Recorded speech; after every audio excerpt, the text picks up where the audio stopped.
They were a bit kitsch, but I think they might... Do you want to make a wager? Oh, well, I bet Gareth will win. Exactly. You see? You may as well stay home, Rick. You just want to go to meet PJ and Duncan. Yeah, they call themselves Out on Deck nowadays. Well, fair enough. They're my favourite. They'll always be PJ and Duncan to me, and they're brilliant. They are brilliant, aren't they? They're the best But it presenters. seems to me there's no one else, like, on TV that kind of unites everyone. I don't think there's anyone really that can honestly say, if they're being honest, that they don't like Ant and Dec. I know. It's like, there's no one else like it. Phone in if you don't like Ant and Dec. And I'd like to hear your arguments for it, because I tell you, and I'm not saying about this ironically, I like a couple of kids presenters ironically, I think they're genuinely good. Yeah, they're good. They're likeable, they're funny. Yeah, and you can see they've got a great relationship as well. They've got that sort of Morecambe and Wise, every man appeal. They're brilliant. Yeah, well, we love Ant and Dec. Did you see in the week, there was what's his name? The fellow that, Dominic Mohan in The Sun, he's the kind of entertainment guy. Yeah. And, he had sort of 10 questions that should be answered about Pop Idol, because he thinks, everyone's got a vested interest in Gareth winning, And there are various questions, one of which was, why is it that Gareth only seems to stutter when he's being interviewed live? It's because he's nervous, isn't it? Yeah. We've answered that one for you, Dominic. You realised that he'd written a list, and he didn't really have enough to fill up 10. Although you were nasty about his stutter. You said it annoys you. No, I'm not arguing that the stutter annoys me. His query was he thought that he was affecting the stutter How in order can to you win be the annoyed at someone stuttering, though? Really annoys me, because it's just embarrassing. It's cringeworthy. See, the thing is this, I know people say, it shouldn't be an issue, right? We're talking about a pop idol. Now, everyone accepts the fact that he's got to be a good-looking guy to be a pop idol. We all accept that. And I'm saying I also want him to be able to speak properly to be my pop idol. I'm not saying that there's anything wrong with having a stutter. But that's I'm not saying there's anything wrong with being ugly. That is true. There is true that if there's a body fascism. Yeah, there should also be a vocal fascism. Yeah, but there's not a trauma if you don't look like a pop star. There is a trauma in society if you can't speak normally. So it's a much bigger issue. His trauma? Well, yeah, of course it is. But it's not. I'm not arguing about what we think, because a lot of people think that a lot of people get abuse if they're ugly. I mean, I'm guessing. I'm assuming that's the case. Well, I can't speak very well. No, I don't know if that's the case, but... We'd make one great pop star between us. I like to think so. My looks and your talkie. Although you sound like some sort of weird Wurzel. I'm not trying to be a pop idol! People can idolise me in their own small way as a great radio presenter. Oh, God. Look at us three. Imagine if we tried to be like, BB Mac, or Light Funky Ones. I'm just thinking of, like, 3 good-looking guys. Genesis. Did I mention about when we were in America? Did I mention that last week? The Police, no? Did I mention this to you, Carl? Oh! I mentioned it last week. Yeah. When I was in America at a wedding, went to a wedding with some friends, we were walking through America, there's 5 of us walking down the street in New York, and, a car pulls up, and some, Chinese tourists lean out, and they went to us, "Excuse me, are you NSYNC?" And we said, "Yes, we are." And they were taking our photo and stuff. Just think of Steve at the back, sort of like 2 foot taller than the others. Which member of NSYNC is 2 foot taller than all the rest?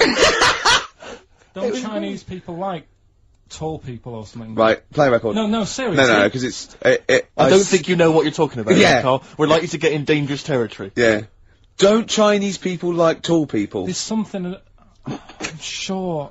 Do you know, like I was... Phone in if you're Chinese and you like Carl, tall people. What worries me is that when they did Chinese lessons, you were down the beach in Wales. In Ruth Maddock. Paul Maddock. Paul Maddock? Oh.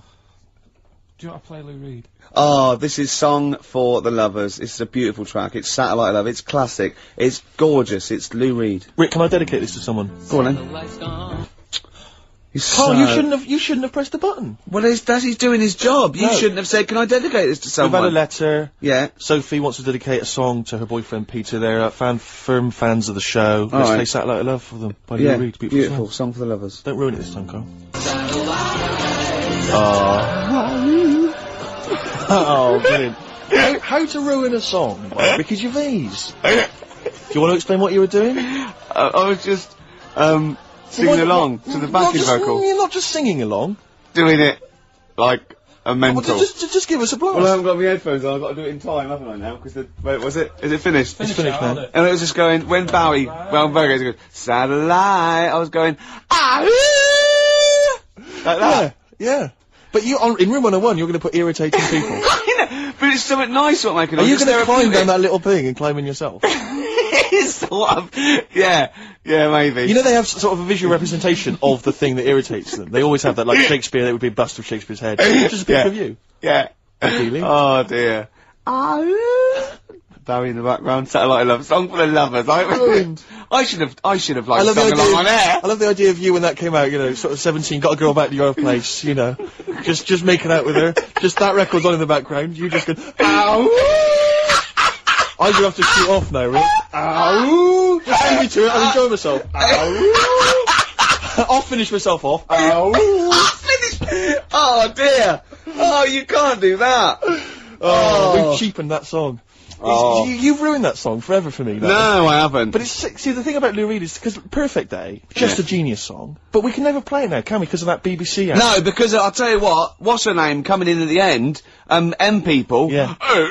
That thing she does with her Absolutely voice. that song. There's a couple of songs that have kind of, like I always remember, And who's that one that goes, it's such a perfect day! yeah, something Who's of that? opera ponce. Yeah.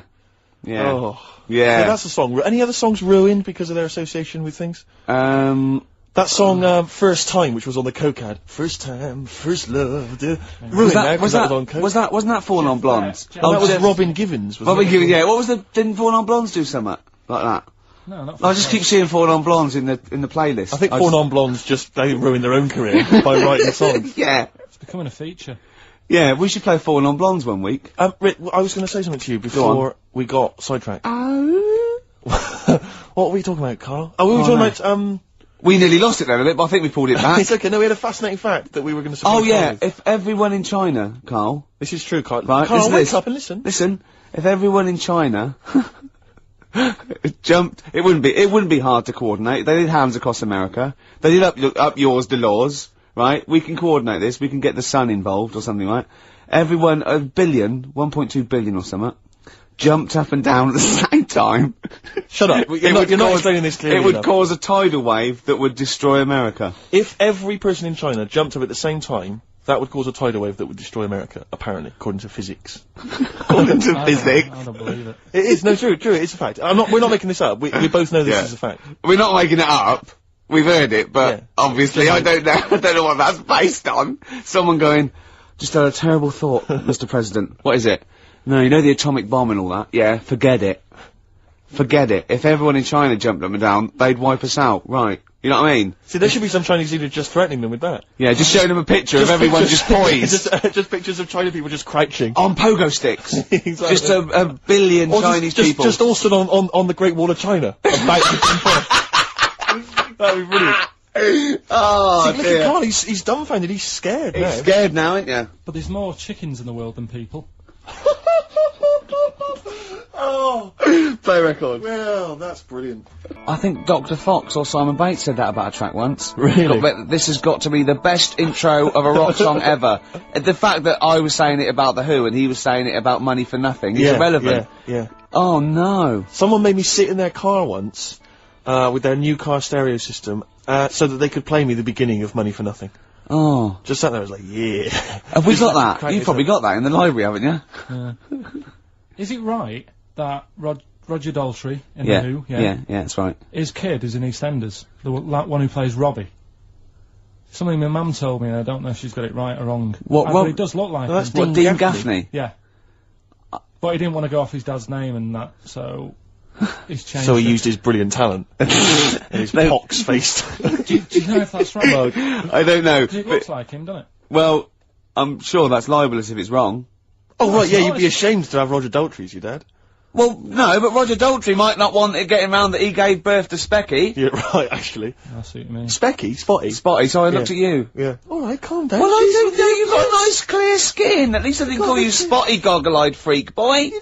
You got a nice skin, a nice complexion, smooth-faced, goggle-eyed freak boy fish. thank you. Yeah. Must be nice. Carl, what? Don't you like us arguing? Is it like Mum and Dad arguing? Do you get all... It's a bit like that. In the caravan. There was nowhere to escape to. Oh no, rattling round Did you that make little- any friends when you were down on the caravan site? Yeah, a lot of people from Birmingham were there. What kind of pals did you have? What were their names? I can't remember, it was years ago, but Yeah.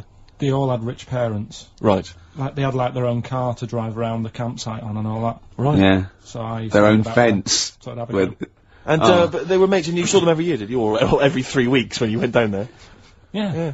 Oh. And you didn't keep in touch with any of them? No. I'll admit now, I went to the same place in the caravan for about 6 years running. I went to a place called Riverside in Bognor, because someone round the corner from us had a caravan, 2-berth caravan. Me, my mum, and my nan. I think I'm really lucky to have had it, really. Because a lot of mates who I had didn't have enough money to go on holiday, and they just get a present for the summer holiday. Of course, they've got an education, so it swings around but Carl, the thing is with Carl is, right, I want to give him gifts. Yeah. I want him to have the loveliest Christmas ever. I want him to go pony trekking. Do you know what I mean? I want to just... Scared of horses. So many things we don't know about Carl. Fell off one out of fate, and the woman didn't know what to do. She couldn't handle the horse. It was running off. I was hanging underneath, getting a kick in the head. No. Really? Now, hang on, what age were you? 'Cause this could explain a lot. I was about 6. That makes a lot of sense. I think we've got to the bottom of it here. Oh no, got kicked in their head by a horse, lived in a caravan, and had to live in Wales half the time. Oh. Then no wonder this is your favourite time of the week. Do you look forward to this all week, these 2 hours? It's alright. What would make you truly happy, Carl? Do you mind me just asking that? What would make you truly happy in life? I was thinking about it in the week and I don't know. You don't know? There's nothing that you particularly want that you feel like once I've got that... Well, the easy answer there is money, innit? But I don't No, know. it's not I true. don't know if it's true. No, you just need enough money. Do you feel spiritually satisfied? Yeah. Yeah? I'd say Carl, so. have you embraced the good word of the Lord? What do you mean? Well, Jesus Christ, our Lord and Saviour. We're having a meeting tomorrow. It's in the church hall and we'd like you to come along. I went to a church. Rick, I've got to say this. I was with, I got this housemate who I don't know that well, and I've been living with him for about two months or something, right? Yeah. And he's in the kitchen, he's washing up, and I just turned to him, right, and he doesn't know me that well because we sort of talk to each other now, but we don't know. And I just turned to him, I went, Matt, have you got to know the good word of the Lord? And he went, and he looked at me with utter fear in his face, and I just went, I just think we should sit down a bit and just talk about the word of the Gospels, and he just looked at me, and he was utterly petrified. I just started laughing, cracking up, and it's the sigh of relief. He was absolutely petrified. It's a brilliant game to play if you're getting a lift on a long car journey with people you don't know very well. Just bring that out. Yeah. It's so terrifying. Yeah. I went once. If you're also another good one is when you pick up the hitch. I say like, I wonder what this car would look like on fire. Exactly. Things like that. Yeah. Yeah. Yeah. Sometimes I like to drive the wrong way down the motorway. Yeah. Yeah. Would you? What does a knife feel like when it's going into your eye? What?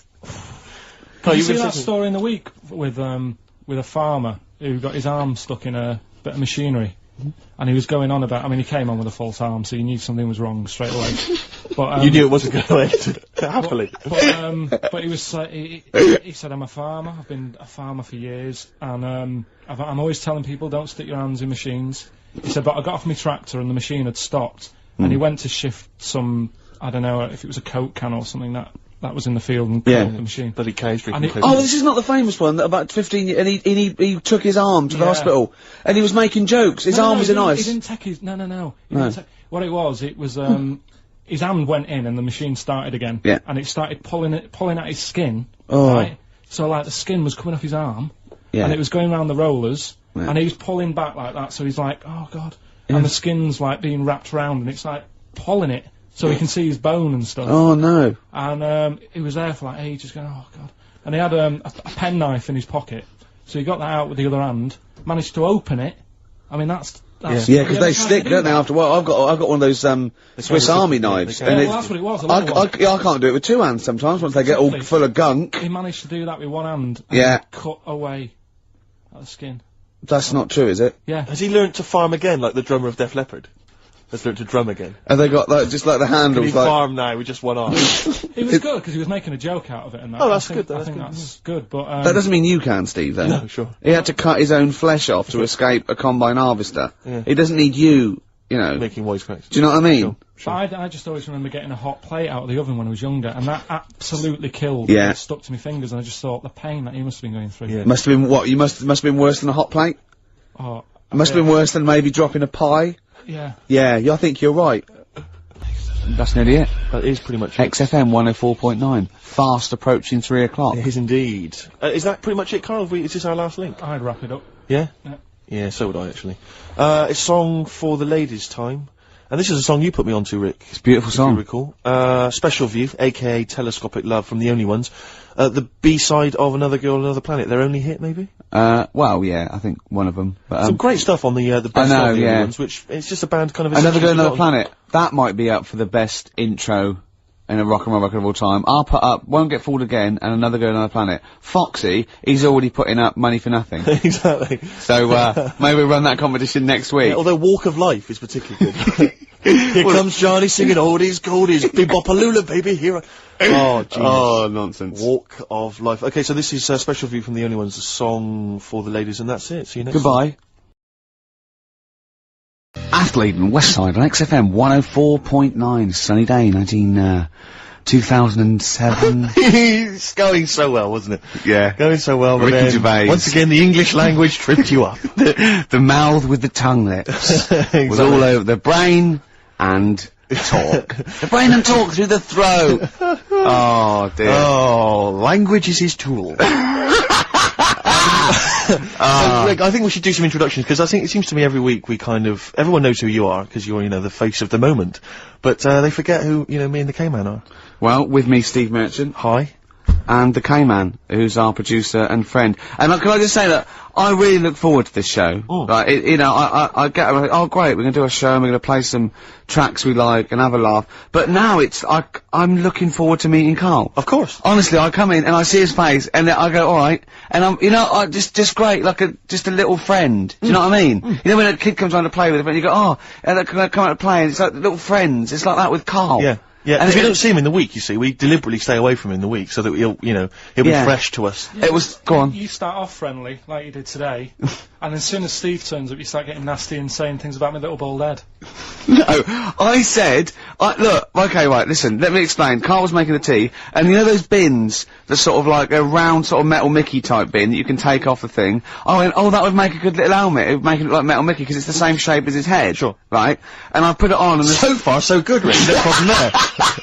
That's just two mates having a laugh. Right. You're putting a bin on another man's head. Right, right. So I put it on, and the swing bit, through gravity and the angle, swung and hit him in the nose. Sure. Right? He went, ow! And I went, I said something like, it's alright. Yeah, of course, because you were being amused. Yeah, I said, it's alright, don't worry. Yeah. And he went, no, I've just washed my hair. Yeah. That annoyed me. That did annoy you, sure. Because just because there was lots of, like, shit and coffee and horrible, gunk. In his hair, or? No, in the inside of the bin. Sure. But what annoyed me is, he's hardly got any hair. At this point, he looks So- like Moby. Yeah, so I said, I took the bin off. Yeah. And I was having that, and I thought, you ruined my twat. fun, is what Do you know what I mean? I said, what's your hair? I said, we could do that now in 30 seconds. Yes. And he looked at me like I was in the wrong. I know.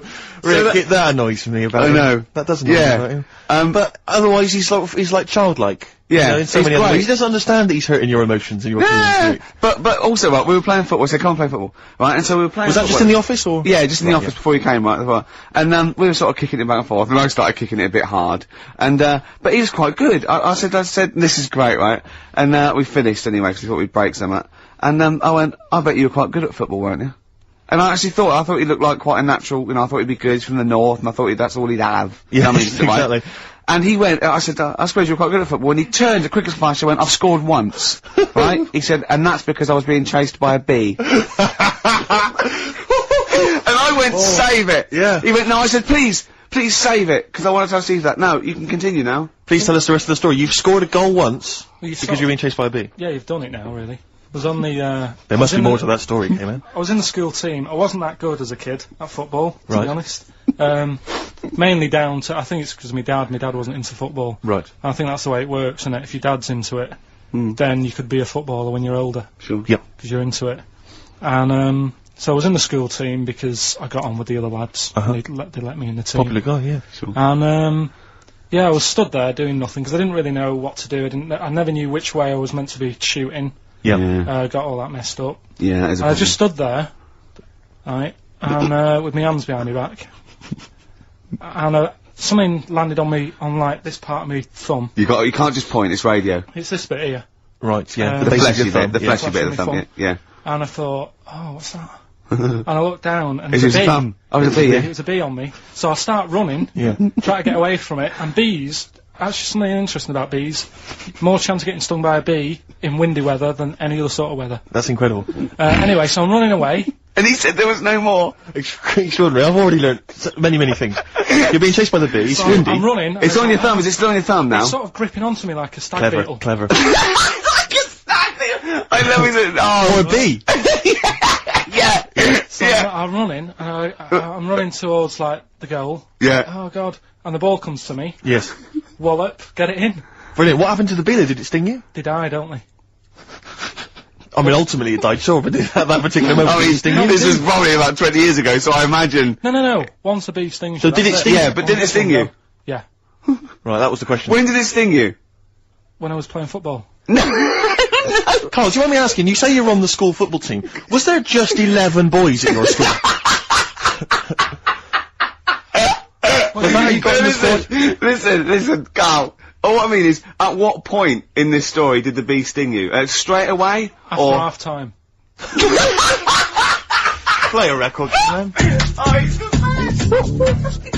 Depeche Mode, I Feel Loved, on XFM 104.9. It's about 17 minutes past 1 on Could I this just- Saturday. Go on. Will never interrupt me when it's going that well. Sorry, I don't know what I was thinking there. That was my record. That was about 4 or 5 sentences. True. I They don't know had what I was thinking. I was semantic bored of it. syntax, there was capital letters, full stops, Yeah. grammar, You didn't everything. even get the time out, did you? Why? What time was it? Quick, what time was it? I interrupted, 17 sorry, I minutes should have. past. I was so eager. 1. XFM 104.9, I'm Ricky Gervais. With me, Steve Smirch, Merchant. Smirch. and the K-Man. The K-Man. We're all giving ourselves nicknames now. Yeah. Can I just clear something up? This is only a very, very personal thing. Lots of people who listen to the show that I've spoken to, friends of friends and stuff, they think that I'm the guy that plays Gareth in The Office. Because my voice is obviously very similar. It couldn't be further than the truth. That's so not the case. If anyone's listening, they Could think be it's further me. than the truth. It I could be don't like want a to take table credit playing for it. Mackenzie's performance. That's a guy called Mackenzie Crook. He's a brilliant actor. Yeah. Everyone's seen his performance. It's not me. Admittedly, he has loosely based his accent for the character on my accent, because obviously it's a comical accent. We all admit that. Yeah. We'll agree with that. But that's it. That's where the similarity ends. Yeah. All Mackenzie's right. a good-looking fella, isn't he? He's a good-looking lad.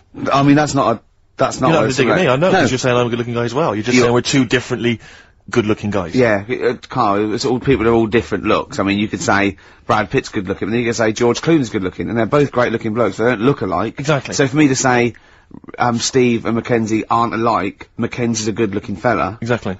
You know, just mean if you that I looked just at the said I'm Venn a good-looking guy in a diagram different way. there, they weren't mutually exclusive. There would be a crossover of good lookingness. Yeah, and I'm that in means- that pool with Brad Pitt and George Clooney. Wow.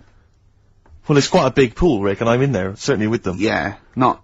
I mean, I'm in one of those Venn diagram circles. You are. Yeah. You're over this one. See what's in there? I noticed that's a separate one, floating off from all the others. Yeah. Lizards and parrots. Ah, right. Okay, Right. so it's what- good to be included in something, though. It's good to be part of a gang, Carl. That's very important. Yeah. And if that's cleared up, Depeche Mode Good. there, and I Feel Loved. Who'd have thought Depeche Mode would have been that huge? I think I've seen little lads from Basildon with little plinky plonky sound. I thought that'd be it. They'd be like Visage or something. That'd be it. And now they're stadium rock fillers. They're Yeah. huge. They conquered America. You went through some hard times. You came out the other way, and well done. but see, I think what you just said there is a very good example of why they are and why certain other bands aren't. Because if you think about it, for me, you see, whenever I think of a band name, if I see a new band's come along or whatever, I always use a very simple test, which is, can you imagine that you're the announcer at a huge event? Maybe it's like broadcasting around the world like Live Aid or Nelson something. Mandela Or it's a concert. Nelson Mandela Freedom concert. Yeah. And you can imagine someone He's saying- there. He's there.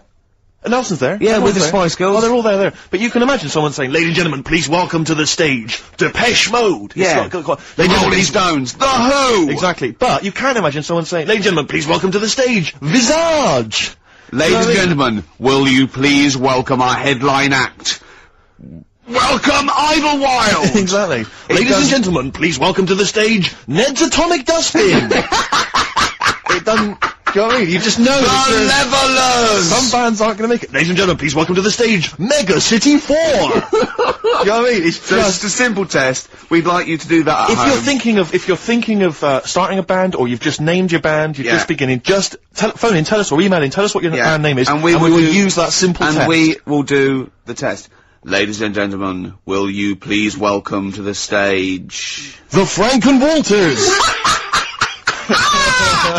Jimmy Eat World? Ladies and gentlemen, please welcome to the stage, Cooper Temple Claws. I don't think it's going to happen for those lads. Here's a good It's one. a simple test anyway, but 100 you know, reasons, please welcome to the stage. 100 reasons. 100 reasons I think would work quite well. We're just going to give the email address, ricky.gervais@xfm.co.uk. 100 reasons. If I could. Ladies and gentlemen, will you please welcome to the stage, Pop Will Eat Itself.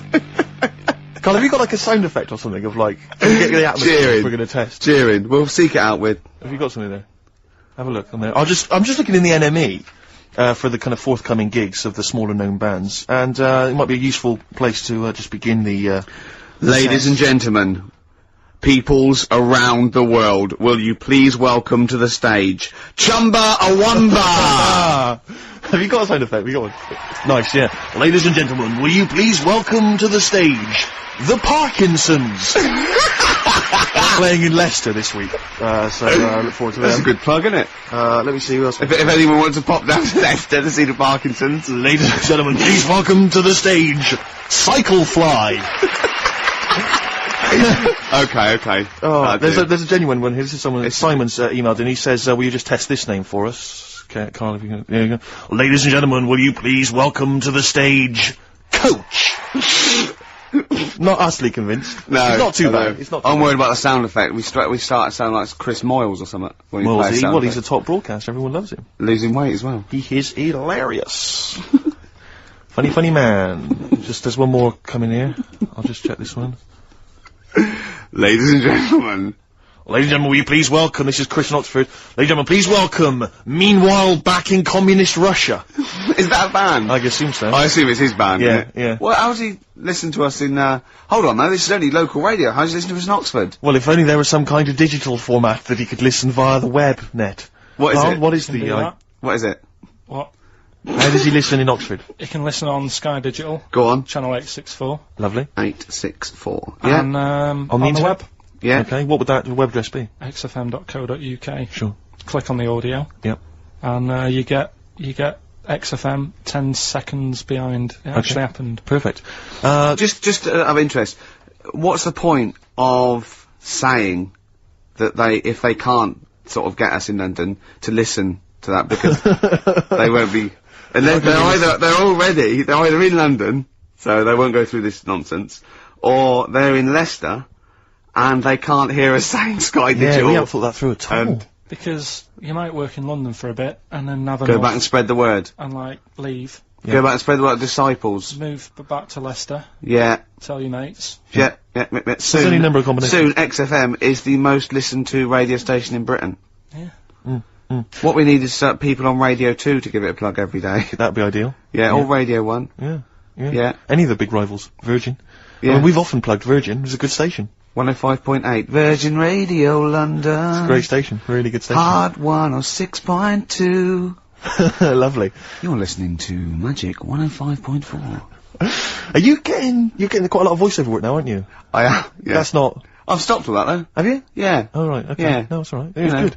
Well, I'm all right now. I've got a bit of money. Classic 60s bands. I've just suddenly. Ladies and gentlemen, will you please welcome to the stage the Scaffold? Oh, the Scaffold. You remember picked the Scaffold, Carl? You picked the lead singer looks a bit like him. But you know whose brother that is in the Scaffold, don't you? Mike McGear. Do you know whose brother that is? What? Do you remember the The Scaffold? They did, Scaffold. Yeah, I remember we'll the drink a drink, to Lily the Pink, the And Pink, the didn't they Pink, do that oh, with the the Roses human advert as well? Yeah, thank you very much for the entry, Ian. Do you know whose brother that is? Whose brother? The lead singer? No, the Mike McGear in it. Sort of one of the main men in it. He's one of the songwriters in, Yeah. No, the I don't. Scaffold. Paul McCartney. Is he? Yeah, I didn't realise that. yeah, that's Paul McCartney's brother. Think of that when they go home for Christmas. So I think Lily the Pink was what, about 1970? Yeah. It was number one, wasn't it? Christmas Yeah, number one. yeah, big number one, yeah. I don't know if it was Christmas number one.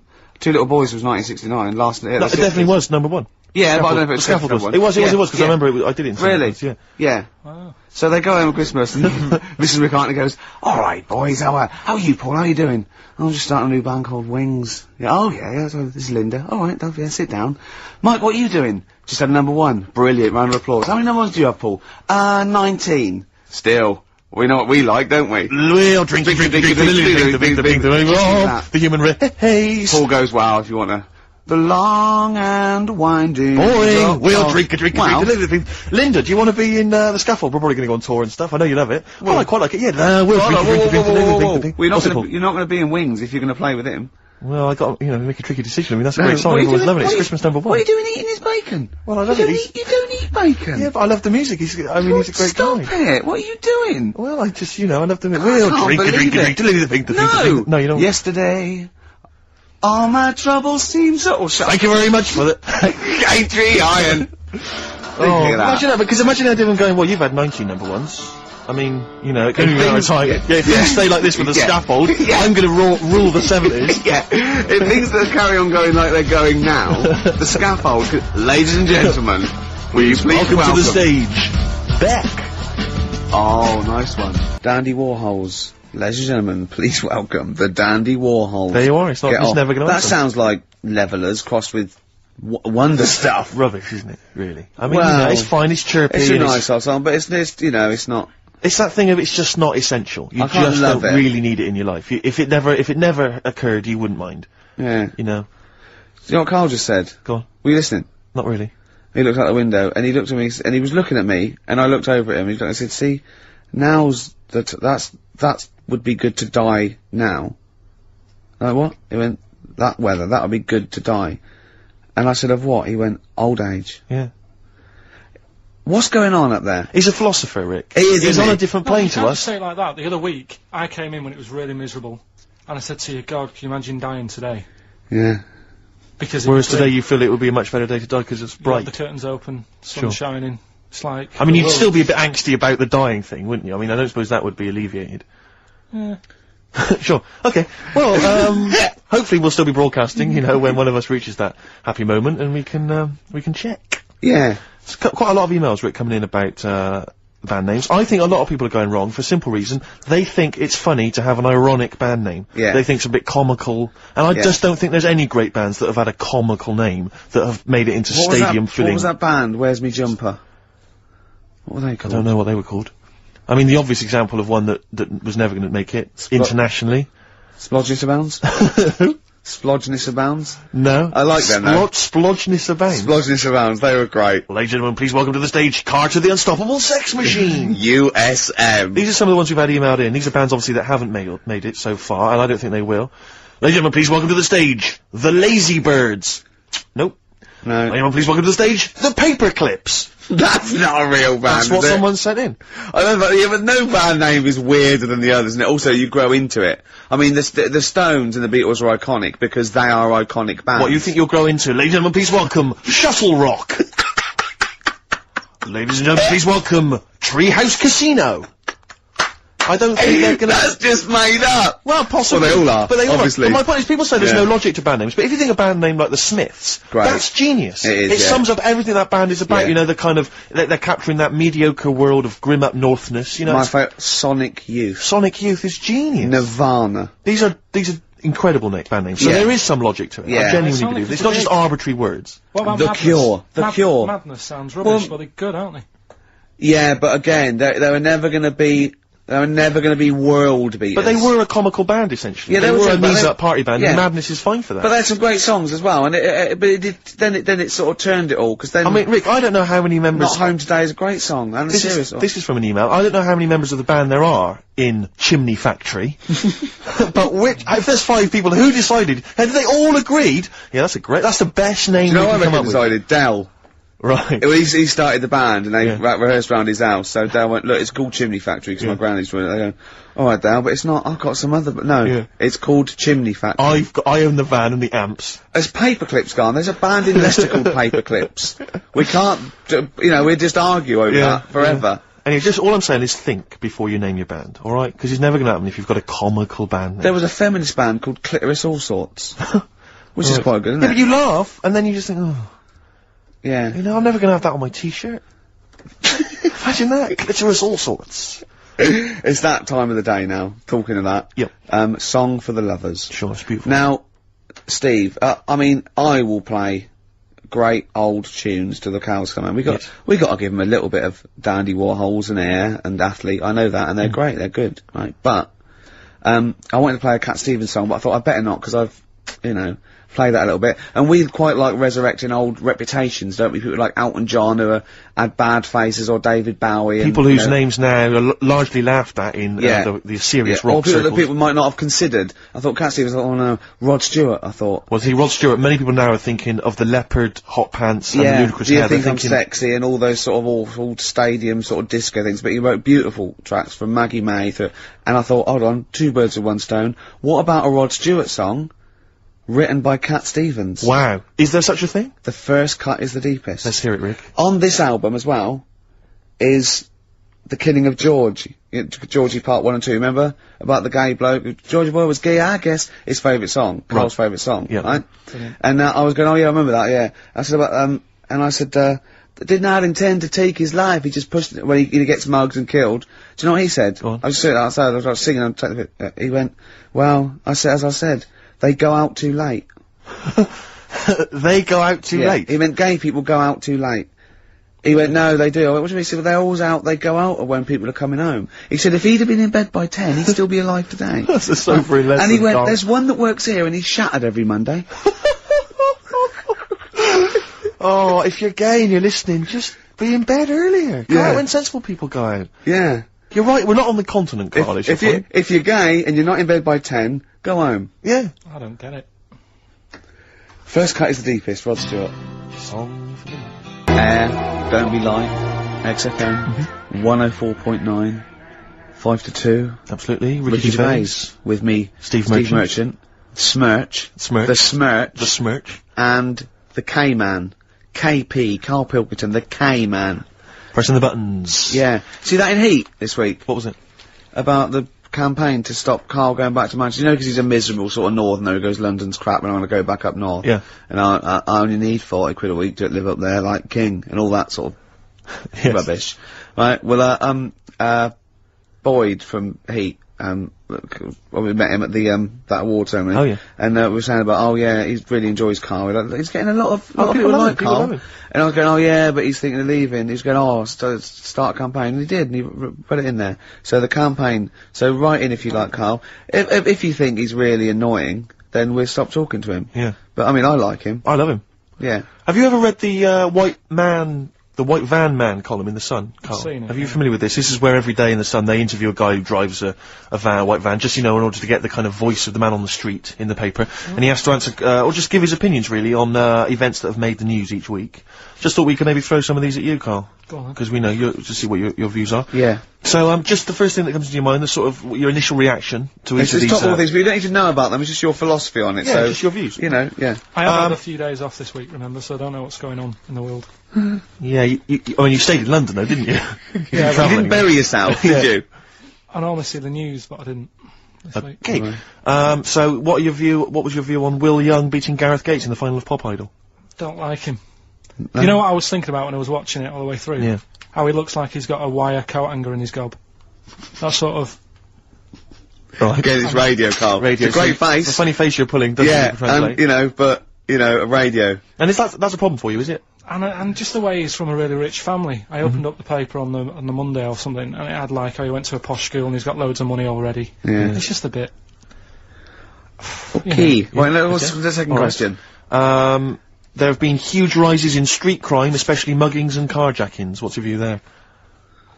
More youth clubs are needed, aren't there? You think more youth clubs? I like that. No? Okay. I like that because it's so 1950s. Yeah, it's sort of like you want a Bobby on the beat that'll clip Yeah. you around the ear. So once they've come Is out of it- national service, yeah. No, I love that. And if you find someone smoking a wood bomb, you make them smoke 50. yeah, exactly. Oh, this is great. That is great. Did you used to go to youth clubs, Yeah. and they kept you out of trouble? You used to get into a fight afterwards when Sure. you came out. But for the sort of hour and a It was half you were alright. there, You had a bit of pool and some boxing and a bit of pop. Yeah. so more youth clubs. That's good. I love him. I love him. If you're at home, just make notes because this is brilliant stuff. Honestly, you won't hear more honest, from the heart Exactly, stuff opinions. than this. This is great. Go on. This is not pre-planned. These are your direct responses now. as you hear these. I promise you, Karl did not know what we were going to do. He never knows what we're going to do, and he always answers honestly. That is the beauty of Karl. What is it's your not view- an act. What is your view, Carl, on New York's former mayor becoming Sir Rudy Giuliani? Sir Rudy Giuliani. Is he happy with it? He appears to be pleased with it. Let it go ahead. Fair enough. Okay. Go ahead.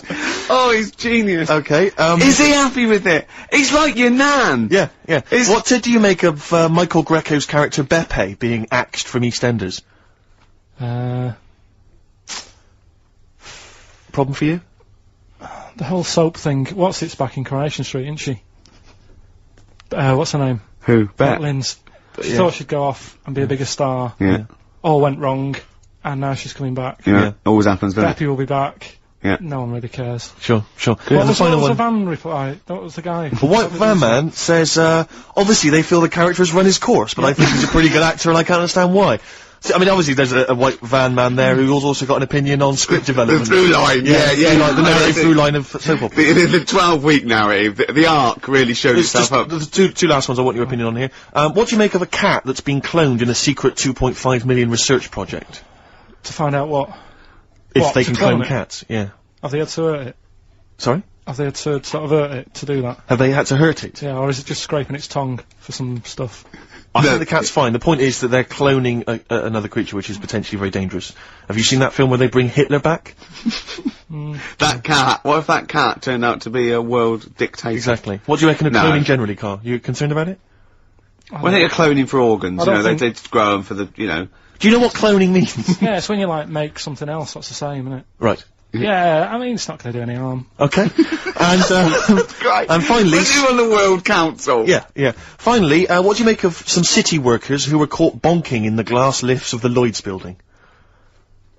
What do I make of it? Yeah. Is that a problem for you? Do you think that's unprofessional? Was it the lunch break, or...? I think it was lunch break. It was their own... Alright. It's their own time, I think, fair enough. It only takes 45 seconds to go from the bottom to the top. Is that a problem? They moved quickly. They acted, on instinct. You think fair enough? If that's their natural instincts and they're both consenting, you think fine? Yeah. Okay. Yeah. Thanks very much, Carl.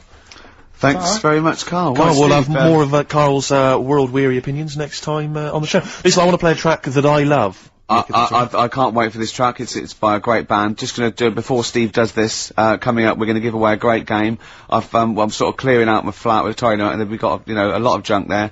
And we're going to give away a great game coming up. You've seen it, Steve. You're excited. I'm looking forward to that. It's a board game. It's a board game that we're all going to sign. It's going to be signed by Gervais, Smirch, KP the K-Man. So you could win that. The classic album Copper Blue by Sugar. Listening to it again recently, reminded how good it was. Yeah. This is the track Hoover Dam. Play it. White Stripes. Fell in love with a girl on XFM 104.9. It's 2:10. Right, okay, that's the first hour out of the way. Next hour, Steve, I've got a game to give away. As I say, I'm sort of cleaning out my flat a little bit, and we were going to throw away stuff, and I went, oh, whoa.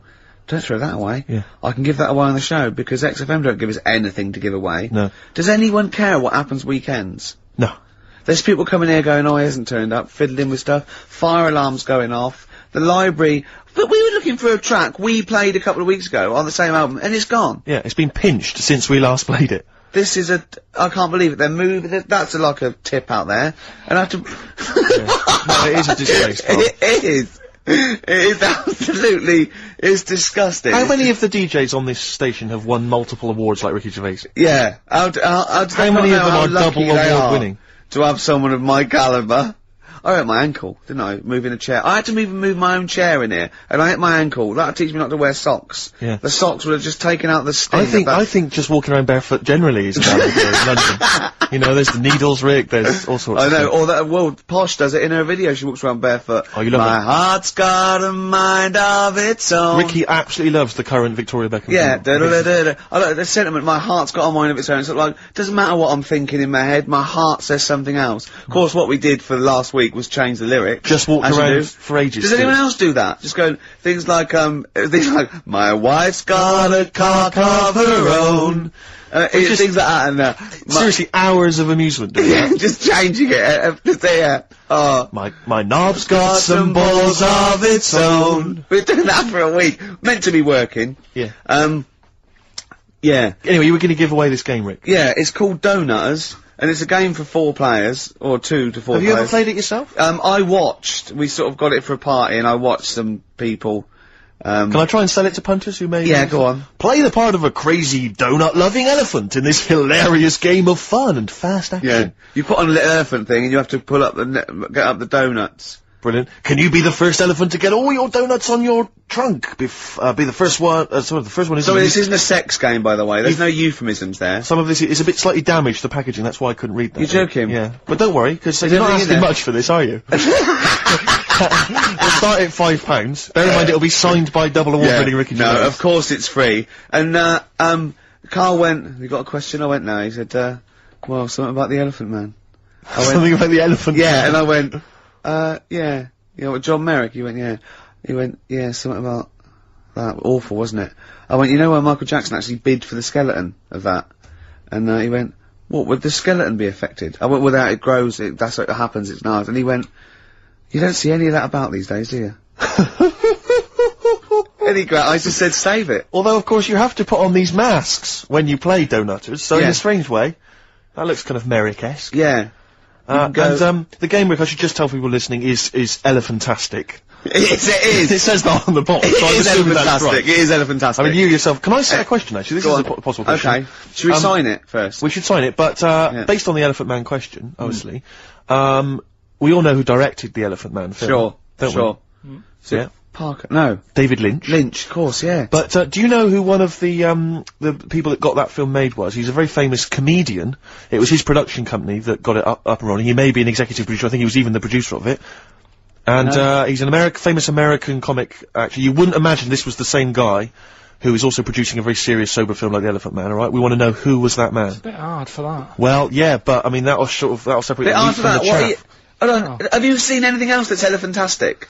Not even Welephant was Elephantastic. He was Welefantastic. Rick, have you got any more memorabilia that you want to give to people? Maybe every couple of weeks? Because I have to say, I've got the council won't take it away. I've got loads of junk in my house. I've got an old fridge freezer in the front garden. Anyone's welcome to come and pick that up anytime. I'll sign it for them. But what about children climbing in it? That's not one of those with the handles, is it? There's several children trapped in there at the moment. Yeah, but that's a sobering lesson. You know the local council who won't come and pick it up. It's a problem though, isn't it? Because you can't just smash it up. You're right. No. I don't know what you're meant to do. Well, listen, right, when I was growing up, I remember the council, used to charge £5 or something to take away, like, cookers and fridges, so my dad used to bury them. Down the bottom of my garden, I don't know, there's a cooker, there's a there's a freezer of some sort, there's a dog and a couple of cats, they were dead. I'm not saying my father's quite a mean man, as you know, but my dad used to do that with dead relatives. Yeah, because those funeral parlours take the piss. Very expensive. So, a funeral can be, you know, up to 40 quid. Exactly. You know what I mean? Whereas a shovel, borrowed off the bloke next door, that's a massive saving. And not given back, to be honest. Exactly. Yeah, well, he's gonna go soon. What's he gonna say? Okay, to win Donutters, signed by Mr. Ricky Gervais and two other blokes you've never heard of. It's Elephantastic! Yeah. And the question is, what was the name of the famous comedian, American comedian? Give out the number. That produced, and had heavy production involvement in the film The Elephant Man. The email address is ricky.gervais@xfm.co.uk. Carl, what's the phone number? 08700 800 1234. Right, next up, we've had a lot of requests. Carl's popularity is growing. They want to hear his Super Mega Mix, the Britney Spears thing. Big it up. Yeah, it's good. No, tell us what it is. Alright, it's Mark being Blade, the vocals of The Unknown, over Britney Spears. Hit Me Baby One More Time. Let's hear it. It's highly illegal. Go on then, back announce it, Carl, it's yours, go on. That's Mark being Blade there, with a bootleg. And what's it called? You called it something, haven't you? You cleverly called it something. What did you call it? Nick this record one more time. Good. Very good. Karl Pilkington there, breaking all kinds of copyright rules. Now, coming up, we're going to be talking a little bit of Feng Shui. The art of moving things around so it's better. The ancient oriental art of rearranging your living room. Yeah, the ancient art of don't sit near a window. Exactly. Because you won't get any money for it. And we've got a book. Well, we've been exploring Feng Shui for our own amusement. Yeah, and we're going to be reading some great things. This is just good. It's good, solid Feng Shui advice for us. I mean, what do we need to know? I mean, just keep those questions coming. If you've got any question for Carl, don't forget that's an ongoing thing. Anything in the world, any question, personal problems, philosophies, online, it can be out of the. Just ask Carl if you want. You know, just ask Carl. Okay. All right, Carl, you're up for that, aren't you? Yeah. And you'll give your honest opinion, won't you? Always. Yeah. Yeah. Should we give away Donutters? Oh, it's been won. Who's won it, Carl? Scott Hammond. Well done. Well done, Scott. He'll be loving that. He's probably going to have a party, especially to play Donutters. We've had a number of right answers, but I'm afraid Scott's the winner. And the question, of course, was which famous American comedian was heavily involved in the production of the film The Elephant Man? It was, of course, Mel Brooks. Surprising. And he's got a company called Brooks Films. Our first person that called in, I think he was a bit confused. He said, "Is it testicles?" Yeah. When what? The visual went, testicles. What was that illness years ago? Right, there was a couple of lads at our school. Oh yeah. Had really big heads. Right. And webbed fingers. And webbed fingers. And sorry, wait. Was that? Hold on. Did you find him in a pond? Did they used to be little tadpoles? No, Carl, you're not confusing your past with an old episode of Doctor Who, are you? called, these two? I didn't mix with them. It was just like... Of course not. There was nobody thought anything of it at school, because like, sure. you're used to it. Yeah, it's the North. There goes the creature from the Black Lagoon again. yeah. He's late. Brilliant at trigonometry. He's late for double maths. Yeah. But, yeah, I didn't think anything of it. What is it called? What is the disease called where two fellas... Are they... Not even related. Rubbish. Not related. Were you near a nuclear power station when you were growing up? Yeah. You weren't really? Yeah. God, this explains so much. This has got a bit I don't heavy. think that's it. Hey, talking of enormous heads, Yeah. you were at the Pop Idol final, weren't you, Rick? You went down there just because obviously Rick's a huge fan of Pop Idol. He wanted to be there. He wanted to give us support. Quite seriously, there was no irony there. We were Yeah, he having genuinely a is great a fan of it. And you sort of had photos taken with various people, Yeah, didn't of you? Because course. you were a bit drunk and you wanted to have a memento of it. It's obviously a picture of you with Fat Man Rick Waller. Yeah. But the best one is a picture of Ricky and his girlfriend with Dr. Fox. Yeah. Whose head is twice the size of mine. Of any other head. It's quite remarkable. I He's don't know how like they a make barrel. He's a lovely bloke, and he was really nice to meet him and everything. But he looks like an immaculate tan, and he's always happy, and he's, he's It just looks really on the good. picture, it looks like someone you might see in a carnival who's built a huge papier-mâché head. And he's just we're like Frank Sidebottom, just sort of walking down the road. It's just incredible. Dr. Fox didn't used to go to your school, did he? He used to hang around with a mate. They were great swimmers. They were brilliant swimmers. Oh, God. Have we got another song lined up? Yeah, what are we going to play? Bit of Foromonch. Bit of who? Foromonch. Let's hear it. Faramunch, got ya. XFM 104.9. Well, as we promised, some feng shui. What do you want to know? Ratio of witness. It's one of those little books that you see at the sort of like the front desk of like Waterstones or Dillon's or one of those. And it's just, it's a little guide. It's, should I say what it is? I'm allowed, aren't I? Lillian Two's little book of, feng shui, and, obviously you can't go into it in depth, but it's some little, Just some little sort of nuggets, I suppose. Yeah, ratio of windows. The ratio of windows to doors in your rooms should not exceed 3-to-1. Too many windows cause all your luck to seep away.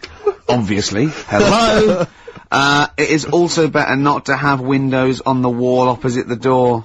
Is that the case in your place, Carl? Because you may need to brick that up when you get back later. I always remember, I used to work nights. Yeah. Right? And it was when my brother just sort of got kicked out of the army. Yeah. And my mum and dad went away on holiday, so he was staying with us. He's got to write a book, this bloke. You've got to write a book, Carl. Go on. I came back, Yeah. and there was women everywhere. There's women in every bed in the house. I thought, where am I going to sleep? Had he set up a brothel? What? So, no, it's just a bit of a one. That's impressive, though. A girl in every single bed. I mean, He was mad. So, I slept on the sofa downstairs, and I didn't sleep that well. Yeah. But I slept on it before when it was facing a different way, Sure. and I had a good sleep. So for you, that's proved the worth of feng shui. Yeah, I think there's something in it. Do you honestly think there's something in it, though? Yeah, I do, yeah. Okay, well, just read a few of the others, Rick. Okay, well, it's not big. I think most people know this one. Display the three-legged frog for luck. Look for a three-legged frog. You can buy one from any Chinese supermarket, and place it in the vicinity of your front door, facing inwards as if it has just come into the house. Don't place the frog facing the door! Please. Oh, come on, people. What? Think before you place your frog. I mean, this really is... I mean, but... What's the last page? Because that will be the most important one. Do you reckon? Yep. the last one, I The wealth vase. Make a wealth vase and keep it hidden in your cupboard. It can be made of gold, crystal or glass. Can I just say something? If you've got a vase made of gold, you're probably alright for money anyway. Yeah, sure. But this is the wealth vase. How to make the wealth vase? Fill it with semi-precious stones and with soil taken from a rich man's garden. So just find the soil of a rich man. Take some soil from This is like bury a piece of steak and the water will go. Yeah. I have a tooth of frog. This is... It's the one where with the gods. Can you find that one? Oh, where's that one? Yeah. What do you make of feng shui, Carl? Is it something you believe in? Well, like I said, I didn't sleep well on the sofa when it was So for you, facing that's the other way. proof So positive. yeah, you've got to get it right, haven't you? I'd like Carl to read this out. Okay. Yeah, do you mind? Read it out. Just read it out loud. Which one? Yeah, the gods are here. Right, okay. Just read that. That's a good Invite bit. the gods Yeah, of wealth into your home. yeah, The Chinese have several gods of wealth, yeah. which they display in their homes to attract what? Prosperity. Prosperity. Oh yeah. Yeah. My personal favourite is Chi Yi, Yeah. who sits on a tiger. He sits on a tiger. Yeah. Okay. Wait. It's pretty difficult to find this fella. Yep. If you could use Kang Kung or the 3-star gods. Oh no. Read them out. Read out the names of the star gods. FUK. Read it out. no, Just read he's a out. god. It's He's a a Chinese god. god. You're He's a allowed to Chinese say god. Chinese god for the radio. No. You are allowed to say If you're allowed to Chinese. say it, you say it then. Well, look. You're so immature. Read the 3 of them out, Rick. Okay. If he is difficult to find, you should use Quan Kung or the 3-star gods, Fuck, Luck, and Sao, all of whom bring wealth and prosperity. Then what were the names of the gods again? Because if I'm making a note at home, Rick, Well, it's a Chinese god. yeah, there's Quan Kun, or you can use Luk Sao. You can't. What? But it's a god. FUK. That's how it's pronounced. Yeah, I assume. I don't know if we're pronouncing it wrong. I really apologise. Apologies if we're offending anyone who's of an Oriental persuasion. But that's Quan Kun or Luk Sao or Fuck. And any of those gods are available at a Chinese supermarket. Near you. Yeah. That's Feng Shui. It's an ancient art. You can't give me that look. Clinic. Walking with thee. So that's Feng Shui. That's Feng Shui sorted. We've given away donutters. We've talked a little bit about band names today. With more insight into Karl's psyche. Now you during that record, you said, we knock everything. You saw something about the Bermuda Triangle, didn't you? Yeah, when I talked about Ghost, you sort of just, because you don't believe in it. I think it's because you're scared of it, to be honest, and you can't admit to understanding it and Sure. actually believing in it. Sure. Thing on last night, Steve. Yes. Bermuda Triangle. Oh, yeah. Do you know much about that? Mainly the song Yeah. by, what was his name? What's his name? Bermuda Triangle, where people disappear. No, Bermuda did- Triangle. What's his No, name? No, Barry Manilow. Barry Manilow. Yeah. Are you familiar with the lyrics? Bermuda Triangle, where people disappear. Bermuda Triangle, don't go near. Yeah. I shouldn't really make a joke out of it. No, you're right. Go on. But, what it is, right, there's a programme saying what it's about. What do you know about it? As I say, mainly from what Barry's told me, but certainly planes and various boats have gone missing within the Bermuda Triangle. Planes. Yeah. Yeah, but obviously that documentary didn't explore He it. learned a lot about that. For that. I learned a lot about American history through "We Didn't Start the Fire" by Billy Joel. Again, most So- of my knowledge of the sort of Tsarist Russia comes from Rasputin by Yeah. Boney M. Well, listen. Yeah, he was the lover of the Russian Queen. They put some poison into his wine. Yeah, yeah. They shot him till he was dead. Yeah. Which is, go on. Right, well, this, Oh, those right. Russians. Sort of, bit of an earthquake in the sea. Sure. Lets out methane gas. Okay. Yeah. And apparently, if you were swimming out in the sea, Yeah. and there was like an earthquake and some methane came out, Yes. you can't swim in it, you just sink. Okay. Even if you're a good swimmer. What happens if you're two lads from your school and they Big heads. Yeah, that's like a buoy. Doesn't So you can work. see them a mile off, No, and no. their webbed hands would get them into shore. Because they did actually say, even if you're wearing a life jacket, if the water's full of methane, right? You just sink. You just sink. So what it's saying is, boats have gone across the sea, got a load of methane in the sea, and the boat just sinks. Right. What about the planes? Is it them sort of planes with little sort of floaty things Could on? be. That'll be the sort they've landed in the sea. Right. And methane's coming. Well, sorry, Carl. What did the documentary say? Not I imagine. Yeah, your hypothesis might be one Yeah. thing. What did they didn't- sound They documentary? didn't cover that bit. They didn't do cover the planes. They didn't do the planes. Something else they said about it though. Go on. Loch Ness, the monster, Sure. probably doesn't exist. Okay. What Oh. it is, Interesting. Hold on. Interesting. Oh, interesting. Is- What they thought the Loch Ness probably didn't exist. Curious viewpoint. Hold on. What proof have they got for that, Carl? How can they go around saying stupid things like that? it's methane, Right. Again, in Loch Ness. and people have seen. What's the lake it's in? Loch Ness. Loch Ness. Yeah. It being the Loch Ness monster. Yeah. Yeah. That's where it lives. That's how it finds its way home. That's You're certainly the never clue. gonna learn. Yeah, Again, again, Carl, that's the clue. Yeah, it's a clue. And if it's out wandering, it goes, excuse me, would you know where, I'm being the Loch Ness monster, where would I be going? Oh, you'd be going to the Loch Ness if that's your home. It's way over there, you So big anyway, monster, you. So the bubbles from the Sure. methane Mm. bubble up out of the water. Yeah. People think, oh god, it's a monster's head. But it's not, it's just water sort of shooting up because of the bubbles. Well, that's two of the great mysteries of the universe solved by Karl P on a Saturday afternoon. That is Alright. fantastic. Yeah. So, that makes me think a lot of things. So when mediums are sort of like going, oh, I've got something coming through. Do you think they are exhaling a lot of methane gas? And thus making them not think straight? Do you think everything's down to methane gas? Do you think that all the mysteries of the universe are down to methane gas, Carl? What did it say in the documentary you saw? About what? What was the budgie happy? We know that budgie was sad. Was it in a room? Because they used to take canaries down the mines, didn't they? They used to take canaries down the mines, they'd smell the methane, and then the budgie would be happy. I'm not going to teach you anymore. Play a record. The long and winding Should we introduce this, shouldn't we? Go on then. Oh, it's Beatles, Long and Winding Road. Smooth. Are we getting paid for this? Our Freaks Electric, Richard X and the Sugar Babes on XFM 104.9. Well, nearly through. We've had a few laughs again, a few tears. Absolutely, as always. Oh, excuse me, don't be alarmed. I look quite frightening, but I'm merely a nice monster. I seem to have lost my way home. Could you direct me in the right direction? Nice to meet you. Yeah, Karl Pilkington. Hi. What's your name? Why do you need to know my name? Well, it might help me to find out where you come from. Oh, my name's the Loch Ness Monster. Okay, alright. Give me a second. What was your name again? Loch Ness Monster. See, this is what I mean. When you came in, you're all over me. Like a rash. Being nice to you. Yeah. Gets towards the end, you get nasty. It's the phone. Answer it.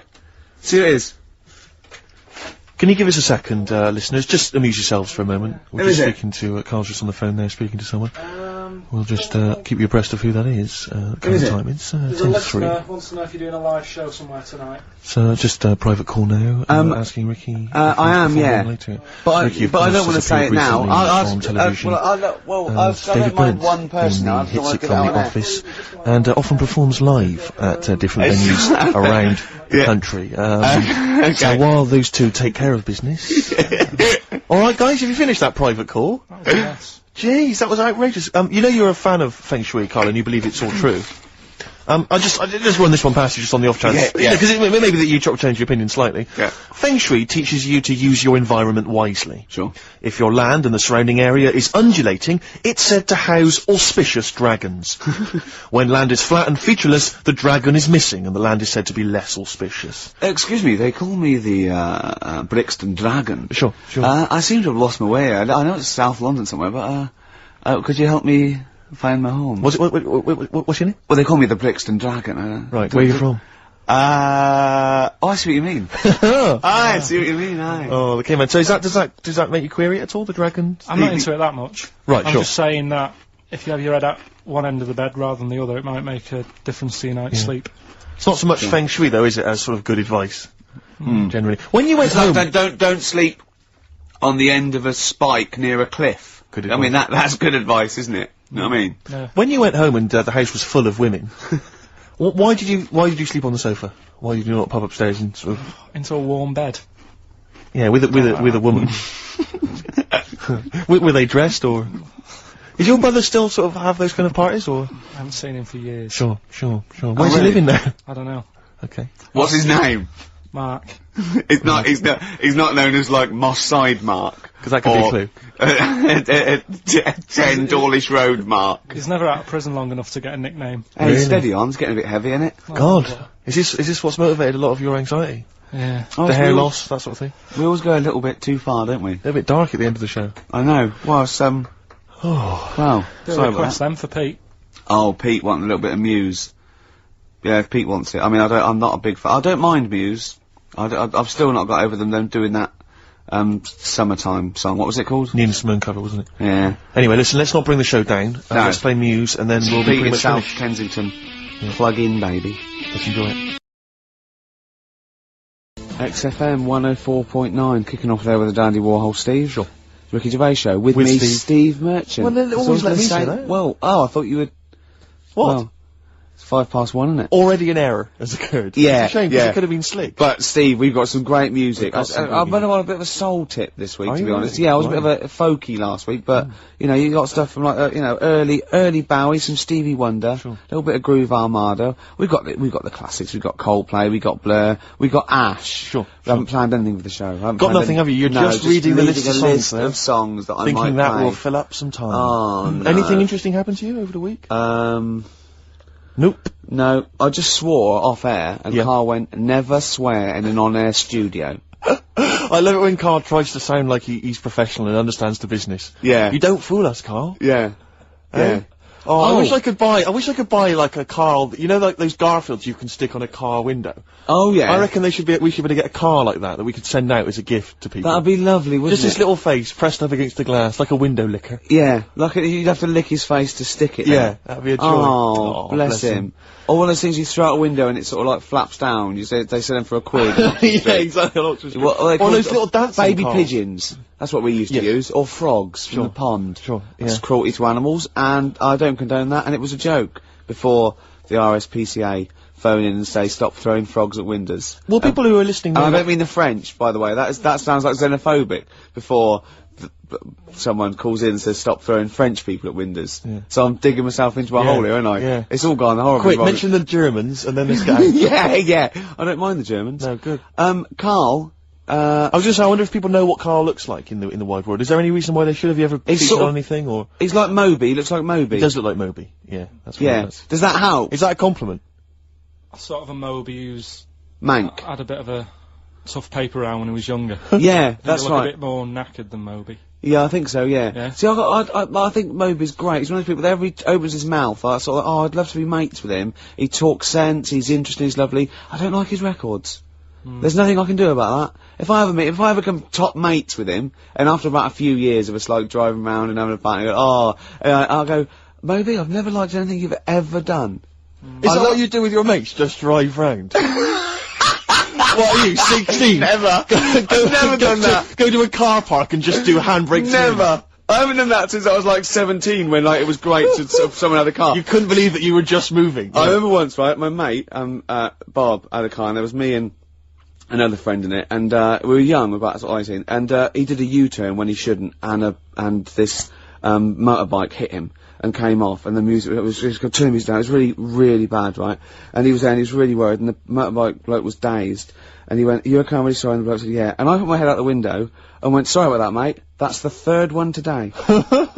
And this motorbike just looked at him and he went, "No, don't do that, Gervais. Why'd you do that? Why'd you say that?" I just thought it would be funny. I didn't really understand the severity of this. Have I told on the radio before about that time when I just passed my test and I was driving my parents' Volvo estate, and we went off driving down some country lanes? Have I Is mentioned this the that? one with the...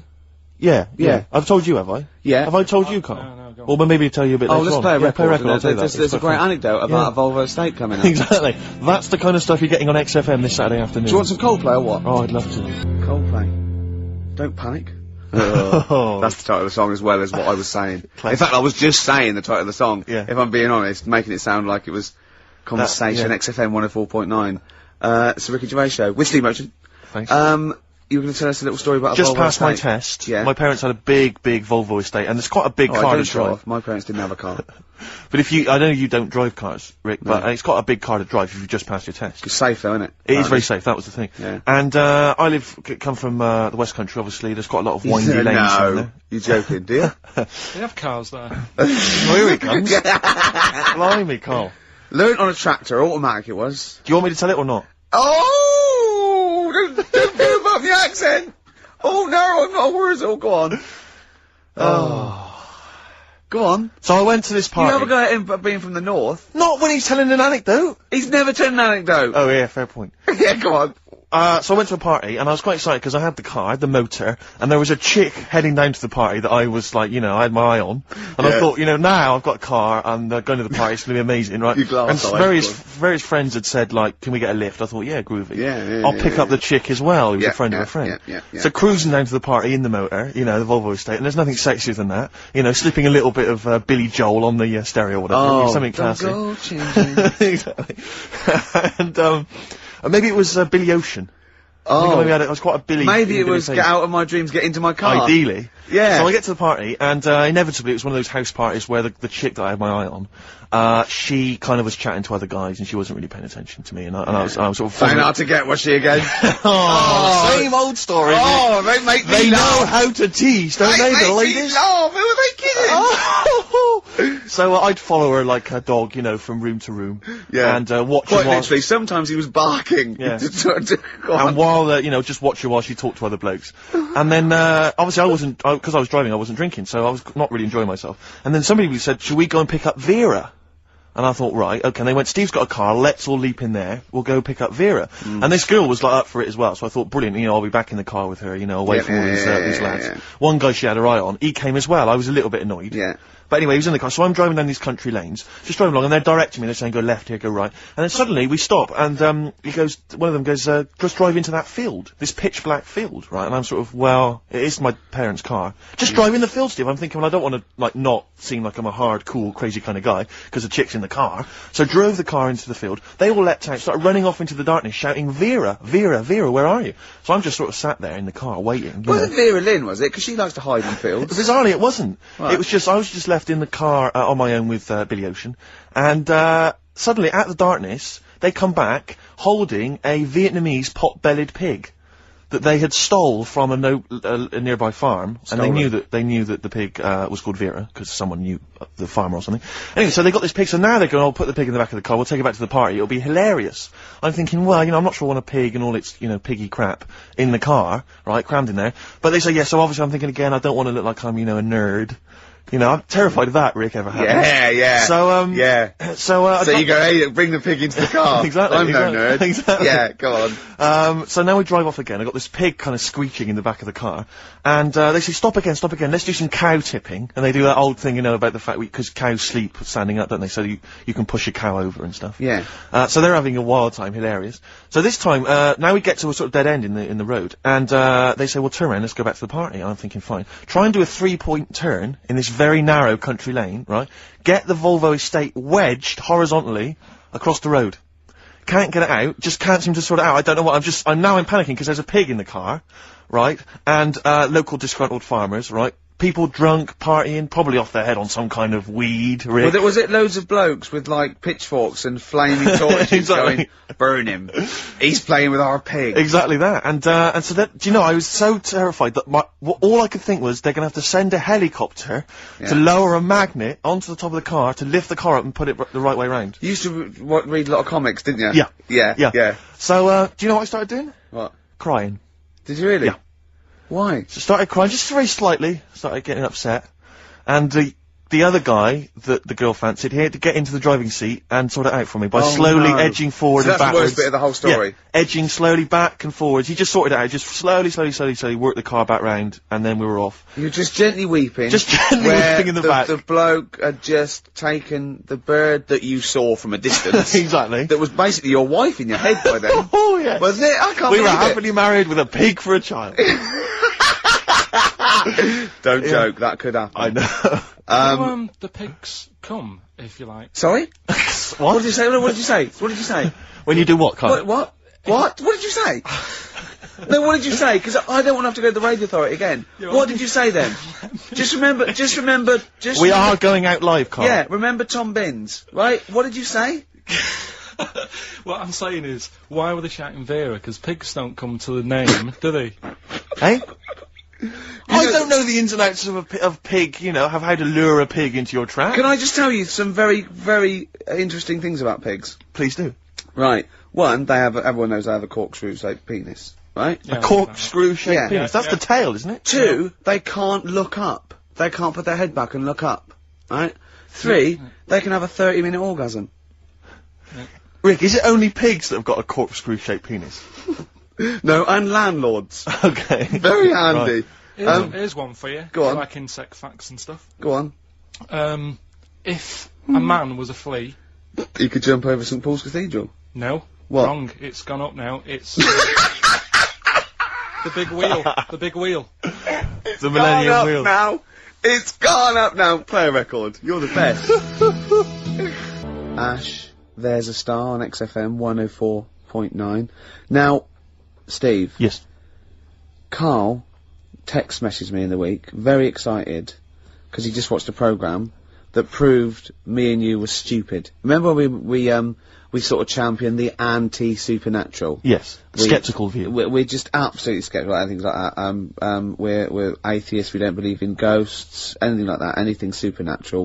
We're followers of James Randi, a genius of our times, but Carl saw something that proved us wrong. I'd like Carl to tell you what this proof was, what he saw on, and look at him. Go on then. It was on Wednesday night. Yeah.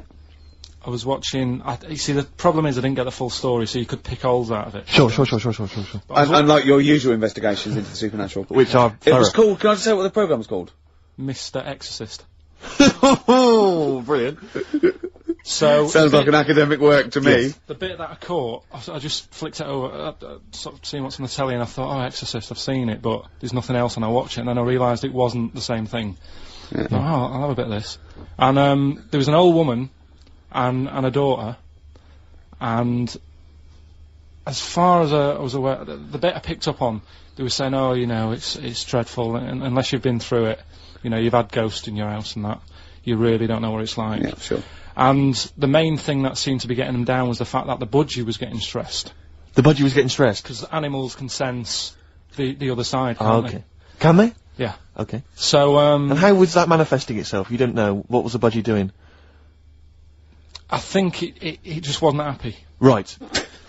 Did it explain that to people, or No, how did it express that? Budgies are known for being chirpy, aren't they? I see, and it wasn't chirpy. It normally swings on its little perch and that. And Just depressed because it was possessed. It was just sat around in its pyjamas. So No, come on, So Steve. sorry. Come on, Steve. You're making this a mockery. So the budgie was depressed because he could sense the ghost. yeah, and then this yeah. this Mr. Exorcist came round. Was that his name? Yeah, Okay. Was he a priest or something? yeah, he might have been. Yeah. Yeah. Like I picked up Did he have like a black coat with a little white collar? That's usually the. He had his coat on, so you couldn't tell. No, sure. Okay. But so he came round and he sort of did his thing, Yeah. and then Was he the next shot. Was he trying to exorcise the budgie? No, the the ghost. house. Right. The I house, see. It yeah. wasn't that the budgie had a demon or clearing the anything. house No. out. Okay. No, this So- wasn't a possession, was it? This was a straightforward. It wasn't a poltergeist or anything. It was just a. Well, a haunted house. Yeah, but Sure. that's the thing he was saying. He was saying you can have like your ghouls and that aren't that bad, that aren't going to cause you any problems. Yeah, But obviously the budgie, they've got weak hearts and that, haven't they? And Sure. I don't know So he go on. so anyway, basically he sorted it out, did whatever he did, and the next shot you see is like the budgie making a noise and swinging It's the happy ice again. over the moon again, and the old woman was like happy because she was. She couldn't believe it. stressed. Yeah. And that's The priest didn't come in and go, well, you should feed that bird. Give it a bit of millet. It was happy. It goes, right. No, See you it's- later. No. It was a. So I mean, budgies are. My mum's got a budgie, and they're fairly happy all the time, aren't they? So it's got to be something very odd. Right. You never see a budgie sitting down going, I feel like topping myself, to be honest. Yeah. Do you know what I mean? Though? No. Do you know you can have like a moody dog? You can see a dog when it's unhappy if it's walking down the street. You can have a moody canary, can't you? And what they do is they often tell the police what you've been doing. They're known for that. Mm. Yeah. So basically, So that for you is proof that the supernatural exists. A bird in a cage got a little bit annoyed, wasn't chirping as much as it normally did. Who knows why? There could have been a little draft up its, and Cloaca. exactly. That's Anyway, a medical term. Anyway, a man came in and did whatever he did. Yeah. and used your phrase. Mr. Exorcist, though, Steve. Yeah. This wasn't any bloke off the street. This was Mr. Exorcist. Yeah. Yeah. So. And for you, that's the proof that there is. just because like if it was a person, you go, oh, they're playing up for the camera. Yeah, you know, a budgie could possibly act like that, Steve. Yeah, I see what you mean. You're saying a budgie would not be it wouldn't be trying to become famous. or just No, want to get on the telly. not like Lassie. No, sure. It was sure. basically a show-off. Yeah, or So- Champion the Wonder Horse. Yeah. What do you think? I think I've changed my tune, Rick. I don't know about you. I have, and I think we should play a record. I'd love to get Mr. Exorcist in. Wouldn't that be amazing? Never dabble with things you don't understand. Sorry. Like women. See what I did there? Oh, he's turned that back on me. Blur. Boys and girls. Girls and boys, embarrassed to say. Blur. Girls and boys there, Steve, on XFM 104.9. So, it's not so bad, really, because we didn't plan anything, No. We've proved the supernatural. We were wrong about that. Well, just one other question. Was there anything else in this woman's house that led her to believe that there were ghosts, or was it just the fact that, Tweety, or whatever his name was, wasn't chirping? You see, this is the problem. I was watching UK Style. I was watching something on that. What were you watching on that? It was, it's not changing rooms. It's like that, but cheaper. Quite seriously, right? You might be the most interesting man in the world. I'm fascinated by it. I'd like to follow you. I'd like to have a hidden camera on you. I can ask you any question. I'd like to have you in a cupboard in my flat. So I just think about it. I wonder what Karl thinks of that. And I'd just throw something at you, and you know what I mean? Yeah, because that's what my dad did. Just kept me in the cupboard. Do you know what I mean, though? Yeah. I wonder what Karl would You're think never about stuck this. for a conversation point if Karl's around. That's No, what's genius about it. he's always got an opinion. He's got an opinion about everything. Yeah. It's But I love the fact he was watching UK Star without a shadow of irony. Yeah. Nothing. No, He's that's, just that's, like, what, no, that's what I like about him. Exactly, that's what's I wouldn't brilliant. like it if he was trying to be No, he's not. kitsch Yeah. and stuff like that. I like it because he's down the line, straightforward, no nonsense. Yeah. This is what I like. You know what I mean? He's going to be sort of like Jeffrey Boycott, Dickie Bird when he's about like 60 or 70. He's going to get on a bus and go to the driver somewhere, you need an haircut, you look like a scruffy get. You know what I mean? He's going to be a great old bloke that Genius. he doesn't get chinned in the pub. Yeah. Right, people protect him, you know, because he's like 70 or something. But it's great. You're looking forward. You're actually in that nod. That nod went. I can't wait to be 70. Yeah. Wasn't it? Can I make a suggestion that we just get people, they can email in just questions or comments they'd like to hear from Karl. Maybe they just want to know his opinion on the Afghanistan situation. Yeah, like or you know, like last night's Coronation Street, whatever. Yeah, like they do, you know, in the NME or imagine that coming up to the election, they go, Billy says Labour. Yeah. Ooh, I think the Karl. Sun has White Van Man. Each day they interview a guy who drives a white van, see his opinions on various topics. Karl is very much our white man van. White man van. Yeah. So I think- any query you have, I think most of our listeners are, any to be honest. opinion that you would like to hear voiced from the K-Man, ricky.gervais@xfm.co.uk, or you can phone in, I forget what the number is. Doesn't matter, does it? 700 800 1234. Sweet. Now, it's time for our first regular feature of the day. That film sounds good. That film sounds good. I stopped the film reviews because I've done all the films that are 9 or Yep. 10 out of 10. I don't want to Yep. drop my standards. Absolutely. This is a feature where it's a soundtrack of a film where I like the single from it and might make me want to see the film, might have seen the film. Today is our first request. Right, interesting. This is for Martin, who wants to hear Live in the City by Stevie Wonder, and it's from Jungle Fever. Let's hear it. Well, I love the song It's and I an love the absolute film. Living for the City. Genius. Stevie Wonder. The man's From a god. the film Jungle Fever. Absolutely. It's a great film. Yeah. Well, not to be confused with Living in the City, which I think is a Desiree track. So never you did know, that. because you're a huge But Desiree fan. we were grooving along to that. It's a great, not my favourite Stevie Wonder track. I actually, for He's Mr. Know-It-All, but a great track. Stevie Wonder's just fantastic anyway. And during that, we just had heads down, we just like, you know, just enjoying the moment. We said turn it up, didn't we? We liked it. Karl, just halfway through, just looking at me, he's got a driving licence. Yep. I went, what? He went, he's got a driving licence. I went, he went, yeah, just for his own land. I went, you don't need a driving licence for your own land. He went, you might be right. He said, who else is blind? I remember hearing something. It was someone famous Right. who shouldn't have a driving licence, Well, and they have. And I'm sure lot it's of people.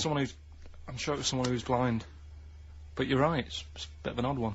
isn't it? No, but don't forget, this hasn't just happened, this is in your head. So you can't say that and go, isn't that weird, how did that happen? It's in your head, don't forget at the moment, there is no proof There's of no this. proof of that. You can't say something and then go, isn't that strange? You said it.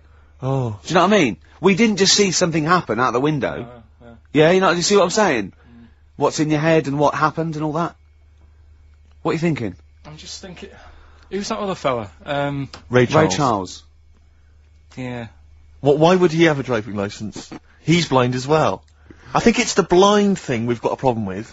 It's the idea of people who are blind driving cars that's maybe made us question that. I mean, Stevie may have a driving licence. I very much doubt that he's passed his test. No. He probably hasn't even... I mean, he could have done the theory one, maybe. But And that's it- touchscreen. And until Labradors actually are allowed on the Queen's Highway, Exactly. I don't think we'll see many blind people driving I cars. might be wrong. You might be, mightn't you? Oh, we hadn't thought of that. Yeah. Oh, yes, you might be wrong. Could well be Well, wrong. there's a start. I fancy a bit of Ed Hardcore about now. Well, Rick, you've embarrassed yourself because his name's Harcourt. Yeah. Yeah. Just play the song, Carl. Mop up this ugly mess. Still to come, loads of our other features, of course, including Hip Hop Hooray! Black Rebel Motorcycle Club and Love Burns, XFM 104.9. I'm Ricky Gervais. My name's Steve Merchant. Carl, what's your name? I press the buttons. That's it. Carl, I press the button. Yeah. Oh, bless him. He's People got are loving the K-Man, aren't they? They are, people are saying they love him. He's just, He is, he's I lovely. think we've created a whole new Will McDonald. I like to think so. Yeah. Carl! Or Gordon the Gopher. I used to have a show in Manchester. You Did used to ya? host a show? Yeah, overnights. What kind of things was it? What kind of stuff? What sort of tip were you on? Phone-ins and stuff. Yeah, yeah. You did a phone-in? Not a proper one. What did people phone in about? No, they didn't. That was one problem. There was no phones. Go on. No, just, you know, how things were going and that. Problems? Were you like an agony uncle? Kind of. That's amazing. Imagine that. Imagine sending someone to Karl. You got problems? Is it delicate? We'll go to Karl Pilkington. Hang on, looks like maybe there's some questions. Oh, we've got, coming I've in. got a few questions here. What's the one, what's Karl's view on... Karl, what do you make of nudism? Who's that from? Let me just check who that's from. Sort of, there's a time and a place for it. That's from, it's very difficult to tell. That's great, you see. There's a time and a place for it. That is just brilliant. That is Dickie Bird. That's that sort of northern, confident soundbite. Wasn't it nudism? Time and a place for it. There's a time and a place Would you for do it. it, Steve? Would I do nudism? Yeah. He's not allowed. Not again. No, Yeah. It's not nice, is it, really? No, it's not with Steve. He's not allowed on any National Trust land doing it because he's caused the death of millions of starlings. That's true. There was something on BBC Choice the other night. It's a really short show. I haven't seen it before. Like an odd It's court not. It's thing. not a bloke eating cup of soup and then another short show like maybe someone cleaning their teeth with Colgate and then the really short show. What was it? Go on. No, what it was about this old fella who he's into nudism, and he was saying he's done all right. Did he out play of it. volleyball a lot? He said he's done all right out of it because there's not many blokes who are willing to go nude for modelling and that, and he's Yeah. about 70, so it's not. Is there much cry for that, do you think? Is there much demand for a He's doing 70-year-old all right. nude? He's doing all right for it. Sure. Good luck to him. And the odd thing was, you see, He had a corkscrew penis. he was just like walking around on a main road in like a In the bar. seaside town, and Right. yeah, and cars would. See, that's not nudism, is it? That's mental illness. Yeah, he's just a bit diff. Yeah. Yeah. Yeah. So I tell you, one of your favourite programmes, isn't one of your favourite ones just that one with the hot air balloon? And it's Yeah, you adventures. love that, don't It just you? goes, it's like Oh, in you love Sydney, that. sometimes then it's at a carnival. His favourite programme when he was little, he used to watch it for hours, was that little girl by a blackboard with two toys. Yeah. He used to love You that, didn't enjoyed you? that, didn't you? right, listen. Here's something else I learnt in the week, and we can use this if you want to give away the Incubus tickets. Go on. There's a Oh, I program. must have, there's some tickets to give away later. I'll tell you what, I'll tell you what it is later. Go on, Carl. Who? I don't know. We're gonna save it. It's a surprise. Go on, Carl. Oh, have I ruined it? No, go on. Crack on, mate, crack on. Yeah. There was a program about the body. Sure. And what is it, right? Barbie doll.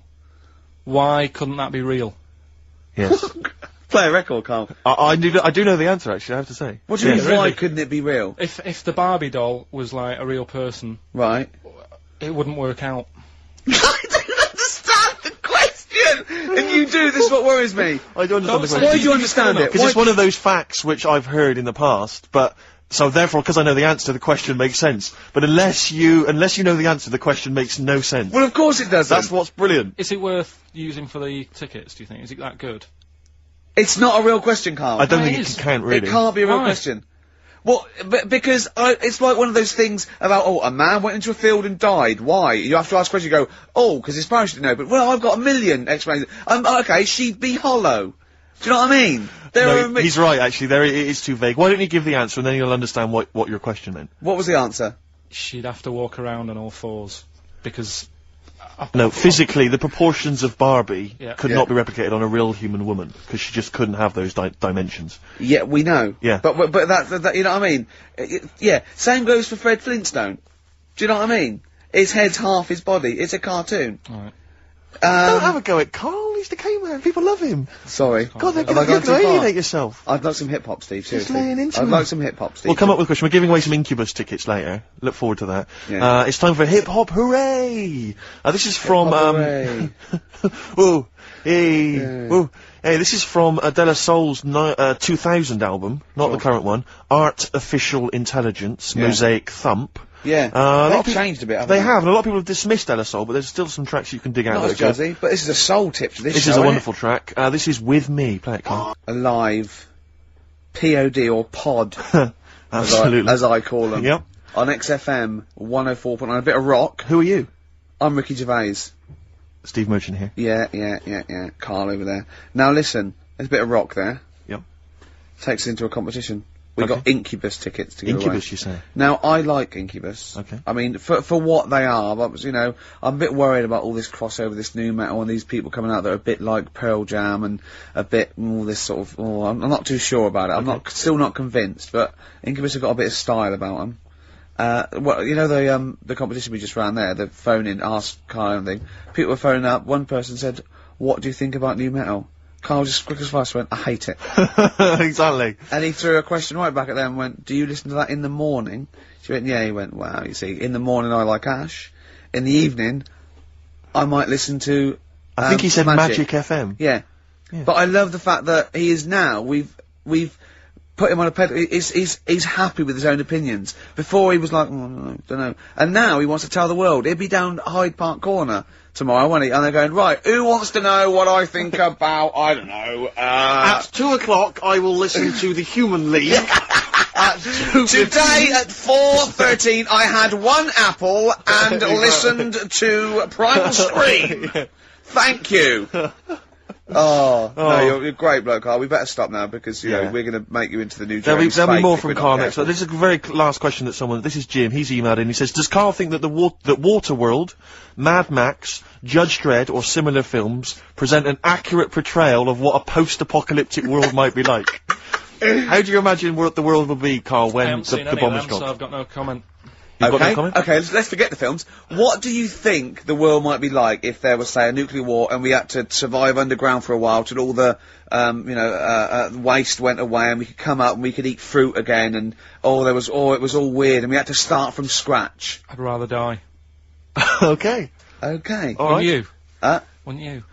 Well, supposing it was sort of like, you know, Britain was just it was, all the buildings had gone, right, or there was some bit of scavenging, there was like, and we hid underground and we came out, you know, sort of, in 10 years' time. Don't keep shaking your head, you know the question. You can go, no, rather die. And it was fine, you lived on tin fruit for a few years, right? Then you had to come up and start again, you had to find other civilizations. I'd want that thing that, is it Walt Disney had? Sort of cryogenically put me in a preserved fridge thing and say, look, wake me up when it's all built again. I couldn't be doing with that, walking around with a hard hat on all day. Yeah, what would you do? Set an alarm clock? You're the only person. What you get in a fridge and leave a note. If you find this, do not disturb till 2012. You know what I mean?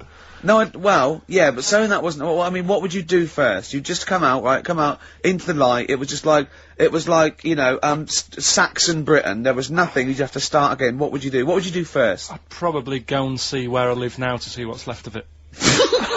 I know how he thinks.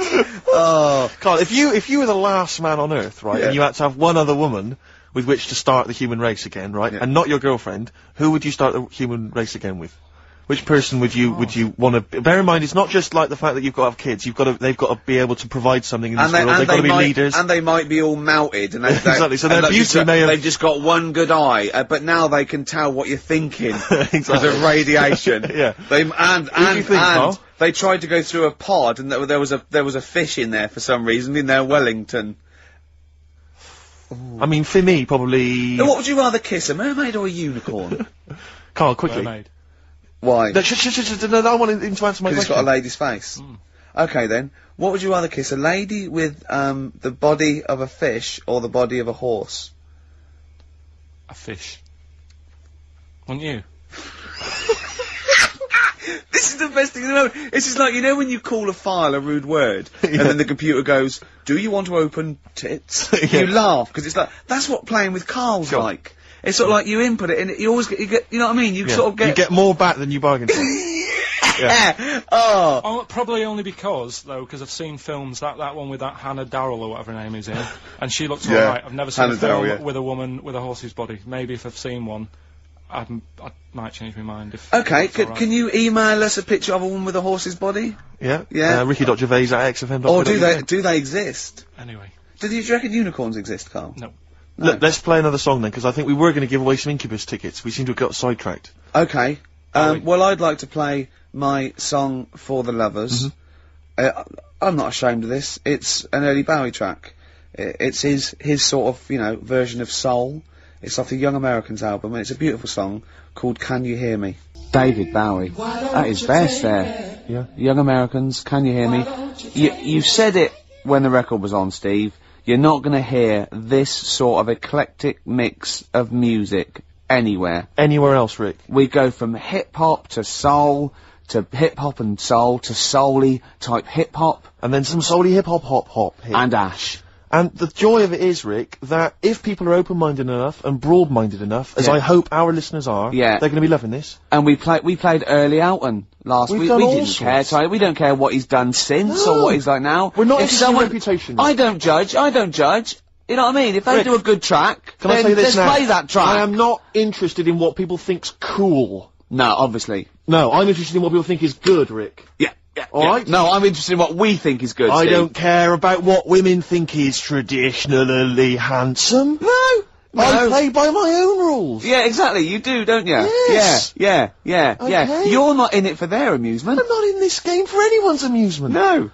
Obviously not. Jeez, and all these women with the, I want to be able to have a conversation. Yeah. I want to have an orgasm. Exactly. You know what I mean? Yeah. Now, that was, David Bowie there.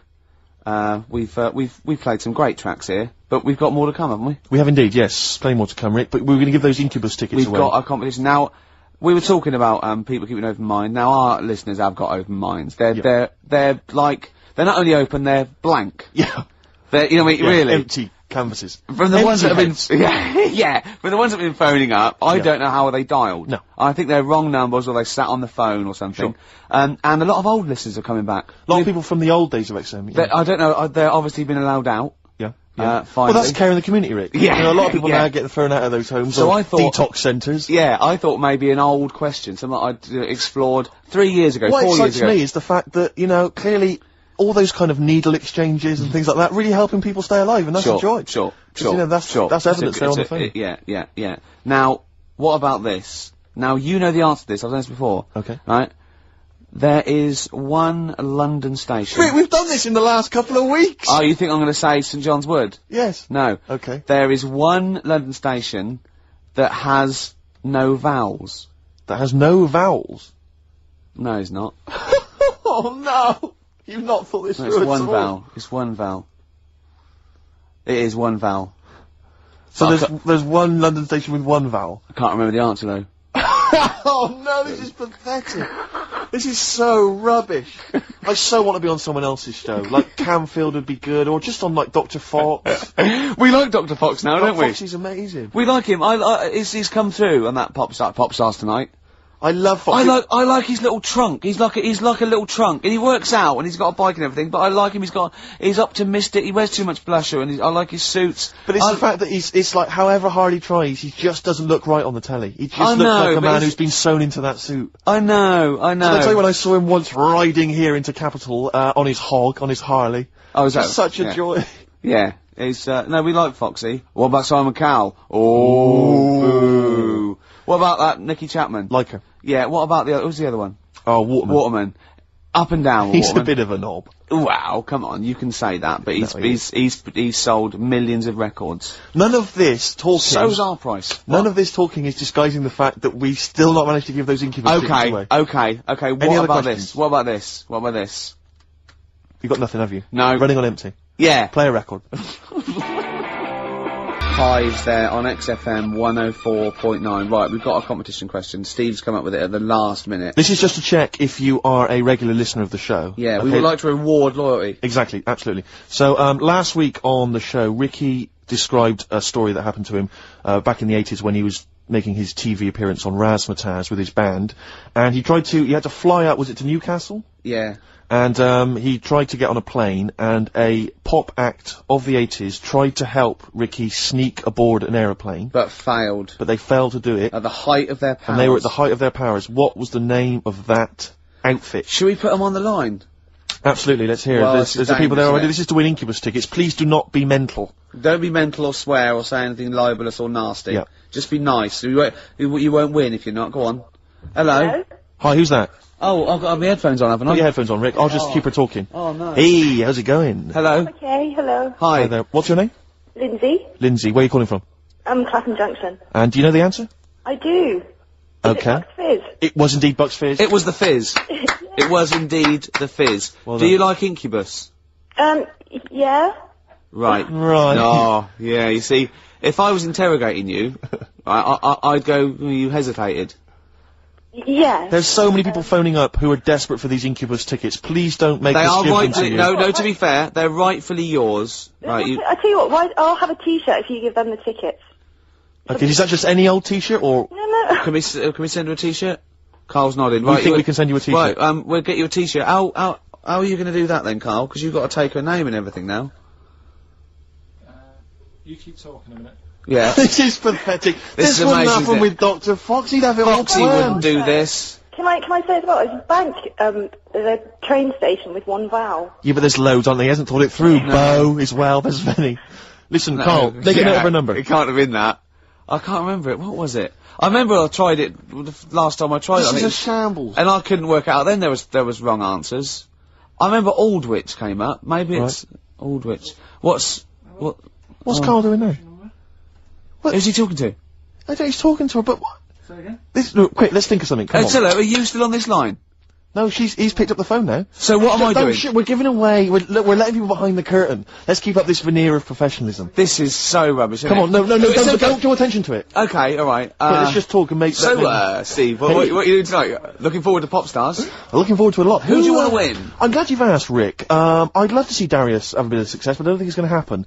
I think it's probably going to be the stutterer. I think it is going to be Gareth. He has a name there, Steve. I think it's going to be Gareth, yeah, apparently in the polls in the week he's getting twice. We're back, don't we? Okay. Alright, Carl, so she's getting a T-shirt, is she? Lovely. Right, who's that on the line? Next contestant.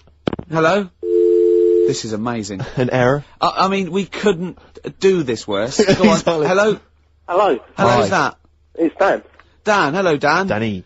So, Alright, do you want to go to Incubus? I'd love to, man. Okay, hold on, this is pointless, because he's just heard the he's heard the answer. Yeah, it's definitely Bucks Fizz. This is mad, we didn't think this through! No, but let's be honest, he wouldn't have been on the line if he didn't know the answer. Are you cheating? No. Dan, he said he's not cheating. This is fail-safe. That's fail This is our rigorous, I can't believe this. Dan, you're going to Incubus. Oh, cheers, man. Well That's done. blinding. Well done. Oh. Nice one. Thanks for listening. Cheers. Cheers. Carl, what do we have to do? Do we just hang up, or what happens? No, you play a song and... Play a song then. You've got his details. Yeah. Oh, Play God. Feeder, just today. That reminds me of this Christmas where my 51-year-old brother wouldn't let anyone near the PlayStation 2 because he was playing Gran Turismo. And he has to build his car up and buy it. He just played it from about 6 o'clock till sort of 3 in the morning. Was it bought for him, or? About 3. I don't know, but we had to watch him. Brilliant. Why that song particularly?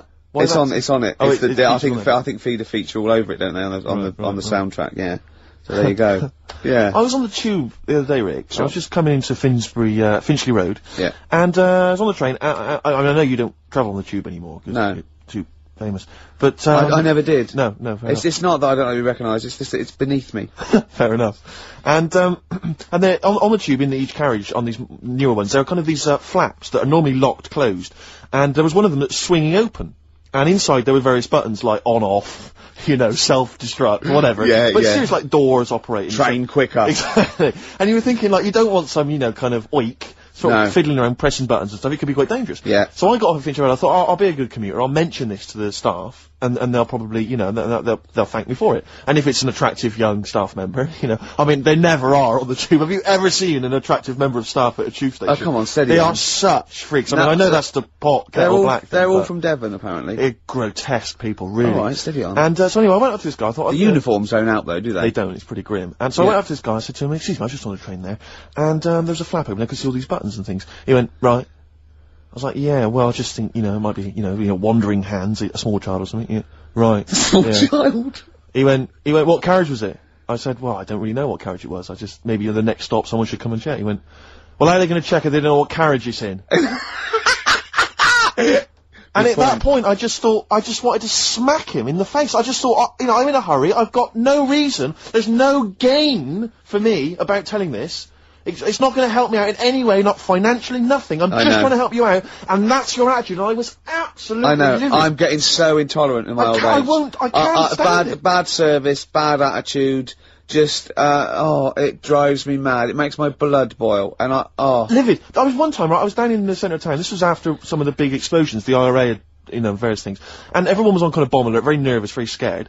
And there was a sort of a bag in the street. This was the centre of London or whatever. And my friends and I were a bit edgy, a bit nervous. And we're outside this pub and we saw the bag and we thought maybe we should sort of we'll tell the landlord and that. So we told the landlord, right? And he came out and he looked at it. He thought, oh, you're right, lads. It does look a bit shifty.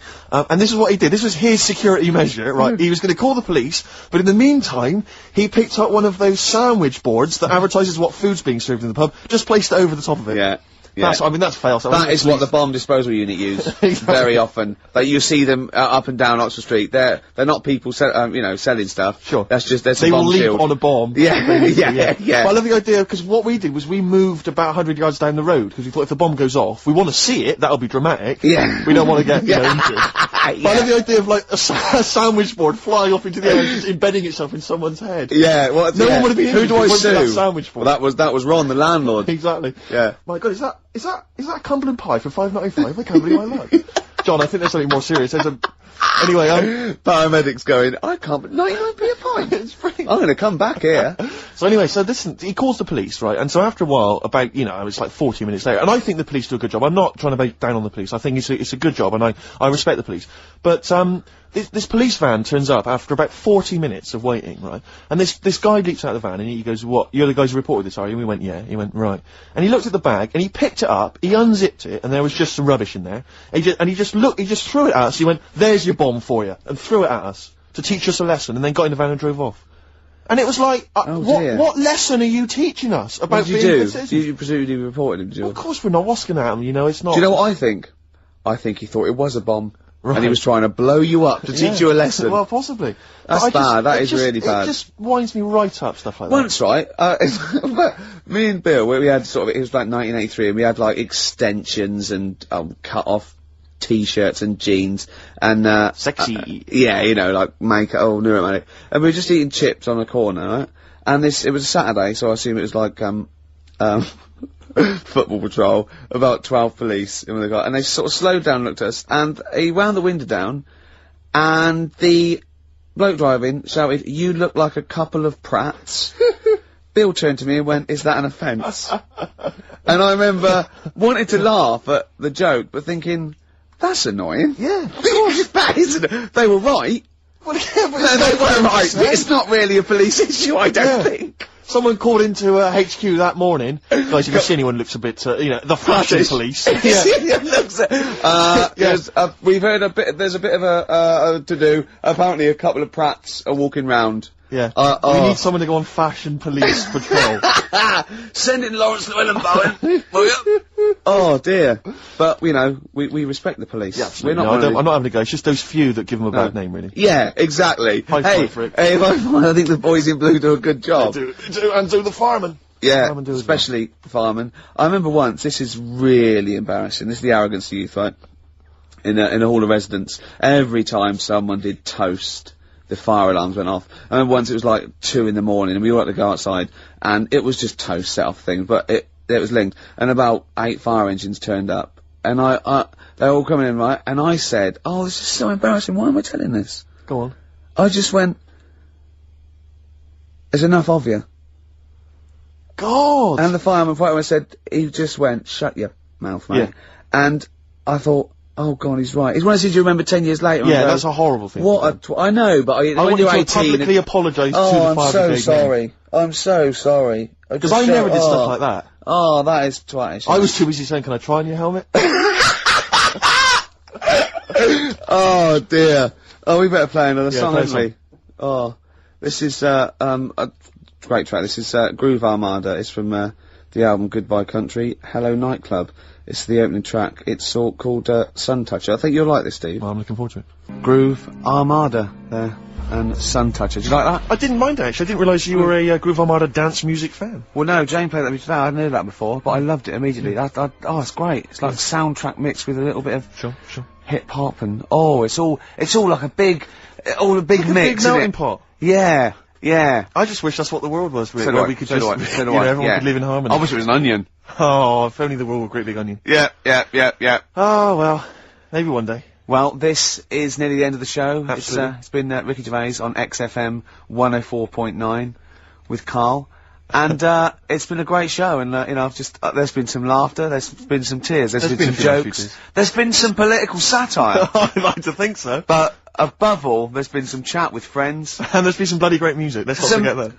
I don't think we need to swear at this time. It's late juncture. Yeah, because you make yourself look a cock, and me look a twat. And true. Carl look like a complete... Song for Ladies. Rarely do you get a chance to play on a radio station. wanker. 7 minutes worth of Led Zeppelin. But screw it, I thought, damn, you know, it's the end of the show, we don't give a damn, it's an amazing song. Be careful with the language, screw, damn and bloody. Do not a sermon make. Rick, it's a beautiful song. If you're not a Zeppelin fan, stick with it. It's not roaring rock as you'd expect. The Rain song from Houses of the Holy. See you next time. See you later. Hi, it's on XFM 104.9. I'm Ricky Gervais. Steve Merchant. It's with you. Oh yeah. Yeah. Sentences and all that. Just using the traditional English language. You put me off, you pointed to yourself, and I just said Steve Merchant. You know what we do that every week. You introduce me. Yeah. You say with me and I go Steve Merchant. No, yeah. So it's a catchphrase that everyone's waiting to hear it. No, but usually I go Ricky Gervais and you go with Steve Merchant, but this time you pointed to you, so I said it. But I didn't say it, it caught me off guard, so I didn't use the sentence. Oh, I don't like the way you sit, right? I've read medically that if you're slouching like that, can you try and describe how you're sat? But you've got the kind of have you ever seen that picture of when John Lennon was off his head on Smack recording Let It Be, and he was lying on the floor at Abbey Road? That's basically what Ricky looks like now. Chest pains, I'm scared. It's not good for you, that. Look at you can't breathe properly in the diaphragm, so you're gonna speak badly. Listen, I was trying to speak medical stuff there. I was trying to run into trouble. Anyway, Rick, what are the words to Wow Rap? Now, what are the words to... I don't remember Wow Rap. What the hell's got into you? Hey, sucker. No, there's nothing you can do. Brilliant. I look forward to, a forthcoming revival of your music career. Yeah. Rick, I had some devastating news last night. Go on. You know when I left you, I was off to buy a PlayStation 2? Yeah. I was totally in the mood for it. Or a PS2, as he said. Yeah, yeah. Which confused him, Grandad. Anyway, so, you know, I think I went in, like, some electrical stop on, Oxford Street. Yeah. And, the thing I'll just say, the thing about Steve is, I wouldn't say he's mean. He hates that. He's careful, right? And he will spend days to get £1 off. Rick, 2.5 hours I walked around last night. I swear to God, I was walking to different shops, right? I went from Oxford Street to Piccadilly Circus, back again, along the length of Oxford Street, back again, all over the place, right? I realised I basically couldn't get a better deal than about 240 quid, right? For a console and a game. So I ended up in Virgin Megastore, I bought a, Auto Grand Theft 3 or whatever, and a PlayStation and a memory card or whatever.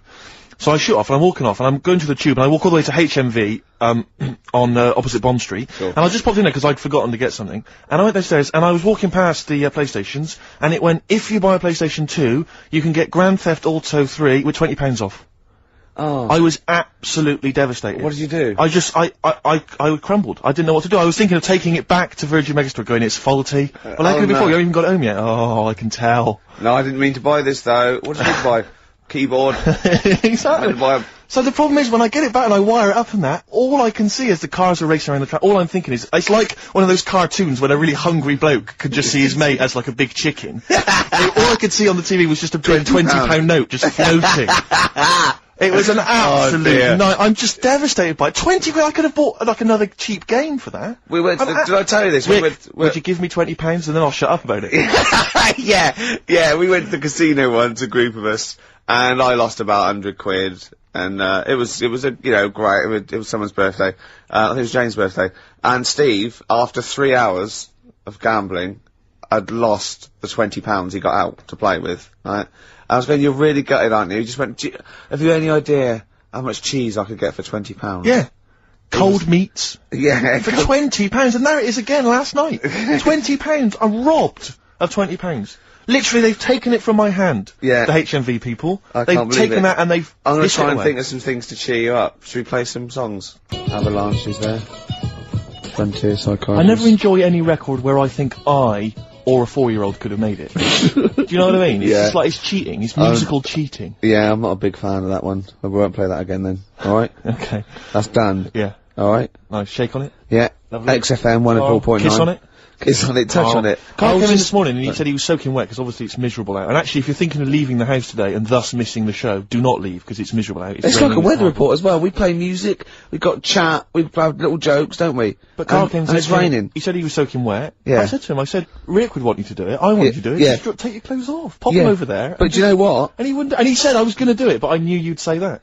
But when you left us in the kitchen when he was making coffee, he went, yeah, Steve said if you're wet, take your trousers off. And I thought, hold on, Ricky's not here. What's he up to?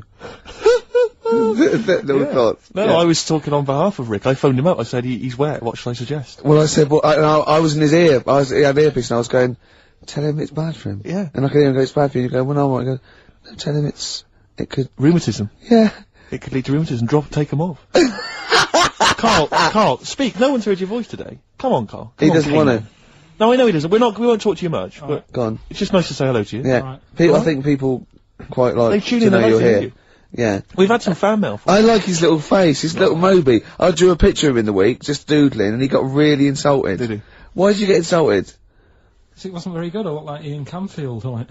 Oh, what's an insult? Yeah. Ladies love Canfield. Yeah. I mean, they're weird kind of heavy metal ladies. Yeah, but yeah. The ones that drink blood. Yeah. Yeah, they love Canfield. I thought of you look like today, but I think you might find it insulting as well. It's just meant to be affectionate.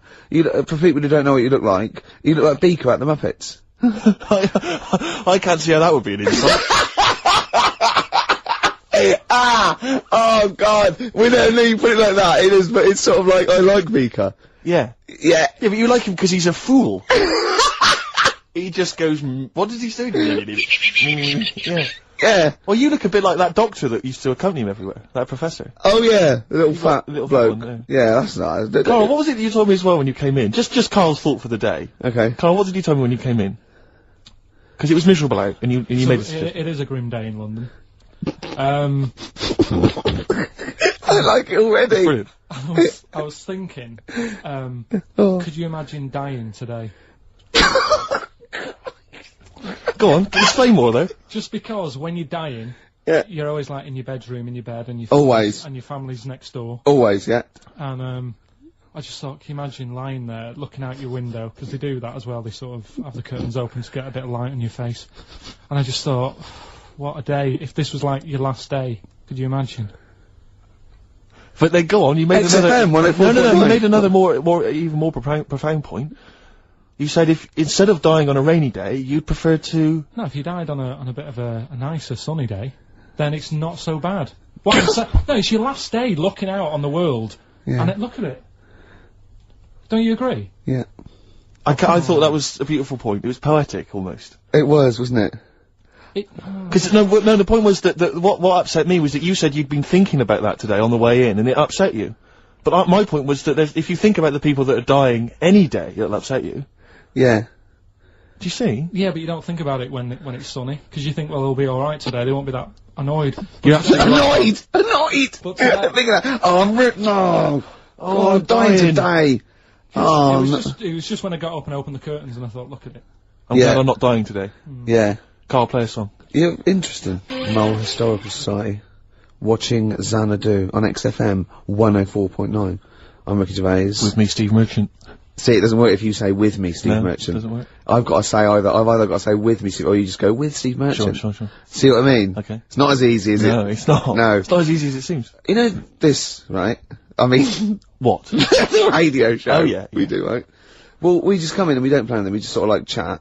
And they still pay us, it seems good, Yeah. Omar. Should we just do this all day? What, all day on XFM or? Or just get a license where it's Ricky and Steve FM, and we just chat and we go, what are you doing there, Steve? Just having breakfast. You go, oh, right, yeah. Yeah. Oh, what are you doing there, Steve? I'll just clean the windows and that. And we have a little chat and we go, oh, I'm just reading the paper. And we just talk and we play records. For 24 hours a day. Yeah. I mean, have you spotted any flaws in that plan or? It would be boring after about an hour and a half. Yeah. Is that it? Yeah. Oh, okay. I mean, this is boring now. No, And it's we've only when done 20 No, minutes. but it's just we were talking about Carl having a thought, remember? Yes. And then I had that thought when I went out to get some orange juice, and I had that thought. So maybe this show can be about let's have thoughts. Okay. So we have thoughts? Yeah. Okay, or they could, if we haven't got any, they could phone in with some. Okay. Or email a thought maybe if you've got a thought.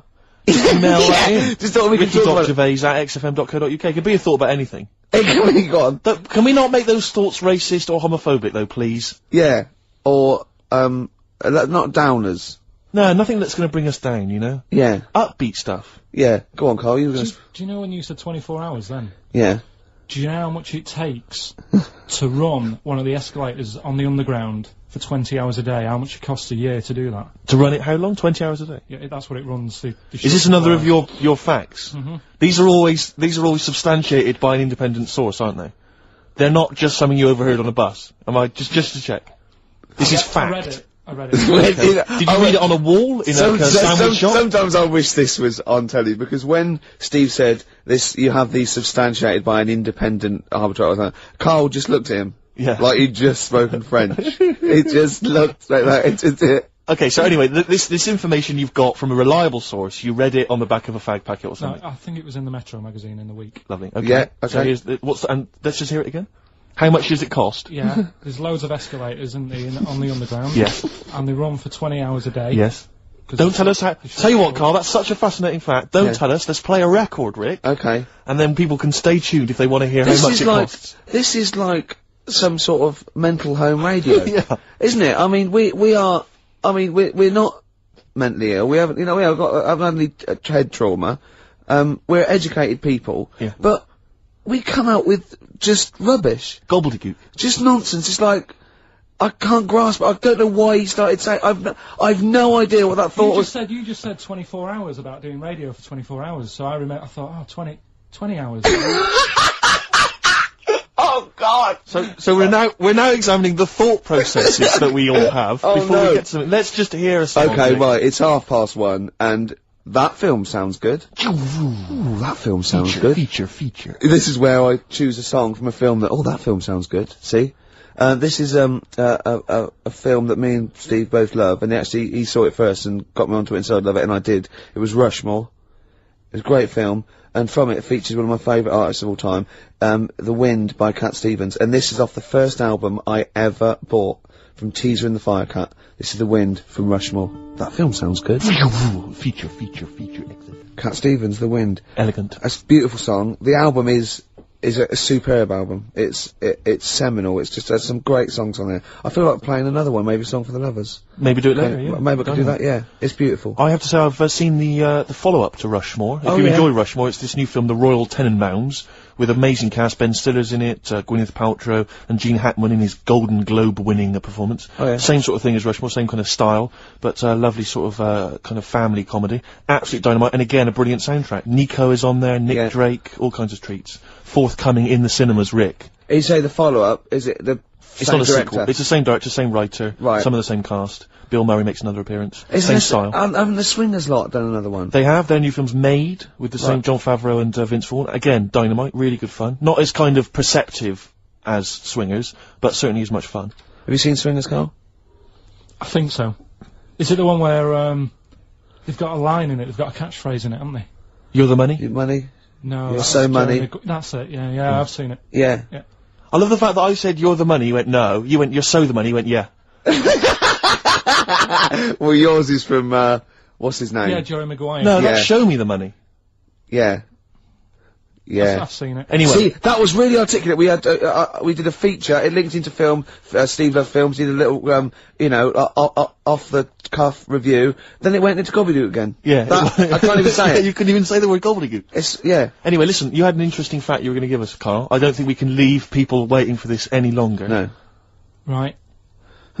How much does it cost to run one escalator? That's just one. Yeah. On a London Underground. It's running 20 hours a day because it shuts for 4 hours in the night when they're cleaning up and that. Yeah. Yeah. How much does it cost to run it for a year? £12. £60,000. The trouble with these facts is, I've got nothing to compare it against. Well, think about, like, your yearly electric bill at home. Well, when you put it like that, when you can... It's a lot, isn't it? When you think they could just use stairs. Carl, play a song.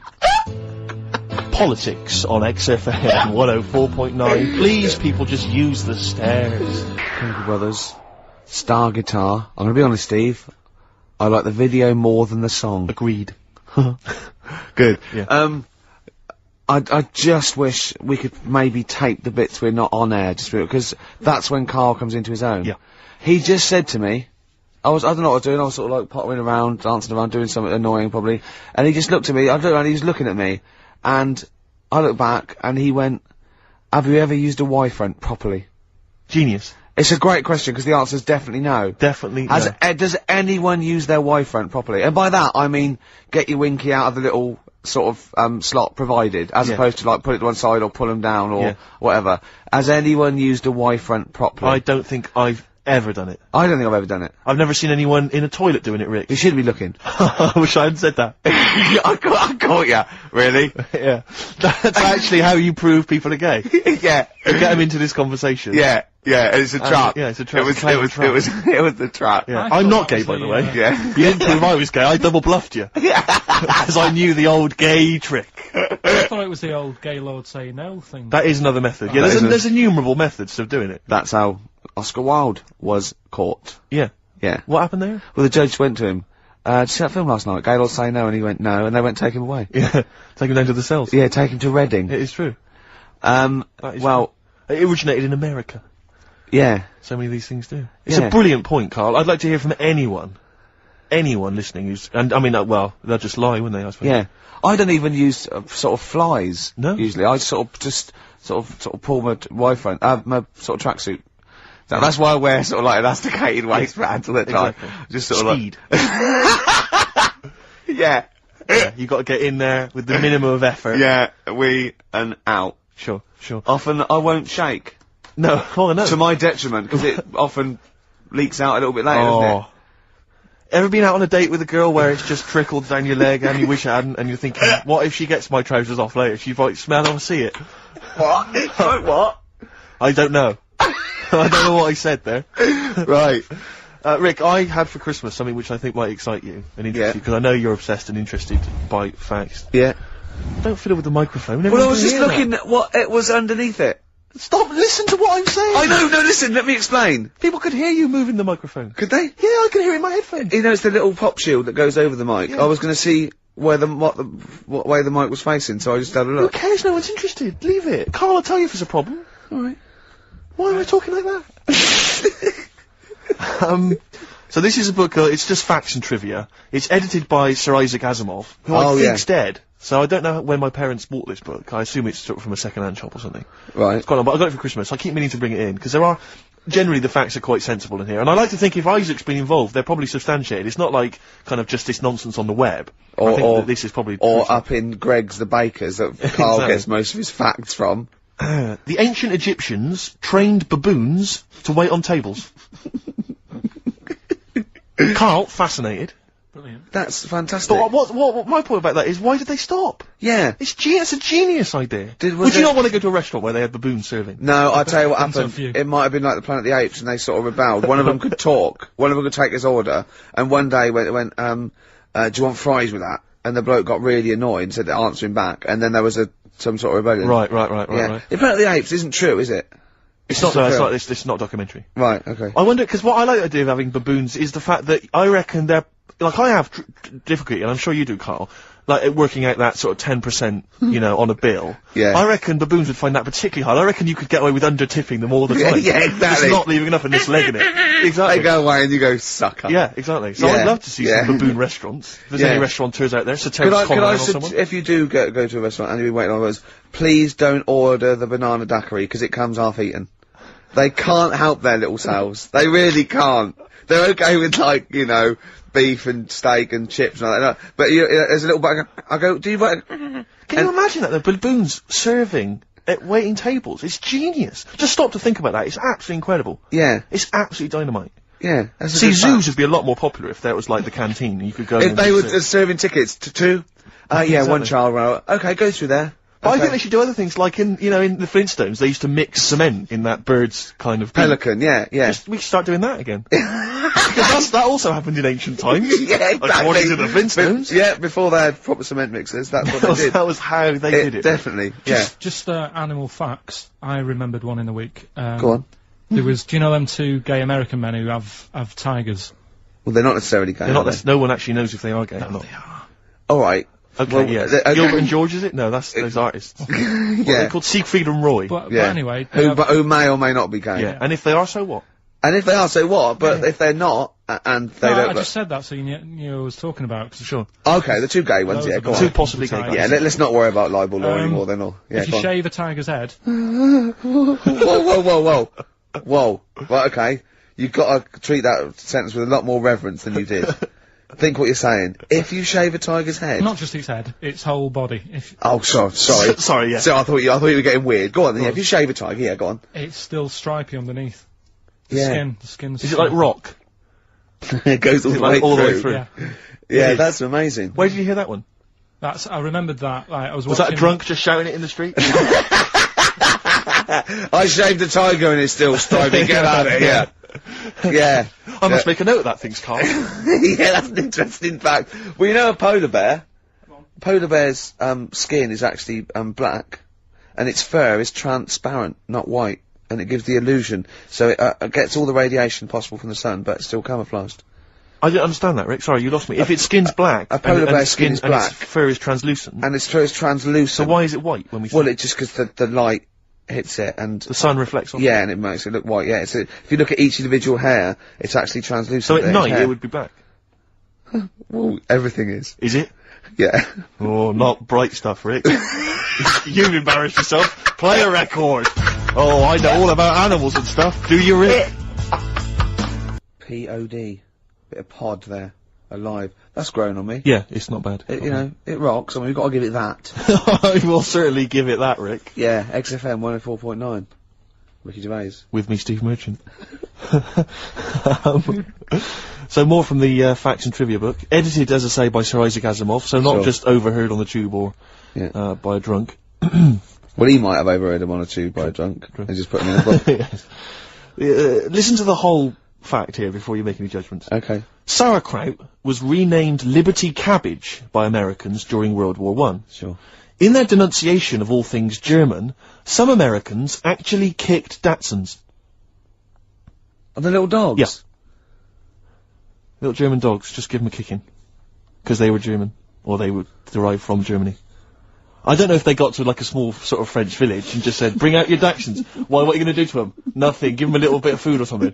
You're not going to kick them, are you? Got some milk. 'Cause I've heard about you Americans. No, just bring out a little sausage dog. You say it aggressively. You said that aggressively, like... Well, you- no, bring out the little sausage dog. Okay. Well, you're not going to hurt it though. Of 'cause course I'm not. If you hurt it now, it's like, it's against the Geneva Convention and I'm not going everything. to kick it. Well, I didn't even bring up kicking. I didn't even mention kicking, so why have you done that? I That's... don't know. Well, I haven't got a Datsun. Oh. Sacre bleu. Yeah. Sorry. That thing down my trousers is just a baguette. Yeah. Do you remember that, Carl? Do you remember that? Dynamite fact. A dynamite Baguettes fact. were invented by Napoleon so he could carry them down his leg. We just find there's one more here that I thought might, I know that there's a lot of those kind of amusing laws and stuff, antiquated laws and that on the web Yeah. and things, but again, it's Asimov. I'm thinking it's Yeah. true. City Ordinance number 352 in Pacific Grove, California, makes it a misdemeanor to kill or threaten a butterfly. Threaten! Yeah, you can't even threaten a butterfly. So if it goes, Don't even look at it aggressively. yeah, butterfly comes down, I go, what are you looking at? I go, nothing. Yeah. And he goes, Judge! What? Yeah. Bloke looking at me with a net. I wasn't doing anything, I said, no, I'm fishing. But see, the thing about that is, a lot of the kind of, sort of the wilder butterflies from the wrong side of the tracks, they're just going to take advantage of it. They're going to cruise around, they're going to be playing loud music, Yeah. abusing old people. Yeah. They're untouchable. And they're gonna go, have you got a problem with that? Exactly, you go, And no, you're gonna go, no, no, it's fine, go about your business. no, Butterflies there, Rick, in California, running amok.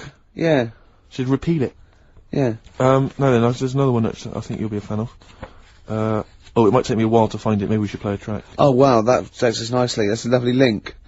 That thing about you said about playing a track. Keep going. This is Song for the Lovers, and I've chosen a great track here, by Lloyd Cole, oft forgotten, but a great singer-songwriter, and this is one of his, best songs, I think. In fact, I think Sandy Shaw covered it in the mid-80s when she had a little bit of that resurgence. It's, Are You Ready to Be Heartbroken? And it's, Song for the Lovers, lovely tune. Enjoy. Are You Ready to Be Heartbroken? Actually, Lloyd Cole with his Commotions. That was done with, and, I love it. Beautiful. Cheers. facts and trivia, the last one, Rick. Go on. This is a sobering lesson for us all. Go on. At the Pan American Exposition in Buffalo in 1901, Yeah. President William McKinley received a line of citizens, shaking hands with each. In the line was a man with a handkerchief covering one hand. Neither of the two Secret Service men guarding the president was curious enough to take a look at what might be under the handkerchief in the hand of the man. Leon Golzgoz, an anarchist. What he had was a loaded revolver, and when the president thrust his right hand out for the shake, Zolgozd fired twice. McKinley died a week later. So, what he did there, it was outwit the might of presumably the FBI or the Secret Service by covering the gun with a handkerchief. Clever. That's brilliant. It's absolute genius. Just think how they had to explain that. And they go, how did you get close enough and shoot the president? And they go, we didn't see the gun. Why? Covered it with a hanky, did he? Oh, well, you're not to blame then. Exactly, we can't compete with that sort of, you know, didn't you think to look under the hanky? No. Well, probably just thought it was a hand. Of course, because that's what a hand would be. Did you not think he was probably holding a gun or something? Didn't do that. We didn't train. We didn't do hiding it with a hanky, did we? Alright, if you didn't do it, then it's not your fault. Don't worry about it. But he lived, did he, for a week? The president lived with it for a week, yeah. That's because they had to go to him and they're probably shuffling around his bed going, sorry about that. Why don't you look? I had a hanky, did he? Oh, well, they're now in jail. Well, they were. Go on. Well, when we went into the jail to give him some bread and water, he had a hanky over his hand. Right, yeah. We thought nothing of it. Sure. And a gun? Yeah. It's a gun and he got out. See? Do you remember the gun? Yeah. That's terrible, isn't It's it? pathetic. No one's used that method since. I know. Because it was effective there, but you don't hear about that now. No. People using all kinds of elaborate methods to assassinate people, poisoning their wine. Yeah. I think that was Rasputin. As I recall, they put some poison into his wine. Well, I didn't study it in history class, that's my memory of But it if only they listened to Karl last week, chink the glasses. Always drink the That glasses. shows that they used to test it, didn't they? Pour a little bit from yours into mine. That means I'm not poisoning you. Yeah. But if you're thinking of murdering someone, you know, Just a dignitary. with a gun. Yeah, but let's Pop say a hanky over it. Just think about that. Just pop a handkerchief. hanky over it. Oh, I don't know, pop it inside an oven glove. And just wear that as you go to shake their hands. Or sooty. Or one of those big gladiator-style pointing foam hands they used to have on gladiators. Yeah. That'd be genius. Yeah. I'm just using this because I love the No president. gun in there, is there? No. It's just a big finger. Check if you want. Yeah. Well, no, we won't then if you said check. Right? That's Oh, unlucky. have I ever told you my method, Carl, my genius method of assassinating someone? This is brilliant. This is the ultimate crime. Oh, Is this the Ice Cube one? Have I told it to you before? No, but I know that. What's Is the that the Ice one? Cube one?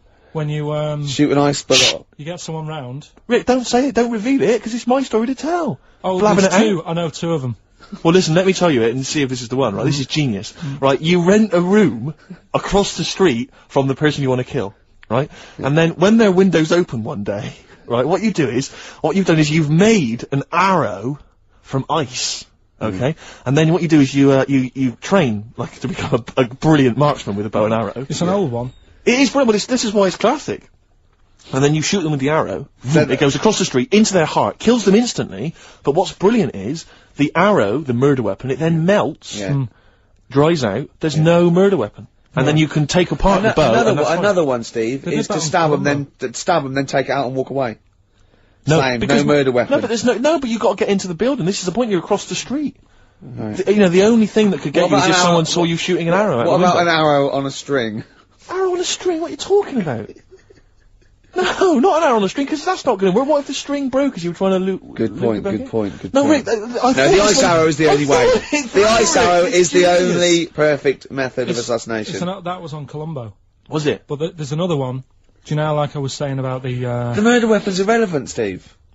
What? The fact that it's a murder weapon, that is irrelevant. No, because there are fingerprints on it and stuff. You're having a laugh, Rick. I defy you to win. There's no fingerprints on a bullet when it goes through your head at 12,000 miles an hour. They can trace it to the same gun, can't they? They can figure that out. Throw the gun away! No, but they'll find the gun. They always find the gun. Burn I've it! seen it. No, you can't burn a gun. Rick, my point is... Melt it. No, the point is his fingerprints and stuff. Well, no, wipe it. Ricky, never Wear try and kill gloves. someone. Wear gloves. They'll catch up with you. They'll always catch up Will with you. they? Oh, I won't then. The ice arrow is the only way. No, The ice arrow. I bet that was the one case that Columbo didn't solve. That's one of them. The other one is, do you know I was saying the other week about the drinks and you chink your glasses and stuff? Yeah. A way around that, put the poison in the ice cube. You quickly have a swig before it's melted. Before it's and they'll melted. go, that's alright, I can drink that, it's not dangerous. Just say, oh, I'm going to show you some pictures or something. Let the ice cube melt, the poison goes in the drink, you say, oh, knock that back. Yeah. You look thirsty, they'll have it, they'll die. Genius. That is good. Carl, you and I, man, we're like criminal masterminds. Yeah. All What right? happens when they find the poison in the body and go, well, he was at Carl's house drinking, it might have been... You'd have legged it. Oh, yeah. He'd have been off with his missus and like £30,000 or whatever it was. Yeah. Wouldn't it? Yeah. So that's perfect as well, is That it? is the perfect crime, So Rick. it's hold on, are all perfect crimes to do with ice? Pretty much. Roots, manoeuvre, witness. We were talking earlier about people who use Americanisms like Yeah. they've used it all their life, and it's our pet hate, isn't it? Really, Oh.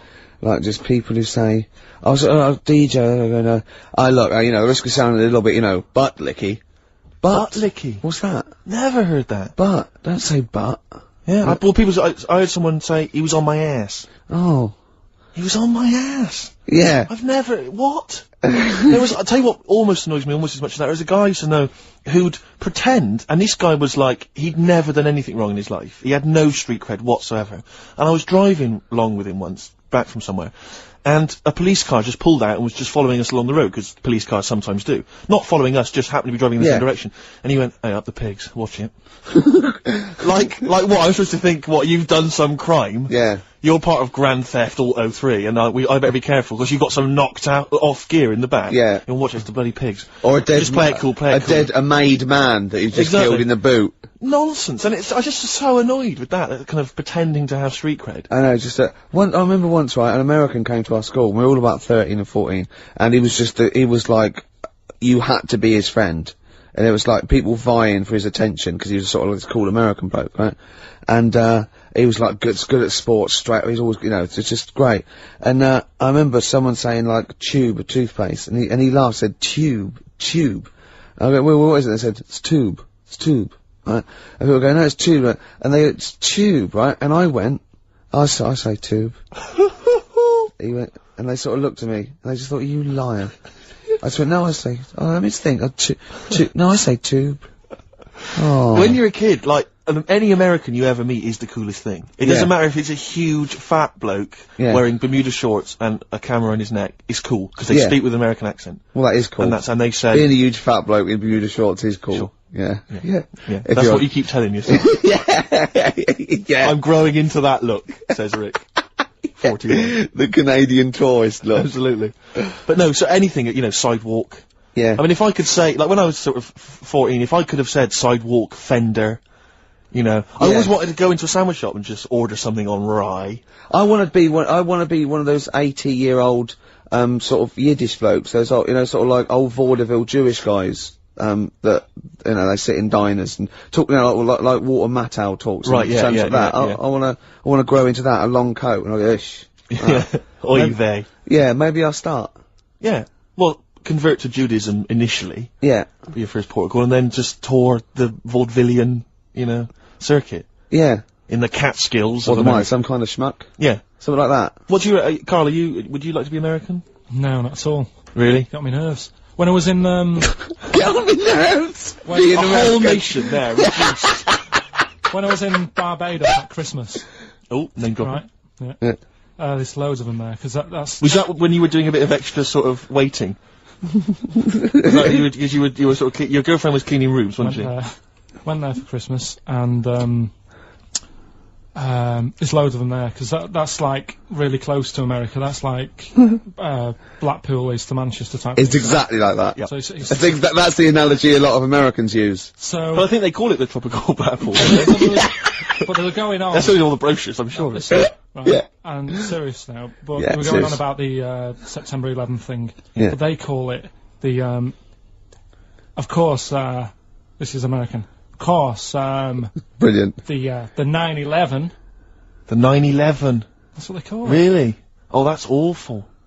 That is, so it's like people who say 24/7. Yeah. Well, I'm Americans working my say ass that. off 24/7. Well, Americans that say that. Well, they're allowed though. Oh, Americans are. Yeah. I'm talking about an English person who might say it. Yeah. Fool. Yeah, no, that's terrible. Yeah. Do that American accent again? Yeah, of course, the 9/11. Where are you from? What? Can we Which part of America is that? That's how they sounded in Barbados. Sure. Sure. But Can Carl, you do any other impression? but Carl doesn't, I very much doubt that Carl likes newfangled countries like America. Yeah. He doesn't like London. No, true. So he's not gonna Have you been like, to America? Yeah. Did you enjoy it? Went to Florida.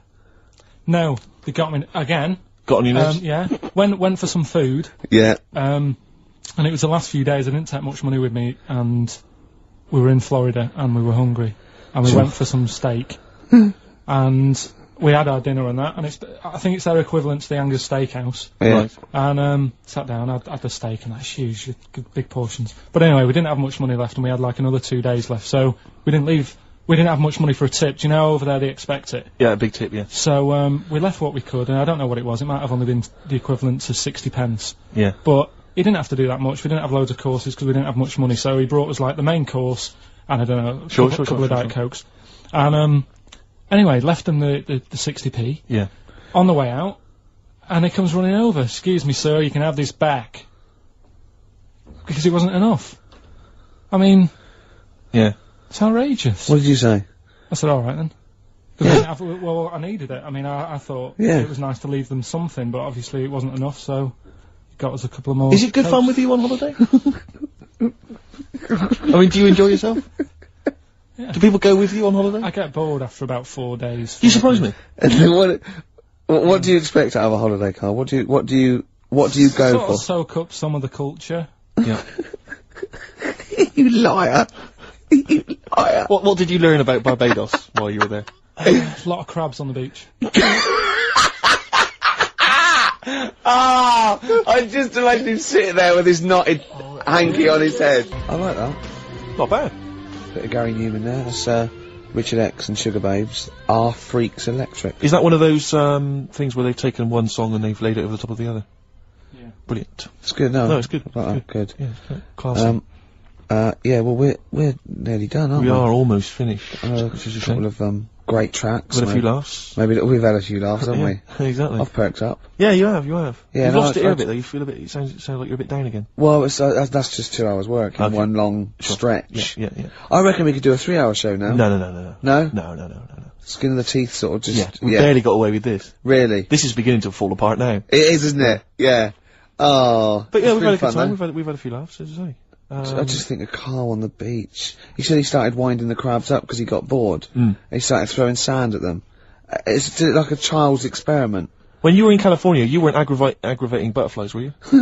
Because that's a misdemeanor. Scary though. The weather's really freaky Where in California. is it? Yeah. In the day it's dead nice. Come 6 o'clock it goes black, and then Right. the rain comes down. It's freaky. Is that every single day, Carl, or was that just the week you were there? Every day I was there for about a week. It happened every day. So as far as you're concerned, that happens all year round. Yeah, good thing. So what you're saying is if people are booking a holiday, they should be conscious of this, because it will always happen. Californian I tour. That's think it fact. does. I think it does. But why did you start throwing sand at crabs, by the way? Just because you get bored on the beach. You sat there. You look around. And then I saw these crabs, and I was watching the way they move around and Yeah. what they Funny, do, innit? Sort of to. Did that annoy you, the way they moved? No, I mean it works for them. Good of you.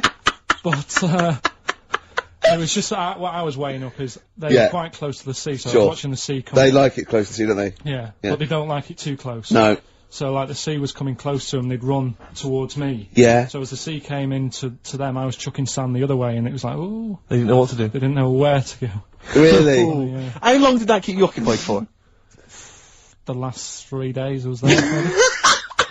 Have you ever seen, I don't know if I've described this before, do you remember a classic Paul Daniels episode where Paul is having tea with some baboons, I think? Chimps, full circle. And he's got a little box, and inside the box is a mirror.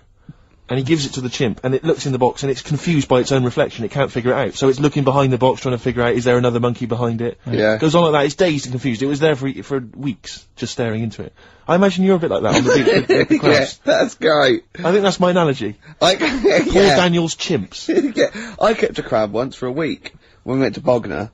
It was me, my mum, and my nan in an. Oh, party time! Oh man, alive! Look, you never haven't lived until you've woken up to the sound at 3 o'clock in the morning of your nan having a wee in a tin bucket and echoing round a caravan. Man alive! Yeah, I was about 9. You'd brought a chick back. I was about 9, right? And I just kept a crab in a first day I In found the it- bucket? In a. I don't know where it came from. No, I found it on the beach and I brought it back and I kept it in a little bowl in the sink. And then the last day, it started to smell a bit. And then the last day, Mum said, go and put it back. And I went and put it back. So I had a pet crab for a week. And did it die? What happened to it? No, it just got bored. Sure. It didn't do a lot. Did it start throwing sand at you? Oh. Listen, I think we better play some music because we've got a few songs to squeeze in. I just wanted to play a track. I was watching MTV the other day and I was a bit confused. Yeah, so was I. I like that. Because I saw a video for the Electric Soft Parade's Silent to the Dark. Yeah. But it was called Silent to the Dark 2. But it was the same song. It sounds like they've redone it. The video is different to the old video. I was very confused. Hopefully someone will phone in and solve it for me. Anyway, this is the original Silent to the Dark. Still a good track. Let's hear it, Carl. Silent to the Dark, the debut single by the Electric Soft Parade. I like that. Yeah. Very good. Very good choice there. Apparently discovered by XFM. Is that right, Carl? Yeah, sent a tape into Claire Sturgis. You see? Big time now. What did she do with it? And sold it. Yeah. Got a little £5 starter bag of skag. Exactly. Oh, And the bless rest her. is history. Well, I've enjoyed myself. I have. But can I just say, we don't just muck around and do stupid things and play great music. We're also informative. And We I'm are. going to leave London with this tip that Carl, for no reason, just told me. Do you want to do it, Carl, or shall I tell him what you just said? Rick, we haven't got much time. You better explain it. Okay. He said, you've been on the Millennium Wheel? I went, no. He went, well, if you do, here's a tip. Go when there's lots of disabled people on there. And I was up for it. I went, why? He went, you get more for your money. Because they have to keep stopping and letting them off. You get an extra 6 minutes. Alright? Good, solid advice if you're So ready do to that go there then. today or tomorrow. Yeah. Thanks. Song for the ladies, Rick. I'll leave you with Lamb Chop. A lot of people aren't a fan of Lamb Chop for some reason. They don't like the way he sings, but this is a beautiful song. That's the reason. Up with people. See ya. Bye.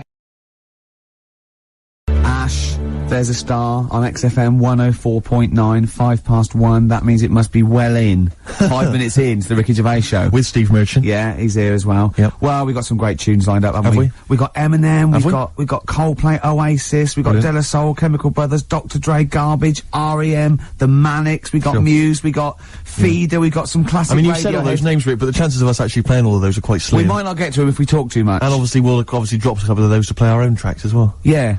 Well, they are our own tracks. Yeah. You know. Well, I'm not gonna get into that now. right. Here's Eminem. Eminem, the real Slim Shady. Now, even though that sort of record is, relatively recent, and Yeah. it's quite hardcore what's going on about, subject matter that is adult, really. Certainly. And it's quite aggressive and it's cool and everything, but he still managed to make it sound like a novelty record. It is, yeah. Do you know what I mean? It's like a little I know that's the intention, and that's good. But Yeah. I mean, I think it's nice that he's got a nice little tune. It could be like, a little cartoon figure. Here comes Flumpy McMump. But the irony is, isn't there like a video you can get now which is a cartoon Slim Shady, The Adventures of Slim Shady? Really? Because I know there was The Adventures of MC Hammer, the cartoon animated series, which sadly I never got to see. And New Kids on the Block, I think. The maybe. cartoon went a bit mad and started, spending a lot Yeah, of exactly. money. And going it was, crazy. You know, MC Hammer now apparently he tours on the kind of religious music scene. Does he? Yeah, he's gone sort Well, of he was found always, religion. wasn't he always a preacher or something, or started in gospel or something? Was he? Yeah, I think so. Because he used to, yeah. I don't know, I mean, I just assumed he was off the streets. He used to keep a lot of Bibles in his big trousers. Yeah. So he could go around giving it to poor people. Yeah. Well, apart from the great music we've got lined up, Steve, we've got, obviously, our regular features. Sure. We've got, my classic film review. Always looking forward to That's that. already getting a little bit of, attention. From who? Wow, just various people. Go on, name some. Well, can't name them, what, by name or just... Yeah. oh God, what's that one? Oh, Scorsese. Right. You wanted me to talk about Yeah. one of those films? Okay, good. Yeah. You going to talk about one of his today? Yeah, no. No, What we've got lined up? Spielberg. Right. To do a Spielberg film. Okay. We've got, That Film Sounds Good. Yeah. Now that's not my film review, that's where I take a track off a soundtrack of a classic film. Yes. And it's a great track, and I go, oh, that film sounds good. Brilliant. So, Yeah. because it sounds Yeah. good, you see what I mean? But please don't be confused and think that that's the film review. I hate people to think that. That's because- what I wouldn't want. Yeah, to yeah. happen. We've got Song for the Lovers. We've got Song for the Ladies. Yeah, I'm going to be playing a hip-hop track. It's called the hip hop track. It's called, Steve says, hip-hop hooray! Hip hop hooray. That's not bad, is it? Oh, it's just brilliant. come Well, on. if there's anyone listening, like, you know, Saatchi and Saatchi or McCann Erickson or, you know, those people that do advertising, then we are the people. We're the people, man. We can market. We'll market anything. And maybe you're a two-bit band. You want to email in or something, you know, and just Yeah. say, how can we publicise our music? Yeah. We'll I find mean, a if way. we were marketing, say, a band, we wouldn't say, this is a two-bit band. That'd be, no, that'd be wrong. Was that We'd the say first this is mistake? yeah. We'd say this is a brilliant band. They're going, They're going from places. the excellent. I like it when it's always the same reviews. It's sort of like, Mark Goodyear, inevitably. they go, the excellent single by Coldplay, Yellow. He goes, oh, Yellow, that's Yellow, by Exactly, Coldplay. yeah. Why do they do the bit that says Yellow? We Yeah. said it, just to Yeah. show, I want to see something else in the song, maybe the middle eight. Yeah, it would always be the brand new excellent album from Travis, featuring the hit single Sing. Sing, sing, sing. That's the brand new album from Travis. It features 12 other new tracks and Sing, sing, sing. Brilliant. Well done. Actually, Cheers. I'd buy it. No, I would. Based on that. That's all the features we've got, isn't it? That's all the stuff we lined up. We were probably gonna, I don't know, probably rabbit on about other stuff. Yeah. Carl, unless I'm very much mistaken, we've got something to give away, is that right? The K-Man's with us, of course, pressing the button. Yeah. KP. You alright, mate? Okay, man. Yeah. Yeah. Pilkington. We have- Hold on, can I just say there's nothing funny about that name? Just straight, It's no, straight nothing. away, seriously. Let's clear that up straight away. You know, the idea Karl that people Pilkington, are isn't it? laughing. So in school, they'd go through the register, Anderson, they'd go through them all, Camfield, Sturgis. Well, no, it wouldn't go to Sturgis yet, would it? Oh, she wouldn't be there, would she? Well, no, P's before S, isn't it? She just wouldn't be at school. She's out Too busy in rehab. Pilkington. Okay, settle down. There's nothing funny about Pilkington. What's up with it? It's Pilkington. Pilkington. Yeah. Sounds a bit like Plonker. Yeah, or Pilchard. Yeah. So anyway, we've got tickets for I don't think anyone's ever mocked the name before. I think we're the first ones to do it. Oh, we're brilliant, we are. I don't think people up north figured that out, that it was a funny name. Well, it probably isn't up there, is it? Because they've all got names all like, called that, aren't like they? Ramsbottom, Yeah. Wilkinson, Pilkington. Piddle Trent Hyde. Oscar Piddle Trent Hyde, what are you doing? You're late. Anyway, Gervais. Well, alright, okay. Now, that's an exotic name. It's a Don't bit have go at French, you. it's a bit He pays your French. wages. Blimey, here he comes, having a go at the star of the show. Yeah. Blimey. Yeah. Do you want to play a record and get back to it? We got tickets to give away, that's what we're saying. Carl, what's the tickets? People want to know what the tickets are. After this record. Clever. Shinobi versus Dragon Ninja. That's what I like about sort of rock and roll. It just, you know, sings, tells a story about everyday things Yeah. you know about. You know. Shinobi versus Dragon Yeah, Ninja. the old Was there any experience. reference to Shinobi or the Dragon Ninja in the song? I wasn't I listening. wasn't really paying attention, but I'm assuming that some of that screaming was about Shinobi and the Dragon. I don't know who won. If anyone knows who won out of the Shinobi and the Dragon Ninja. Oh, maybe it's like a trilogy. Maybe they sort of get together in one. Then the second single, there's the fight, Right, like sure. the mid thing in the film. Because I know about film structure because I do a film review. Yeah, sure. And then the final one is, you know, the The two of them pairing up against maybe a larger villain. A Godzilla type. Maybe. That's interesting. I don't know. I mean, who knows? Okay, well, no, they do. Lost Prophets. Well, unless they listening. haven't written it yet. Are the Lost Prophets English? Are they British? What's the deal? Who are the Pilkington. prophets? Pilks. Who's the profs? Pilky. Yeah, I think they are, yeah. Yeah. What was the answer? What was that? Are they English or American? I'd say they're American. Just have a guess? Why didn't you just say I don't know? Instead of trying to fool us. KP again trying to deceive us. KP, you were going to tell us, Pilky, you were going to tell us, Pilchard, you were going to tell us what? What tickets are we away? But it worked for me, see, because when I was younger, I Yeah. had a mobile disco. Brilliant, so did I. And it was me and my mate Colin Makin, and the disco was called Pilky's Making Music. That's brilliant. I mean, genuinely brilliant. Pilk is making music. Guess what? When I first started the mobile disco, and this was when I was about 14, we didn't really go out touring, we just would do it for like people's parties and stuff. We were called the Rock and Roll DJs. No, really. We drew it Oh, on some sort of see-through paper and put a light behind it. Rock and Roll DJs. My first yeah. disco, I had 2 nights a week in this pub. What, you ran a disco? Yeah, this pub near King's Cross, right? And, it was just their records, right?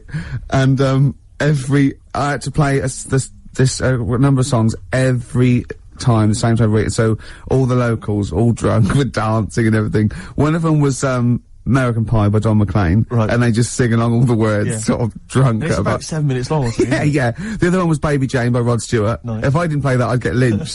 And what was the other one? There was another one that I always had to play. It was a ballad. I have to remember that. But yeah. But So, Carl, do you think, and maybe Ricky as well, do you think you know much about DJing for, like, you know, the sort of, the wedding party, or maybe someone's yeah. 18th? Oh, really? Okay, let me just offer a little hypothesis for Go you on then. Alright, the buffet's been served, right? Yeah. People have done some speeches, like it's a wedding do. Yeah. So you've already played some records early on, you've stopped for food, Yeah. you've just played some light backing music in the background while the food's been served. You want to get the party rocking again, what do you kick off with? It depends. It depends. I've already got it down to 2 or 3 records. Okay, I'd like to hear what they are. Well, I've got it down to, Earth, Wind and Fire. Right. That'd be great, you know, if there's, you know, depending on, or, you wanna go a bit more modern, I'd probably start off with sort of Will Smith. Well, careful, Rick, I've got to bear in mind, it is a wedding do, so there's people from age 8 to 80. You got to cater to Right. every market. Okay. Carl, what about you? See, this was back in '88, so Yeah. Kylie. Yeah. Yeah. Can I tell you what the definitive track is? Go on. Oh, What a Night, Frankie Valli and the Four Seasons. Ding, ding, ding. People don't realise what it is exactly. It's straight away. Ding, ding, ding. Bow, down, down, down, down. I can't actually play it. But, the record, oh, what you a night. Late December back in 60s. That leads you straight into a 70s medley, and everyone's loving that. I'm thinking Bee Gees. There's going to probably be some kind of ABBA track, Dancing Queen, all going to storm. You're turning your noses up. I can tell you this, that we got bookings endlessly. People are going, you're amazing. I don't know how you do it. I wouldn't have got up. I would have sat there. Well, you might be, because you're one of those grouchy, you're one of those kind of moody teenagers. Oh, I'm not going to dance to this. I'll tell you, the old ladies would have been up. The people with a decent bit of musical taste would be up. No, the Ricky first Gervais would person be to get up is a fat lady in a dress with bad ankles and a little kid who's got problems and he's in a little DJ. See, the problem with you two is you're not catering to the market. You're trying to be all sort of bohemian and kind of off, you know, teach people about music and stuff. There's no place for Kylie, not at a mobile disco. Far too avant-garde. Alright, kick it in. Grease Megamix. Play a record. Come on, Eileen. Have you got Come on, Eileen? Play that. What are you gonna play? Love Shack. Coldplay. Excellent. Yellow. Well, you'd never It's say the that. excellent single by Coldplay. It's Yellow. Oh, Yellow. That's Yellow by Coldplay. That was the stunning new single from Coldplay, Yellow. All the way back to 1999. When was it? I think it was. No, 99. Was it? No, was it? About that. I didn't realise so many people were fans of the Lost Prophets. Everyone's been phoning in, emailing in, telling us they were from Cardiff. Yeah. Welsh band. Now, are you going to tell us what tickets you've got, Carl? What have we got to give away? Tickets for... No, we kept it secret. We said, no, tell us on air, so it's a big surprise. This is gonna be, if it's gonna be really rubbish, is it? This, whatever these tickets are, right, is a testament to how much they rate us here at XFM, how much they rate our show and care about us. What tickets have we got to give away? A top show featuring Mickey Gervais and Steve Merchant and Pilkington. What tickets have we got to give away? Tickets for K-Fest. Right, go on. What's that? It's like a rock thing that's going on tonight. Right. If you're into that Welsh... Right, well, name some of the bands. Names of the bands. Nile. Go on. Right. That's one of the bigger ones. Mark Lanigan. Who? Not Lanners. Is Lanners playing? He's not really. Yeah. Mark Lanigan really playing there? I think so. God, who's that? What? Who's that? Who is Lanigan? Is he someone you went to school with? Who is Mark Lanigan? Who else is on? Who's Mark Lanigan? Is he the promoter? Who is he? Is he head Is this in security? a pub in Camden? You got Niall. We're giving away tickets to the K-Fest. Hold on, let's have a look. This is the enemy. Mark Lanigan, Masters of Reality. Right, okay. Who else? We got Niall, we got Mark Lanigan. Niall? Who else? I can't pronounce this one. Oh, let's have a look. That's good. Bethlehem or something. Bethlehem? Behemoth. Behemoth? Behemoth, is it? Let me see. God, no one can Oh. read. I expect it from a northerner, but not from a university-educated man like you, Oh, today. yeah. Let me have a look. Where are we now? I can't even find it on the page. Here we are, yeah. Anyway. Behemoth. Yeah, Behemoth open But hold on, I proceedings. just thought of something. We're not really giving those away, are we? Surely we're asking some sort of financial reward for them. Right, okay, right. Is there a competition No, or let's something? just South Carolina Death Metalers, Niall. Okay, alright, At the okay. K-Fest. Yeah, that means something K-Fest, to some people. we've got a pair of tickets to give away? Yeah. Okay, if you want to go to, K-Fest, it's the Mean Fiddler, Charing Cross Road, and that's, tonight, is it? Mm-hmm. The tickets would be £7.50, but we're giving away for free. Why don't we say we're giving away for a £5? No. That's still a saving. But I'll tell you what, if you can call in, what's the number? 08 700 800 123. Yeah, and if the question is, because they're quite sought after. There's big names here, like Niall and what's his name? Lanigan's on. The question is, who wants to go? Yeah. So if you can call in and answer that question, who wants to go to that, then you could be one of the lucky winners. Right. After this, some great chat and music. Could you also explain who Mark Lanigan is? De La Soul, watch out. Well, we're wrong. The lines went mental. It's amazing, isn't it? So that they knew all about them, where they were from, what they were like, and the tickets. Death metal's just something that's it's obviously passed me by, but it's obviously huge. It is huge. It's sort of huge without being sort of in the public eye famous. I think it's probably the only real alternative out there now, isn't it? Because everything else is sort of mainstream. There's no real alternative music, even hip hop. Yeah. Well, Slipknot kind of have snuck in, haven't they? Because their album went straight to #1 or something. Yeah. Incredible. It still gets people saying, "You know, son of mine." Yeah, exactly. Yeah, well, you're probably not. You're probably a daughter or something. I can't remember. You can't. It's like people who phone up about the heavy metal though, they always sound such nice people. Yeah. The women always sound attractive. You know, if you meet them though, they're like 8 foot tall. I know the fact that we suddenly sound like two old ladies on a bus. And you know what? I spoke to one of them rappers, and he was as nice as pie. Helped with me shopping and everything. I thought he was going to kill me. Yeah. Yeah. Well, I am 27 years old now, Rick. 28 according to Carl. Yeah. Talking of my birthday, you know, we did it was my birthday a couple of weeks back. Yeah. And we were talking about the stuff that my dad had given me as presents in the past. And anyway, my sister told me that he'd listened to some of it on the car driving up, and he was a bit quite upset, and he had mentioned it to me. Yeah. Yeah, but it was all affectionate. It was done with affection, but it was like we were slagging off his gifts, which were awful. I know. Yeah. He's probably listening again. Well, possibly. That happened to me once. I remember telling a story on XFM, and I'll tell you the story in case you've heard it, but I'll tell you. All it was, I used to live in just a little one-room sort of bedsit with my girlfriend, sort of it was sort of like 8 as well, and it was just awful. It was one room, and we had a bed, and it's sort of like the kitchen was the bedroom, so our bed, literally... The kitchen was the bedroom? Yeah, it was just a bed in there, and then it was just one room we had, that's all we could afford, yeah? And so we had... Yeah, and so, you know, you were sleeping in bed, your head was by the fridge, and the sink was by your feet, and you had to go out and down the stairs to a communal toilet, so obviously, I'm a man, I could just pop out of bed, on tiptoes, the sink was quite high, and have a little wee in the middle of the night. So Freddie McClure, and that's fine. Into the sink, not the fridge. Into the sink, yeah. So that was fine.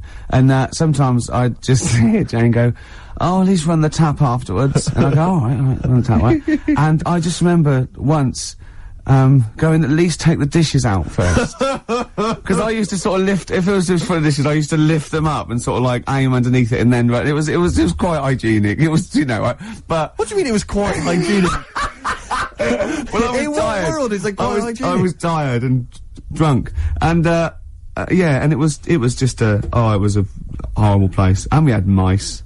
You urinate quite a lot, don't you? You have a problem with urination after lots. Well, I worry about getting caught, like on a tube. I have to, you know, I don't take tubes anymore. Well, I listen to my dad's advice is never pass the toilet and not use it, because you never know when you might have to use one again. That is exactly mine, you might not see one for a long time. Oh, but anyway, sorry, what I was going to say was, Jane's mum was listening.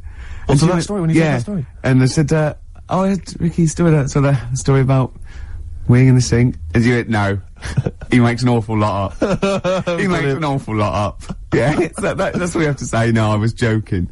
You know, I didn't mean it. So, you know, I think I got away with it. Although Mum did watch me every time I went out to the kitchen when I was I was at her house. You're like, yeah, just go through. Right, do you want a corned beef sandwich? No. Yeah. If so, just I'll have it on some newspaper. Over there, Ricky. I know. The toilet's over there. Okay. All right. What? Yeah. Oasis. Don't Look Back in Anger. A classic there. Absolutely. From the height of Britpop. My God, it's mad to think it's a classic now, and I was there at the beginning. I know. I can't believe it. By the way, urinating isn't bad. It's a good thing. It's getting, you know... No, obviously it's good getting the... I'm not saying the urination's a bad thing. I wasn't damning the fact that you needed to urinate. It was the fact you were doing it in the sink. With dishes, you probably... Exactly. Yeah. Exactly. But, you know, see, the thing is, you know, there are some societies where if you urinate on something, you sort of own that thing. What society is that? Cats, for example, cats. Right. So, I mean, you know, cats are, you know, enigmatic creatures, aren't they? Mysterious creatures. I mean, so if I, you know, sometimes I mean, I own a lot of things through that. Right. Sinks, telephone boxes. Yeah. You know, lots of fences. My shoes. Your shoes once, yeah. When I was chasing you around Robin's shoes once. Yeah. You'd be alright around, jellyfish. Because, apparently... Is this a band that's playing tonight? It is a band, isn't it, actually? It was, I think. We're on Yeah. a K-Fest. Yeah. No, if you get stung by a jellyfish, Yeah. stops it hurting. Is that true? It's just for anyone listening. I mean, it's probably best to check that maybe on the internet or phone a doctor before you try that. I mean, because although Karl has got a lot of useful information, he's not a medically trained man. Yeah, because I got in trouble once coming out of the sea at Bognor, running around, people going, wee on me, please. Yeah. Please wee on me. Just running around. I'm laughing, but... Yeah. You know. But, have you ever wet the bed? I honestly haven't. I've never wet the bed. Never wet the bed. Never. Okay, let's play a record then.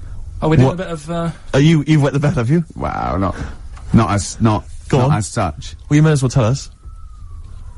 Well, yes then. Well, is there a story attached? Well, I remember once, right? God. Was this when you were a child? Sort of. How old? 26. Okay. And, oh god. Oh, it's another story involving... Anyway, right, once... just wasn't a sink handy. Oh god. Come on, Gervais. Well, once... I went to, stay, went down to Brighton with, Jane for a party, her sister's party, and, we were staying at her parents' house, her parents were away, and, first of all, I got too drunk. I don't think I'd known him very long, might have been. And, I remember, it was a fancy dress party, and I didn't go as fancy dress, but I remember laying on the floor, trying to trip people over because I was so drunk. The sort of thing that's hilarious if you're drunk. Yeah, imagine Jane going, "Oh, that's my boyfriend. I'm so proud to all her family." And then we got a cab. I got a cab journey home that I didn't remember. And apparently the cab's driver going, "Is he all right?" Because I was going, "I'd be sick. I'd be sick." Jane going, "Yeah, he's fine." Then I laid on the bathroom floor, and Jane timed it. It was 45 minutes. Me singing "Right by Your Side" by the Eurythmics. And then I went to bed, and apparently I got up in the middle of the night, walked round the bed, and just thought the bed was a toilet. And Jane said, "Ricky!" I went, "What?" She went, "You're pissing on me." I went, "Well, you don't need to wake me up." And then just got back to bed. You urinated on the bed? Alright, yeah. Bit of hip-hop. Oh, man alive. Hip-hop hooray! Hip-hop hooray! Oh, it's the opportunity where Steve gets to play one of his classic hip-hop tracks, something maybe you've not heard before, Rick. Can I just say, I actually slightly regret telling a story about me weeing. Yeah, well, it doesn't stop there. I'm sure there's more. I'm sure you've told me more in the past. Alright, just get on with the hip-hop track. This is from, I need to just introduce it briefly, it's from an artist called Mad Skills, who on this record claims that he has written loads of other people's songs, which I think is true. The only thing I would say is that the names of the artists he's supposedly written for have been bleeped out, but of course, because it's also a radio-friendly version, all the swearing's been bleeped out as well, so there's a lot of bleeping, but if you can piece it together from it, it will actually be quite a good song.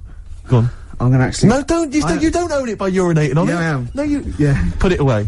Just a little dribble, that is mine now.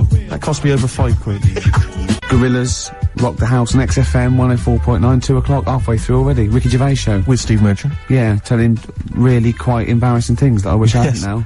Makes me look like some sort of mad old urinator. No, you just can't handle your drink. You can't handle your drink. No, I can. I just get rid of it in the usual way of excretion via the kidneys, down the urethra, out the end, down the sink. Sometimes a sink, sometimes a toilet, Karl. Sometimes a bed. Yes. Or your girlfriend. You know, it just, embarrassing things. I remember once, right? I used to love nature when I was about like 8, 9, 10. Yeah. I remember, going out, with, my sister and my brother, and, their, girlfriend and boyfriend, like, to become their husband and wife.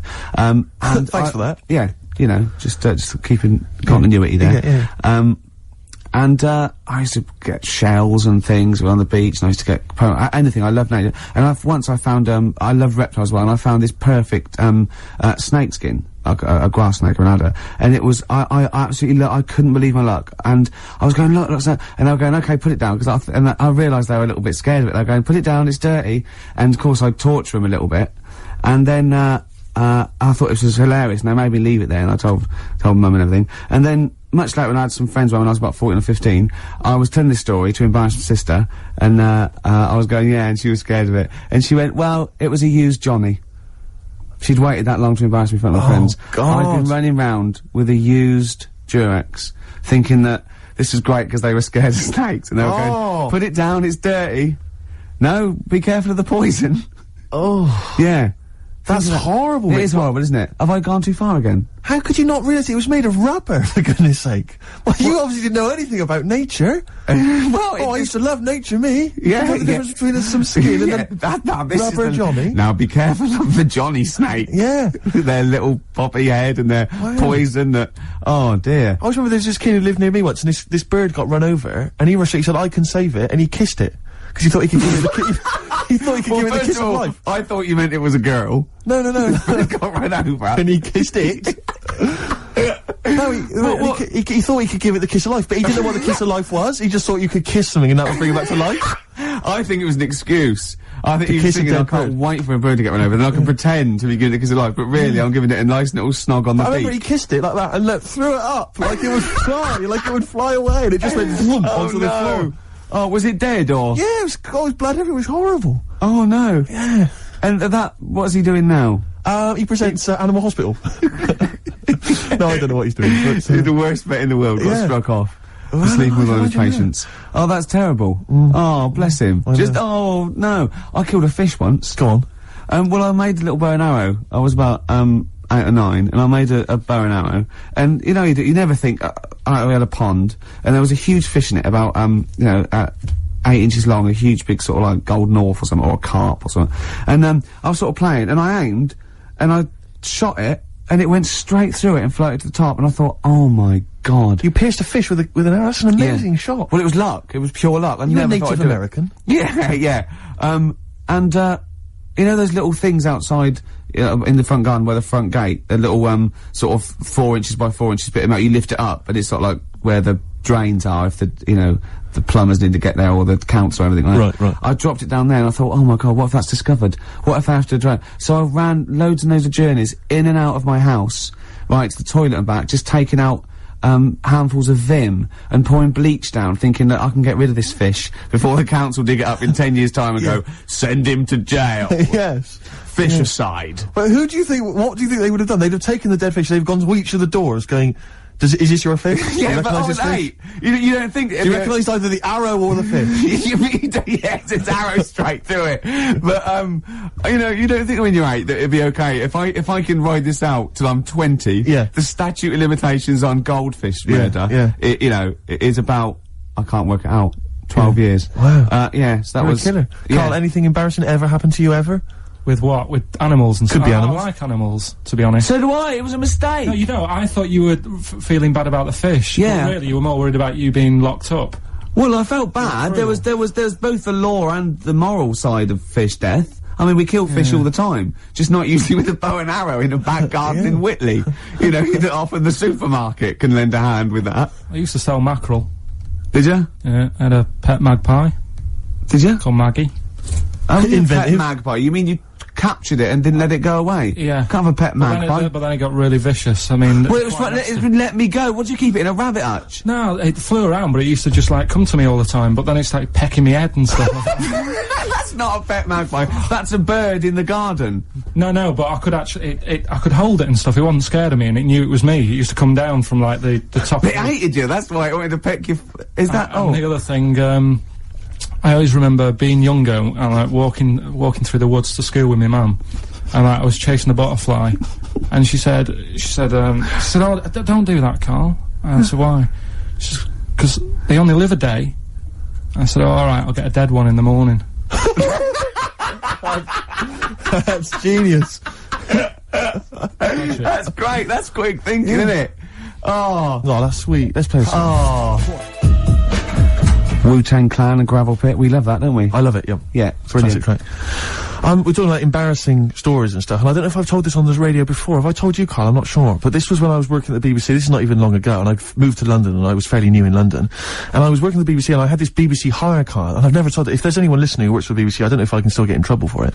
But, this BBC hire car, and it was like, I'd been ferrying kind of actors and people and production people around all day in this car. And I was driving back, it was quite late, it was about sort of 7 or 8, and I was driving back, and I pulled in to get some petrol. We had to fill up the car every day. And I went into this garage to fill up some petrol, and I was there, and this two blokes came in a white van, right? They sort of pulled into the forecourt, and I was filling up the car, and they went, "Hey, do you want to buy a couple of speakers?" And I said, "Yes, I do." Yeah. Because, I'll tell you the reason, it was like I was so flattered that they thought I'd be the kind of bloke who would A, need some kind of classy speakers, and B, would like to buy them on the sly. Do you know what I mean? Yeah. I thought, yeah, they like the They've fact seen me. They've seen I look a bit of a hustler. Exactly. Yeah. I'm a street sort of guy. You can see by the way I use my walk. Exactly. So I couldn't believe my luck. So they drove behind the garage, the little sort of garage bit at the back, and I went round there, sort of casually went round there, sort of locked the car, went round there. They went, yeah, open the back. You had these speakers in there. I said, "Are you sure these aren't knocked off, mate?" He went, no. We work for Dixon's. This is the story he spun me. We work for Dixon's, right? And we're delivery men. And if we make a delivery and the person's not there to sign for the goods, then we have to bring them back to the warehouse. But if we can sell them on the way back, then that's really good for Dixon's. Dixon's must love that. And instead of thinking, are you sure some kind of troubleshooter didn't, I mean, did someone go into Dixon's and go, yeah, you're not getting in the garage forecourt market? Jones. Exactly. Get a couple of lads in a white van. Exactly. Yeah. So anyway, so I sort of bought this story, and I was a little bit dubious, and I went, right, let me hear them then. And he wired them up to the car stereo, and boom, boom, boom, they're playing. So it was some groovy hip-hop. I was thinking, great, these guys know what I'm into. Yeah. And he's giving me the talk and stuff. And, I said, I'm a bit worried these are knocked off. He went, no, listen, we got a bloke at Dixon's who can confirm this is fine, right? Phone him up, use my mobile, right? And quote this reference number, right? So I phone out, they go, dee-dee-dee-dee-dee, and it goes, yeah, I go, hi, some guys here in the garage forecourt trying to sell me some speakers. Just wanted to check. He went, it's fine. I went, should I just read the reference number or whatever? He went, if you want. And X14, and I went, yeah, it's fine. Yeah. Okay. You know that was, don't you? That was actually Mr. Dixon himself. Exactly. Yeah. Exactly. So I'm thinking, well, you know, they sound great. They're giving me for a knockdown price. I say they were like 400 quid, they were like 200 quid or something. It was a good bargain. I was in the market for some speakers as well. Yeah. So, while they were loading them in... It's all kosher. I phoned Dixon's. Exactly. I phoned Dixon's. That's fine. Yeah. So while they're loading them in the back of the BBC hire car, right? I'm in there paying for the petrol, right? And the guy who's serving goes, "Eee, oh, you're right." He goes, "What were you doing round the back with those blokes?" Right? Because obviously there's security cameras filming this whole transaction, right? And he goes, "What are you doing around the back?" And I went, brilliantly, "There's some old mates. Some of my mates were just having a chat and that." He went, "Oh, right, okay," like giving me obviously the evil eye. So I went back to the van. So I'm in the car now, and I'm driving with one of the blokes who's in the van with me, because I didn't have the money on me, so I had to go to the cash point to get the cash, right? So I'm driving with him, and the other guy's like following me in the van, and he was like a northerner like you, and he was giving it all the, alright, yeah, you know. I tell my girlfriend's a DJ, she's got some of these speakers, they're fantastic, da-da-da, and he's giving me this, and then my mind starts working. Now that I've got a bit of time to think, I'm thinking, wait a minute, this all sounds a bit dodgy. Yeah. It dawned on me, Rick. You know, fool, are you? You're streetwise. Exactly. You're streetwise, Steve. Not only that, I was thinking, how am I going to get them home? I've got to drop the car off at the BBC. How am I going to get these huge speakers back to where I live? And how can I pay for them? Because I've just spent £100 on Find the Lady. With a couple of blokes in the square. It seemed like a fair game. Some of his friends were winning. But so I explained to him, I said, I can't get them back to, like, Brixton, where I was living at the time. He went, don't worry, give us an extra 20 quid, we'll take them home for you. Oh, that's good, delivery. They do a whole service, you see. And there's also a backup guarantee. Did they have the guarantee, the 3-month guarantee? They didn't. No. But I said, I'm not sure about that. He went, well, why don't you put them in a cab, send them back, and your housemates can collect it? I was like, oh, no, there'd be no one in.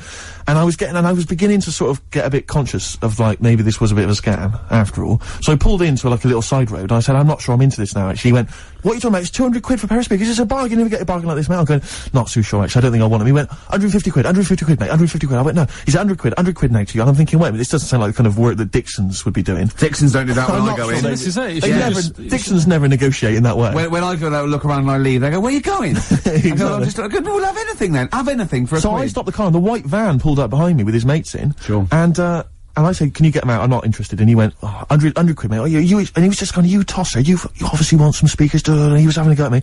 So I was carrying the speakers out and putting them back in the white van, and he was just shouting at me, he was going, 70 quid, mate. I said, 70 quid from 200? This is ludicrous. You realise that wasn't Dixon's policy then? Exactly. They don't usually shout you tosser as you leave the, as you leave the shop and walk down Camden High Street. They're not usually shouting you tosser. You should have took the offer of, like, the monthly payments they've got on at the moment. So eventually I put them in there, and I sort of knocked the deal on the head, and I got back in my car, and they were in theirs, and I just looked in the rearview mirror, and they were punching the dashboard, like, with aggression and venom, like we let that deal slip through our fingers. And I've never been so terrified in my life. I just sat there, and I was just thinking, oh my god, all I was thinking now is, what if I go back to the BBC, and they go, we've had a call from the police, the man at the garage, he saw you doing the dodgy deal. I love it. Well, what you do is you put the hire car in a drain in your front garden, and then go in and out of the toilet, just pouring bleach down, or Ajax, and they'll never know. This is Song for the Lovers. Lovely song there, Song for the Lovers. Absolutely. Neil Young, Man Needs a Maid off the Harvest album. What a beautiful song that is. Beautiful strings and everything. Well, you've got a Song for the Ladies coming up. Song for the Ladies later on as well. That has set, you know, the standard there. Well, absolutely, yeah. Were you gonna do a film review as well later? Have you still got that? Well, I could do a film review now, because it's quite a big... I thought you needed to prepare, but I mean, no, it's quite a big film, and I've seen it, and it is, you know, it's a great film, so I hope I can do it justice, because it's a very... Okay, this week... What film is it gonna be? It's gonna be Schindler's List. Okay, and are you gonna do a jingle for us? Ricky's film review. Okay. This is a film by Steven Spielberg. Yes. And because it's in olden times, it's all black and white and that, except a coat that's red. I don't know what happened there.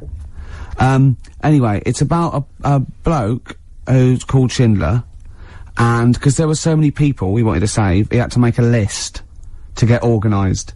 And he tried to save as many as he could.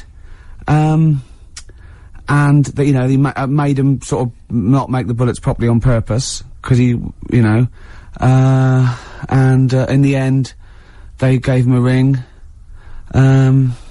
It's the same bloke who made E.T. Okay.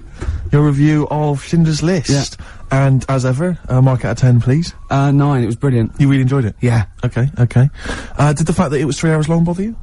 No. No? Quite like that? Okay. Watched some of it on fast forward. Okay. Carl, have you seen Schindler's List? No, I'm surprised they managed to get all that in 3 hours. Amazing, isn't it? Would that encourage you to see the film? Definitely. Yeah. Okay, what would you give it a mark out of 10? 9. You'd give it 9 as well? Okay, I'll tell you, That red coat effect thing you're going on about, that's sold it. You like that idea? Yeah. Well, that was just a mistake, apparently. Apparently, yeah, probably just couldn't get all the colour out of it. As I said before, if you've got a film that you'd like to have reviewed by Ricky Gervais, then email us, ricky.gervais@xfm.co.uk, and I'm sure he can, or even not just like, the people, but what about the ones who make the films? Like, you know, the ones that actually make the film, what are they called? Hollywood? Yes. If they want me to do one for that coming out to sort of give it a little bit of a boost. Yeah. You saw me give away the tickets, that was selling. Yeah. So, you know, we can sell your product, and we make it look like it's all editorial, but really, if there's a little bit of money involved, I can probably give it a 9 out of 10 instead of 4 or something. Rick, would you do that without having seen the film? Yeah. That's fine, because they wouldn't they could just tell you what was coming up, and then if they said this, give us a good review and here's 20 quid. Yeah. If they go, there's no money in it, I'll probably give it a bad review. Well, let's just try that. Rick, can I just try that now? Because I mean, a lot of people listening won't be necessarily convinced. Lord of the Rings. Let's imagine I've paid you now to review the forthcoming film Lord of the Rings. What do you make of it? This is a brilliant film. Yep. And even though it's all about wizards and that, and there's people in caves called gonads, with beards, probably Robbie Coltrane's in it, because he's in the other one at the moment. And it's all swords and stuff, and there's some magic, but it is actually the Lord of the Rings, not just like, you know, just one of them. He's the Lord of it, and he's excellent in it. So, right, mark out of 10? 9. Again, very popular film for you. Carl? Less convinced by that one, maybe? That doesn't sound as good as the other one. Yeah? What, are you gonna give it 7? Still give it 9. You still give it 9? Excellent, because we split it. We split the money. Okay. Excellent. Good. This is the Eels. Sorry about that, that was a mistake. I know how shit that was. But it was too late to get it out of the CD player. It's Muse and Feeling Good. What do you think of that? I'm not a fan of Muse, but I wasn't quite as venomous in my hatred. Don't worry, we won't play that again. Let's explain the situation in the studio. There's a certain frosty air now because What? we ended up playing Muse. Yeah, it was, it was a mistake. Yeah. But it's not that bad. Well, no, it's not as bad as Ricky thinks it. I admit it's not as bad as that, but I'm standing out of it. Because I'm not a fan of Muse, I wouldn't play Muse generally. Well, I don't mind Muse, generally, but I hate that. What, you like Muse normally? I hate Muse. Well, I don't hate them. Says the man who bought the Like Funky Ones album. Well, yeah, but I wouldn't play them on XFM. I know, but Muse fits in. I mean, you're saying you want to play Radiohead. So playing the They Nina, sound like doing the Radiohead. Nina It's a new- Simone. Why did we play Radiohead then? That's what I was saying. You're Let's- playing Radiohead, but Muse is like Radiohead. There's not a big difference. Oh, Anyway, we're not going to argue. there is a big difference. Phone in if you. What's the difference between Muse and Radiohead? What's the phone number? What do you mean, what's the difference? Well, yeah, I'll just have a competition. Let's see if people can tell the difference between Muse and Radiohead. Give the number out. Can't be bothered. What can I? So it's left to me to keep the thing afloat. Yeah. That's never good news. I went to see the White Stripes this week, Good. if anyone's interested. Anyone interested in that? Go on, Steve. White Stripes are absolutely amazing. I've heard all the hype. You know, I've not listened to the album. I went along to the gig, got a free ticket. Wasn't even £1 off. It was free, £10. I could have sold it outside the gig. I didn't. I went in, right? Couldn't take along a mate. XFM wouldn't let me. I went there on my own. You know, went in there. I have to say, I wasn't expecting much. They were amazing. They were absolutely amazing. I have to say this now. They were the best band I'd seen who I didn't know much about or whatever, like a new band. They were the best band I'd seen live since I saw a little band you might have heard of called Oasis for £5 at Coventry Poly. Yeah? Well, yeah. It's a long name for a band. And, it was amazing, and it's brilliant because it's just the two of them. Obviously, the girl on the drums, the guy playing the guitar. He's got a real kind of rock guitar skill. He really plays it up and down the long neck bit. I mean, I know all about the music and the terminology. Yeah. He was amazing. Yeah. Sometimes he plays like kind of steel with that steel pedal thing on his not steel pedal, the finger thing, the kind of thimble thing that some guitarists wear. I believe it's called a guitar thimble. I believe is the name for it. And he plays that like old bluesman would play. He plays that sometimes. Old Sometimes- bluesman. Sometimes he's got like a little electric keyboard thing, or piano, as I believe some people call it. See, this isn't a review, this is listing the instrument. all right. There's not many to get through, but there's some drums and a guitar. What colour microphones were they? I'm glad you asked. Were they SM58s? Anyway, the point is this. Go on. With just those few simple instruments, they Yeah. had this huge sound, a big rocky sound, Yeah. quality, kind of bluesy punk with a little bit of an edge into it. It was amazing. I have to say, I was a huge fan. And so I thought we could play a bit of White Stripes, you know, to We sort of could. commemorate that excellent gig. I saw a band once, right? There was a drummer, had all the drums, big one at the bottom, two of the drums once, cymbals. Yeah. They were all mic'd up with different microphones coming down the loudy speaks. I was at the back, it was still, wow, I can hear everything and that. Electrical, really. And a guitar. And a bass. Can I do a gig review every week, like you do your film review? No, good, yeah. Well, you just did. Well, I'm about as well informed about music as you are about films. Anyway, tell me how do you choose the playlist? Feeder, Just Today. Now, because we're running out of time. Yeah. Because of that Muse shit we had to play. I think I'll say that's my feature. That PlayStation game sounds good. Right. Because that's the main music of the PlayStation 2 game, Gran Turismo. Right. So I could incorporate that. Brilliant. Yeah, and I've still got to get in, song for, you've got to get in song for the ladies. Yes. At the end. Got anything else lined up? Well, I mean, it's just that I've never seen you spiral into such despair after hearing Muse.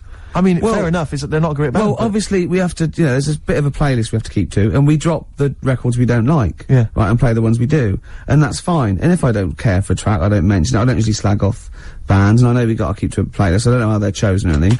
But, you know, there's one thing I didn't want to play, it's Feeling Good. Yeah. And it was already lined up and there was no time, so I was genuinely annoyed. Because I don't mind, like, playing stuff that I wouldn't actually choose myself, that's alright.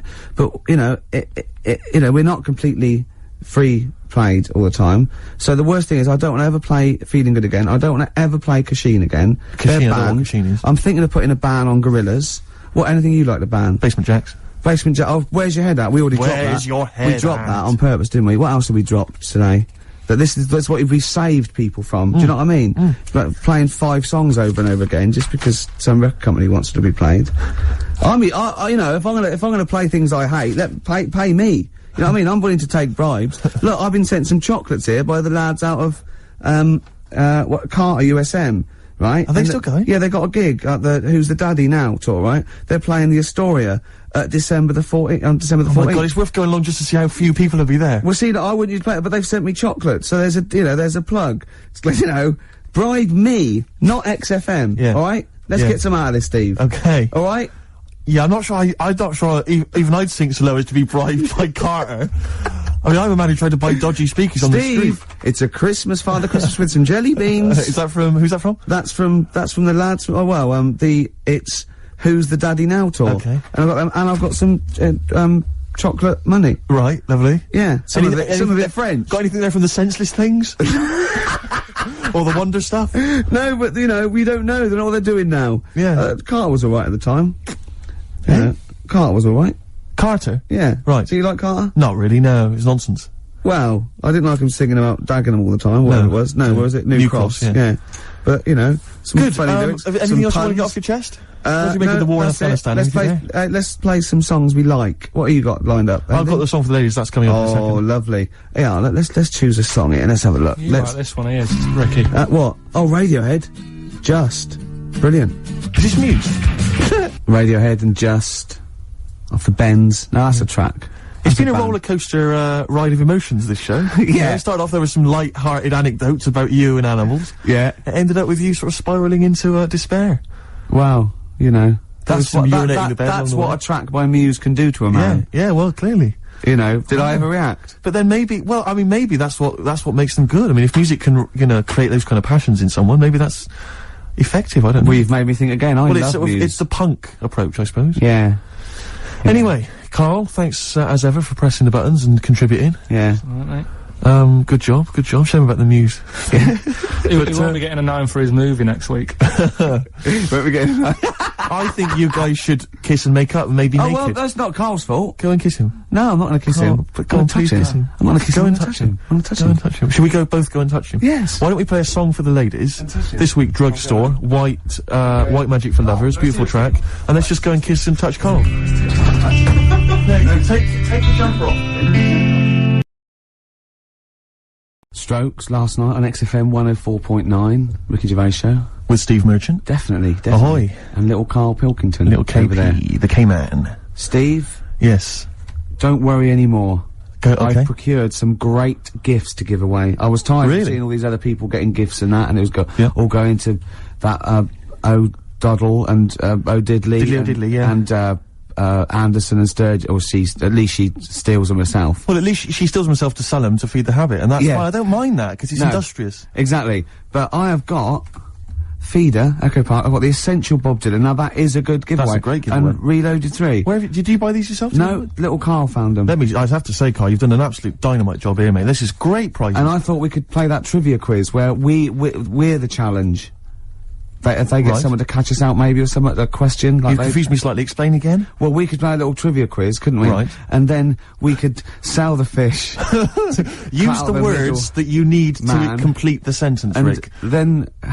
And we could do this... What's the quiz? I don't know. You've not thought this through. Coldplay and Yellow. You've got to keep talking, Rick. We're on the radio. I got bored. Did you? XFM 104.9. Yeah, with Steve Merchant. What I was saying was... Yes. We could have a little trivia quiz, right? This is how it works. Their phone in, yeah?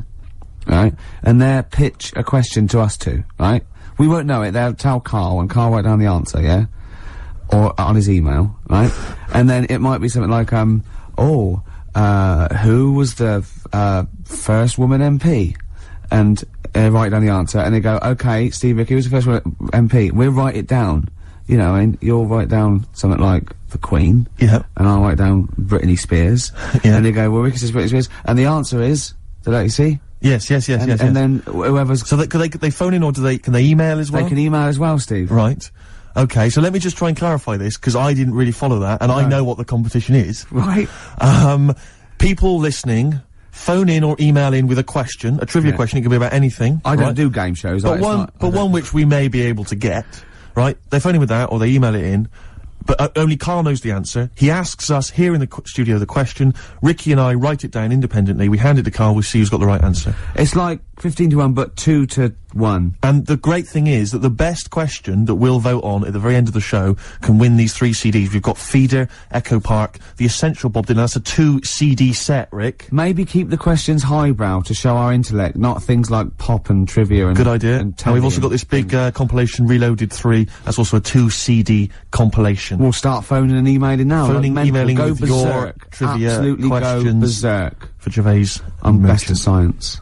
Well, don't start Well, don't giving say hints, that's that. not fair, That's because just I'll not say fair I'm best because- at films if they want Yeah, me to but I've win. already said don't do trivia and entertainment and that. Well, they should do. don't- They should do no. trivia and entertainment. Music and films is what they should do. No, they shouldn't. Or That's old stupid. TV. That's the cliche of XFM listeners, and I know they're more intelligent than They're that. not. They're not, Rick. They're- They're stupid people.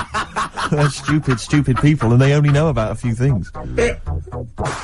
Garbage, Cherry Lips on XFM 104.9. Well, either they really want those CDs, or they want to embarrass us. Because the phone lines are going mad. And They are Carl's going mad. taking- We didn't even give out the phone number or the email, Rick. Shall I just give it out now? Well, obviously I need to. Well, I ought to anyway, for those on that then. didn't hear it but didn't know it already. Of it. 08700 800 1234. Sorry, that's not 08700 08700, because I started again because I sort of fluffed slightly. Yeah, go on. 08700 800 1234. And when he says he fluffed like that's not how he got into television. Exactly. Ricky.gervais@xfm.co.uk if you want to email the question, and only Carl can see the screen, so there's no cheating. Probably people don't know what fluffing is, do they? No, I don't think so, Rick. Carl, have you had a question? What, already? Are we doing it now? Shall we do it now? on, Well, I think we should just drip them in throughout the course of the show. Yeah, you could one dripping them in. Go on. Ask us a Right. question. I thought this was a good one. It's from Clive. Go on in. Clive, we got a listener called Clive. Wow. That's alright. Who was the first James Bond? Oh, is Right. this film one? I know No, that. but wait a minute, wait a minute. I know this ambiguity because we've talked about We've talked about this ambiguity before. You see, he might be deliberately embarrassing us because the old myth is that someone played it on radio Yeah, that we all know and love. Yeah. Now, he should have specified, did he mean the film James Bond, the first well, film the thing James is, Bond? can I just say, we won't count this one, because the definitive one, I've talked to Glyn about it as well, it's Dr. No was the first one of the team that we know Sean and Connery. love. So Sean Connery's the first screen James Bond. So we agree on that, even if we're both wrong. What did he say it is? I bet he said it was Bob Holness who played him on radio in like the 1950s. He didn't say the radio bit, but he said Bob Holness. From Blockbusters. Yeah. And I was drawing a little Blockbuster thing. That's Yeah, really that- spooky. That's weird, isn't it? But the thing about that is I'm worried if it might be a myth. It may be Well, a no, myth. I don't think it is. It's that we can't. 1 count point to that. me then. No. Yes. No. Well, you did you definitely know not. it? Did you know it? Did Yeah, you we honest- talked about No rubbish. Yeah, but well, if we talked about it, did I say it to you? No, we agreed that it was Sean Connery because it just like we didn't count Casino Royale because you said it wasn't by the same team. And it Yeah, was but a that wouldn't have been the first James Bond anyway, because that came later in the series. No, Rick. No, no. there's no Don't play way. the music. There's no way. That's clearly a point. You didn't know it was Bob Holness. He meant it was Bob Holness. I knew the answer. 1-0. Well, fun-loving criminals, Scooby Snacks. Anyway, it doesn't matter because we both agreed once in the pub that the right answer is Sean Yeah, Connery. but wait a minute, and we wait a minute, both Rick, knew the that. point's not that. The man phoned in with a question, and the answer the man was after was Bob Holness. Oh, okay. And that's the answer I'll tell you I what, gave. the answer I was after was me. But that's I nonsense, went- I Rick. went He's me the to que- question master, the man who phoned in. That's ludicrous. You to face the facts. You can't say what number am I thinking of. You've That's- got what are you talking about? It's got to be the real answer. No, but I knew the answer he was after. Oh, brilliant. Yes, because that's, even if he's got it wrong, it's such common parlance now that Bob Holness was the first James Bond that I knew the answer. Face the facts. Right, give us another question, Carl. Jeez. Give us another question. Guy's a bad loser, isn't he? I had a good one here, but You've forgotten it? Or I sort of scribbled it down. this is brilliant, isn't it? Hang on a minute. We can edit this out, can't we? It's not Look at live, this. is it? This? It's only a piler. It's gonna. This is going to look great when it comes out. Go on. Which food, Yeah. Carl, you now making up the question. No, it's just that I sort of took down the important bits. But this is amazing. This is amazing radio. Go on. Which food kind of doesn't make you fat? Jeez. What kind of a question is that? Oh, this is. No, it is proper. I love it. Imagine this on the weakest link. What kind of food doesn't sort of make you? I mean, it doesn't make you fat. What, This is ludicrous. okay, do you want me Basically, no sort of calories in it. to? Celery. Water. Well, I mean, what do you mean? Do you mean a vegetable? No, do you mean you're right. You're right. Apparently, you. Yeah, it uses you up more use calories to eating bite it than. Yeah, but wait a minute, Rick. One all. No, it's not 1-0 because Of course you're it supposed to is. write it down. You didn't know. But you didn't. What do you mean I didn't know? You're supposed to write it down. That's the whole point. We're writing things You down. said water. You said water. But that's because I thought we weren't taking the question seriously because you didn't know what he's talking about. 1-0. We got to set the rules. This is ludicrous. Bit too much like Portishead for my liking. Was it? Yeah. I quite enjoyed it. Beat a band. Well, that's because Portishead are from your neck of the woods, isn't it? Was it? Portishead, I think you'll find. I embarrassed myself. Right, another question, quick. Is this question a real question with a definitive answer? Or is it like, what is my most comfortable chair? I don't know why people aren't going to maybe like Trivia Pursuit or something, just getting a question off that and then... Because they're a little bit more discerning than that, Steve. Have you heard the questions? They don't know what they're talking about. This is stuff they've overheard in pubs. Go on, ask it, Carl. I look at the Carl takes down and goes, what's that? I know. What am I meant to write? Go on then, ask this one. Right. What sort? No. The Pope. Yeah. What semi-precious... Sorry, Anne, Mrs. Robinson, we're gonna have to let you go. Yeah. Go on. You are the weakest link, Carl. Goodbye. Yeah, go on. The Pope. Yeah, the Pope. Yeah, we've got the Pope. Yeah, that's not strictly a question. He wears a, He wears a dustman's hat. He wears blimey trousers. Does he live in a council flat? Yeah, he lives in a council flat. He wears a semi-precious stone. What's the stone? The Pope wears a semi-precious stone. What is the stone? You mean, what is it called? Yeah. What is it called? What, is it got like a kind of, papal name? I think it's like, you know, is it a 18-carat one? So we gotta try and get the carrot yeah, of the Pope's big diamond. He calls it Dennis. He calls it Dennis the Stone.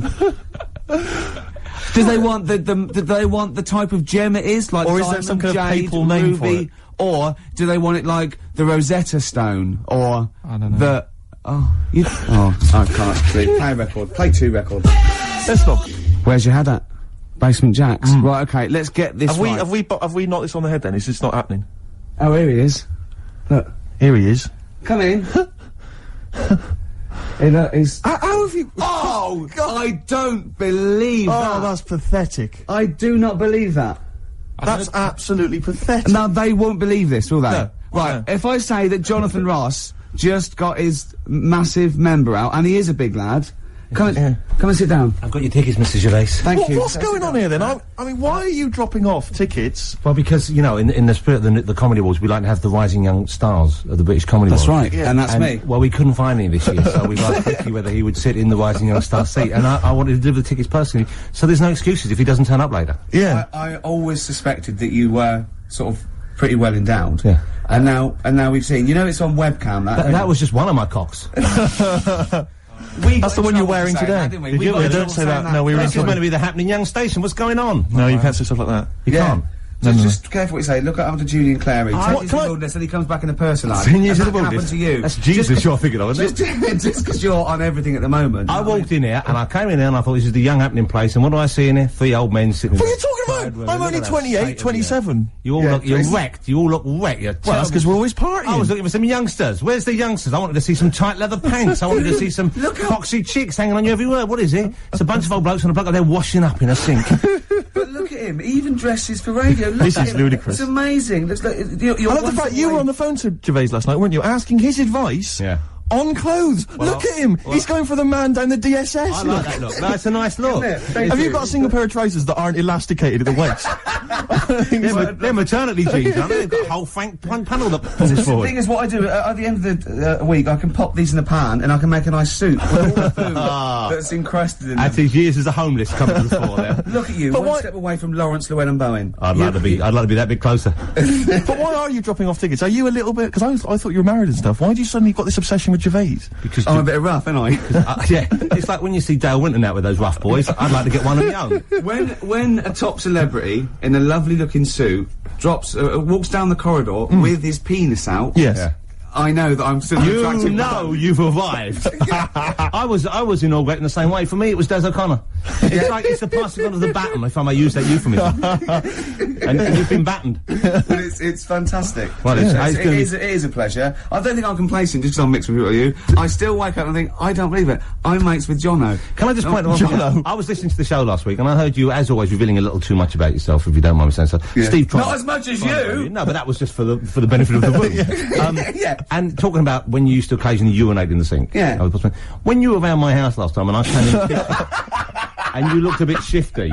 No, please reassure me. It was more ownership. But Yeah. I was like, I went to my terrace and then other people that come in that go, has Gervais been round here? It's like just marking my territory. Because my coffee the next morning had a hazelnut tang to it that I don't remember putting in. Can I just say something? Because I mean, I used to, you know, mention to you, Gervais, when we first started getting involved in the business. Yeah. I used to say, if there was one celebrity I'd like to be friends with, it's Jonathan Ross. Yeah. Lo and behold, Ricky's befriended Jonathan Ross. I'm nowhere to be seen. But Not Ricky invited told me- round. Ricky told me that I could be his friend, providing I never extended the arm of friendship. Right. to you. Yeah, if you ever... I thought as much. He tries to keep everyone else down he works with, from the office, all the other shows. He Yeah. tries to keep them down. He said, I didn't even want I'm you to number come one. in. I wanted Yeah. to meet you on the steps. Yeah. I didn't even want to tell you you were around. But you called. He went, who's that? And he saw your name come up and he went, well, can I meet him? Well, you're coming tonight, aren't you? This isn't Radio 2, by the way. These links are way too long. This is snappy radio. We have to play out... Yeah. You might The be kids Jonathan have lost Ross, interest. But Put some more- the kids want to hear Coldplay, Cut a Toad, You know what I like? How about some more of that instantly forgettable hip-hop you play each week? One of those obscure hip-hop hooey. That's the worst feature on British radio. You should be ashamed of yourself. Wait a minute, I heard your As I was quiz on saying to Radio Bruce 2. Forsyth You're the other day, I allowed. said, the hip-hop's had its day. Jonathan. Put it away! Put it away! I'm Carl. Carl, how you doing? I'm alright. Got a question for you. Quiet man. Got a question. Yeah. The Pope. Yeah. What semi-precious stone does the Pope wear? It's easy. Go on. Topaz. Is that the right answer? I don't know, I might have wrote it down. I'm really sorry, Jonathan. It's not what he publicly admits to, but I have to know because I was hanging out with him at the Groucho one night, and he was saying, "Oh, look at this, look at this, look at that topaz. Can't buy that. Look at that. Vatican City. Look at that. We can make a nice ring out of that, he said. Didn't go anywhere, but thanks for asking. I better go. I've got to go. I've got to go and buy you. some winkle pickers. Thank you very much. Okay. Enjoy Nice to it. meet you, Stephen. Yes. Carl, I wish I could say it'd been a pleasure, but actually it was quite creepy. See you later. Question, please. You two. Beautiful day. Yep. Now, I was just saying that's probably one of my singles of the year, but was it this year or the year before? Oh, crumbs, I don't know. It was, I think, was it 2000, the album? It was the first one off the album. Maybe that could be a question. No, we need the answer, don't Well, we? we don't know the answer. No, it's called Can I just ask, Jonathan Ross just came in there to drop off some tickets for the Comedy Award show that he's hosting Yeah. later this evening. Yeah. Interesting, of course, a man who's 40 and still thinks it's funny to get his penis out. It is, I love that. Because it's like, when's that novelty gonna wear off? 74, 75, when it's just too horrible to show Exactly, in yeah. public, I imagine. But so he dropped off some tickets for you. Yeah. Was asking you fashion advice last night. Yeah. He came after a 3-hour radio show he's just done on Radio 2. Good show, by the way, worth tuning in to. He came straight around here, dropped some tickets off for you. He's now got to go and rehearse that show. A lovely man. I was out with you last night. Yeah. Went into this pub, like, kind of, that we've been to a few times before. Went in there, and this guy came in and said, "Your usual table, Ricky?" Your usual table. Can I just ask you 2 questions, Godfather? One is, have we won a prize tonight on I the National don't Comedy know. Awards? We And genuinely 2, don't know. Can you have someone iced for me? It's ludicrous. What have you suddenly got over all these people that they're doing all this for? When have you suddenly become the daddy? Well, I came from nowhere, and you know, I've got Polaroids of the head of all the Right, yeah, stations. yeah. Exactly. Because what I'm worried about is that, like, when we're wrapped up in our winter coats, Yeah. you're walking on there in your little sort of, little black overcoat, and I must look like your hood. Do you know what I mean? Like your goon that walks with you. Twice as tall. Very much like Edward G. Robinson. Exactly. are, yeah. You are with a Yeah. pug face, obviously. Yeah. Well, don't go on about it. Sorry, that's a bit Freak. hard. All right, no, I don't know. You just Wow. like that. There's something We've to not. be like that. Even Jonathan Ross couldn't save this show. No. It is the only A celebrity I know. Yeah, I'm that's all it. out of ideas. I thought we'd have a trivia game. That's rubbish because he can't read. All right. Yeah, and that's what is it? So It's- are we knocking the trivia game on the Yeah, yeah. Should we, let's have one final question. on, because What's the answer? What to about I the don't answer? know. I don't know. For the Pope one. I don't know. we couldn't even figure out the question, Carl. What's the stone? What's the stone? Hang on a minute. Just entertain yourselves at home while Carl looks for the question. Anthurst. Amethyst. Amethyst. Yeah. Anne Thirst. No, she was the first woman MP, I think you'll find. Amthurst. Ruby or Diamondo? So have you got maybe a final question? That's still Carl, one that on can it. decide- Okay, do a is this one on decider there? and then we knock this on the head. Yeah. Go on then. What? Who? Have you not been practicing in all these? We've had ads, we've had music. Oh, where? What? Rick, I don't think we should call ITV later. With this. Maybe he was talking about Jonathan's inquiry about sartorial elegance tonight. Where Yes. what? Yeah. Maybe he's just like summed up that Yeah. conversation in What's just the two. most expensive pub in London? Ricky won't know because he never pays. Hang on, wait a minute. What does that mean? What does that mean? What mean to buy? I'll buy the pub. How much is that? It's £1 million, No, like, sir. if you go in, according to the Time Out Guide 2001, if you went in there and bought a big round, it's a day pub. It's an expensive pub. Imagine this on Millionaire. Imagine that question Well, on I mean, it's all Mastermind. too vague. I know your specialised subject, how much things are and that, and whether they make you fat when you eat them. Then It's in London. Is this like some guy went in the pub last night and thought, this is a bit pricey? This is the most expensive pub I've ever been in. I'm going to expose them on Ricky and Steve's show. But does it mean, like, maybe is it a pub or a club, maybe, where you've got to be a member? No, it's a pub. I'll narrow it down. It's in Covent Garden. Punch and Judy. That's it. Has he got it right? Yeah. Well, I have to hand it to you. Well done. Yeah. So brilliant. So who was that question from? Because maybe they should get these 3 CDs. Let's give them that.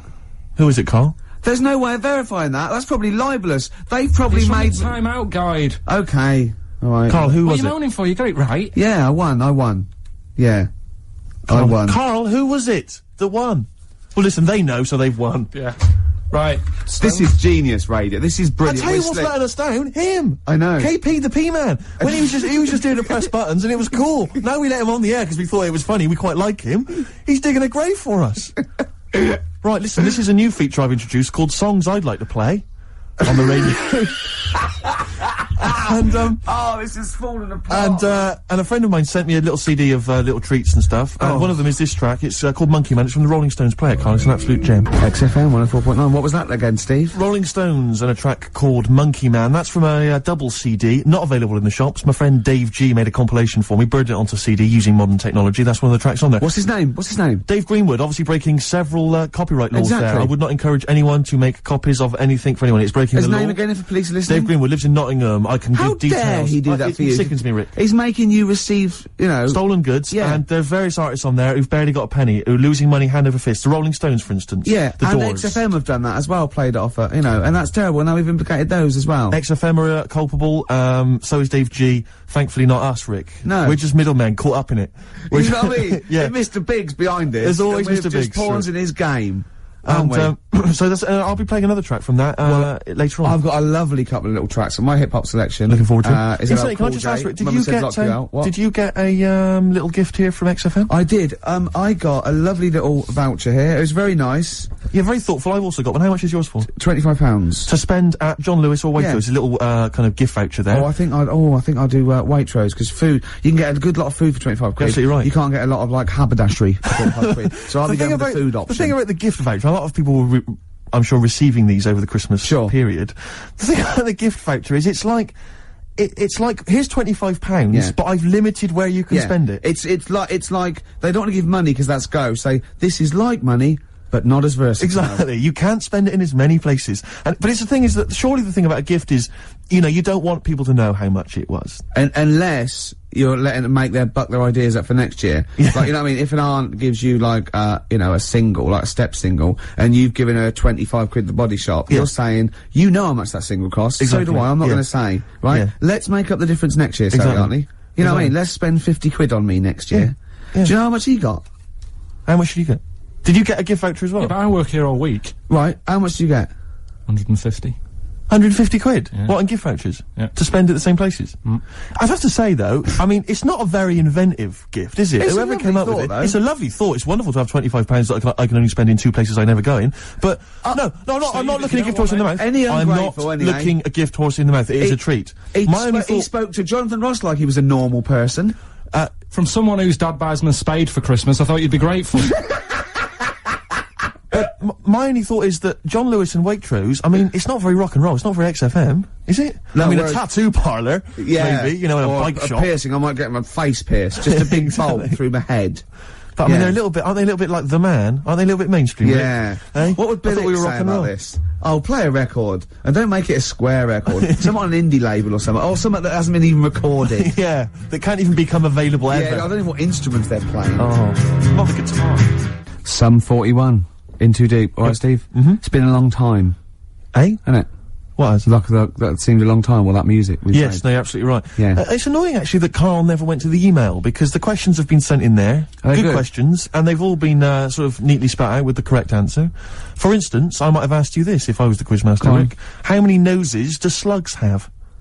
Oh, I think it's 4. It is 4? Yeah. Point to you there. Let me just see if I can find another one. Who, according to the current issue of Viz, is a cycloptic pop temptress? Oh, don't know. Is it a pun on her having one eye and sounding like... Cycloptic is the clue. There's only one pop temptress. Oh, it's, Gabrielle. Of course. Yeah. 2 points. Mine are better, he didn't get them. These are rubbish. Have you ever watched a quiz show? Because I can understand the question. They're rubbish. I suppose, aren't they? that gives me a chance to know what the answer is required. Go on. Let me see if I can find another one for you. No, you're never gonna get that one, that's too hard. Oh no, that just teases you more, Yeah. doesn't it? What's the name of... Oh, that's boring, that one. Sorry. there you It's go. beginning to fall apart again now. Here we are. What's the proper name for Big Ben? Is it St. Stephen's Tower? You know, it absolutely is. That's 3 out of 3. That's fantastic. Yeah, because the bell, named after something like Benjamin so-and-so works in it, it's Stephen's Tower, and that's the big bell. It's actually, in a weird way, I didn't know any of those. So it's actually quite good that we did kind of balls it up with Karl, because otherwise there'd have been egg on my face. Yeah, but I still won, I just won less. Oh, did you? Yeah, you did win. Yeah. I've already forgotten. I already wiped that out of my memory. Yeah, but, hey, Steve, it's not me that's the real winner. It's Neil, who, asked that question. About pubs. And he's got those 3 CDs. Just tell him what they are again, just Feeder, Echo Park, a compilation called Reloaded 3, lots of great stuff on there, and the Essential Bob Dylan 2 CD. Have you called him and told him? No, not yet. This is such a shambles, isn't it? Because what if he goes out or something? Actually, if he's listening, can he give us a call? That is so lazy. Can't we call him like Tarrant would? I would have That's had his surprising. number. You've not got his number? I forgot. Oh, this is unbelievable. I said get the numbers, Karl! I wanted to go for the Pope one. Karl, do you actually work here in the week?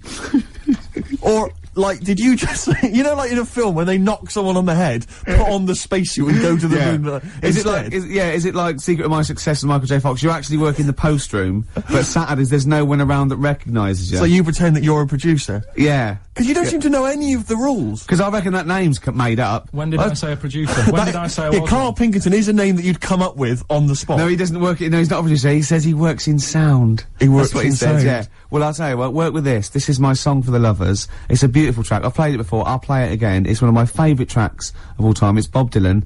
If You See Her, Say Hello. Here's a little bit of trivia for her. This is the last song I ever played on the old XFM before they came in and said, "Okay, you can go now." That's incredible. Isn't it? Bringing tears to my eyes. Lovely. Well, the greatest singer-songwriter of all time. Beautiful. With one of his, best songs there. Absolutely. Bob Dylan, If You See Her, Say Hello. She might be in Tangiers. I mean, he's having a go. I mean, if you're gonna go to Tangiers on the off chance to try and find her, I wouldn't bother. Yeah. You know. But I mean, you know, he's certainly if you're gonna be there, then he's have a look for desperate. her. He's desperate. He's going, well, she might be in Tangiers. Have you checked upstairs? She's definitely not upstairs. Just have a look. Well, anyway, that was Song for the Lovers. But because I'm so excited about having such great prizes to give away for the first time, some albums that Karl found, I got 'em. we've got the lucky winner on the line. Hi, Neil, you there? Yeah, I'm here, Ricky. Hi, you're a winner with XFM. Fantastic. Yeah. Do you like Feeder? They're a good group, aren't they? Well, yeah, the kids seem to like him. They do. The kids like them, and then Bob Dylan. He's a great, lovely bloke with a guitar, isn't he? You're working hard, aren't you? I'm fed up with this, mate. Really, honestly, I just don't know what else to do. I come in every week. I try and right. see. Yeah. You have to write a new series of The Office. I'm That's what you have to do. I'm trying, but I've got voiceover work now, so there's more money in that. You know. You're everywhere. Yeah. Willie's adverts. Yeah. Ooh, sorry, I shouldn't mention that shit on the radio. No, it's all right. It's all So, right. Neil, Steve Merchant here. Will you be looking forward to receiving these albums? You've got Feeder, Echo Park, Bob Dylan album, the best of, and a compilation. You looking forward to them? Oh, absolutely. You know, I mean, it's going to really lift my Christmas. I'm not going to get to go home this year, so that's going to make up for it, I'm sure. Neil, what of those 3? Which one will you be putting on first? I think Feeder, Echo Park, because the kids seem to like it. Okay. Excellent. Thanks very much. What will you be doing for the rest of the weekend? Are you going to be chilling out? I'm chilling, man. I'm freezing. I'm playing golf right now. That's madness. It's very cold out here. What's your handicap? What's my handicap? My short game's terrible, but... Right, yeah. You're going to be watching the National Comedy Awards this evening. I hear that The Office is nominated. Ah, you guys are the shoe-in. Sorry? You're a shoe-in. It's yours. Thank you. I don't know what a shoe-in is, but I'd like to go to one. I think it means like foot in the door. Lovely. Yeah, not foot in the door. It's like, it's yours. Your name's already on it. Oh, really? I Wow. would think so, yeah. Well, why would Ross stop around?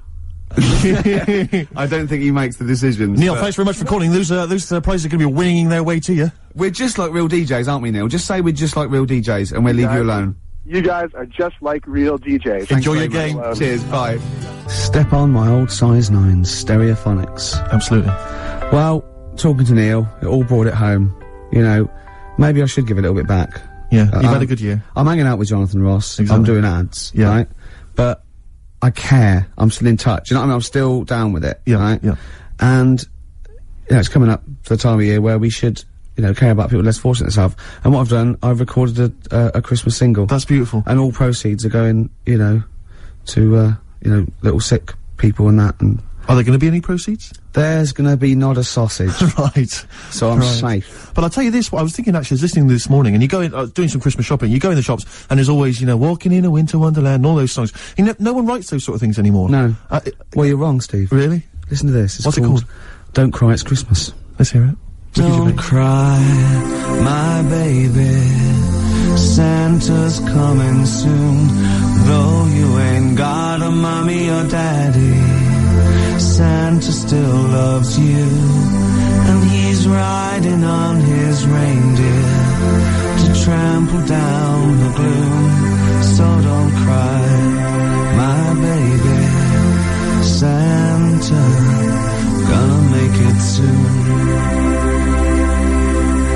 Don't cry, my baby.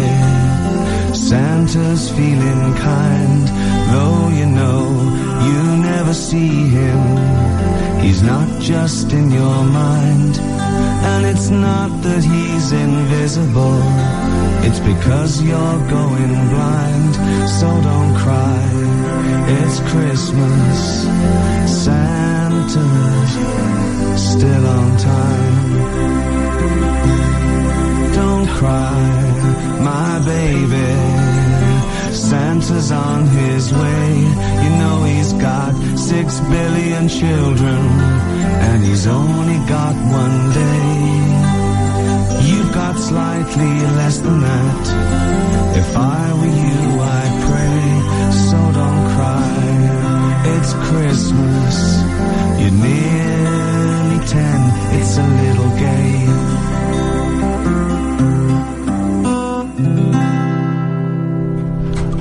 Do you know, as far as I'm concerned, it's already become a standard.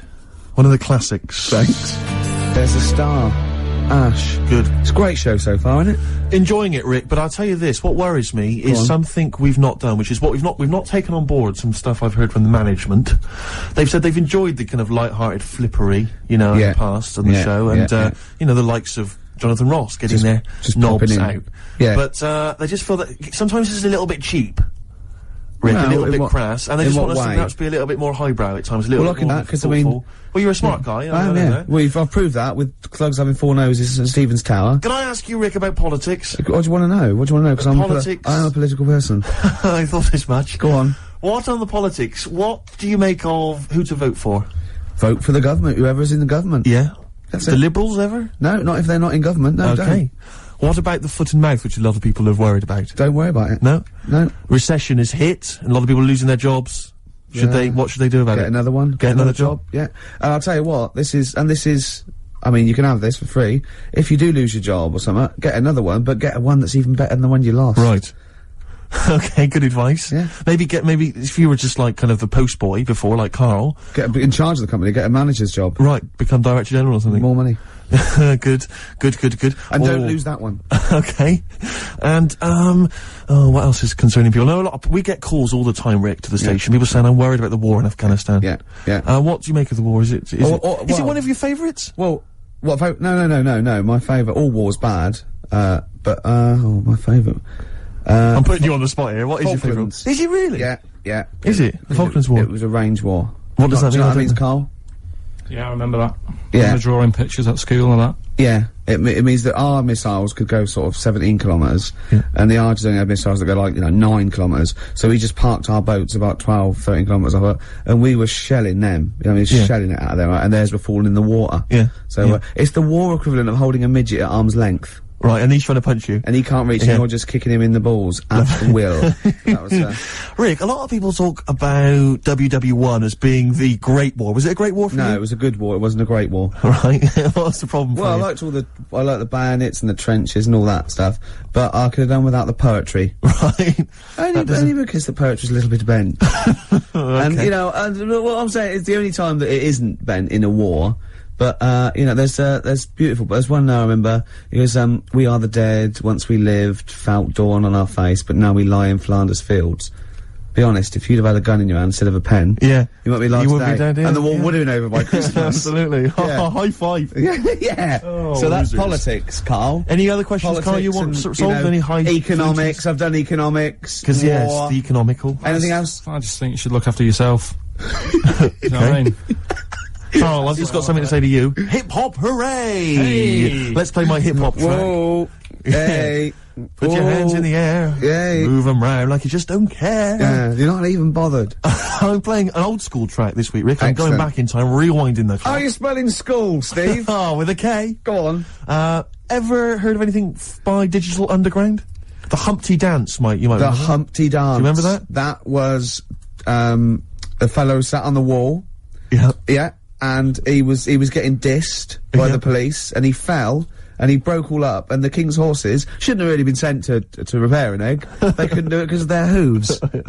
Anyway, Digital Underground, for those that don't remember, was an Oakland group led by Shock G and Chopmaster J. Go on.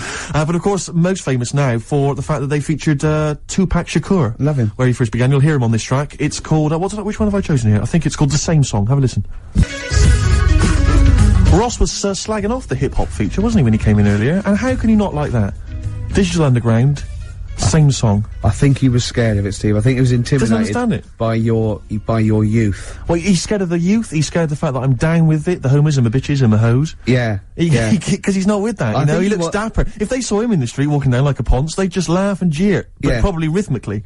Yeah. You Yeah. know, and he couldn't come back at anything. And you'd be high-fiving and Oh, everything. they'd be loving you. me. I think he was intimidated by your style. I think he's jealous of you, to be honest. Do you know, I think what he's probably most jealous of is the looks. Yeah, I think Do you know what I mean? I got the new haircut because we might be on the telly later. He Rick. didn't mention that, did he? Did he? Well, he's never seen the old one. You've kept it from me. He's got nothing to compare it with. But that was a great hip-hop selection there. Yeah, lovely- Even lovely though I say so yourself. Rick, we've had a couple of people, because they've listened to your dissection of current politics and economicals. Yeah. And they've got a couple of questions for you. Go on. We've had one from, Jimmy Ruffin. He says, what becomes of the broken-hearted? Oh dear. That is a difficult one. I don't think I've got time to go into it because You've not? it's a very delicate problem. Can you answer this one from the KLF? What time is love? Any ideas? Listen, keep those questions coming in, for Ricky Gervais. You may be able to sort them out later. Have we got a song to play, Carl? Let's whack it dear. on. Still to come, the song for the day. It's not the end of the world. Super furry animals. Absolutely beautiful. Yeah. XFM 104.9. Rick, you gonna do your film review for us? We've got time for it, I think. I'm not, no. Why not? I'm not going to do it anymore. You're not gonna do it anymore? No. You love it, don't you? No, it's great, and I just think it's time, you know, I did a dozen, but I did all the films that I would give like 9 or, 10 out of 10 for. I don't want to drop the standards. Right. I don't want to start doing films that are 8 out of 10. Yeah. You see? Yeah. That's where a lot of film reviewers go wrong. Yeah, Ross being one of them. Yeah, I've seen him go, oh, this is worth 7. Don't do it then. Yeah. If it's no good, don't do it. No worries yourself. No. Sure. So no more film reviews? no. Oh. Until a great film comes out. Sure, okay. Like Braveheart 2 or something. Yeah. Which would be, well, 9 now. Quite It an was- eventful. Yeah. I'd have thought. Yeah. So 9 for that. In well- advance. Rick, it's almost the end of the show, and still got time for the song for the ladies. I can't but wait. Carl won't be here next week. Well, where's going? Where are you heading, Carl?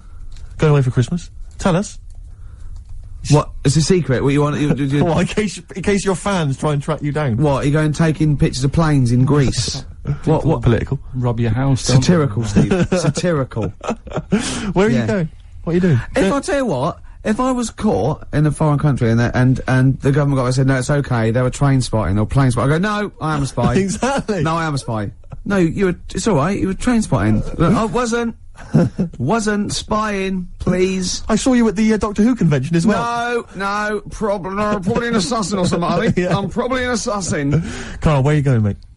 Tell us, come you? on, we You're haven't not got meant time. to say when. What's that here? What? People rob your house if. Yeah, we didn't say tell us your address, tell us where you leave the key, and then tell us you're going on holiday. We said where you going on holiday. Barbados. Oh yeah? Ooh, showing off. Yeah. Boasting. I'll tell you what, Steve, what I'd like to see, and a lot of the listeners right there too, pop round there now, touch him for Christmas. Shall I touch him for Christmas? Touch him any way you like for Christmas. Can I Love just him for introduce the Christmas. song for the ladies before? Well, love him for Christmas, though. Can I just say Yes, what but the as song long is? as you love and touch We're going to him. leave you with the excellent Tim Buckley, of course, father of Jeff. I'm just and, gonna be watching, but this is a love track him. that was Look at his also- little face. Also on that CD that my friend Dave sent me earlier, so if you don't like it, blame him. Yeah. While he's been arrested And if- by the copyright police. And it's called Buzz In Fly. Let me touch you, Carl. Don't, Steve. Go on. Man for Christmas. I'm not coming back. Kiss a man. Licking. A man Mate. for Christmas. Oh, You're look not in that. touch with your feminine side at all. I can put you in touch with your feminine tell side him. and my feminine I'm side. liking it. So I can't look, I'm busy. Let's put each Look, other I'm in busy. touch. Oh, good. POD, or Pod, as I call them. I don't. No. XFM 104.9, it's the Ricky Gervais Show. With Steve Merchant? Yeah. So Dermot O'Diddley, Yes. weeks and weeks in a row, he doesn't even turn up, and now suddenly he's all over breakfast. I noticed, yeah, you're standing in for the breakfast show. Why weren't we asked to do that? Well, we Quite were. upsetting. Were we? Yeah. I didn't know about this. Yeah, but I don't want to get up that early, do I? Sure. I feel a bit hungover today, actually. Do you? Yeah. What's happening? What, were you partying last night, were you? Well, not partying, we just went out for a couple of drinks, and had a meal, and then went to the Borderline, and saw I'll tell you about that, it's good. You saw a band? That's the first time in years, isn't it? It is, yeah. Yeah, because, do you know John Sim, the actor? Not really. He's in this band, right, called Magic Alex, and it was really good. They're sort of like a friendly Oasis. They got, it's quite mank sort of feel, but it's really good. Good songs and everything. Is he the singer? Yeah, no, he's the guitarist. Nice, cool. But it was full of actors because of that, and I felt quite tall. That's ludicrous, because you're a very short man. Well, I am. I'm sort of, I was average, but now I'm not, I don't think. 5'8", that's right. But there, I was like it was like Lilliput. So I just got to hang out at actors do. Yeah. This is the reason, because actors are often quite handsome people, but yet they're always quite obnoxious. We are. No, I mean, they're normally quite obnoxious, Rick. Again, you're a good example of that. And yet, I think it must be the small man complex. That's what makes them so obnoxious and so kind of desperate for attention. Didn't realise it before. Steady on. Because of course I tower above everyone. You do, don't you? I'm, for people who don't know, who are listening, I'm 6'7" tall. That's high. Yeah. That's big. And for people who've never seen him, he doesn't hold it well. It's not like he's a sort of handsome athlete, is it, Carl? He's a bit of a, what would you call him? Carl, don't answer. No. Don't get drawn into that. You know the game he's playing. No. Do you know yesterday when you were in the office? Yeah. You did a little move, and it reminded me of Blakey. Oh, I hate you, Gervais. Oh, I hate you, Pilkington. That's his stance. Yeah, but even he held it a little bit better, didn't he? Because he was a man, he had a big coat and everything, and a peak cap. But, yeah. I can't believe, I've not suffered enough from being freakishly tall. Now, two of my best buddies, live on radio, are just... It's not just height, though, is it? It's the posture and the face and everything. But it's got your places, hasn't it? No? What do you mean it's got me places? I think people give you a bit more of a chance in your career and stuff, 'cause it's like... Well, yeah, stacking shelves. Because I can reach the high level. Muse, Plug-in Baby on XFM 104.9.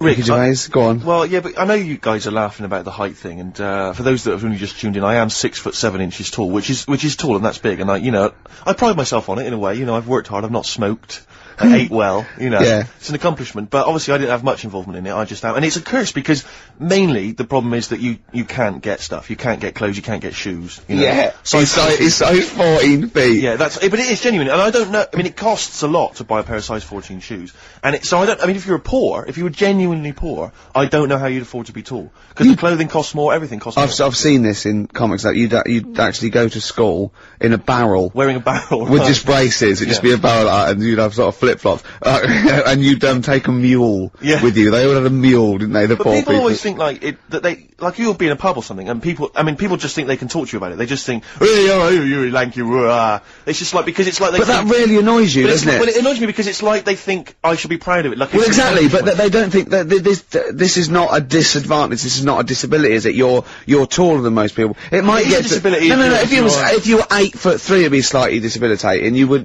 but... Debilitating? What? Debilitating? Yeah. No, you're a medical man, aren't you? But, no, the point is, it's a debilitating because when you go on public transport, like if you're on a coach... yeah. The only place I can sit on a coach is that seat... On the driver's lap? Either on the driver's lap or that seat at the very end. Yeah. Which sits into the aisle. Yeah. That's the only place I can sit. Well, you stand up, some sort of kids at the back waving at drivers. You could drive it from the back. Here he comes, watch it. Were you a tall baby? Or...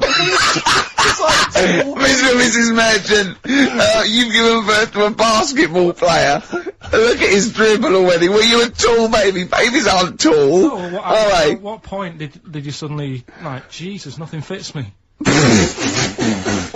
Well, it didn't happen overnight, Carl. Let's do a little graph. How tall were you at 5? Oh, I don't know. 3 foot? 3 foot. How tall were you at 12? 6 foot. 6. What are you really? I don't know, do I? How do I remember? I don't remember this. Well, when did teachers start calling you freak boy and lanky? They didn't. It wasn't Didn't they? so much. It was no. You went to a funny school. I went bowling with him once, right? I'd never been bowling before, and he'd been once before, and he went, let's go to this went to a bowling alley, right? And, you have to wear these special shoes. Now, they're sort of like pointed things anyway, and they're, multicoloured, sort of red and green, they look pretty weird. And the woman said to me, oh, what size? I said, oh, 8. She went, yeah. So what size are you? He went, 14. She went, 14. He went, you probably haven't got them. She goes, yeah, I think we have got one pair. And she put them on the table, and it was like Krusty the Clown. And I just started laughing. They looked so long, and he had to run round this bowling alley in these freaky clown shoes. But they don't look freaky clown like when I'm wearing them, because the rest of me is in proportion to it. It looks like a little wall bracket. One of the worst things that happened to me was when I was like, I don't know, when I was about 16 or something, we went to, there's a fire alarm going off. There's a fire alarm going off. And the fire light's going off. Yeah. Should we not just maybe play a record and go and check that out? Wrap it up if you want. No, not wrap it up. Play a record, I'm gonna go. No, the fire's gone off, Rick, it's gone off. Oh! Well, we might have burnt down! Yeah, I think we'd know about it. The flames licking around our ankles would be a clue. God. I'm gonna go and investigate. You shouldn't ignore a fire alarm. Blimey. We're entertaining the nation. Oh, look at him, he's scared of fire! What do you mean? Mercury Rev. The dark is rising. That's a good song, isn't it? I noticed that you're, investigating the fire mainly involved wandering out into the office, looking around a bit, then coming back. Yeah. What did you find out? There was no fire. There was no fire? No. Right. But I like that. Imagine that, though. Imagine that there's a fire, and there's loads of firemen, they go, get back, and you go to the firemen, all get back. Oh, look at him. I would. I'd actually be justified to. Okay, there's heavy shelling, lads, retreat. Oh, brack, Sarge. I'm sorry? Brack, Sarge. Yeah. There was a fire alarm, I'd never seen it before, a fire thing going off, there was a fire alarm going. I thought, oh, let's at least have a look if there's a fire. That's all I thought. See, there's some official coming in now to tell us we should have been running out. There's no fire. Well, you can't just stop entertaining, you know, the people of London just because there's a fire. This isn't the Titanic. Well, true. I don't have to carry on playing. I don't know, it feels like a bit of a sinking ship, really. Right. Nice one, nice one. I don't know who I was taking off then, probably me. Yeah, I think so, yeah. Listen, let me just tell you briefly, this is another example of how people can just exploit you and make fun of you when you're tall. Yeah. I was quite tall. I've always been like about 6'7" for quite a while now. And when I was about 16, I went to a big New Year's celebration in Bristol, where I come from. And everyone kind of congregates in this big sort of part of town, and there's all people dancing around, like in Trafalgar Square. And I was there, like, somehow I just picked up a balloon somewhere along the line, one of those kind of helium sort of balloons, and I was holding that, and dancing around. And these two girls came up to me, and I was thinking, yeah, okay, you know, it's New Year's Eve, brilliant, you know, that's my kind of party. Yeah. They came out, they went, hey. Once a year. And they said, you gonna be here for long? And I went, well, maybe. And they said, it's just that we've arranged to meet back at you in about an hour. I went, what do you mean? I went, well, it's just because we can see you wherever you are. Don't worry, you can move around and stuff. We'll see you with the balloon. Just arranged to meet some friends. I love that. A landmark. So, like, pilots use that. Oh, we're just coming in. There's, where we go. When we see Steve Merchant, we were descending to Bristol Temple Mead. What's really funny is New Year's Eve, Trafalgar Square, you got a huge column, but they use Steve as like the meeting point. Steve's got a huge column. Brilliant, Rick. Well done. Award-winning comedy from Ricky Gervais. Happy Monday. Took you back, didn't it? Happy Mondays there. Manxine there. Carl's like really getting down. Oh, yeah. Oh, come on. Got any Veras? Oh, come on, Mel. Did it take you back, did it? Yeah. How old are you? 29. 29. So you were just going into, out of your teens? I'm a Virgo. No. What? No. No, you don't understand. It's just, I'm Rick, a Virgo. I thought we discussed about involving Carl. Yeah, sorry, yeah. Management have told us we're just not allowed to do it. We've had emails from people. Please don't speak to Carl. It's cruel. Exactly. On the cusp. Can I just make an appeal? I don't want to... On the cusp, the Virgo, he said. Still going through with it. Doesn't know what's going on, does he? Just wave bright objects at him. Yeah. We've got a competition then, Steve. We have, but before we mention that, can I just ask something? I don't want to exploit our position on the radio. No. But I wonder, because I'm very tall, and it's very tricky for me to get size 14 shoes and big clothes and stuff, could I just get people to send some stuff if like, maybe they own a shop which... Yeah, but it'd be things like homemade clogs that people have carved out of chunks of wood they found in the shed. Whatever. It's not really great. When I was in America, everyone says to me, you go to America... It is a cool. I'm made out of my own skin. when I was in America, everyone told me, like, it would be, really easy to get big clothes and big shoes and that, because they're all huge and all freaks over there. Alright, steady on. And I was wandering around New York, and I was going in a few shops, kind of saying, we've got size 14, US 15 shoes, and they were going, no, we want something. Is that the difference? One. And they literally were laughing at me. There was a couple of shops where they literally laugh and get, like, someone else in and come and look at the tall, freaky Englishman. Really? And then one guy said, I remember we had someone come in here once, and he said he'd been to a shop which sold kind of stuff for really tall people, and he said, I think I can remember the address, and he sort of looked at the sort of telephone direction, he made a note of it, and I went on the subway, and I went down all Lilliput. And I went, it took me ages to get there, and really hard to find it, I finally went in there, I've never seen it, was heaving, right, with freaks. It was amazing, it was like, they were just kind of gargoyles, it was like something from Lord of the Rings.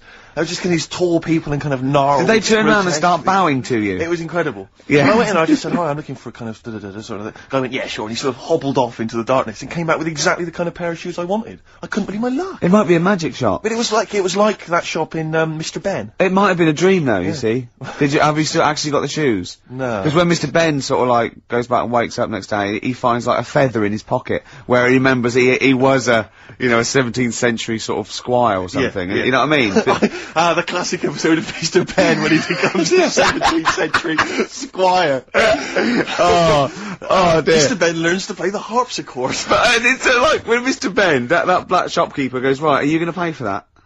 You're not just going to go through that door and then have an adventure and come back. Oh, yeah, I am. No, you're not. You're barred. Yeah. You just make me sick. We wait nothing from you.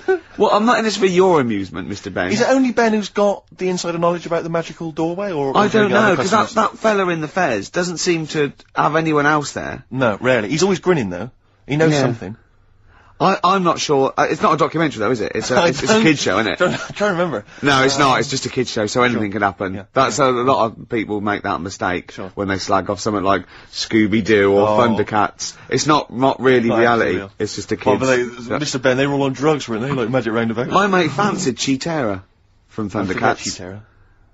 Cheetara. Which one was Cheetara? I quite like She-Woman. She's a lovely cat. Yeah, she was a real dish. What's the sexiest cartoon? I'm glad you've asked. A lot of people say Jessica Rabbit. They do, and they'd be right to say that, because she's actually human, she's not an animal, which is good. What? Isn't she? No, she's a normal woman married to a rabbit. No, she's not. Yeah, Jessica Rabbit. Is that why she got a surname, Rabbit? But she's not actually a rabbit. She's married Roger Rabbit. But she's not actually a rabbit, she's a glamorous woman. Is she? Yeah. I've never seen it. No, yeah, this is the weird thing about it. That's weird though, isn't it? It is weird, the idea of a rabbit having sex with a beautiful woman. That is the weirdest thing about it. How does that make you feel? Annoyed, if I'm honest. Yeah. But I bought some bunny ears just after I saw the film. Oh, hip-hop. You got your hip-hop track? Yeah, good. No, this album was rated by a lot of people last year. My sources tell me that it's being re-released and re-recorded this year. Anyway, Nerd are the outfit. They're better known as the Neptunes, who are kind of sort of hip-hop R&B producers. I think this track may have featured on a giveaway CD. It did. The NME. It did. Anyway, it's dynamite. It's from the album In Search Of by Nerd, and it's Bobby James. Play it. Nerd from the album In Search Of, and that's Bobby James. Brilliant. It's great. It's really big. It reminds me a little bit of Warren G. That chorus. Sure. Yeah. And apparently the album, it was on kind of limited release, so it's quite tricky to get hold of, but as I say, I think they're re-releasing it. Well, you should tape off the radio, because we're doing lots of features. Yeah, no, I'll maybe play that again in the future, just tape it off. I'll tell you what, I'll play the whole album over the course of the next couple of weeks. Yeah, and we're just, I mean, we're going to have us talking, we just go now, and you can we press can't play and actually record. say, we can't advocate you tape it off the radio, because that's breaking... No, or maybe I'll just do some bootlegs of the, the catalogue and just sell them Camden Market for £4. Exactly, fine. Yeah, something like that. Yeah, I mean, we won't, I mean, we shouldn't really say that, but... Warren G is, Dr. Dre's cousin, is he, or something? Warren G, I think, is his cousin, yeah. But I know he's got a famous brother as well, and I think it's something like Nate Dogg. It could well be Nate Dogg. Maybe someone would know that and could email or phone in. Yeah, or email maybe a kind of family. This is the best thing about being on the radio. I can think of something. There was a competition, right, on Virgin, right? I was listening, Virgin, I think 105. No, what is it? I can't remember. Yeah. Good station. Good station. And they had a competition, right, and it was to win a trip to America on the Enterprise. It was all about space. And there was one question, answer 3 right, and it was who was the first one into space, Yuri Gagarin, who was doing that. And then the third question was, how much bigger than the moon is the sun? Is it twice as big or 4 times as big? And this one went 4 times as big, went correct. It's not. It's hundreds of times bigger. A lot more big, I can't believe, can someone look that up on the internet and how many times bigger is the sun than the moon? It's not 4 times. It's huge. It's like beach ball to a pea type dimensions. Which DJ was it, do you remember, on Virgin? I Can't remember, but it was the one on sort of about 11 o'clock. I Wouldn't want to be him about. Yeah, he's embarrassed himself, He's hasn't embarrassed he? himself. When we do Everyone quizzes, we never get anything wrong. That's true enough. During that track, I'm chilling out, I'm loving it, aren't I? Carl goes, do you know how baguettes came about? Do you know how baguettes come about? I went, go on, and Steve went, no, save it. Wait a minute though, I'm thinking, Rick, people are going to be desperate to know the answer to that. Why don't we play some ads and some music and stuff? It's like a cliffhanger. Exactly. How did baguettes come about? Whatever he says is going to be good, isn't Stay it? tuned to XFM to find out. Hives, hate to say I told you so, I love that sort of stuff. That and the Strokes. Well, it's so much better than this new metal rubbish, isn't it? Definitely. Now, most people think we talk rubbish on air. Yep.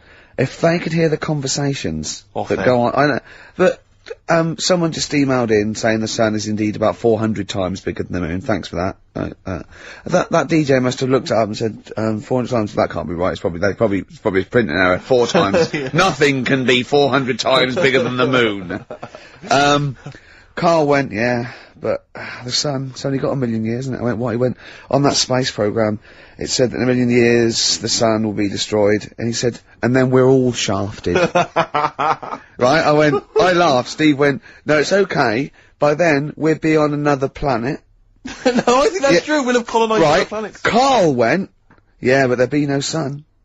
Steve went, well, there's other suns, which is true. Carl went, well, I went, well, yeah, every star is a sun. Carl went, well, not really. Not really. Don't believe that, do you? And I went, no, it is. The sun is just a star. It's not even a particularly big star. Carl went, well, why didn't they say that instead of worrying me? Instead of worrying me. In 1 million years' time. Yeah. I love that Carl, he's been preserved, brought back to life, and is now the ruler of the world. Just a head in a fish tank. And he speaks like this. I am Pilkington. The reason you became king of the universe, of course, is because of your fascinating French bread anecdote. Oh, yeah! Yeah, come on the then. story? What, how did baguettes come about? If this is gonna be someone cooked a loaf a bit wrong and said, I can still make a sandwich out of it, I'm gonna hit you. No. Go on then. Right. Napoleon, when he was at war and that with, Russia. 1812, yeah. Yeah, all his soldiers were like, you know, not used to the cold weather and that. So they said, take some clothes in your bag with you, because it's gonna be Chilly. nippy out there. So, they put all the clothes in the bag. Sure. Do what they were told. Oh. It's Napoleon, for Christ's sake. No room for any food. No, You're joking. So, Couldn't they make some sort of, like, sandwich? no, it wouldn't fit because of all the clothes. You had to take extra gear. Sure. for them. So, anyway, he said, I can see where know. this is going. I'll be honest. Is there a baguette-shaped gap left in their holdall? They thought, let's make some bread that you can fit down your trouser leg. What? That's not true! No, it's not, I Carl! read it in Euston train station. I was waiting to go back to Manchester. Where did you read What, this? scrawled on the wall in graffiti? Yeah. Do you know the Was it upper- also meet me here for cock fun at 12 o'clock? The upper crust sandwich shop, Euston station. It's on the wall. What do you mean it's on the wall? Do you know how it says, like, sail on at Dixon's, whatever? Yeah. Next to that, there was, like, a bit of information. Once you've read the stuff on Dixon's, Baguette information. there was a big thing about the history of the baguette. I read it and I thought, No, we gotta make a sandwich we can spit down our trouser leg. But how can you march and fight with a huge piece of bread down your train? Although it would be intimidating, you see them coming, you go, sacre bleu, look at the size of them. They're big fellas. Well, Blimey. I can't help but feel that could be a practical joke at your expense. yeah. didn't do that. Well, the Earl of Do you ever Sandwich... question anything you read? If it's printed up, is that, Yeah. like, fact for you then? Well, it's not funny. I mean, if they were trying to be funny, it's like, it's not, is it? So it's information. Have you heard us? Things sometimes want to be funny when they're not. That's exactly what happened with the sandwich. The Earl of Sandwich wanted something he could fit down his pants. And it was those triangle cut sandwiches wrapped in cling film were perfect. You might be right. You might be right. I am. Because the Cornish pasty, so they could drop it down the mines, isn't it? Is it? They wrapped it up they wrapped up like meat and vegetables in pastry, and they sort of crimped it, and it was like and they dropped it down the mine, so. Yeah, that's how that came about. And bagels were originally made so that people could play hoopla, but then eat afterwards. I don't know if you're aware of that. That is true, Carl. Well, anyway. Call my bluff. Is one of them true? Yeah. They're all well, true. They're all true. Really? Tell your Well, kids that when you have them. Yeah. You know, if they're still alive in 1 million years. Well, it might be true. Can someone confirm, that baguette fact, that it was so Napoleon could stick it down Not him. his trousers? Not him, his soldiers. His men. Yeah. Fascinating information. Fascinating bread information, Carl. Radiohead. Yeah, now this is my song for the lovers. It's a beautiful track. It's Let Down, off OK Computer. It's one of my favourite Radiohead tracks. It's lovely. Right, set the tape going now, if you want to tape these songs. Avalanches, Frontier, Psychiatrist. Absolutely. Well, we've had lots of emails. People, obviously, we inflamed, and provoked about the Cornish pasty. I've got a couple of amendments to that. The crusty bit, you know, is actually as a handle, because obviously the miners had dirty hands, and they'd eat all the stuff in the pasty, and they'd be left with this sort of crust, and they could throw that away. Also, someone told us that at one end was a apple, so you have a little sweet as well. Little dessert. So, there you go. You noticed how, like, over the years we've been doing this, you know, way back when we started XFM, no one ever contributes when we ask about the music, when we ask about hip-hop, or their, you know, opinions on that, anything important. But start talking about pasties. Yeah. We've had about 5 phone calls. Yeah. And someone phoned up to confirm, they used to work for Upper Crust, and, basically, Carl got all excited. So it is true. She went, well, I don't know if it's true. I've read the same sign you did, Carl. Interestingly, there's an email here that says, which basically offers a history of the baguette. And, talks about after the revolution, the government decreed that all of France must eat the same bread. And it was up to the bakers to bake this bread of equality. And then Napoleon kind of, made sure it was a particular, he kind of set in.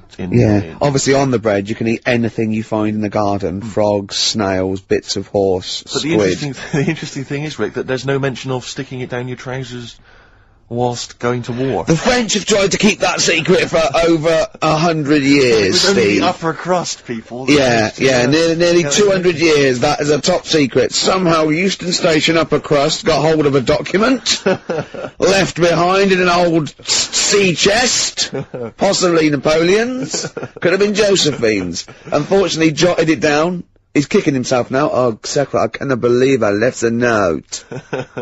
If he talked like that. He did. He did that, yeah, he talked English, but in a very funny French accent. Do you remember, there was one thing that, talking about funny French accents, you remember Allo Allo? Yeah. Remember, it was on about 5 o'clock in the afternoon, but they still meant, because it was a funny Frenchman, it was that English guy who was posing as a French police officer. It's very complicated plot. He would often walk by, and I remember there was one where he said, I was pissing by the door when I heard a shit.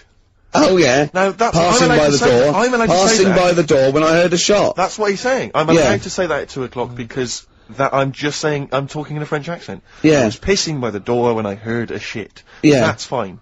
Yeah. Because I'm speaking French, Carl. Do you know what I mean? That's the rule. Do you know why people tink the glasses before they have a drink? Why they tink? The verb to tink. I do know that, Carl. Is it about poison? It is. Here we are. What, would it make a different noise? Nope. Brilliant. Go on, explain Why? it. You explain it, Steve. No, don't Steve, you explain it, Carl. Go on, I've started so I'll finish. Come on, Carl, explain why they tink the glasses. Ages ago. Yeah. Only people with money had drinking or something. That's like one of my film reviews. Years ago. Welcome to History Now. Now, ages ago, only people with money had drinking or something. Keep going, Carl. Keep going. Like spirit and stuff, so they'd, it's like businessmen with money. It's easy for you to say. This is getting to be cruel, isn't it? This is amazing. Yeah, go on. Why did you open your mouth, Carl? What were you hoping was the best that could happen? Because you were trying to make me look stupid before with the planet, so I'm... Whereas you know... Yeah, go on, no, come on. Businessmen with money have got to drink and ching. Okay, so then, with all the drinks... So they'd nip round to have a chat about whatever they're earning money with. And they'd say, right, do you want a drink then? And they'd go, oh yeah, that'd be alright. Yeah. So, rather than like, just pouring it out of a bottle into a glass and saying, there you go, it could be going, hang on a minute. It could be poisoning me ear and trying to like, nick my business idea. Yeah. So what they'd do, it'd sort of pour a bit of his drink into the other person's glass and you get that tink noise. And that's like, cheers, you know. No, Carl, I've just a slight amendment there. I think what it was you're absolutely right that they would then test each other's drinks to show that it wasn't poison. But over the years, that was reduced to just chinking the glasses by way of saying, let's not actually bother going through the whole rigmarole. They just did the chinking of the glasses.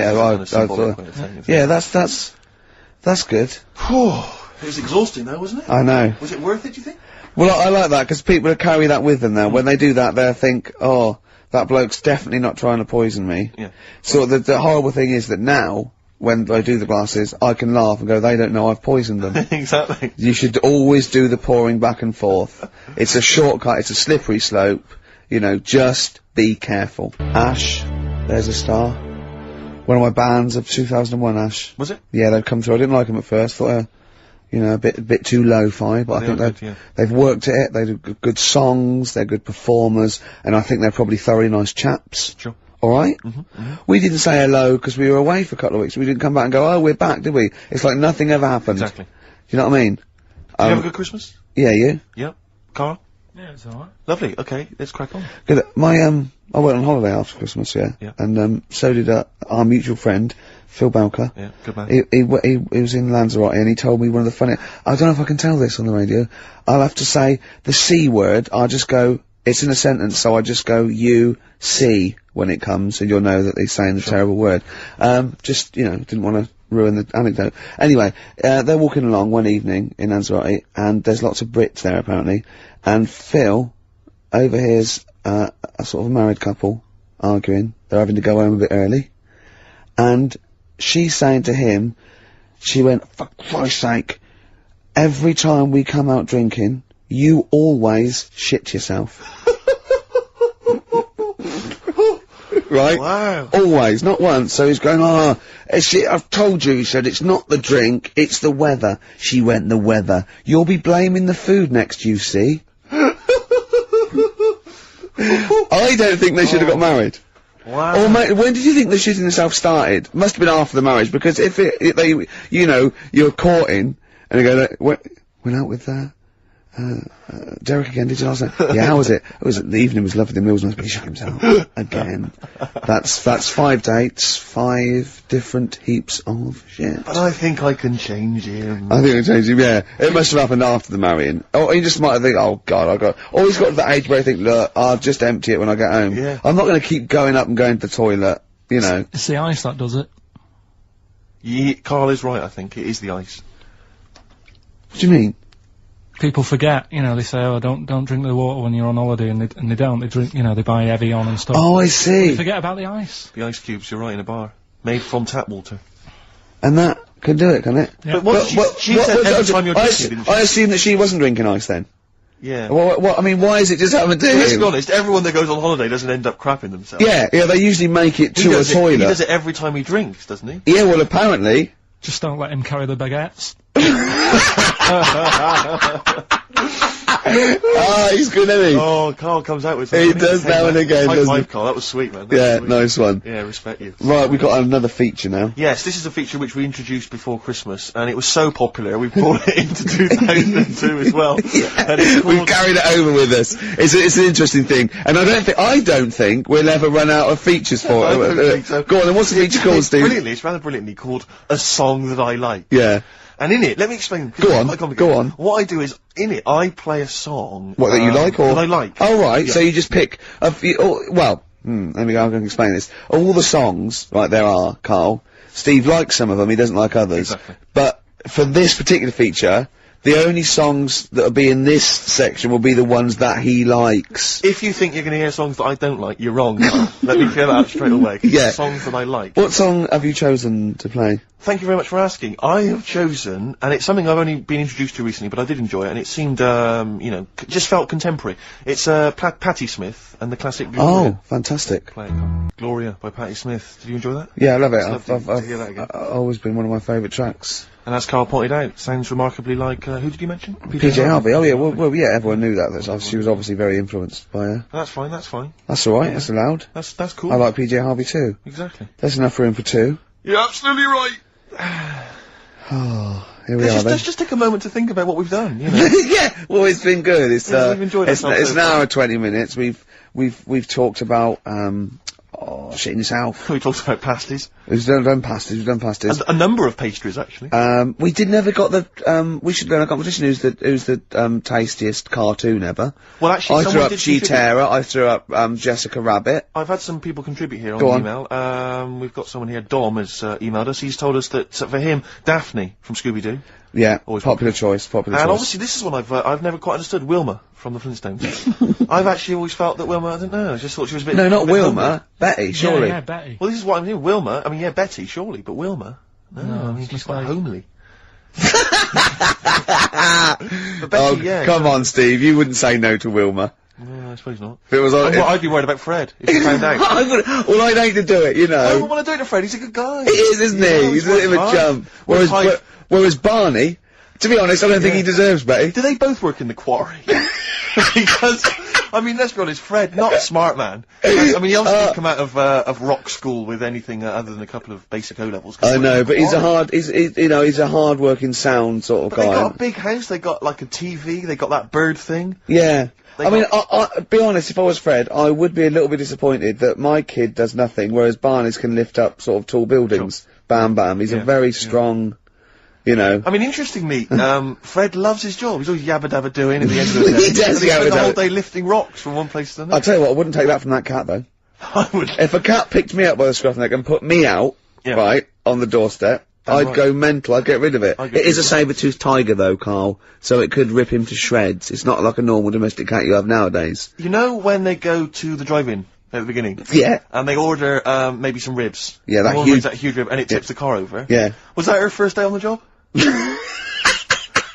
Because I've never been ordered before. Yeah, I always thought she'd have realised. Yeah, we're out of pig. We've got Brontosaurus rib. Exactly. He goes, won't that knock the car over? No, it won't. I don't know. Rick, can I tell you now? That was an accident waiting to happen. It was really, wasn't it? Yeah. And it did. Oh dear. Mind you, I went to Texas once, and I had some ribs, and it was like the Flintstones. It was huge, and not only did it look too much like an animal that I couldn't actually eat it. I don't know who could eat it. I mean, seriously, it was 2 foot long. Yeah. And all the it was like half a rib cage. And it is incredible. My friends lived in Texas for a while, and they once were in a kind of diner, and there was you know those kind of benches that are attached to the table itself, like a kind of picnic bench. Yeah. And this huge fat guy came in, he came wobbling, he ordered like this kind of everything you can eat meal, and his fat kind of sort of, you know, kind of his big fatty fatness fatted on the fat table. It wrapped itself around the table and everything. He was chowing down, and when he tried to leave, the table came up with him. Oh no! Imagine that. I mean, they are fat, aren't they? They're big people. They're huge people. But it was that thing we talked like before, that bloke on Jerry Springer Show who was like 80 stone, right? Now, I felt quite sorry for him. He was really sad and he was crying. It is rad, but my point is this, right? When he got to say 50 stones, didn't he go, that's too much, that's not enough for a land animal? Exactly. Do you know what I mean? Yeah. That's big, isn't it? I mean, I'm getting worried. I'm 13 stone, and I am genuinely getting worried. I'm thinking, oh, yeah, God. When you've got that big, when you've actually got your own mare.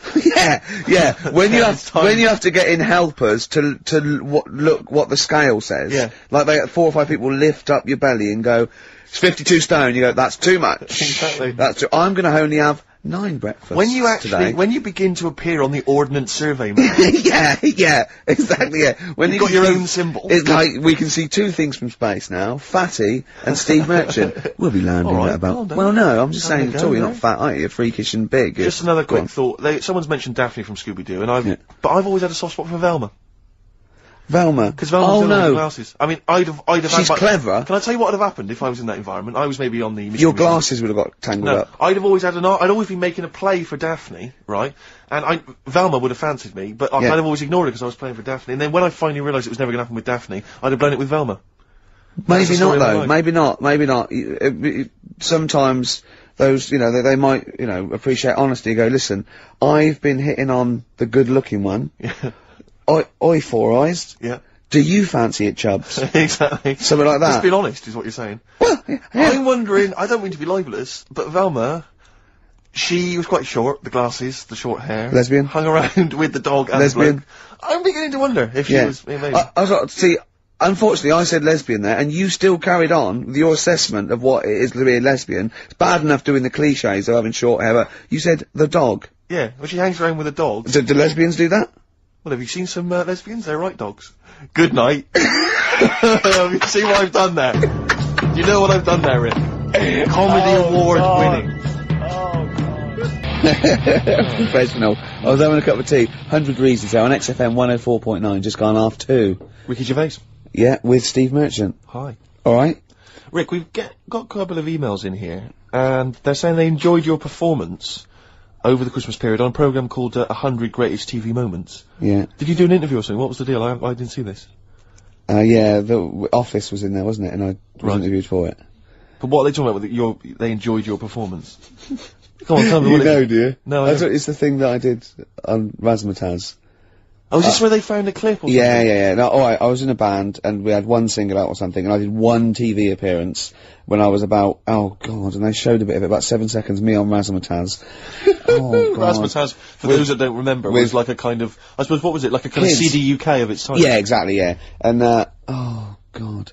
And it was of the time, sort of new romantic. And they showed a clip of this? I looked about 10 and about 5 stone with hair and makeup and girly clothes. My sister actually said I look like Posh Spice. Brilliant. There's a funny story about that, right? Because we were rushed and we had to do this thing, and oh god, and we were meant to take a flight to Newcastle. And where were you travelling from? London? Yeah, but we got there and we didn't have tickets, we were told to be there, but the A&R man overslept. Right, the record company overslept, and it was terrible, and we were fretting, and eventually it was too late to get the plane, we missed the plane, we had to get a train, and it was really kind of fine. They were back and forth, they're going, yeah, if they come now, we can still do it, we're going to miss it, and this was like a big promotional thing. And we got there, and they went, oh, God, right? And I had this sort of like jumpsuit I was wearing that I'd cut off, put that on backwards. A jumpsuit? Yeah, brilliant. I know, Is this what was on the clip? Yeah, I had that on back to front, and there was no time, and I think I even mimed wrong at one point, and it was awful. But the funny story is this, that when we were there, we didn't have our tickets. This was at the airport? We bumped into Bucks Fizz. the guys and girls from Bucks Fizz and their manager, so there's like 5 of them, right? And there's 2 of us, and they had 5 tickets. And Bucks Fizz tried to smuggle us through. And so they went through the things, right? And they went, tickets please. And he just waved 5 tickets that he had, like that, goes, this is us, right? And they went, well, can I have a look at them? And they went, there's only 5 here. And they just looked at us and went, sorry lads, we tried. We were nearly smuggled through. By Bobby. Carol. They couldn't even with their powers, they were the height of their powers. That was like make-believe time. They'd already done making your mind up. I thought if anyone can get us through customs check, it was the Fizz. But even the Fizz what I like could though, not that get us reassures through. me, I have to say, about kind of airplane travel. You Yeah. know, in these kind of troubled times, it's Yeah. nice to know that even someone like Bucks Fizz couldn't get, smuggle someone through. That's good, because even, the top security man went, hold on, there's 5 in the Fizz, there's 5 tickets, those 2 lads are not going through. Exactly. Yeah, that makes you more secure about air travel now. Well, it's lovely if I'm in America, and I see 5-star, Yeah. trying to get through customs. With 2 other lads. Exactly, I think, wait a minute, what's going on there? Yeah. Wait a minute, security guy stopped him, it's fine. It's fine, yeah. There's only 5 in 5-star. Oh. It's lovely to know that. Yeah. I love the fact, and did you know the Fizz previous? Was this Of your course first not. run-in with the Fizz? No, they were doing the Taz, same as us, they were doing the old Raz, same as us. Did you recognise the Fizz and go, oh my god, that's the Fizz, let's try and sneak in with them, or did they recognise you? How did it work? They wouldn't have recognised us. Exactly, that's what I'm thinking. I love the audacity of going up to Bucks Fizz and saying, try and smuggle us in. You try and break aviation law for us. Now it's time to make your mind up. We're going to the land of make-believe. I did that and they laughed, they went, brilliant. Yeah. We'll get you through, lads. Yeah. Just stay tight. I was actually on top of Bobby's shoulders in a long coat. Lovely. Yeah, but Bill... Well, seriously though, I don't understand what their plan was. Like they would have gone, through. It's the Fizz, let them through. Yeah. Don't bother checking the It's like, wasn't even answering, we couldn't even get to Newcastle. Do you think it was wearing your jumpsuit backwards that sort of gave it away? Well, no, but see, I didn't have it on then. I was just in civvies. I just had jeans and a t-shirt then. I didn't even have my hair gelled. I was just like cash. I saw it. I thought it looked alright. Did you? Did you? Well, I mean, for Then you. In a tight jumpsuit. Yeah. Cheekbones. Brilliant. Yeah. I had some cheekbones. Yeah. That was the. If anyone else saw it, or maybe they taped it and they've got a clip, because I'd love to see it. I missed it. Well, I'll get you one. If you have it, put it. I'll tell you what. Why not create a website? And put that clip on there on a constant loop, and then send the address in, and I'll give it out, and people can check it out for themselves. Yeah, brilliant. Is that okay? Yeah. Cool. I'll have to lose weight now. Yeah. That film. Oh, now we come to the feature. We're carrying this over 2002 because it was such a great success. Everyone's talking about it. Do you remember I stopped my film reviews because I'm only doing films I like, and I've done all the films I like. That's where other film reviewers fail. Sure. Because they review substandard films. Exactly. My average is still 9.5 out of 10. Yeah. And no one's beaten that. Not Barry Norman, not Jonathan Ross. No one's got an average of 9.5 out of 10 for the films they reviewed. So I'm keeping it there. I don't want to drop my standards. However, that film sounds good. This is where I pick a classic track from a film that I might not have seen, right? But I like the song, I might go and see the film. This is, Almost Famous. The film was Almost Famous. I haven't seen it, right? But a song, now don't panic, listen without prejudice. This is Elton John, but it's when he was good, okay? When he was a bright, funky, young, Brit glam star. Wonderful song, wonderful tune, wonderful lyrics. It's Tiny Dancer. Love Burns, Black Rebel Motorcycle Club there, Steve. What's about it? That's it, isn't it? We've had some laughs, haven't we? We've learned as well. We've been educated as ever. Yeah, past ears, all that. We've got baguette information. We've had features such as That Film Sounds Good. Exactly. Song that I like. Song for the lovers. Song for the ladies. Song for the ladies coming up very shortly. Rick, I was lucky enough this week to go to a exclusive press preview of Britney Spears' forthcoming movie, Crisscross, or Crossroads. Crossroads, I think it's called. Yeah.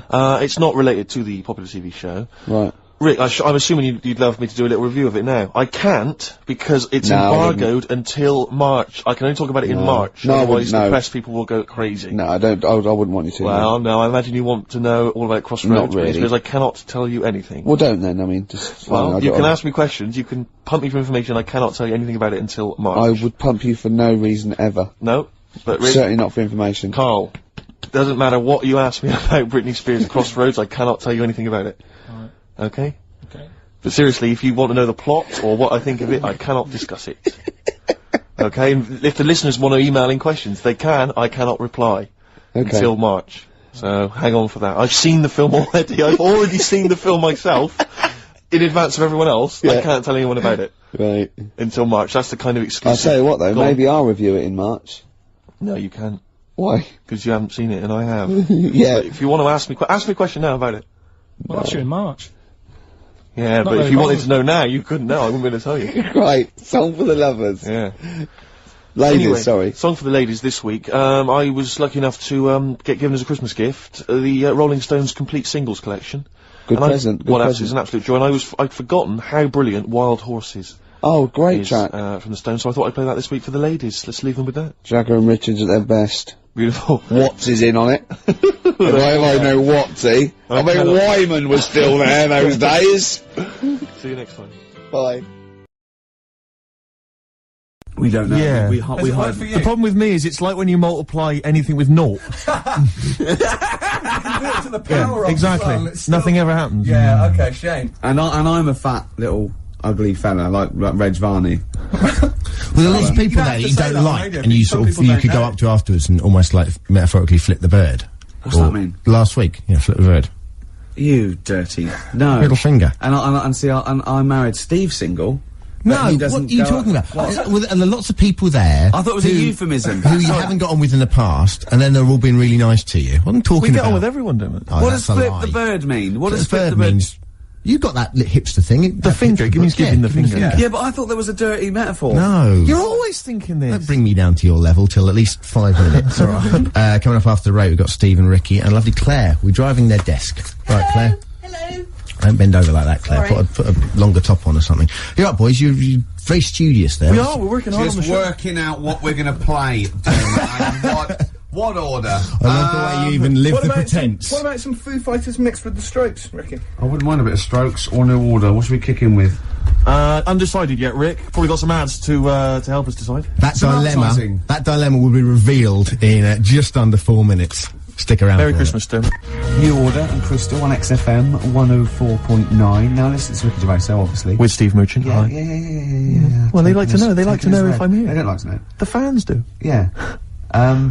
Now that was one of my favourite singles of the year. Yeah, it's a good song. And that's what we're going to be doing in this programme. We are going to be playing some of our favourite songs from the year, Rick. That's absolutely We're true. also going to be playing some songs that maybe we don't like. Exactly. Just for the hell of it. Yeah, because we're crazy guys. Yeah. We never know what's going to happen next. No, we don't. Guess who's pressing the We buttons, Rick? genuinely don't. Well, you know who's pressing the buttons. You can see her, but That's the why audience we don't know don't. what's going to happen next. It's Sturgis. We've got Sturgis in. Claire Sturgis. XFM's Claire Sturgis. Yeah. She stayed off it for just a day. She's not. No, she's just. She's clean for a day. You're on methadone or what? You on? No, I'm clean now. You can actually clean. Yeah, well done. Absolutely. Yeah. Well done. Well done. Congratulations. Well done. Yeah. That's For great, clean yeah. for Christmas. Oh, That's beautiful. You're still thieving though, aren't you? Still a thieving. Just Can't lose the thieving. But at least the money now goes on like 40 Benson as opposed to a little £5 starter pack. That's lovely. Yeah. Yeah. No, it's sweet. Right, okay. It's nice to see a little Nice, little yeah. miracle for Christmas, Rick. It's beautiful. Lovely, yeah. Yeah, I'm already in the Christmas mood. Are you in the Christmas mood? The thing is, right, what she's still got left over from it, and these are the scars and the reminders of your smackhead thieving days.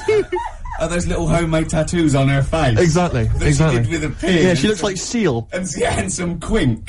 Exactly. Yeah. Oh, but no, Merry Christmas to you, Claire. Yeah. Merry Christmas. Thank you, Merry It's Christmas. great. You're still living in the projects. Yeah. It is one of those little She's still miracles. keeping it real. She's It's like wonderful. little Tiny Tim. I tell you what, she's a bit like Jesus Christ. In a way, yeah. In a That's way. blasphemous. Please play a record player. Linkin Park and one of their songs. Gervais, quick, come on, mate. He's coming back from the kitchen with a couple of cups of tea. It's like he's won an award. He doesn't care now. I'll turn up if I want to. Maybe we should do a twin spin, Sturgis. Do you want another Yeah, record? play something, Okay. play something. Here you are then. Paul Weller. The changing man. The mod father. That's true enough. As they call him. Absolutely. See, now,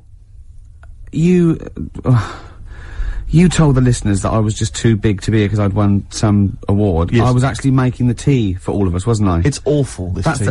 That's not the point. I shouldn't be making tea, a man in my position. And yeah, You're right, you shouldn't be making teas. It's awful. How do you actually go about the tea? You understand how a cup of tea is made, but you've got to put a tea bag in there. No, but this is weird, right? Because I actually can't make a good cup of tea or coffee, and it's strange. It must be something metaphysical. I put all the right ingredients in, just like everyone else does, and I boil the kettle and everything. But people do go that. This Can I is tell you where rubbish. you're going wrong? Go on. Laziness. Why? Because you literally don't leave the tea bag in long enough. You literally dunk it in there and throw it away. I was trying to get back in time because No, I got a you were. show. I saw you talking with Dermot O'Diddley, so don't give me that. And I've been round to your house before. There's been times, Sturgis, when I've tasted the tea and it tastes like washing up liquid. And I've said, what happened? And he went, there were some bubbles in there, yeah. Well, could you not have rinsed it out with some water first? yeah, but I resent having to make tea. Yeah, but don't teach me a lesson. Don't offer someone a cup of tea and then think, I'll teach them a lesson. They won't be asking for tea again. When it usually works. But, yeah. I've had to go and get an extra tea bag and dunk it in here. It's ludicrous. I know. It's mad, isn't It's it? pathetic. Anyway, it's Christmas. Let's not disrespect Let's each other. not- Let's no. be cheery. Yeah. Can I tell Sturgis what you got your family for Christmas last year? I just remembered when I was outside. Please. It was a joy, because Gervais is a generous man, and he's a thoughtful man, and he's got a lot of brothers and sisters and a lot of nephews and nieces and stuff. Well, I've got about 20 people to get Yeah, you've got, presents no, for. exactly. So it's, it's a tricky business. That's why I think, you got him £200 worth of lottery scratch cards. I had about a minute. I was getting a lift down to Reading, and it was my mate Jimmy, and I went, hold on, I just got to get the presents, and I ran into the 7-Eleven opposite me and got $200 worth of scratch cards. That's amazing. It's such a working class Jippo gift, isn't it? But did any of them work? Anyone win anything? Yeah. I mean, some people were down. That was a present. Hard luck. That's the risk you take when you accept this present. Some people were up £70, Well, so they had a great Christmas. Let's bear in mind that there's like some children who are like 7 or 8, scratching off scratch cards. They got to be 18 to claim them. And just the rest of your family sort of, I can imagine, just wrestling them off. You can't claim it anyway. It's not off. No, have I won? No. No, you haven't, no. But I've got 3 dumbbells. It's 3 the same. You don't get anything for that. Not in this game. Unlucky. Are you going to do that again this year? Maybe, yeah. Mercury Rev, The Dark is Rising. That sounds a bit like a tribute to Neil Young. Beautiful, I thought it was wonderful. It was lovely, Yeah, lovely. no, they're great, Mercury Rev. We're going to play some lovely records There'll be today. some beautiful songs today, Steve. Alright? That's true. What did you call me then? Steve. Did you call me something else before? I didn't hear. I thought maybe you called me, I don't know, Jonathan or something. No, I don't know. I didn't hear. I got paranoid. Christmas. We were talking about Christmas. Yeah. Gifts. What's wrong now? I don't know what that meant. What? Were you having a go at me because I went on Jonathan Ross show? No. I thought you'd said something. You'd said my name by mistake. You'd said someone else's name when you were talking to me. Oh, right. But I didn't hear that. So when I heard you just go Okay. Steve, I thought you were correcting a mistake you hadn't made. No. Exactly. Oh, okay. You Alright. see? Blunder. What did you call me? Fatty. Good. Right. We're talking about Christmas, Yes. Well, it is because it's just the Christmas, fact that because it's the right time of year to talk about it, to be honest. It's topical. So let's carry on. Go on, shoot. Well, I just wondered if your Christmas gift buying had always been as thoughtful as it is recent years. Oh, well, no, that was actually, even though it was thought pretty lazy and thoughtless, it was quite generous in a sense, the financial. But I remember, oh God. Now, even though I sort of come from a working class family, my dad was, you know, a labourer, and my mum was like a housewife, but I was spoiled at Christmas. I didn't have like pocket money or gifts and that, but, you know, she'd get out of a catalogue and pay for it for the rest of the year, so I did have great presents. Yeah. And because I had older brothers and sisters, they were earning, so I had good presents. And it was okay for me to, you know, give them nothing or do a card or something rubbish. But then, I remember one year when I just suddenly realised I was too old to be doing this. It was like, you know, in Jaws, when it pulls focus. Yeah, and you yeah, go, yeah. oh my God. And I just realised that's the worst present you've ever... I think it was about 12 or 13. And I remember it now. My sister had got me a Cat Stevens album. Great. I think a Birdhouse, and like a quiz book or something. Yeah. And it was my turn to give her a present. And it was a bottle of shampoo that I'd found in the bathroom and wrapped up. It's a big jumbo, one of those Tesco's, you know. Had it not already been used? No, I don't think so. Mum had bought it, like, you know. You just topped it up with water, wrapped it up. I just gave it to her and she went, oh, thanks. I thought, oh, outrageous. God, that's rubbish. That's really bad. It's rubbish, isn't it? That's really bad. I know, yeah. I remember one year, I really wanted a Scalextric. I was going, I want Scalextric. And my mum was going, no, you'll just get bored of it. I know what you're like. You'll get bored of it and we'll have spent all that money and you'll be bored. I was going, no, I won't. I love it. I'll play with it forever. And I said, and she was going, no, you won't. And I was going, I will. I love it. And so she bought me Scalextrics and I unwrapped it. And I was using it. I was bored instantly. Yeah. But I didn't tell her. I pretended I loved it. And so, like, I'd always be playing it monotonously, hating it. I know. But I'm loving this, Mum. It's absolutely brilliant. You were wrong. You were so wrong. I'm loving it. I know. Things with Scalextrics, I think it was great at the time, but, I think it was an XFM party, actually, years ago when they got Scalextrics, and, like, loads of us think, oh yeah, I used to love it. Rubbish. Yeah, really rubbish. It's tiny, Yeah. it's about 2 foot long. Yeah. You go, put it back on, Yeah. Dave. Yeah, there Exactly. you go. Oh, can you put it back on? Exactly. But you want it to at least kind of change into a robot, or Yeah. kind of come off and just drive round the Of course, kitchen. these days it's all virtual, Steve. That's true Isn't enough. it? In your mind. Well, we all vir- take a pill, don't we, Rick? And then we're in some kind of fantasy world. I am Ayrton Senna for a little while. What about those bloody computer games? No one's reading a book God. anymore, are Mummy, they? What's a tree? Download. Well, I'll tell True you enough. what. I'm gonna play a song now. I think I've dissed U2 for about 15 years, but I got them wrong, and I'm gonna play a lovely track off the latest album. It's the last track on the album, Ground Beneath Her Feet. It's from All You Can't Leave Behind. Beautiful And I think it's one of their greatest works. Live Forever, Oasis. Still good, that one. It is very good. That's 1993, 94. Mad, isn't it? Long time ago, eh? Crazy. Cool. All those years ago, when they were setting out, they were great, and they'd, Yeah, before they became embarrassing. well, they can still They come could back. still come back. Their last album's not as good as their first 1 and 2, and, No. you know, but, you know, who knows, Steve? Well, exactly. Yeah. Exactly. on. It's been a good year for hip-hop, Rick. Can I surprise you? I've gone off hip-hop of recent years, but I've been charmed this year by Bubba Sparks' album. I thought it was fun. I think De La Soul had an album this year, which I enjoyed. they did. That was good, very good. I didn't mind the Jay-Z album. See, I liked a couple of tracks Yeah, on it's that. alright on there. I Yeah. actually quite liked, there's a new was Outcast compilation that I don't know if it's out yet, or maybe it's just gonna come I out was in the new year, disappointed but by that's the good. album. I bought it on the Well, strength Rick, of- can I surprise you? There's a new little I like the compilation. little owl. I like the owl and the cat and the dog. The and new little compilation, Go Rick, on. has lots of tracks from their previous albums and other singles, and it's a good little dynamite buy. Maybe something Steve? for the new year in the sales. Just gonna make a note of that. I'm gonna buy that on the way home. Do it. But the album that I was particularly charmed by, Princess Superstar Is. Well, now, a lot of people have been dismissing her as a bit of a novelty. No. Sort of rapper. They said the same about Timmy Mallet, so don't listen to them. That's No, what I'm don't saying. listen to them. That's what I'm saying. So, another track put it on. we played a while back, Untouchable Part 2, which was dynamite.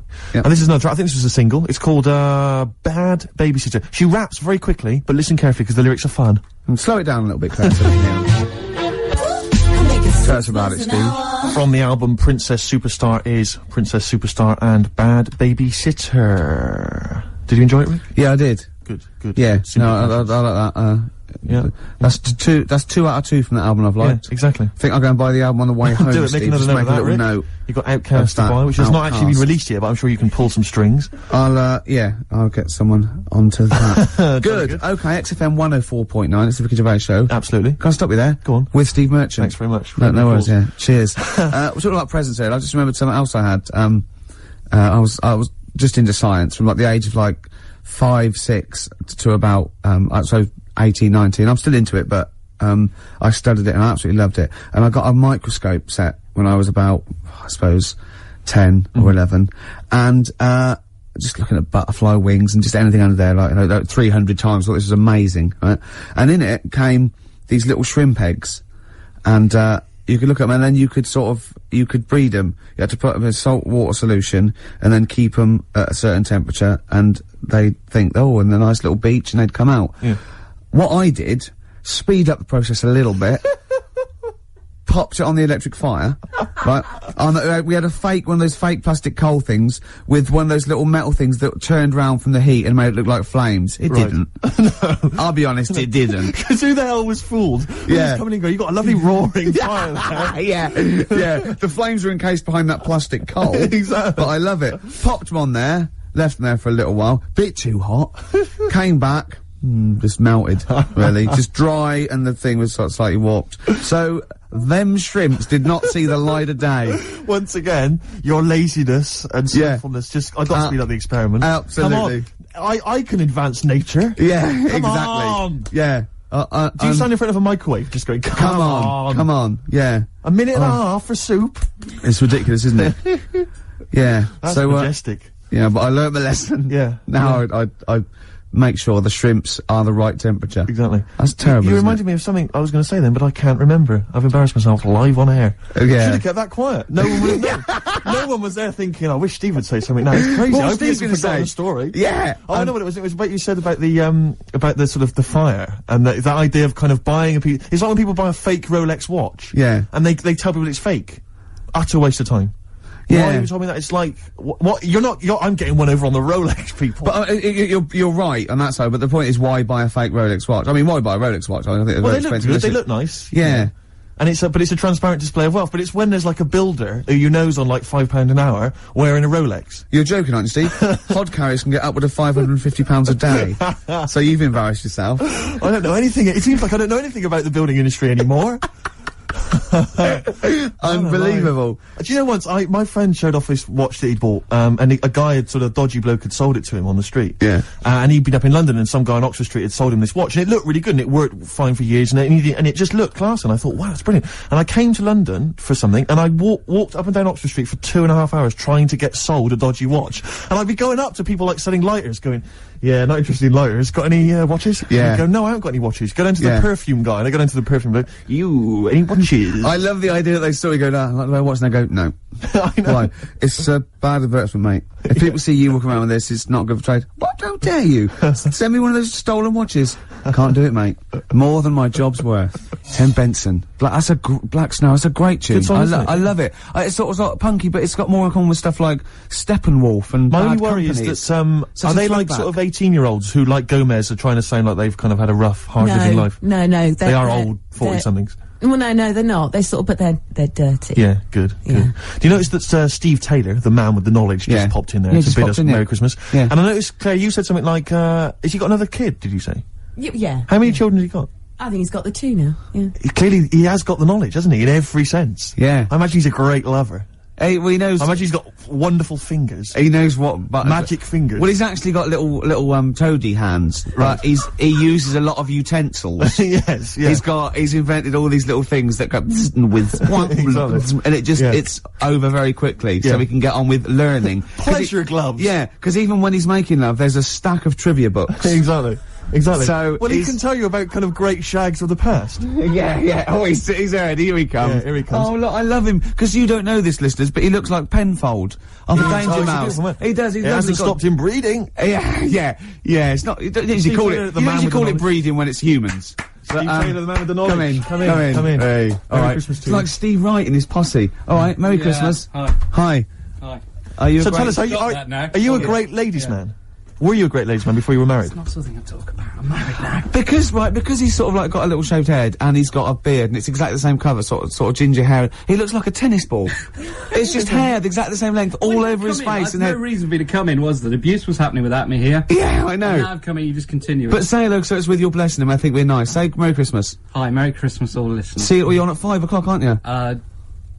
Yeah. Right, I'm going to make a note of that. Make When a I note of bought that, those yeah. 2 albums, I'm going to listen to Steve Taylor, The Man with the Knowledge, on at 5 o'clock on XFM. Isn't it incredible? Because he's been in since 11 o'clock this morning, just compiling information for every record he'll be playing. Yeah. The show's only 20 minutes long. But you know, with him, it's because he's got to offload it. Yeah. He's got to talk about it all the time because it's only, you know, he's got a huge brain and it's it's going Throbbing, yeah. all What are you information. playing next, Claire? You bored? Sorry, were Yeah, we tell us- boring you two? Oh, is this that list? Isn't that cute? Yeah. So can you tell us about Star Sailor? What do you know about some interesting facts about Star Come on, Sailor? into the microphone, into the micropole that goes down the loudy box and out to the radiograph in the homes all around England. They're rubbish. Thank you. Steve Taylor, controversial view. Still, he has bred people. Hives. Before that, Star Sailor. It's been a bit of a punk sort of show, this, isn't it? It It's has, in and I've general, enjoyed it. in year, you know, the whole year's been a little bit of a. I blame the Strokes, but you see, I enjoyed punk. You were too young and don't care for it, but. But I have to say that if punk the first time round was as exciting as I found it this year, then I've missed out because I've really enjoyed it. Really. So have. I want to go home and play all things like X-ray Specs and you know things like that now. Are they as kind of melodic though as things like the Strokes and White Stripes and so on? Are they kind of tuneful? Because the White Stripes. In fact, guitarist I've is an picked on a very absolute- bad example because they were sort of like pop punk, and Polystyrene was almost. She wasn't a joke, but they had saxophones and stuff, so Right. it's just not. It's probably a bad example of early. I mean, the Sex Pistols summed it all up. you know. Yeah, sure.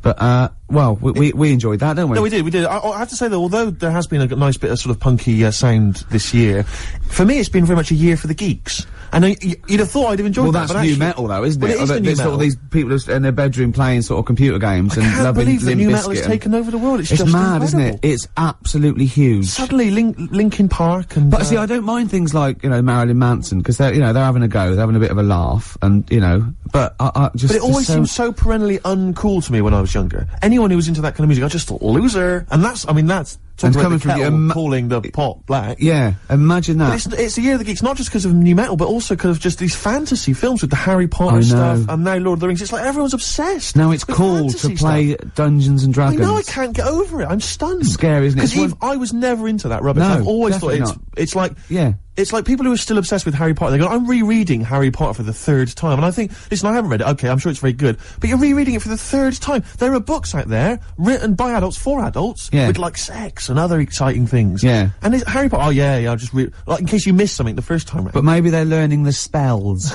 I'm stunned by it. I mean, have you read it all, Claire? Are you all up on this?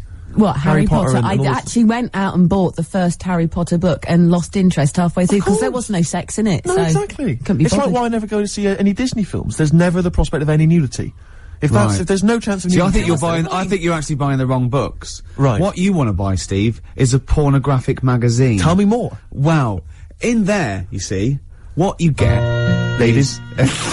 Other ladies. sometimes ladies. Nudie ladies. Sometimes ladies. Stereophonics, and the theme tune to BBC Two's The Office, Handbags and Glad Rags. Absolutely.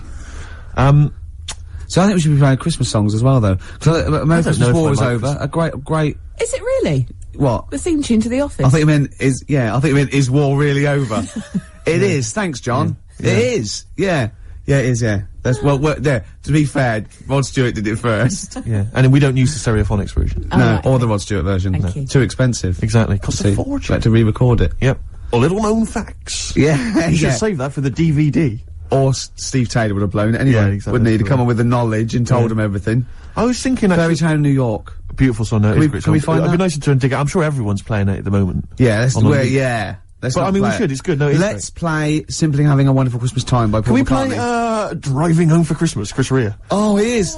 There's a lyric in that goes, I look at, he's in the car driving on Christmas, and he looks over at the other bloke in the other car, he goes, he's just the same as me. Yeah, I was thinking that. He's just the same as me. Oh, driving home for Is he Christmas. saying he's copied him? He's like, well, oi, Yeah. what are you wearing? That's the same as me, that is. What do you get your missus? The same, is it? You? Who are you a stalker? I'm Chris Rea. Hello? Yeah. He's going back to Newcastle. Exactly. Oh, they talk, innit? Is that where he's from? Yeah. Is it Middlesbrough or Newcastle or Do you remember when Rea made a film? Cleveland? Go on. Chris Rea made a film. They all do it, like Dave Stewart made that film with the All Saints, Honest. No one went to see it. No. But Chris Rea made a film which was like a kind of fantasy thing. Well, I think Shirley Bassey turned up in it, where he was like, have you ever seen this? No, but oh no, I can't tell you. I'll tell you off air. Really? Is it outrageous? Is it libelous to Chris Rea? No, I had to interview Chris Rea about this. Really? And Shirley Bassey was there, and she pulled That's up in a her weird limo. interview. Yeah, It's an incredible- don't ask me. Don't ask me. What was you doing for? It was for some satellite And what did TV Bassey show. say? Did she disrespect the film? No. When Bassey came into Pinewood Studios, when she came in, we all had to leave the set so she could drive through the set. We all had to leave so she could drive in. No. Just thought I'd tell you that. Oh. It's very boring, really. I wish I hadn't told you that. What do you mean? She drove her car into the set? No, she was driven into Pinewood Right. Studios, into wherever they were filming, and we had to all leave why did you as have she to arrived. leave? Because, I don't know. Did she knew what you do, She didn't Sturgis? like me. She went, Yeah. I don't want that smackhead around when I'm in here, you know? Wow. I got some valuables in here. Yeah, yeah. Sturgis. Diamonds yeah. are forever, and especially when she's around. Yeah. Anyway, I never saw the film, Steve, in answer to your questions. Yeah, well, I don't think anyone did, but it's the fact that Chris Rea got money to make a film. I mean, has he released a song for years? He's still going. Is He's he? probably got a little bit of back catalogue going. You mentioned Paul McCartney as well, and we were talking about that with Steve Taylor, and I'm wondering, because you're talking about his money and the fact he's got loads of wealth, and that's fair enough, and he obviously deserves it, but what I'm wondering is, he's got to be, he's such a Steve, rich does man. anyone deserve it? Unless they spread it around. really. Politics. But, he's obviously, I mean, he must be one of the richest men certainly in this country, and I'm Yeah. sure, internationally. Millions, I don't know if he's reached the billion mark yet. But I'm wondering to myself, why doesn't he spend some of that money making his missus like a bionic leg? That'd be amazing. Do you know what I mean? She could, like, leap over buildings and stuff. That'd be genius. Well, she wouldn't leap, she'd hop. Because if I had that much money, I would. She could only hop. She'd just be running around in a circle. She'd win, the one. You'd have to get the other one done as sports well. games, wouldn't she, at school easy? Just Yeah. one hop. Exactly. And she's won.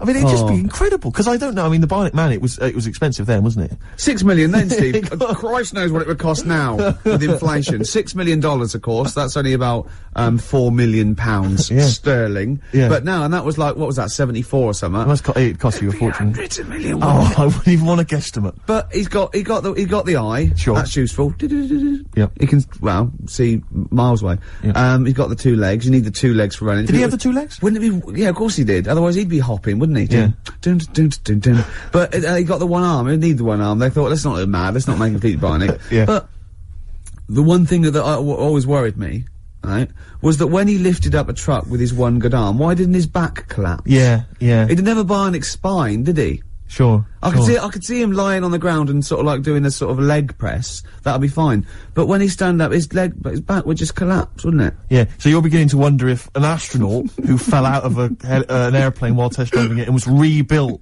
as a half robot, you're wondering if there's maybe some flaws in that concept. Yeah, and Oscar Goldman, I don't know what. And isn't it convenient that his girlfriend had the same 2 legs, 1 arm? I but think that's this- what drew them closer this- together, though, Rick. This time she had the ear. I don't think he was just on the pull and by chance he got her undressed. He thought, my God, that looks like a familiar plastic arm. And there was a bionic dog, wasn't there? And a horse, Well, apparently. why do you need a bionic horse? I know. When you can run at 70 miles an hour, you don't really need to get on a horse, do Yeah. you? Unless the bloke that had the bionic horse wasn't bionic, and he could run like really Well, I fast. think the problem was that they'd spent so much money on all these bionic things, they just made a bionic horse, entered it in races. Yeah, Just he bet gets on it. their money back. Yeah, exactly. Steve Austin, he's not turning up, he's swanning round.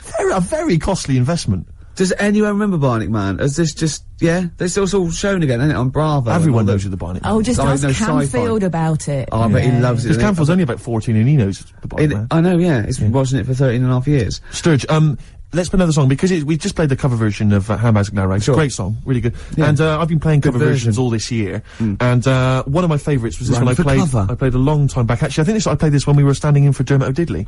Yeah. Not he for- was back today, wasn't he? Just pops was up when he on- wants. Exactly. Isn't he? But I'm not going to play any cover versions in the new year. That's Go on. Cover Me Up or Cover Me Bad. That's gonna be scrapped. Run for cover. Well, I've finished with my, I call it film review. Yeah. Yeah. Sure. So Yeah. we're going to have all new features in the new year. Yeah. But I'd love to play this again. This is a Once Around the Block, as done by the Kings of Convenience. Play this, Claire. Lovely. It was, I think, a short-lived kind of new folk movement, wasn't there, this year, that kind of came and went. And the Kings of the Convenience were supposed to be part of that. And their album, Quiet is the New Loud, I thought was an absolute treat. And a lot of people just sort of ignored it. Lovely track. But lovely that's, version. That was never actually on the album. That was from the Toxic Girl single. And that's Once Around the Block by Badly Drawn Boy, as done by the Kings of Convenience. Beautiful.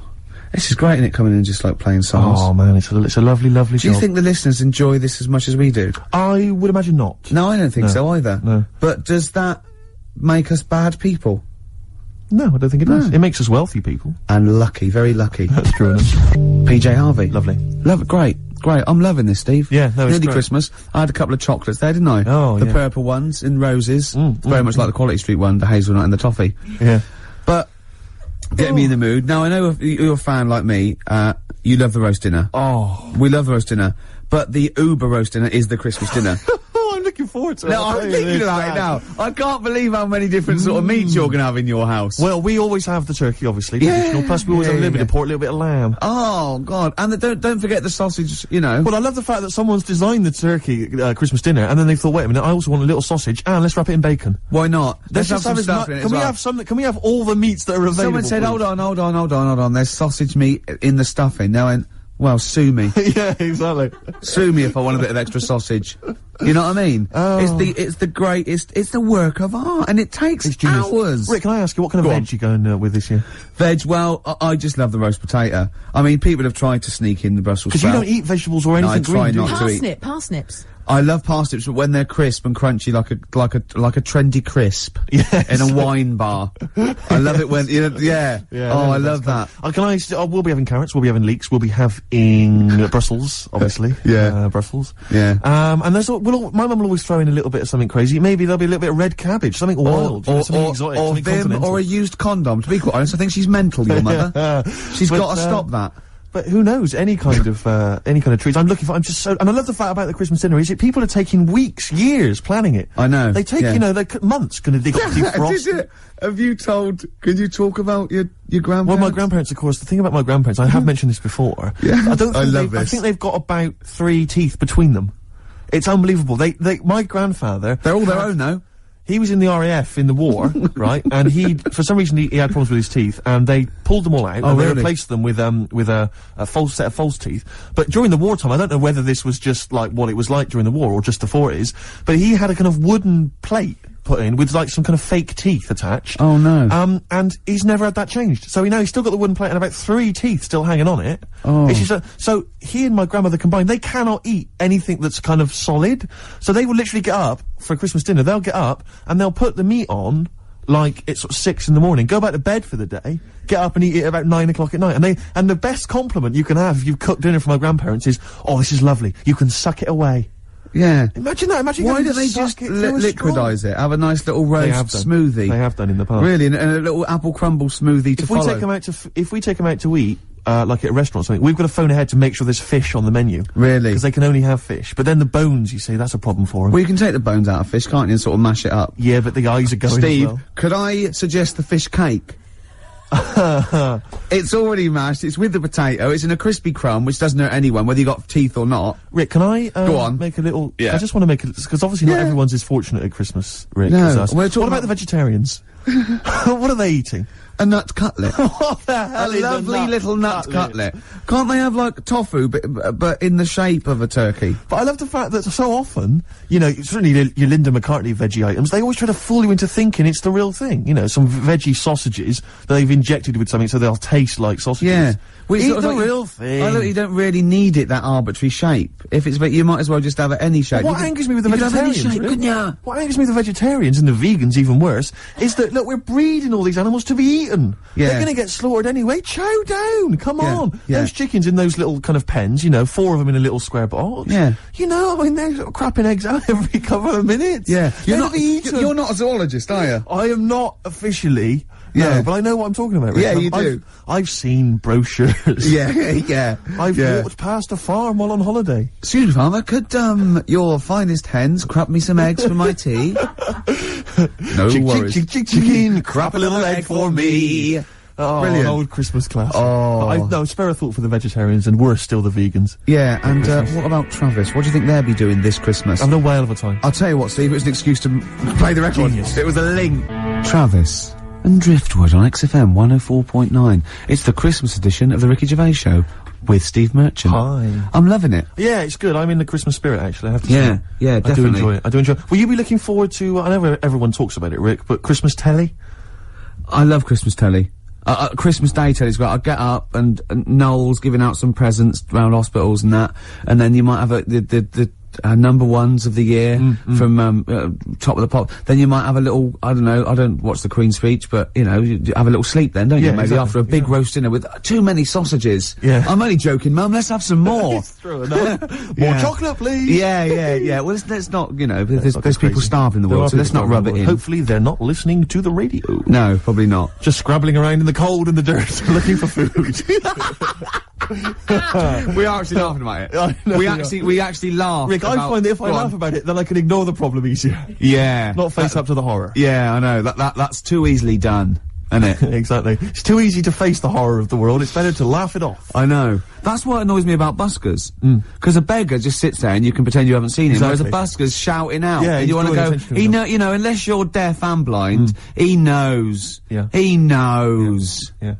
So, have you anyway. cultivated a kind of universal... I've cultivated this kind of thing I always do with a beggar. When they offer their hand, I don't even say anything anymore. I just sort of kind of offer up my hands as though to say, look, I have no money in my hands. And just a kind of sympathetic turn of the head. And I sort of mouth some words like, and it normally involves sorry mate or something. Yeah. Because I find it's better to be courteous than like kick them in the head or anything like that. Yeah, no, I never do that, and I always acknowledge them. I actually never ignore them. No. And sometimes I give, depending on, although I have to say, another situation. Another successful year for me of avoiding the Big Issue salesman. I've never bought a copy of the Big Issue. I love the fact you are actually proud of that. Well, it got to the point where I actually am appalled by myself, but it's like it's a contest now. It's like I've managed to do it for so long that it's almost a competition with myself. Well, it's the same as me with reading a novel. But, yeah. Although I blew that in 1987 when I read Catcher in the Rye. I'm still kicking myself. I'm looking forward, of course, to, I'm hoping it'll be Dennis Norden's Laughter File, Volume 7. Oh, 7? You're having a laugh. 27? It used to be It'll Be Alright on the Night, but I think they've changed the name to Dennis Norden's Laughter File to fool us. It's great though, isn't it? Because he comes... You're one of those people. This is something we call doorstop. And it's sort of like, just what... Yeah. And doesn't he just go into the Director General? This is one called Let Sleeping Logs Die. Yeah. It's just, oh, God. But what I don't understand is why no one has said to him, or why hasn't he watched that TV? Why hasn't he, at Christmas, right, he's gone home with the family, he's gone, come on everyone, let's watch my show, and he's watched it. It's Laughter File 27. That's me. The family must have been faking laughter, and why has he not turned around and gone, why did no one tell me? And crap. Why doesn't he go to Greg Dyke and go, or whatever it's on? Well, it's ITV, isn't it? Yeah. Is it? Oh, what was that then? ITV Task, it's Paymasters, I don't know, they change every week, don't they? But that's why we don't work with them. Just watched, me on that Laughter File 27. It's rubbish, isn't it? And they go, yeah. They go, well, why didn't you tell us that? Well, we thought it would kill you, to be quite honest. But why didn't you let my son take over or something? Well, Dennis, he's 84. How old am I then? Well, we don't know. We've had you carbon dated, but it's off the scale. But why did you let me carry that stupid file? Are you reading this now, Dennis? Well, I can't remember what I got to say. Well, don't read it. Just speak normally. 2 coffees, please, waiter. No, this is what we call talking to the Director General. Stop it! But I can't wait for that. Yeah, and there is two. Can I just say, who's in the audience of Dennis Norden's? Like, who's gone? Joan, I got 2 tickets for Laughter File. I can't believe I laughed. I've been on the internet. Because they're always they're cracking up, the people on that show. I've never laughed once. Maybe it was an audience that they filmed in 1973, but it was the first time they saw a goalkeeper get hit in the balls or something, or Jackie Charlton or something, or a dog fall off a slide. Well, it's either old people who just can't remember, they've already seen those clips 1,000 times before, or it's, I was always thinking of the people at, what's that show, Beadle used to do, Beadle's About? You've Been Framed. I think now what's happening is, while Lisa Riley's doing all the scripted jokes, there's just someone stood behind her, maybe just showing a picture of her, like nude, or in a bikini, or just pointing and just making jokes at her expense. Exactly, That's why they're laughing. He's lovely Lisa Riley off, Emmerdale, of course. Fatty Riley. No, don't say it's not fat, it might be Glenn, you don't know. It could be Glenn. No, just stop it. You can't say that. I don't know, I've gone a bit crazy, I've just gone a bit wild. What if she's listening to this and she gets an eating disorder or something, or, you know, becomes bulimic, because she's probably at home binging now. I know. She's leaving out the vomit and she can't get her fat fingers in her mouth. Anyway. I'll tell you what, the best gig of the year, surely the White Stripes, Rick. I know everyone's raving about it, and let's hear one of their tracks. What's it called again, Claire? Fell in love with a girl. Lovely. Pogues. Kirsty McCall, Fairy Tale New York. We're just saying, it's just a brilliant song, isn't it? Genius. It's genius. Great. And what I love is the fact that it was quite a big hit, and it's like sometimes even a majestic song like that normally would get overlooked, just manages to drift up to the surface somehow, and even, you know, everyone, the white trash. Well, the imagery is great as well. How can old slut on junk be romantic? Amazing. Well, we're fans. Yeah. Sturgis thought he was talking about her. Leave it, Sturgis. You know, You're in a way we clean. are. No, in a You're way we are. clean now. Exactly. Yeah. Well, we got more treats. After this, we've got Song for the Ladies. We're going out of sync here. We're going to play Song for the Ladies, the penultimate track, because I want to leave them with a Christmas classic, the Joni Mitchell classic, River. So look forward to that. Absolutely. Well, it's been a great show. It has. Even though I say so myself. Yeah, you know, I've enjoyed it. Looking back over the year, Rick, looking forward to Christmas. Go on. Can I just throw a big thanks out to all the people that have emailed us and phoned in and written to us over And the sent last us 6 things. months. I think it's about 4 people who keep doing it. Yeah. Recycling the same old Under junk. different names, though. Exactly. But we don't tend to read stuff out, but it is appreciated. It is, and it's often gets into the show, whether you know it or not. Exactly. In some way, we steal your jokes and pass them off as our own. Nice email from someone there saying there is a tofurkey. A tofurkey, yeah. So a tofu turkey. Yeah. You can buy it in the whole trimmings. See, I made that up. I could have written that down and, well, it had already been done. Yeah. So I said we can't paint in a tofurkey. Sure. So I've embarrassed myself again. Sturgis, are you going to be driving home for Christmas? No, I'm Driving going to home be for here. Christmas. I'm going to be here. God, she's working. He's just the same as me. She's working on Christmas, Sturgis. Oh yeah, I'm here. Yeah. Someone emailed me the other week saying, "Will I be voice tracked over What does that Christmas?" Well, I'm not quite sure. It's a radio term apparently, Right, but no, I will be live. Wow. On Christmas Day? Oh yes, Christmas Day. So you evening. can't drink and stuff? Well, not as much as, like, yeah. you would have liked. I mean, I'll you're have a always drunk tipple. on air, obviously. Yeah, but it's getting to that point. I didn't know she drank till I saw her sober one day, one Yeah. Sunday morning when she came in to do an early show, and she was talking differently. Yeah. She went like, the pub's not open yet. Exactly. And I realised. It's terrible, isn't it? Well, what should we play now, I don't know, then, I've Steve? kind of felt like we've sort of exhausted ourselves, really. We've run out of stuff to say. Have we? We've made all our observations about Christmas. Yeah. We've taken a sideways glance At the sausage. Yeah, exactly. Oh, another funny look word. at this year's Stuffing. Remember we talked about stuff? Do you remember I think it was 4 links ago. Yeah, sure. No, listen. We're gonna call it sausage loving. And we talked about all the different things you have on a plate and that. And we started off with like turkey, and then we went, I'm just trying to remember some of the amusing bloopers that took place over the course of. Do you remember when you didn't make it back in time for the link and you were making tea? I was making tea. That was a Oh classic God! What was that one when I think you said something like that was a white stripes. He's gonna Exactly. say the word wrong or Yeah, something. yeah. Oh God! If you're one of those people. Oh, this is great. I'll tell you what. I'd like to play a record because I'd like to talk about this link later. Yeah. Should we play a record? Yeah, well, let's look back on it, like, you know, amusingly, like I Love 1980. Oh, Let's do that God. in a second. So I'll play a song for the ladies, final one of the year, and it's a song which I did play a long time ago, and it's absolutely beautiful. It's from Nick Cave's album. What was it called again? I think it was called No More Shall We Part, and it's an absolutely magnificent I'm just track. remembering the last time you played it. I know. It was brilliant because you introduced it, and then I think it was Karl Press the who button. played it, and we listened to it. Were we playing Buckaroo or eating curly whirlies at the time? I can't remember. I was on a space opera. Oh. Pablo Picasso once stated, "We all know that art is not truth. Art is a lie that makes us realise truth." From painting and poetry to symphonies and sculpture, the arts bring beauty and illumination to some, confusion and frustration to others. But what is art? The idea of a work of art, created by an artist, did not truly exist before the Renaissance. And what value do the arts still have? Do they still make us realise the truth, or are they increasingly rarefied and obsolete in this digital, disposable age? With me to discuss the wide spectrum of the arts are Stephen Merchant, graduate of the University of Warwick and award-winning writer. Thank you so much for having me. And Karl Pilkington, a man with no qualifications, very little education, but who is now known the world over as a man with a head like a fucking orange. Alright. Well, I suppose if I can pick up on something from your introduction, Ricky, you posed the question, in a sense, what is art? It's a very broad term. It's a very difficult one as well. I think the earliest people to ponder it were the Greeks, and I think they thought that art was, and its point was to try and emulate as close as possible the beauty of nature.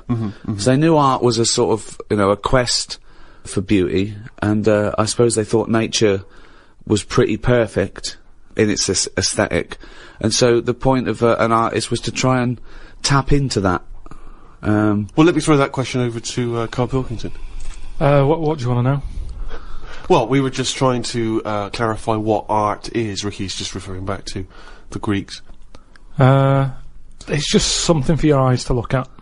Right. It's just a change from the norm, innit? I mean, that's why I think most people have it. But then, the problem is, I'd never buy a piece of art. I don't see the point in buying something, because I know that my eyes will get bored of it eventually. Right. So it's better to keep it in a museum, like a lot of places, you know, a lot of museums keep the stuff. They rotate it, because people get sick of looking at it. They shift the art around, don't they? People go, I'm sick of that now. They move it around the world, let someone else's eyes look at it. Well, that's more to get everyone the chance to see it, as opposed to the people who looked at it once and now sick of it. Oh, not the shitting Mona Lisa again. If No, I but have to how stare many at times that can you little look at the bitch. same thing? I think there's a snobbery with art. I think people do go, Well, I have you think seen the new one at the Louvre? Oh, Well, yeah, I think it's there should lovely. be a snobbery with art. Why? Because the world is full of idiots. And just because there's not safety in numbers with art. I think you should be a complete fascist when you're creating a work of art. I don't think it is open to utilitarian or democratic referendum. You end up with the X Factor winner that way. No, but that pleases the masses. That's what I'm saying. When there was a painting knocking about when I was a kid, right, called The Blue Boy. Yeah. Now every house had one, right? It turned out that it was just a bloke who had a load and he was flogging them to everyone. But the thing is, that sums up art to me. Someone's got a load, do you want one? Go on then, I've got a wall to fill. And they stick it on. It's not, no, what does that represent? Well, what's that going to bring to the room? It's just filling a gap. And that's what art is to me. It's filling a gap that would otherwise have nought in it. But you're obsessed with the functionality of things. This is all you're ever obsessed with. What's its function? Things always need to get you from A to Z in some way. And art's not about that. Have you got much art in your house? Yes. Yeah. Because it gives me pleasure, and I don't get tired of it. I don't get bored. Do you look at it every day? Well, it's there, isn't it? It just adds. Yeah, but other things a are there. pleasure to Dust it. is there, but surprisingly, I've not compared. I think I've to dust as often as I perhaps should. But the thing about, and this I think may be intriguing to you, Damien Hirst, of course, is more of a conceptual artist like Tracy Emin, and a lot of what contemporary art does is followed on from a guy called Marcel Duchamp, who I'm sure you're familiar with. Now he famously took a gentleman's white urinal like you'd find in a pub toilet, and he put it on its side, and he signed it with a fake name, and he put it in an art gallery. Now he did that in about 1917, perhaps a bit later. It just annoys me, because there'll be snobby people who haven't got a clue, and they're looking at that and they go, oh yeah, see what he's trying to say. Well, that might make them think. They might. Damien Hirst, I don't feel angry with Damien Hirst really, because he's getting away with it. But why does that annoy you? Because it's people falling into the trap. Damien Hirst, before he dies, I bet he goes, what a laugh that was. I had everyone on. There's a very good point as well, because some people think that the greatest art form of the last 100 years is marketing. Yeah. Some people say that that is his art, that it's not good enough to do it. You've got to then get away with it. And if the point of art is to inflame, I don't think anything inflames people more than the discussion about whether something's art, or if someone's taking the piss, or if someone gets 50 million for something, do they deserve it? Is it worth a hospital? Well, what do you think? What do you think of the shark in a tank? I think I was blown away by it. I thought I'd never seen anything like it before. It was sort of spectacular because it is so huge and so vast, and to have put a shark, you know, in formaldehyde and to have hung it in an art gallery, it's very striking when you see it. Yeah, it's a remarkable achievement. What is he? Is he an artist or a fishmonger? What he's done, anyone could have done what he did. Yes, but not everyone did it. He did it. This is an interesting point that you raise. It's the same old point you always raise. Not anyone could have done it. That's always the same point you make. Anyone could have done it. Carl, but they didn't do it. You could say the same about Michelangelo. Is he an artist or a painter and decorator? Well, it hasn't caught on, has it? Like the crying boy photograph. No one's having them in their house. No one's gone, oh, have you seen this? Have you seen the new trend, a shark in a tank? No one's got the room, no one wants it. And that, to me, shows you what's popular. At the end of the day, if everyone wants one, he's got to be good, hasn't it? But I think if people were given a chance to appreciate more sophisticated things, then they would. And I just think I think that's true in all walks of life. You know, it's an acquired taste. And the best things are an acquired taste. They really are. Well, you know, if all you eat is processed cheese and white bread, you get a taste for it. But if you try something that's, you know, in my opinion, better than that, then, you know, you'll leave that behind. That's pretty rich coming from you. I know, I love a bit of cheddar, don't I, on Mother's Pride. Yeah. Whereas if you were to be offered perhaps some calamari, your reaction would be... Squid, get it out of my face. Sure, yeah. But I take your point, Rick. Thanks for it anyway.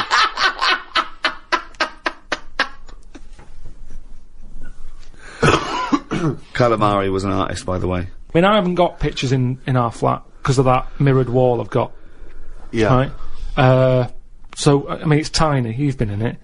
I've got windows on one wall, door to get in on the other, kitchen on the other, mirrored wall on the other.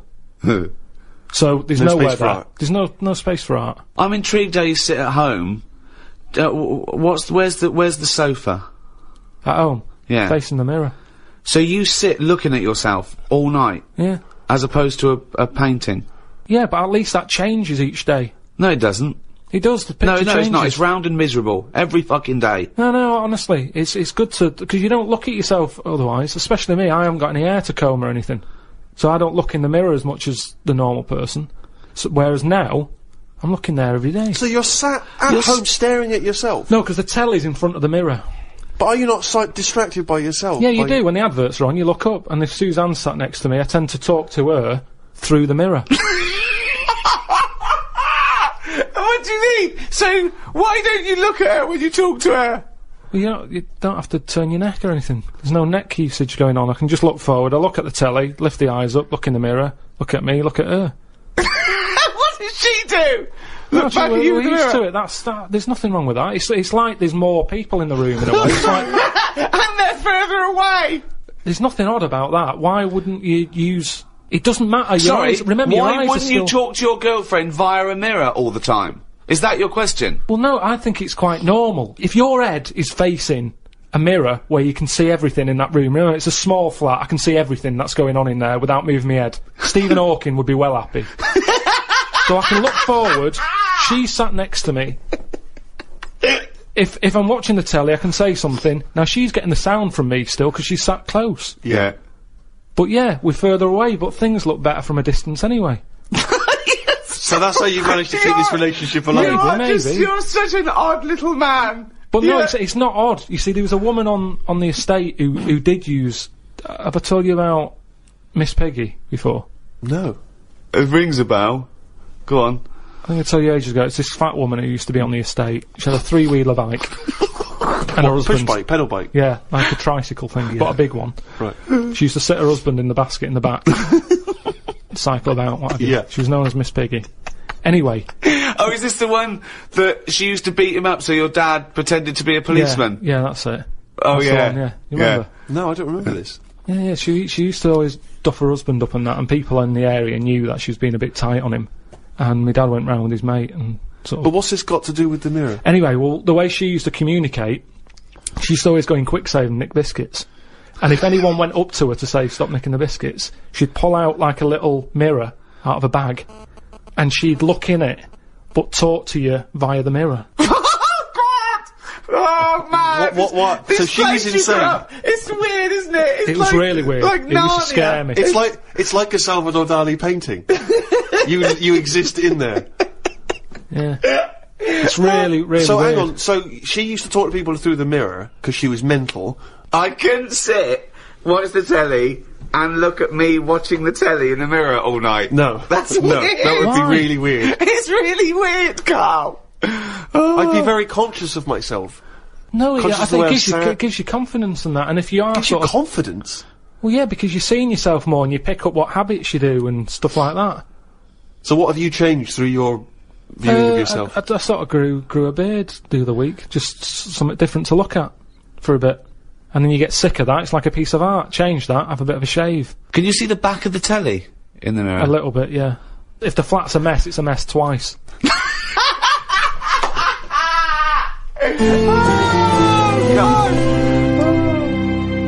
The earliest art, which we know, which we call cave paintings, they date back between 30 and 10,000 years BC.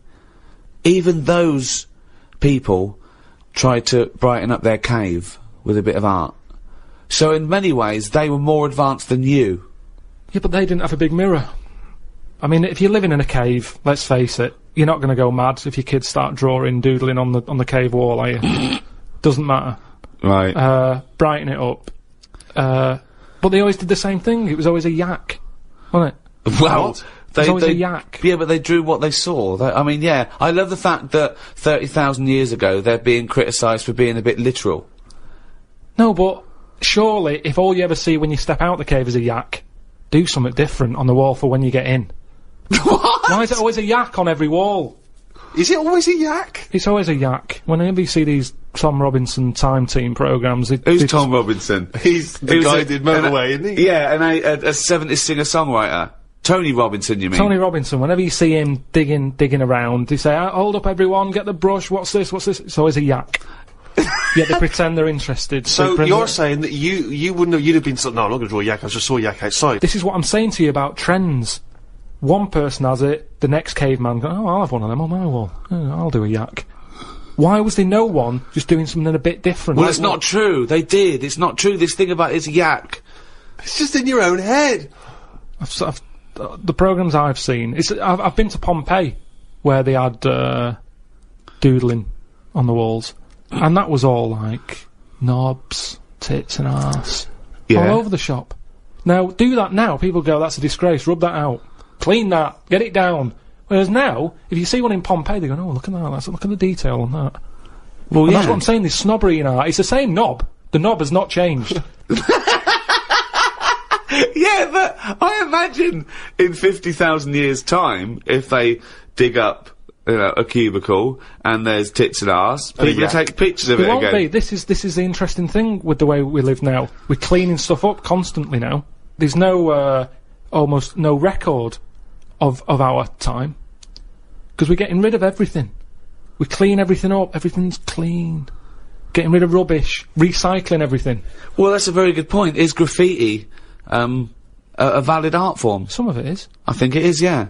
I mean, we're not talking about the classic spunking dick, which is still, I mean, it's still great, isn't it? Well, I mean, if you see a lovely clean white wall and you see a spunking dick on it, you're gonna laugh. Always laugh. Do you add hair to the testicles when drawing the spunking dick? A few. The testicles. It's always clean. My testicles are always clean. Really? Yeah, I put the 4 or 5 bristles sticking out straight. See, I always thought that was a kind of commoner version of it. Mine looks like, I don't mean my real one, I mean my, your illustrative. Yeah. It looks like 2 gooseberries and Thunderbird 2. Do you add much detail, at the tip of the penis? No, it's a straightforward, it's dissecting across, just a line across, to show the helmet. Yep. Then one little line for the eye. Do you tend to keep the same number of droplets coming out? Droplets? I do 3, but I don't do the line, I actually do the little teardrop. The little droplets, yeah.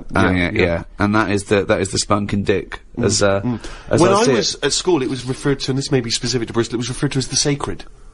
I've just drawn a sacred. Oh, really? I don't know where the origin of that was. Some graffiti's funny. I saw one in London. It just said, Rachel is a big-arsed, big-chinned cunt. Now, I think Rachel's going to see that and know, I'm the only big-arsed, big-chinned cunt round here. I don't know how big her chin was. Sure. I think of her chin maybe looking like the arse. Yeah. It's like the big arse like that, but maybe she couldn't see the last part of it because the chin was in the way. Rachel is and that's all she could see. Now, where was this graffiti written? It was in, near Centre Point. So, do you think someone was so angry with Rachel? Maybe Rachel nicked this woman's fella. Right. And she went out. Yeah, and scrawled that. Yeah. In a lot of different places. I saw one that was something, I don't know, it was back in Bristol, it was something like, Michael Peters is gay. And I always wondered if that was Michael Peters himself, who was having trouble coming out of the closet. Oh, yeah! And was just writing that in a number of different places. So that by the time he finally mentioned people, they went, oh yeah, I knew that anyway, I saw it in the toilet. Sculptures. What do you think of sculptures? I mean, because that's something that really is getting into the 3D world there, isn't it? No longer do you have to represent something as 3D. You can make something, the statues are amazing, aren't they? They're clever, aren't they? I mean, they always look the same. Well, that's not true, is it? Because recently there was quite a controversial one, a huge one, in London. The pregnant thalidomide woman. What do you think of that? Oh, yeah, I saw that. Thoughts? I wouldn't have it in my house. Well, there wouldn't be room, because it would just be you, Suzanne, and a pregnant thalidomide watching telly.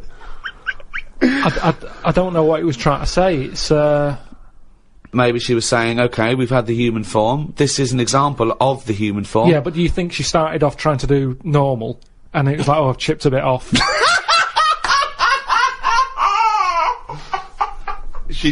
One of the arms got chipped off. Well, it makes you wonder, doesn't it? And why, you see that square, Trafalgar Square, you've got that. Nelson's column, he's got one arm and a leg missing or something, and a patch over his eye. Then you've got the thalidomide. Why can't they just do a full person?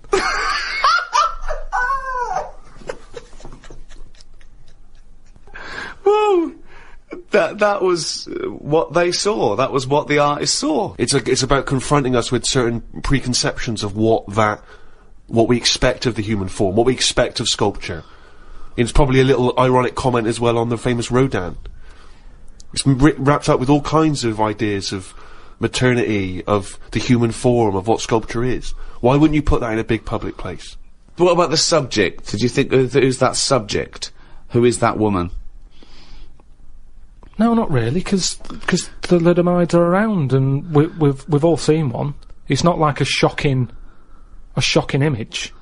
It's one of life's little things that it chucks out. There's some out there. So Amazing. it's not shocking, is it? I don't understand what you mean. I think what I thought is, it just goes to show we're sort of running out of ideas. What do you think of people who are so angry at art, they try and censor it, or they try and destroy it?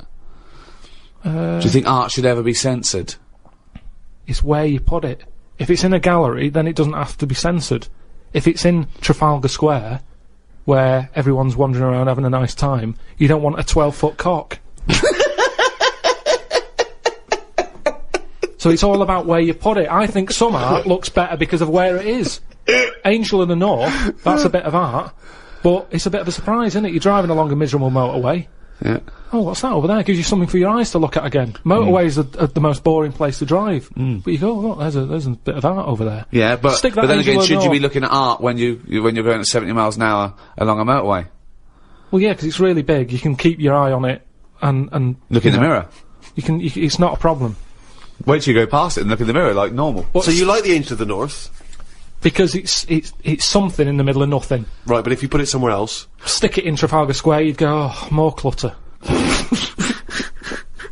Now, you've spoken, Karl, about, art and what impact does it have, blah, blah, blah. And as Ricky's just pointed out, of course, in some instances, art has been considered incredibly controversial, very provocative, and has been banned. Famously, one thinks of the Nazis banning and burning certain books, not all of which were just books, criticising them. It was often artistic works, things which they felt were subversive in some sense, and you get that in many repressive regimes, where people's artistic work is not allowed to express the way they feel about something. Stalinist Russia, for instance, art there, literature, are not able to express its views, because people see it as dangerous, as provocative. Well, yeah, the threat always comes from scholars, with, like, any dictatorship, and they know that.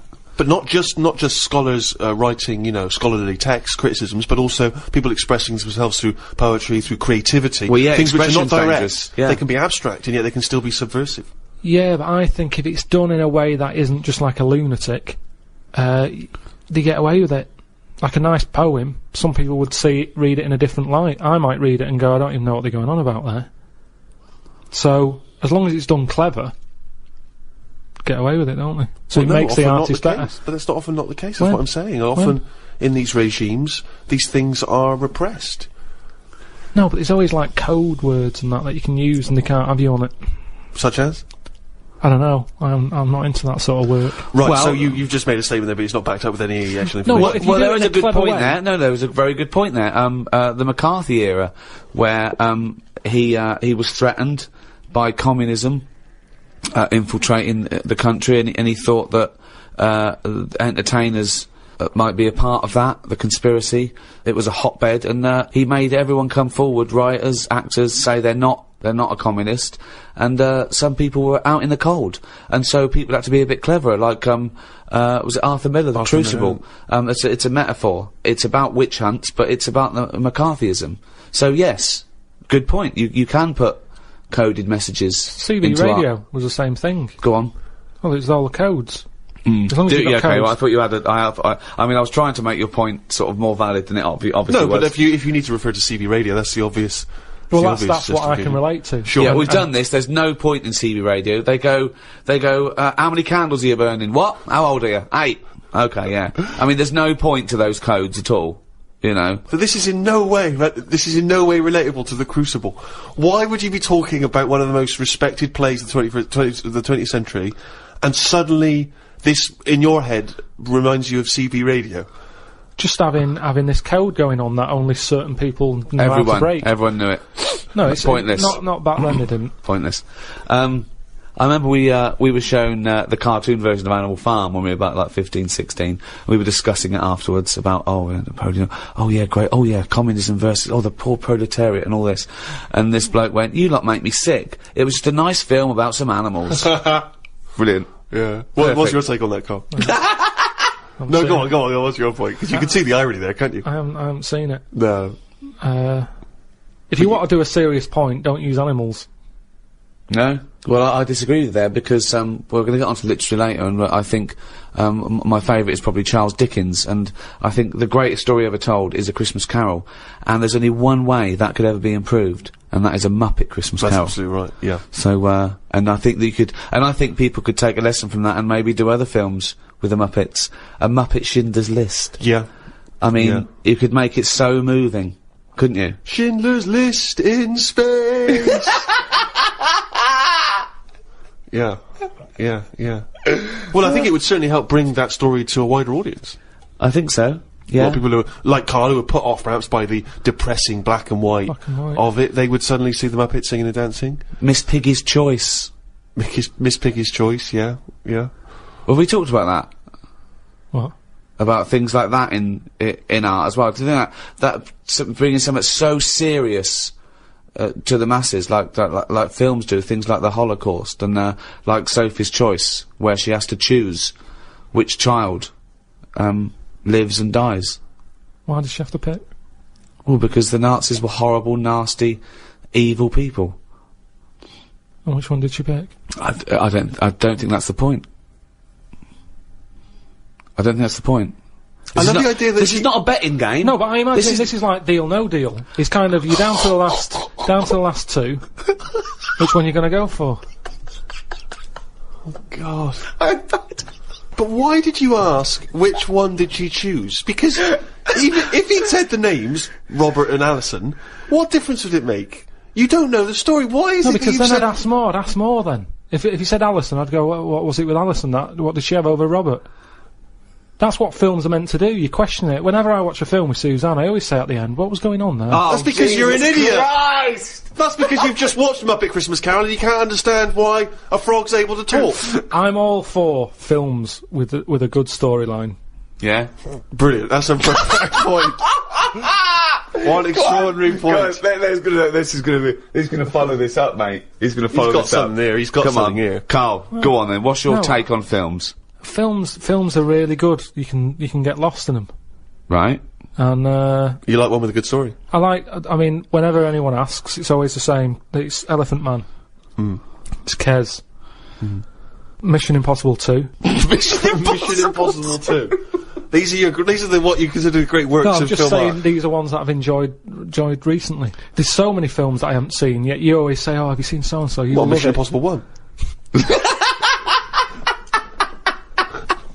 And there's good news for you. 3's out. That's true.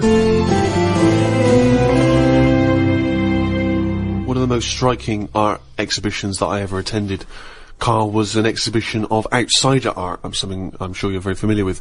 Outsider art, of course, is work that is made by people who are often institutionalised for mental health problems, or they are just incredibly the people who aren't in any way part of the art establishment. Well, right up to psychopathic murderers, clinically insane mass murderers would count as outsider art. I went to an outsider art exhibition in New York. It was incredible, and I bought a painting of this guy.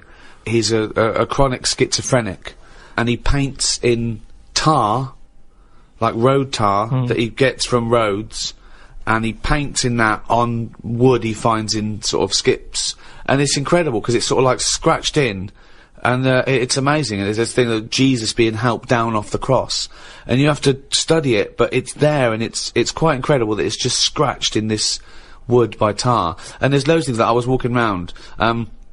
Admittedly, I was walking around there going, "This is fucking mental," and James was going, "You've got to stop saying that," because of course some of the people are mental. There was one bloke doing a sculpture of a skull, right? And underneath, it was like a little head with his teeth. Underneath, he put a sign that said "real teeth." Where did he get the real teeth from? What I think is interesting about that is how much therapy it provides for these often mentally unstable people. Which is another important value of art, of course. People's self-expression, people being able to give a little piece of themselves through their work. Do you not see any value in that? How do you express yourself? Whistle. You whistle? Yeah, I found over Christmas I whistled a lot more than I usually do. And I think that was just freedom. What do you mean freedom? Right, freedom. expand on this point if you would. Well, that's what art is, isn't it? It's you being free of all the world's heaviness on your shoulders. See, that's a great quote, that. That's great, that. For art is freedom. I love that, because I think you've really hit on something there. Would you include the free of all the world's heaviness? Well, I know what you meant. I know what you meant there. Would you include that one in it? I mean, I would include the world's heaviness in my freedom. You know, some artists are attracted to the dark side, the heaviness of the world. But I just want to return to you whistling as your artistic expression of freedom. I mean, why did you find yourself whistling more? That's what was weird. So just take us through a typical day. When would the whistling begin? So this was that you spent Christmas down in Kent with Suzanne and her parents. Yeah. Yeah. Could I suggest something? Your freedom was thinking, I'm in my own place now, I'm gonna annoy them. Well, it was mainly, it's when we were playing Scrabble. And they were taking ages to have their go, and couldn't have the radio on because the boiler affects the radio. It works, it just gives something off. Every time it kicks in, the radio goes all staticky. Right. So I just was sort of supplying the soundtrack. I think you've really hit on something there. Would you include the free of all the world's heaviness? Well, I know what you meant. I know what you meant there. Would you include that one in it? I mean, I would include the world's heaviness in my freedom. You know, some artists are attracted to the dark side, the heaviness of the world. But I just want to return to you whistling as your artistic expression of freedom. I mean, why did you find yourself whistling more? That's what was weird. So just take us through a typical day. When would the whistling begin? So this was that you spent Christmas down in Kent with Suzanne and her parents. Yeah. Yeah. Could I suggest something? Your freedom was thinking, I'm in my own place now, I'm gonna annoy them. Well, it was mainly, it's when we were playing Scrabble. And they were taking ages to have their go, and couldn't have the radio on because the boiler affects the radio. You've got boiler problems down in Kent as well? It works, it just gives something off. Every time it kicks in, the radio goes all staticky. Right. So I just was sort of supplying the soundtrack. And what kind of things would you be whistling? It was like, I just sort of did a whistle medley. It was going from one thing to another. A wedley? And a man was impressed. She was like, oh, you can whistle, can't you? I was going, yeah. And then she was saying, how loud can you go? I was just doing all different levels. Sorry, this sounds like a scene from One Flew Over the Cuckoo's Nest. The boiler's setting off the radio. I can whistle. Oh, you're good whistling, aren't you? Oh, let's grab out. Talk about outsider art. I love the fact that Karl's life is like living in a home. When you're in your 80s. Yeah. But you felt that this was your way of expressing yourself. I just found it odd, because I don't whistle that much. I think just because I think I'm fed up most of the time when I'm in London. And you don't whistle when you're fed up, whistling's a happy thing. You never get an angry man suddenly breaking into a Well, whistle. the people who aren't whistling are usually pissed off, but yeah, the bloke who's whistling, it's like, yeah, it's the least, he's the least annoyed person in the room when someone's whistling. Same as holding a drill. The only person that noise doesn't annoy is the bloke who's drilling. Everyone else wants to punch his face in. Same with whistling. Whistling, Goes to show there's no point in whistling. No, there is. No, there's not. The only point to whistling is in a bloke's changing room, everyone's whistling, going, I'm not looking at your cock. If I'm whistling, I can't be looking at your cock. Anything else, there's no calling a dog, maybe. Calling a dog. It changes the atmosphere. Yeah, it annoys everyone else. Dunno. I mean, our window cleaner was known as, like, you know, that's how you knew he was there. He always whistled. And in the end, he fell off his ladder, broke his front teeth. Oh. Retired. What, because he couldn't whistle? That was it. It was like, Well, yeah, he can't whistled whistle all the time. Can't whistle, Well, yeah. can't clean windows. It's a bit tragic. Could he take along a whistle? Just pop that in his mouth. Yeah, I suppose he could have done. I didn't think of that. What about a flute? Or a recorder? Not London's burning again. Fucking clean the windows and then fuck off. He didn't really think this through, did he? He retired at the age of 28. And his whole family were bankrupt. With no teeth. Yeah. And just a Why bucket and a squeegee. Why aren't you working, Dad? Because I can't whistle. I can't whistle anymore, and if the day you give up whistling is the day I give up window cleaning. So you never whistle? No. I can't really whistle very well. No. Well, I don't whistle, but I can whistle better than that. What, you did this for hours on end while playing Scrabble? About 2 hours. 2 hours? Hell. Put my word down. And then this, sorry, can we just hear that again? Can we hear it? So you were whistling after you had your go as well? Oh, yeah. Fucking hell, Carl. But hang on, let's just hear a bit. That is Carl's self-expression. That is his artistic self-expression right there. A name. No tune, no nothing.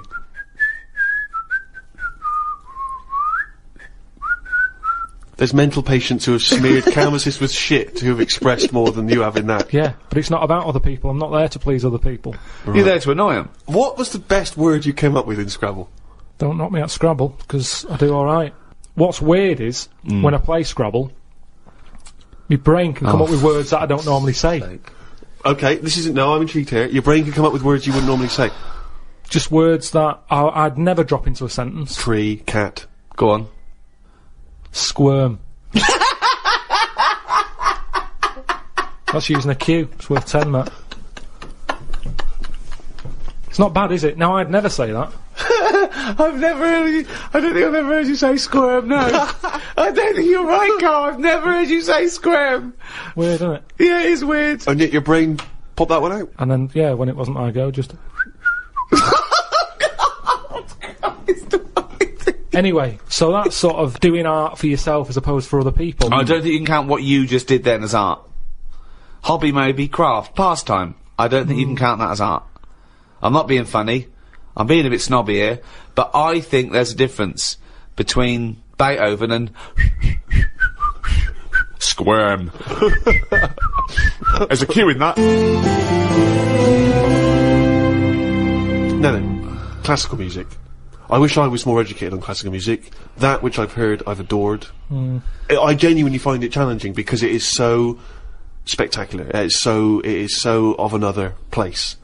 Where do you sit with classical music? It's good for background, I think. Right. See, you know me, I like a song with a story, and there's nothing going on in them. That's, Now the problem with that is, how many times can you hear the same story? quite a lot. How many times can you watch the same film? Same thing, except it's shorter than watching a film. Yeah, but the film goes into the story with more depth than a 3-minute song. Yeah, but there's also, do you know, like when you watch, what's an example? Say, I can't think of a film. Yeah, there's not many. No, but a moment in a film that, it doesn't matter how many times you watch it, you go, I enjoyed that bit. Godfather swings to Well, mind. say, no, over Christmas, On the Buses was on the movie. Oh, Jesus. When- You went with The Godfather, you went with On the Buses. I mean, Brando, Varney, I don't know which is better. It was the bit where, like, the toilet blows up after chucking a fag in. That's had paint in it. Right, sorry, seen that's in On the Buses, that's not in The Godfather, I can't remember that. Maybe that's Godfather 2.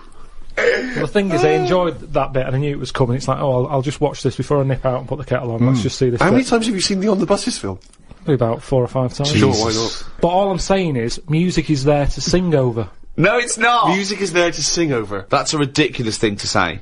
Music does something to me. I don't know what it is. I don't know why a chord can say something to you. I don't know, mate. Gives you that feeling. I'm in awe of it. I'm in awe of musicians. Yeah. My favourite piece of music, is a thing by Vaughan Williams. It's 5 variants of Dives and Lazarus, right? And there's a bit there where it hits this chord, and I can't listen to it when I'm away from home, because I well up. It reminds me of everything. England, just, it does something to me, and it does it on a level that I can't sort of quite understand. It's just, immaculate. I just don't think you can beat a decent vocal on top of that. Oh, that's amazing! My mum's got a CD of Roger Whittaker, right? Right, whistling again. Now, he whistles Jealous Guy. Now, the thing is, I can't listen to that and whistle along. I end up singing Jealous Guy on top of it. So, singing trumps whistling? Yeah, when someone else is doing the whistling. Okay. I like whistling, but if someone else has did that first... Yeah. So if Roger was singing Jealous Guy, you'd be I'd whistling? probably whistling it. To make the classics live on, I'm surprised someone hasn't gone, I can add to this, and dub on a bit of vocal. So you would have classical music with lyrics? Just for people Beethoven's who want Fifth, Beethoven's Fifth, that would be better to you, that would... Well, what are you meant to do with it? What do you do when you've got that on? Then do you whistle along? Or No, do I you don't whistle along. hum? I just, I let it. Oh, do you Karl, whistle along? I just don't know what to say. Why are you obliged to whistle? That's the only way you can enjoy music, if you can whistle along. Well, that's the same with anything. A good song, you join in, don't you? It's like, oh, I like this one. Yeah. No. So by that token, YMCA is one of the greatest of all tunes. I mean, it's not one of my favourites, but you can't knock it. It certainly gets the crowd up. I did DJing, and why do you care about the crowd? Popular. Who are this crowd? Well, I'm just saying. Who are this crowd that you have to live in your head with? Fuck the crowd. Most of them are idiots. Although, admittedly, if I was doing a wedding DJing set, I probably would do YMCA over Vaughan Williams. And why is that? Because it's happier-go-lucky. It's done in 3 minutes. Classical music goes on for ages. No, that's a good point. It fades out, it comes back in again. Well... It's a good point. It's all over the shop. Are you going or are you staying? It's over time, and I'm not saying we should get rid of it, and I might grow into it, because I think that's music for older people. Well, I think Mozart would disagree, I think he did his first symphony when he was 5 or 6. Probably playing piano and writing music before you could read. When did the piano come out when he was a kid? What do you mean? If it was trendy to have a piano when he was a kid, it's like how kids now, they're messing about on Google at the age of 2. Because the laptop is new. It's new to us. To them, it's like, oh, it's Google, innit? What's your point? Because he was born at the right time. Beethoven. Yeah, he was born... Mozart. So you're saying that all 3-year-olds around the time of Mozart were brilliant?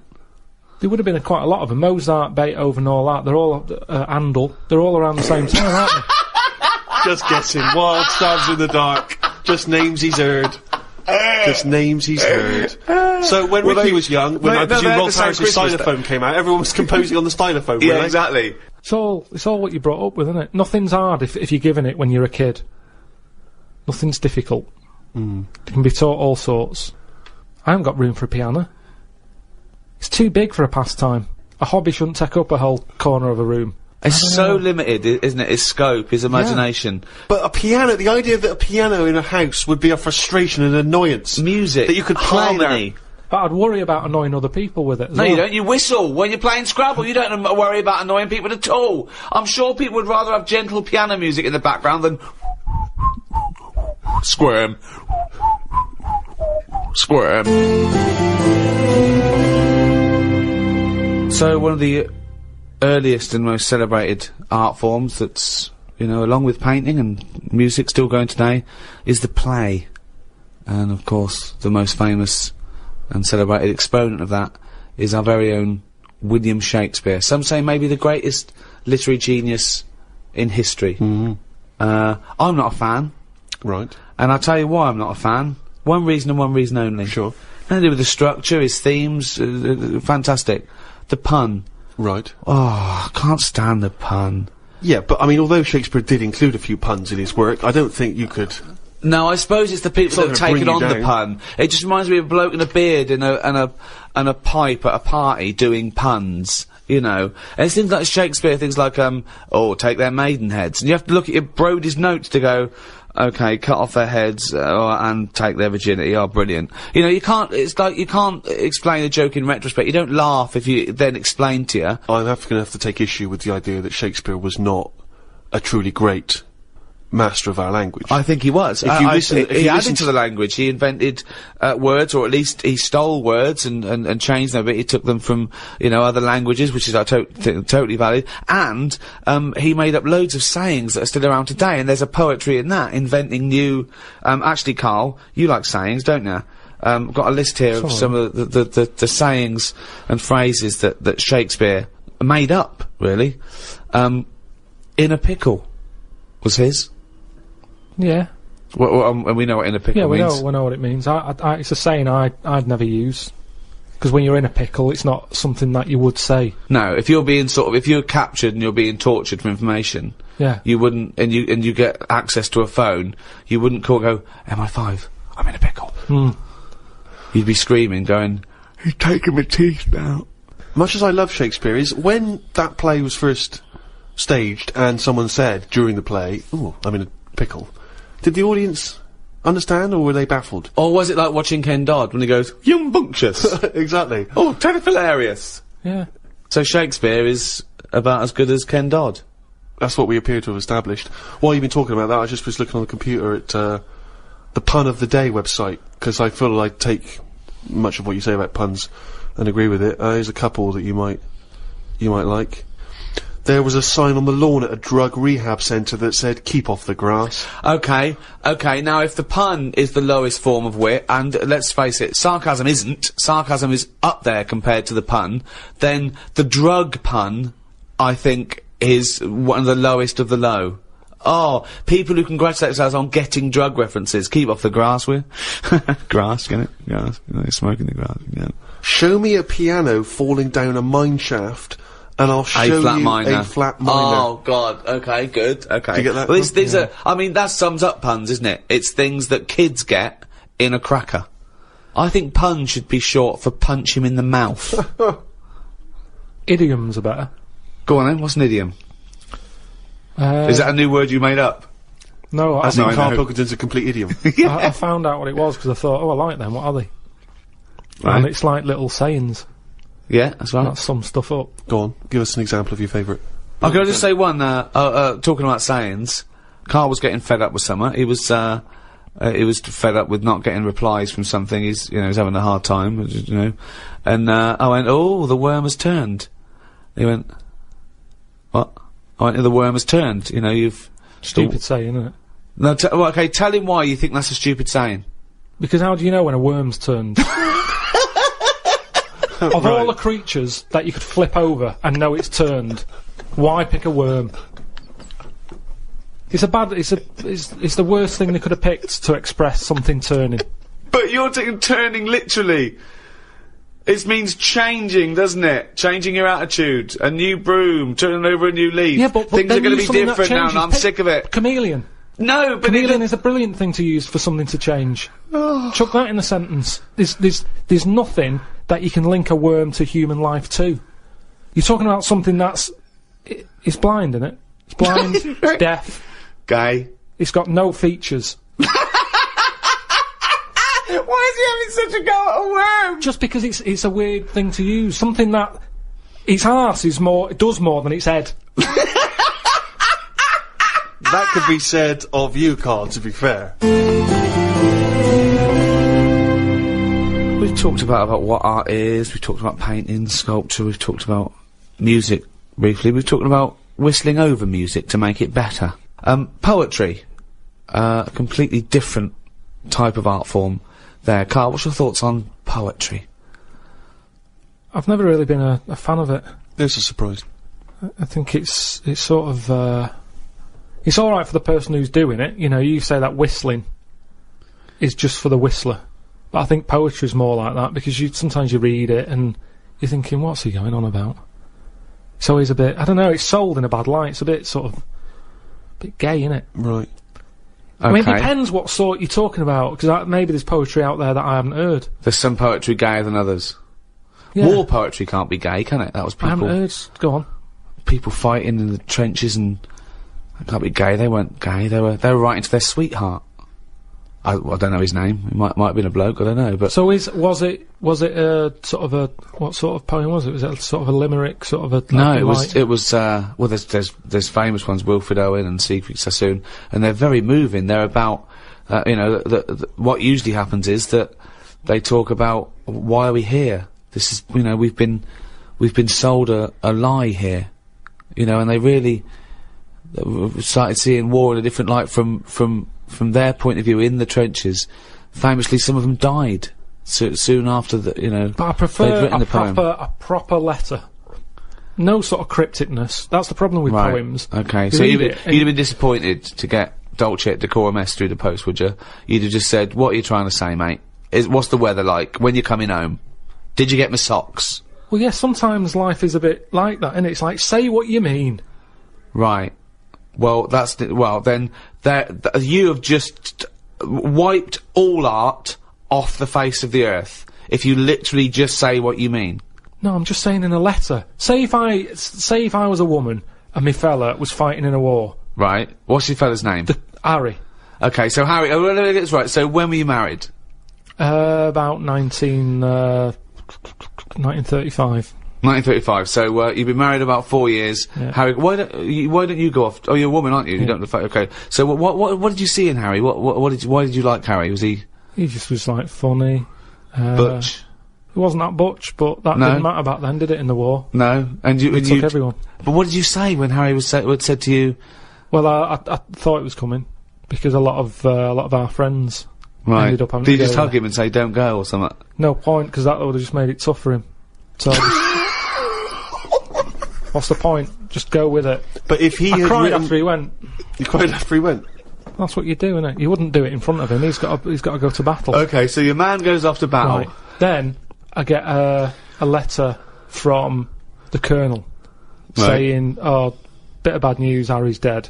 Now I get a letter in the post. He said what he meant, didn't he? In the Well, yeah, and they would do, wouldn't they? They wouldn't fanny around saying, "Oh, he was on the warpath and the cloud went dark." I go, "What? Just tell me what happened. I don't want a weather forecast." He got shot at the arse and the bullet came out his head. Right.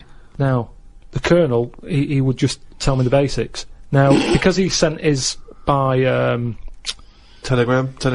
They sent a telegram. The letter I get from Harry has been stamped, so I get it late. Oh, okay. So I get a letter from Harry after he's died. Yeah. Right, and you know he's dead. I know he's dead, so I get this letter with his handwriting on. I'm devastated because I was just getting over his death. Yeah. It's all brought back to me when this letter drops through the post. Well, yeah, 3 days and you're pretty much over it. It's Harry's handwriting. Yeah. Oh God, what's this? What's now he I written? open it. Yeah. And instead of saying things are bad here, socks are damp, you know, everything's grim, it's cold, I'm sick of it, there's a poem. It wouldn't feel like it was from Harry. Well, because it's not in his words. Poems are never in the person's words. But did you know Harry was a poet when you married him and made love to him No, that I only night? picked it up because other people were doing it. Something to do in the trenches. But when he carried you over the threshold, Carl, and he laid you down and gently kissed you, didn't he ever say... He must have whispered some sweet nothings into No, your it wasn't hysterical like red that. It head. wasn't like that. Straight to the point. It was like, get your knickers off.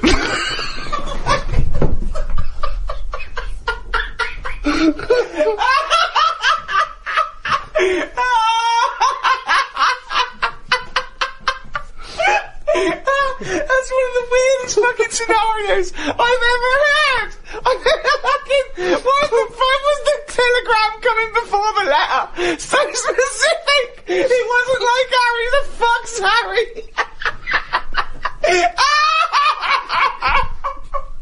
Oh God! Oh God! Oh God! There are a few things gayer than poetry though. I want to throw one into the pot. The continental breakfast. Oh. The continental breakfast. That annoys me when I see it. Who orders that? If you've got the choice of eggs, beans, burger, chips, sausages, Bacon. all that. You've paid for it already. If I was a waiter and someone said, what do you want for breakfast, mate? And the bloke went, oh, I just have a little bit of grapefruit juice and a croissant. I go, do you? Do you want some cum on that? Or you can go back to the hotel and suck a cock? Yeah. So, No, I'm with you there. what else is gayer than poetry? I remember when I was at school once, right? The worst thing you could be growing up was gay. Yeah. In school. It was the worst thing. It was and, I remember I was about 14, 15, I was talking to this bloke, I talk about him on my stand-up, David Beasley. He's the one that said if you get captured by cannibals, they show you pornographic pictures when you're in the pot, so you get an erection, there's more meat to go around. So he was an idiot. He made Karl look smart. Wow. Really. Wow. He said, you know that thing that kids always do, what would you rather be, blind or deaf? Yeah. We did that, and we discussed that for a while, and he went, what would you rather be, blind or queer? Mm. And I went, well, I'd rather be gay, because... Still got all your sights, yeah. And he went, oh, would you? I went, well, yeah. Well, rather than be blind. I said, yeah. I said, also, if you were gay, you'd like being gay. He went, I wouldn't. I went, no, you would. I said, if you were gay, you would like being gay. He went, I wouldn't, Gervais. Sounds like you would. I went, well, if I was gay, I would like being gay. He went, well, I wouldn't. And he looked at me accusingly, and I went, no, nor would I, but gays would.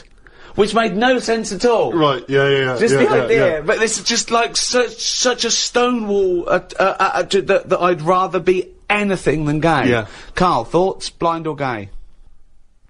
This is about art, is it?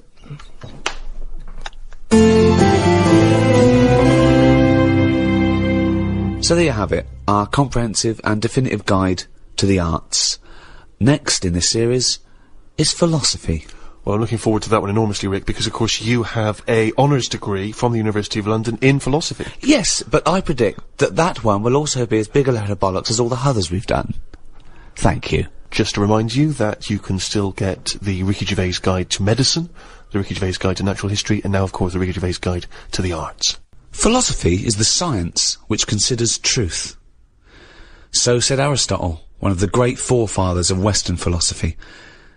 In its attempt to seek out the truths and principles of human existence, philosophy must answer questions of beauty, of justice, of language, indeed, of the mind itself. To help me consider some of the core concepts and presumptions of philosophical inquiry, I'm joined by Stephen Merchant, graduate of the University of Warwick, an award-winning writer. It's a pleasure to be here. And Karl Pilkington, a man with no education, didn't really go to school, no awards, head like a fucking orange, you know the twat. Right. To me, philosophy might be the greatest subject of all academic subjects, the mother of science, asking the big questions, why are we here, how do we live? But it's been sort of mugged and kidnapped by those people who put rubbish under the umbrella of philosophy. Right. Cod philosophy. I went to a library once, I looked in the philosophy section, and there was a book by Doris Stokes. Doris Stokes being, for those that don't know, a medium who said she was talking to the dead. There's crystals, feng shui. Feng Shui, yes. Oh, God. The interesting thing about Feng Shui is how, I remember someone came into an office I was working in once and she said, you're going to need crystal here above the lavatory to get all the negative chi out of the cistern, and she said, this crystal is £25. And the guy went, we're not going to spend that. And she went, okay, I got one here for £5.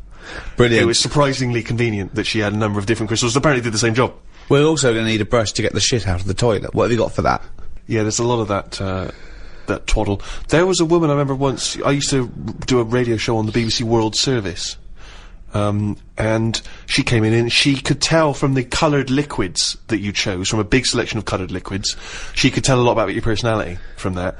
So I picked up about 3 or 4, and she looked at them and I chose like a blue one, just arbitrary, and she looked at me and she said, okay, I get the sense that you like to communicate with people, but on a global level.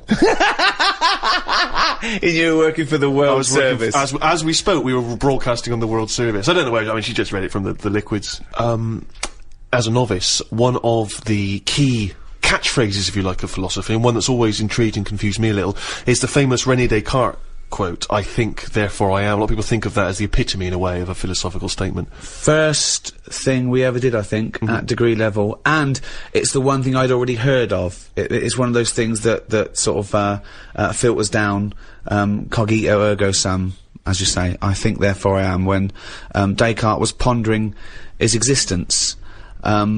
Just before we get to his conclusion, Karl, how do you know this isn't a dream?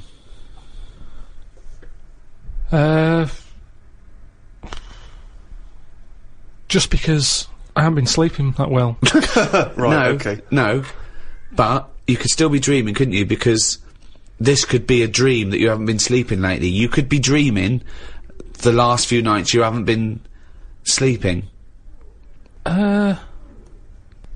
In dreams, they're different, like, I mean, like I say, I don't have that many of them, because I don't sleep that well. But when I do have one, there's something different and vivid about it.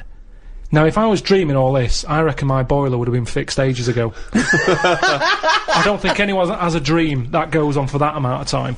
Well, it could be a nightmare, but the presumption, I think you're also presuming that the dream that you could be dreaming needs to be exactly the same as the dreams you think of when you're dreaming. My point is, there's no way of you knowing that this life you're living now as you talk to us is real, and that it's not actually the imaginings of another Karl somewhere else. There are actually no clues, Karl. There are actually no clues now that this is the real thing. Well, most of the time, it's 1 minute I'm awake, next minute I'm asleep, then I'm awake again. Yeah. Sleep's just... You know the bit between you being awake and awake again, that's called a sleep. Yeah. Now, do you ever think things while you're asleep? Vivid things. It's that bit between the awake and awake I want to look at. I'll tell you about one ages ago where... Go on. Where you burst in and I was on the toilet. I never had this dream. The one that it was like, everyone was German, and it was at some gig or something, and you opened the door, and everyone was looking and laughing at me, and I'm sat on the toilet, and you sort of said, "Oh, that's probably because you're uncomfortable with fame being put on the limelight." Yeah, like that you might be. Yeah, possibly. Yeah. But that's one dream that could be true. But exactly. Or there is a likelihood that you think, "I bet he's going to burst in." I am always on edge when I use the toilet here. Yeah. I kind of think, is he busy at the moment? You have to wait till he's on the phone to go for a piss. I have to sit there holding the lock. Yeah. It's a weird it thing isn't to do. normal. It's not normal. But there's an example of a dream. But I think what you're failing to grasp is not so much the mechanics of whether this is a dream, but that you cannot know the truth of what you're experiencing. You cannot know that this is reality. It's a question about reality. So how do we know what reality then? is? What reality is and what we like about reality. Robert Nozick did this thing that if you could go into a flotation tank and you led a whole virtual life and it was the best life possible, you did exactly what you've always wanted. You became the person you wanted to be. You did the best things you could ever dream of doing, and you literally couldn't tell the difference. So it was your life, okay? And you lived your biological life out in that tank and died at 80 and had the best life any person could ever have. You could pre-program it. Would you get into that tank knowing what you know now, knowing that you would have the best life ever, with no heartache, no upset, no loved ones dying? So what's happening when I'm sort of having a packet of munchies? Yeah.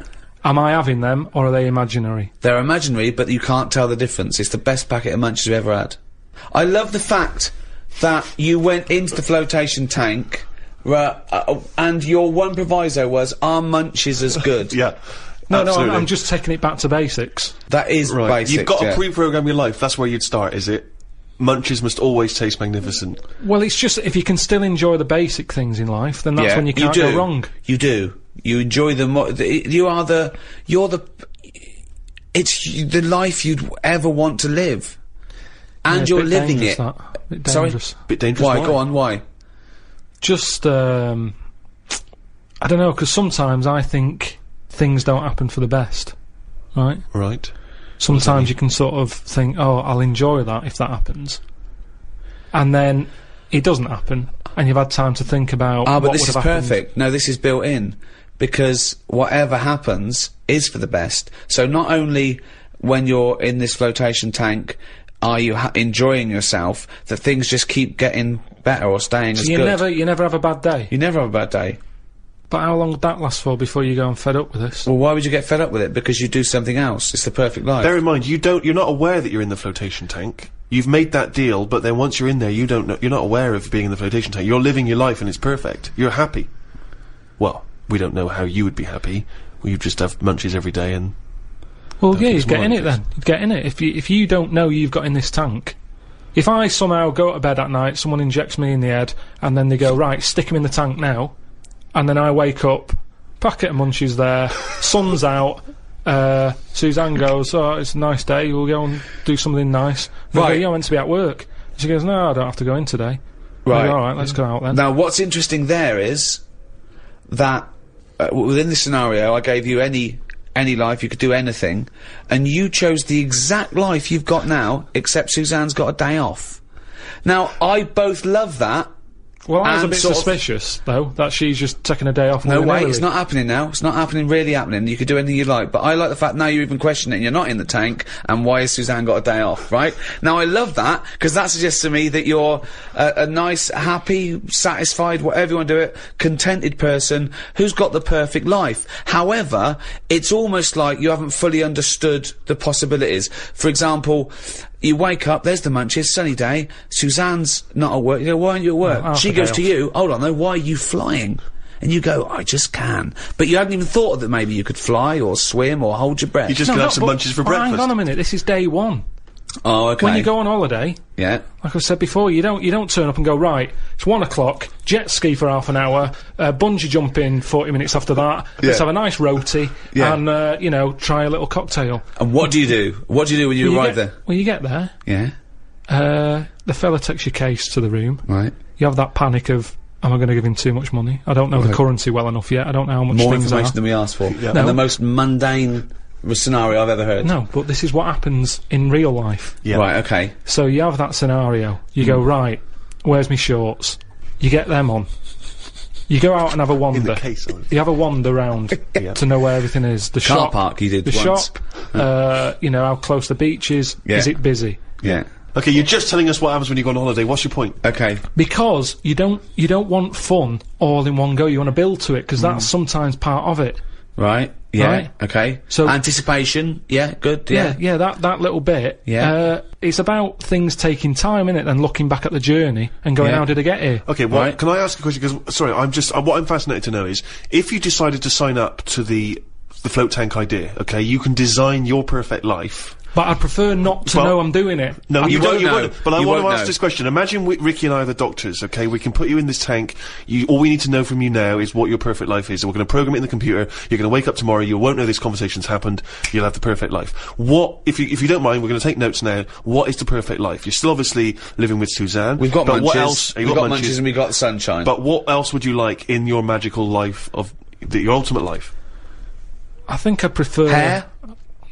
No, because then I'd know it's not real. No, you would never know. know. It just came back. Suzanne comes in one day and you go, why aren't you working? She goes, look, okay, I've left my job. Can we leave the why am I at work? I'm always going to be here. Right? I've got a new tonic, right, from Boots. She pops it on your hair. Boop, baby gorilla. Yeah, I don't like this idea of suddenly Suzanne's never at work. I just think you need a bit of the badness to have the goodness. Right. Right. In a minute, you're going to be injected in the head, you're going to go to sleep, you're going to be in a flotation state, but you are going to suddenly leave this office and it's going to be a virtual world. You can do what you want. You can suddenly go, what was I hanging around with that bloke off the office for? I'm a spy.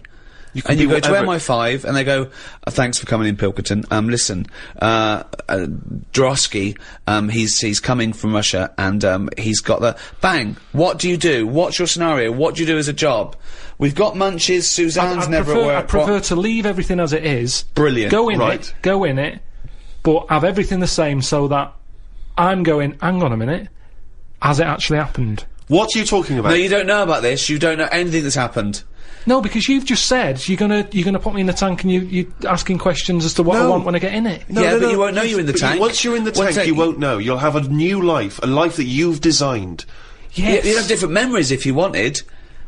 You could be 5 again, or you could be now, but you weren't born in No, Manchester. I prefer it to be the same, with the same memories, but the difference is, when I next get British Gas round, they go, "Oh, Mr. Pilkington, yes, Oh my God! the boiler so is he's like fixed." to have a virtual life, so his boiler's fixed! No, Yeah, but so your boiler still goes wrong in your dream, but it gets fixed. But you don't even need a boiler!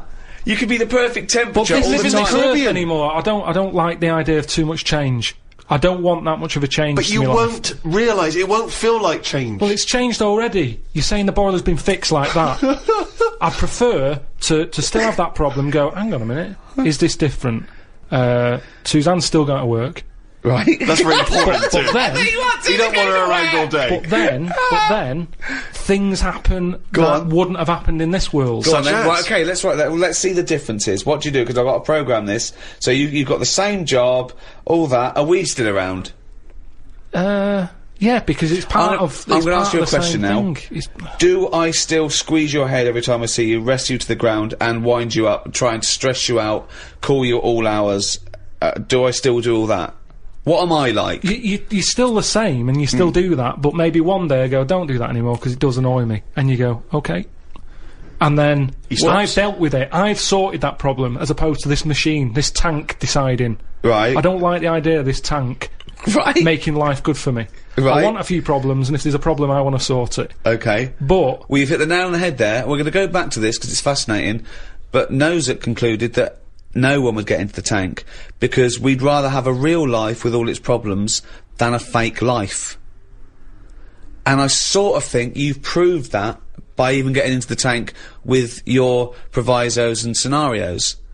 I mean, you've changed nothing except your boiler being fixed and me stop squeezing your head But now hang and on a again. minute. Which makes me think that you should have your boiler fixed. And then you will have the perfect life that you can imagine. yeah, but it's that old chestnut, isn't it? It's the thing of, like, what's my problem then?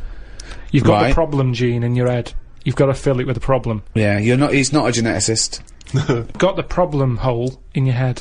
No, it's Got not. a problem hole in your head. Shut up, Ricky. Let him say what he needs to say. He's got a said problem it. hole in his head. He's got a problem hole in his head. It's called his mouth. Yes. Right, that is your problem hole. So, if someone comes up and they go, I've fixed your boiler. Sorry, could I just ask No, let him speak Let for- me ask one question, Steve.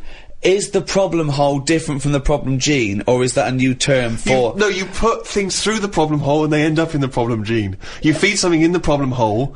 Is that okay, right, Carl? It goes through the problem tube into the problem gene. Okay, so it's down the problem conduit. Okay, go on. Right. So it's better to have... You've got a problem hole in your head, right? Yeah. So you stuff in a problem into the problem hole. In Okay, it yeah, goes. okay. Now, all the little problems can't get in because of the big problem.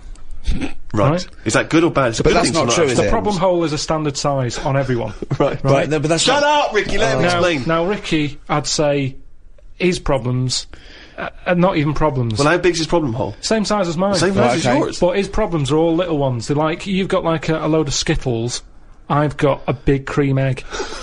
Right, but why... Shut up! Let him but- speak. but He's I've just got- expanding on his idea. Why But do what you is keep his interrupting? problem? What is your problem that's so big Okay. compared to my little Loads Skittles? of problems. You get stressed out about things that I'm like, what's up with you?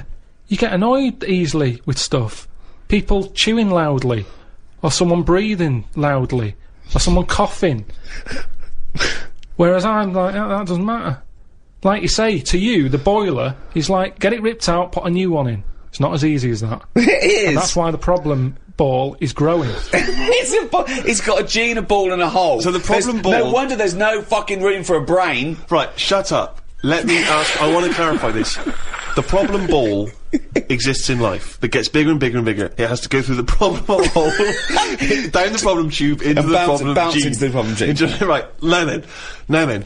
So you've got the problem ball. Everyone's problem hole is the same size. Everyone's. Okay. But some people's problems are smaller, so they can slip straight into the problem hole. I've got a question, Well, Stephen. wait. And listen, has anyone got a pair of problem balls? Or is it always just... Because ladies have a pair of problem balls? No, because Hitler had one problem ball, didn't he? But could anyone ever have a pair of problem balls, is my question to you. And some people's problem balls are much bigger than another man's. Or another woman's, right? Yeah, Right. depending on the problem. So you could have, you could have a pair of problem balls and one problem hole. The way I'm If you saying went, it... if you, okay, look, Listen. supposing I came to you and said, listen, But a man starving in a foreign country might have huge problem balls. He might have, but if I went to a doctor and said, I've got a problem hole, and the doctor said, well, let me see it, and he said, well, let me see your problem hole, and hanging down in front of my problem hole was a huge pair of problem balls, what would he treat first, is my question. Well, would he look into the problem hole? He said, he'd say, right, take your problem jeans off. Right? I want to see your problem hole clearly. But he would put his hand or his finger into the problem hole to try and remove the problem ball, wouldn't he? He could feel the problem balls, but he'd have to insert his finger into the problem hole, wouldn't he? Right. Okay, so Karl, go on then. I'll just get in the tank.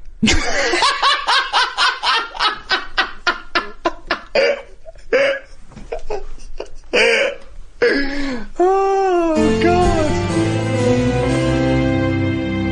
Okay, so in a roundabout way, back to cogito ergo sum, I think therefore I am.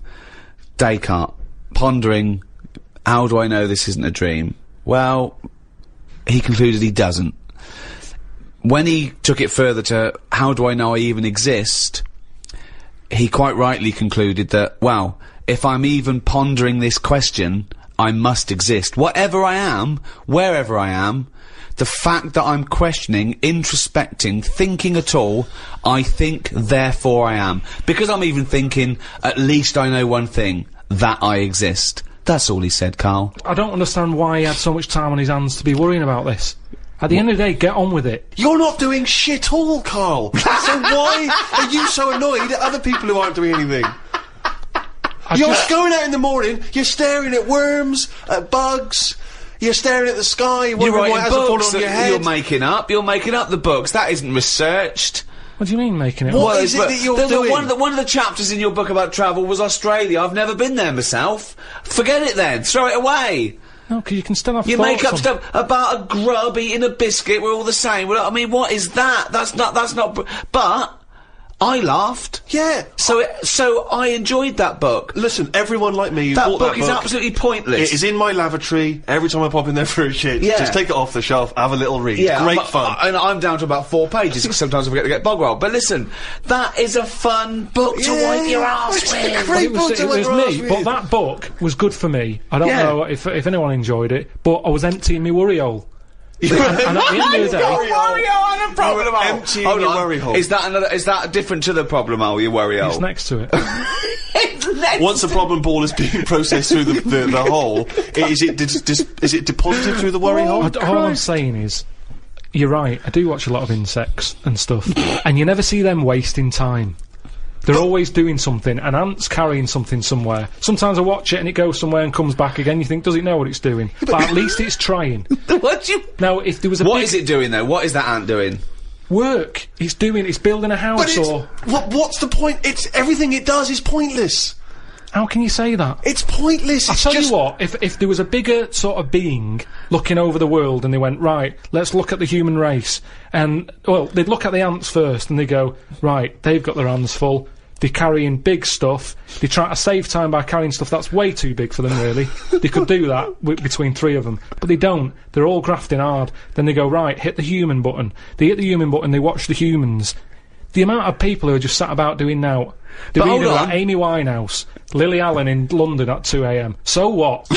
What are we doing? I agree with you, but what are you doing? You see, the ant analogy, joking aside, I think there, you hit on the fact that life is about working for what you get. And I'm right behind that. I am right behind that. I think that's, I think that's absolutely true. That's what I meant. What's dangerous is... A boiling kettle to an ant. At the end of the day, right? Yeah, but that's evil, isn't it? What? You know, I mean, you sometimes make out as if I'm an evil man. We had an ant problem in the garden. Suzanne said, we've got to get rid of these. And I said, well, it's a bit out of order, they are outside. And she said, yeah, but there's getting a lot of them. She went and popped the kettle on. I said, I can't handle this. I went in, right? What? You didn't want to see the ants burn? That's sweet, you know, they're there. Yeah, they might be causing a problem, but I don't want to see this mess. Now, the thing is, she went out, she poured the hot water on it, I left it a few minutes, I went out, I had a cup of tea, I thought, it's a waste of electrical line. So I took my cup of tea out there, and I'm sat there, and then I just saw one come back from wherever it had been. One ant. He looked devastated. because that had been away. As far as that was concerned, it had been out to get a leaf or whatever. Came back, devastation. And it's that what that's the thing. It summed up death for me. That the ants that are dead, they didn't know anything. Suddenly they were there. Next minute, load of water, dead. It's the people who are still living in life that are the saddest, aren't they? After death. And that summed it up. What do you think? That ant would have been better off being there when it happened. How could you tell the ant was... What do you think? So you saw him... I mean, they run around in circles anyway, don't they? But this was just kind of going, what's going on? And what did it slow down when it got nearer the nest? Did it drop the leaf and then you see it run the last few inches? It just kind of got close and it was like a double take almost. Almost like it got near the hole and then it was like, hang on a minute, this can't be it because no one's around. And then it walked on and it went, no, it is the hole. And it went back and it just sort of stopped for a minute. Ah. And that for me, that's the sort of thoughts Descartes should have been having. What? Things that you can look at as a human and appreciate it and understand it and go, yeah, that's true, that is like life. Instead of, oh, am I awake, am I asleep or what? No. Well, you might as well be asleep because you're doing nothing else. Oh, God! Oh, Descartes! Winehouse, Alan. Slammed. What do you do towards enjoying your life? I don't normally enjoy the thing when I'm doing it, it's after. It's like that holiday, when I was on holiday. What do you mean, you don't enjoy the thing when you're doing it, it's after? What's an example of not enjoying the thing at the moment, but you do after? You didn't enjoy the holiday? Say like the holiday, I've just So been you enjoyed away. coming off holiday? What? I want to hear it. You enjoyed the holiday. You didn't enjoy the when holiday. I'm there, I had fleas biting me. Yeah. I had mosquitoes biting me. Yeah. There was a funny smell of damp in the bathroom. I was worrying, getting in the sea, thinking, is there stonefish in it? Right? Now, you've got all that going on. Yeah. When you get back, you forget about the damp smell. You forget about the fleas, because the bites have gone. They're not as much of a problem. Yeah. So then your brain starts going, well, hang on, what did I enjoy? And you go, I enjoyed the dorada fish I had that I've never eaten. Yeah. That's an experience. At the time, I wasn't enjoying it, because I'm thinking, when I get back, I'm going to have fleas on me again. Yeah. So you remember all the good stuff. It's like an old person when they're dying, and they go, I'm having flashbacks. They don't say, I'm remembering the time my shoes were too tight. What do they say? They're having they're going, oh, I loved the time with that. I was wearing flip-flops. No, they enjoy, they have flashbacks Like of the what, nice then? holidays. What do you think you're... The holidays and that, you'll go, oh, the lovely hot summer of '79. So you don't enjoy anything you enjoy while you're doing it? At the moment in time, it's I always don't understand afterwards. that. I mean, that is the oddest thing I've ever heard I think about. there's actually a medical term for it. There's someone who's unable I've never heard of it. to enjoy, to receive pleasure, to take pleasure. It's really weird, that is really weird. No, because you're busy doing the thing.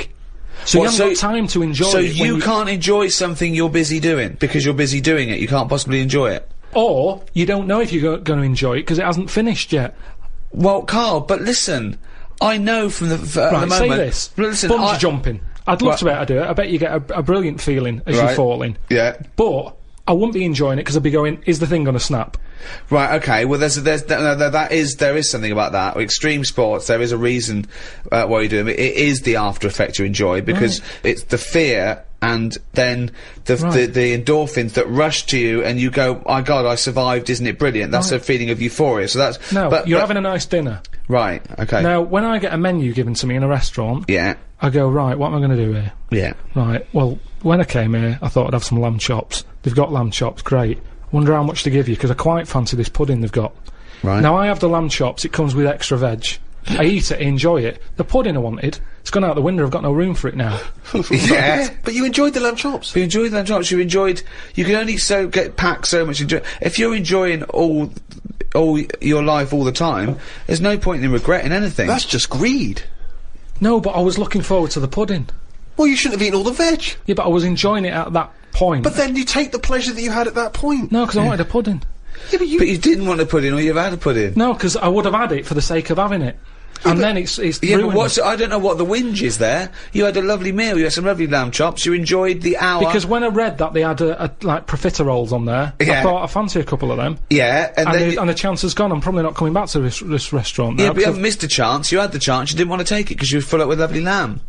It's not like you didn't enjoy the lamb and the veg. If you'd not enjoyed that, I can understand your point. But you had a lovely time eating the lamb and the veg. If the bloke came here and said, you can have the profiteroles if you eat this lamb you don't like, you go, oh, and you ate the lamb, you didn't like it, but now you're full, then you could whinge. You wish I hadn't have been forced to eat the lamb, I could have the profiteroles. That's, you know... I had a spicy sausage in the garden. Right. Now, the problem was, I was enjoying it, but I thought, this is the spiciest sausage I've ever eaten. Right. Now, I could only enjoy that the next day night when I knew that it's gone through my body, there hasn't been a problem. So I'd go, that was a nice sausage, I'd have one of them again. Right. That was a nice sausage! But then the next time, surely you'd be enjoying it, because you wouldn't have the trauma of the next night, because you'd lived through it, and now you're just enjoying the lovely spiciness and the sausaginess of the spicy sausage. Yeah, but the problem is, once you've enjoyed something, it's very difficult to replace what you got from that spicy sausage the first time. Then why are you looking forward to having another one? Because let me tell you, Go on. Auntie Nora, Yeah. she's guilty of this all the time. She loves a spicy sausage. Well, she, you know, I've told you, she prepares all her food, right? She's got them all in bags in a freezer, Monday, Tuesday, Wednesday, Thursday, Friday. Yeah. Right. She's got it all there. Now, what she normally does, she makes a big pot of curry. Right. She goes, what I'll do, I'll pop that in the Monday bag, and I'll pop it in the Thursday bag. It's the same curry. Now, she has it on the Monday. Yeah. She loves it. She thinks I got the mix just right there. The spices are good. The chicken was tasty. I'm looking forward to Thursday. I'm looking forward to Thursday. I can't wait for Thursday. Yeah. I'll call her up on the Thursday evening. I'll go, how was the curry that you had on Monday that you said you were having again on Thursday that you enjoyed? Didn't enjoy it. Why is that? Dunno. Just want the same. Now, the weird thing there is, it is the same. Auntie Nora, that is the same. It's from the same bag. It's from the same pot. But she was expecting too much. And that's the problem. If I had that spicy sausage again, it's never going to live up to it. So forget the spicy sausage. I've had it, I've experienced it. So you if never someone have another says, well, it depends. So do you have anything twice, ever? Maybe not. But this is insane, Carl, because aside from you and your Auntie Norma, and presumably all the other Pilkington clan, or all as weird as one another, why you phone her up and ask her what she's having for tea, I don't know. Yeah, that's one thing. What, and that shows not you only what is happening on Monday, but what you're going to do on Thursday as well. I'll make a note of it in the Auntie Norma food diary. That's proof that you really aren't enjoying your life now. Exactly. To go, right, oh, fucking hell. What else do you say But to then other he's people? phoning her up again late on the Friday to find out how the Thursday curry went down. I know, exactly. Yeah. That's two calls that week. Unbelievable. Well, it's just Just good read to- her journal. No, it makes her happy, doesn't it, getting a call? She's got nothing else. Yeah, What but else the she's curry gonna tell doesn't. The me? curry don't make her happy. No, she did the first They time. loved it on Monday. We should like it on Thursday. Now, the question is it better to enjoy something once and not again than not at all? But you're an What do you idiot mean? because you're the That's only not the person who choice. experiences this. That's not the choice. That's not the choice for normal people. You can either never enjoy summer or only enjoy it once. You can enjoy things loads of times. No, you can't. That's what a hobby is. A hobby is enjoying things over and over again. I haven't got a hobby, have I? That's why. I've had loads of hobbies in the past. I did the dancing, I did the boxing, I did, what else have I done? That is it. I think that's what. But that's what I'm saying now, I soon get bored. And it's like how you enjoy, you know, I love munchies. Yeah. But I always enjoy the last one more than... But that doesn't make sense. That goes totally counter to your argument. No, because it's from one packet. What? It's from one packet. What difference does that make? The So first you- one's surely so- your favourite. So it's hold on. not. So if you were to have one munchie, I'll go as a munchie, mate. You No. go, I'm not going to take one unless I can have all of them, particularly the last one. But what Well, is... no, I'd like to have them all, please. What? No, you can't have them all. Don't be so greedy. Have one munchie. Have the first munchie. There But you I'm go. going to have one, and then I'm going to get a taste for them, and I'll probably want another. Well, no, they're my munchies, though, aren't they? I'll Do you keep them then, forget it. Well, look, so you'd rather have no munchies than one munchie? I'll go and buy a packet. I'd prefer to go, do you know what? I fancy a packet of them. But why do you enjoy the Okay, then Why wait. do you enjoy the last munchie more than the first? Whereas know you that's the enjoy the last first one. curry, but not the But second you know it's curry. the last one. Because because I'm eating them all in one sitting. I'm not going, that's for Monday, that's for Tuesday, that's for Wednesday. I'm Right. talking about a packet of munchies. Right. I eat them. There's probably about 12 in a packet. Okay. I shove the first 4 in without even thinking what I'm eating. You shoved the first 4 in! Without even thinking about what I'm eating. Now, then, when you're getting towards the end, you make them last more, you might bite the top of them. You look what's inside them, you go, I'm liking this. But You know, hold that on, last what, one- every time? What, every time you buy a packet of munchies? I Yeah. think? Yeah. So, hold on, though. You must enjoy a packet of munchies regularly, then? Not as often as you think. They have an I don't offer on know. them. Well, No it's not opinion. as I think. I don't know. So tell me how often you enjoy a packet of munchies. Normally after sort of, maybe once a month. So, every month, you look forward to a lovely packet of munchies.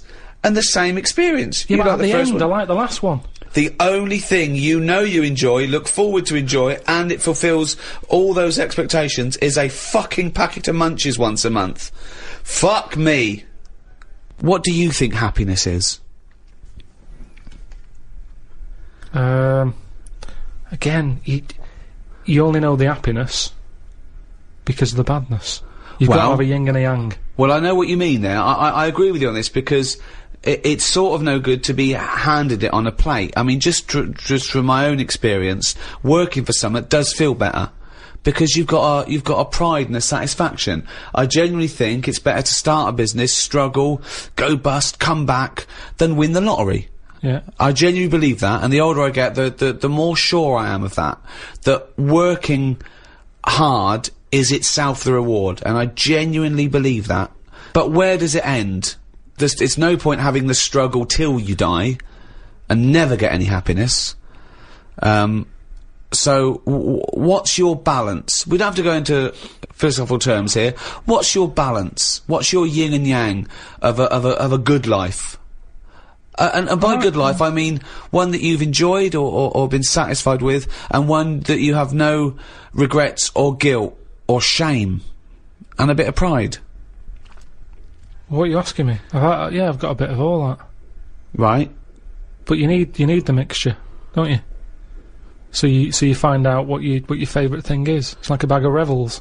Yeah, but you can't cherish guilt or shame. Did you just say life is like a bag of Revels? Isn't that dangerously close to life's like a box of chocolates? In Forrest Gump over there, yeah. Jesus. No, but it is, isn't it? There's one or two in there that I don't like. Like what? The raisin. The raisin no. with chocolate. Yeah, no. Now what I'm saying metaphorically, is, what's the well, I'm actually using, named what Revel he doesn't like? Yeah, well, I'm telling you because it works in life. Go on then. But the Revel You like is raisins? there. Go on. Well, maybe if you have enough raisin ones, you eventually go, do you know what? They're not that bad. What? And that's the thing in life. Well, hold on, wait a minute. So what are you saying? Where's this metaphor? Are you saying suddenly all the bad things in life are pretty good, actually, if you just get used to them? Sometimes out of bad comes some good. Go on. At the end of the day, the Revel thing. What happened to the munch here?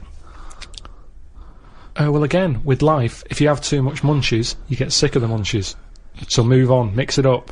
What mixes it up? Bag of Rebels. You've got a bit of everything in there. Right. Even the ones you don't like, you might like in the end, you'll go, do you know what? I was wrong. Okay, lose the analogy now. Actually just talking about Rebels now, in life. What about, what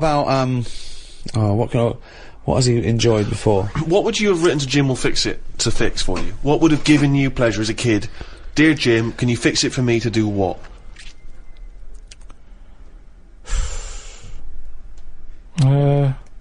When I watched Jim will fix it as a kid, they never really lived up to what the kid wanted, did they? But what would you have requested? But I don't think I would, because I think I saw how disappointed most of the kids were. God, it's a kid like whistling, they brought out Roger Whittaker.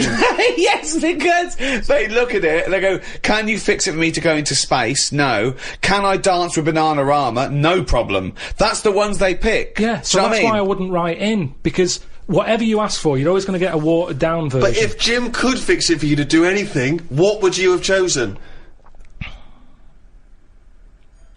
There's not many things I wanted as a kid. One thing.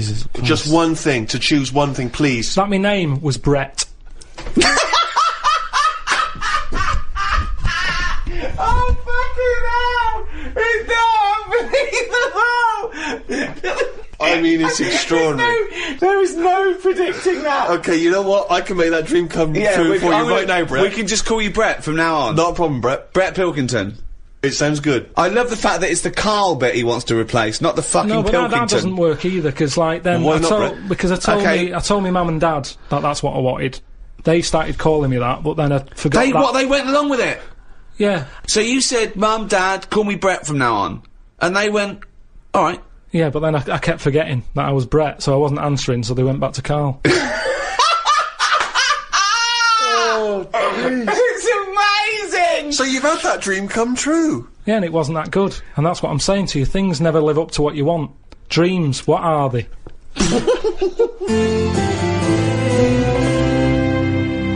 Taking one of the big themes of philosophy further, why are we here? What's the point of life? What is it to be human?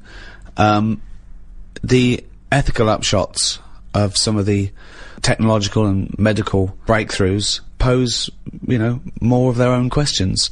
Cloning, is that a person in its own right? Well, of course it is. What about if you grow that for harvesting without the brain? So growing kind of vital organs, presumably in a laboratory. What about that? You know, stem cell research. Is that, you know? I mean, there's weird things happening all the time with all this transplant stuff. Read about one who, you know, a way of sort of, you're saying, oh, it's just a bit of meat. Yeah. You're saying, no, it doesn't No, matter. what I meant, it organs can't have rights and feelings. No, but listen to this. Go on. So... It's gonna be bullshit. No. No, the sensors went up. Would you like a small wager? Beep, beep, beep, beep. The sensors went up when he said, right, listen to this. Okay, I'm going to bet you £5, Rick, that this is not bullshit. Don't let me down, Carl. Okay, I'm gonna bet you, they found out it was the heart of a chimp and the bloke's selling like bananas. Okay. And the doctor bought it half price at a market. I've got faith in Carl. I don't think he's going to let me down here. Not when we're talking about philosophy. He's going to have done some careful research. Okay. Let's take a wager. £5 is coming my way. So, what happened is, do you know, like, people do, donor cards? Mm-hmm. Someone filled one out saying, if I die, you can have my kidney, right? Mm-hmm. So, anyway, he died. He said, get the kidney out. They got the kidney out of him. Someone who needed a new kidney, they were like, over the moon, there's a new kidney on the way. But this person who who needed the new kidney had a couple of things. What? He wasn't very good at driving. Yeah. And he couldn't stand yellow biscuits. Right. Couldn't stand yellow biscuits. Okay. He just didn't like them. There was something, he didn't know why, he's just never liked them. Anyway, they pop it in, he's having his tests done, he's in hospital for a couple of days, goes home, goes, could do with a yellow biscuit. What the fuck's a yellow biscuit? Just a... Banana baldies? What are you talking about? Just a yellow biscuit. Who decides? I like all biscuits except yellow ones. Where is this, I'm just telling you what supermarket? happened. Right, and it well, I don't turned know out- why, I don't know what the colour of the biscuit's necessarily got to do with it. It's like a phobia. It's an odd phobia. Oh, so he fears the combination of yellowness and biscuitiness. Right, so a bloke... He doesn't mind biscuits, I don't mind yellow. Don't ever put them together, that's my worst nightmare! So, right, I'm confused as to who's got what, whose kidney. There's a bloke's received a new kidney. He hated biscuits. He's that not were very good yellow. at driving, he hates custard creams. Right, but now, suddenly, after the hospital transport, after the operation, I really fancy yellow biscuit. Yeah. Okay, does he go out for a drive at any point? He went driving. Right, because it's going to be terrible. He loves sweating driving. all over the road. What? What? Hold on, what? He loved driving. He liked driving all of a sudden. What? But he hated it. I know, but this is what's weird. It's bollocks. The kidney is a filter system. But if you have something for long It's enough, like getting a new tea strainer and suddenly liking yellow biscuits and driving. no, The kidney has no impact on anything. no. It's like how if you knock about with someone, you pick up their little things that they do. Right. Suzanne kept saying to me, "That's a nonsense." I said, "Stop saying that. You've suddenly picked that up from someone." I said, "You've never said that before. And you've done it 3 times in about 2 days." And it's the same thing. It's the same thing. Christ! Living with Carl. He doesn't like me saying nonsense. I don't know why. But let's be honest, if you're going to live with Carl, you're going to use the phrase, that's nonsense. You're going to start quite a coming lot. up with more and more bollocks, nonsense, rubbish, shit. Round-headed fool, you've picked that from someone. You've used that 200 times in the last 3 minutes. Head like a fucking orange. Stupid fucking bald cunt. Where'd you get that from, Suzanne? You've said it 3 times just during Fucking breakfast. hell, dim-witted half. Steve, £5. Yep. A big question, particularly in the area of philosophy of the mind, is what is intelligence? It's just, it's what you know, isn't it? Well, that's knowledge, isn't it? Really? Yeah, it's a form of knowledge, intelligence. No, I don't think it is. Why not? Because intelligence really is everything from the ability to retain knowledge, to understand it, to apply. It's probably a little bit like the difference between how fast the computer is and how good the program on that computer is.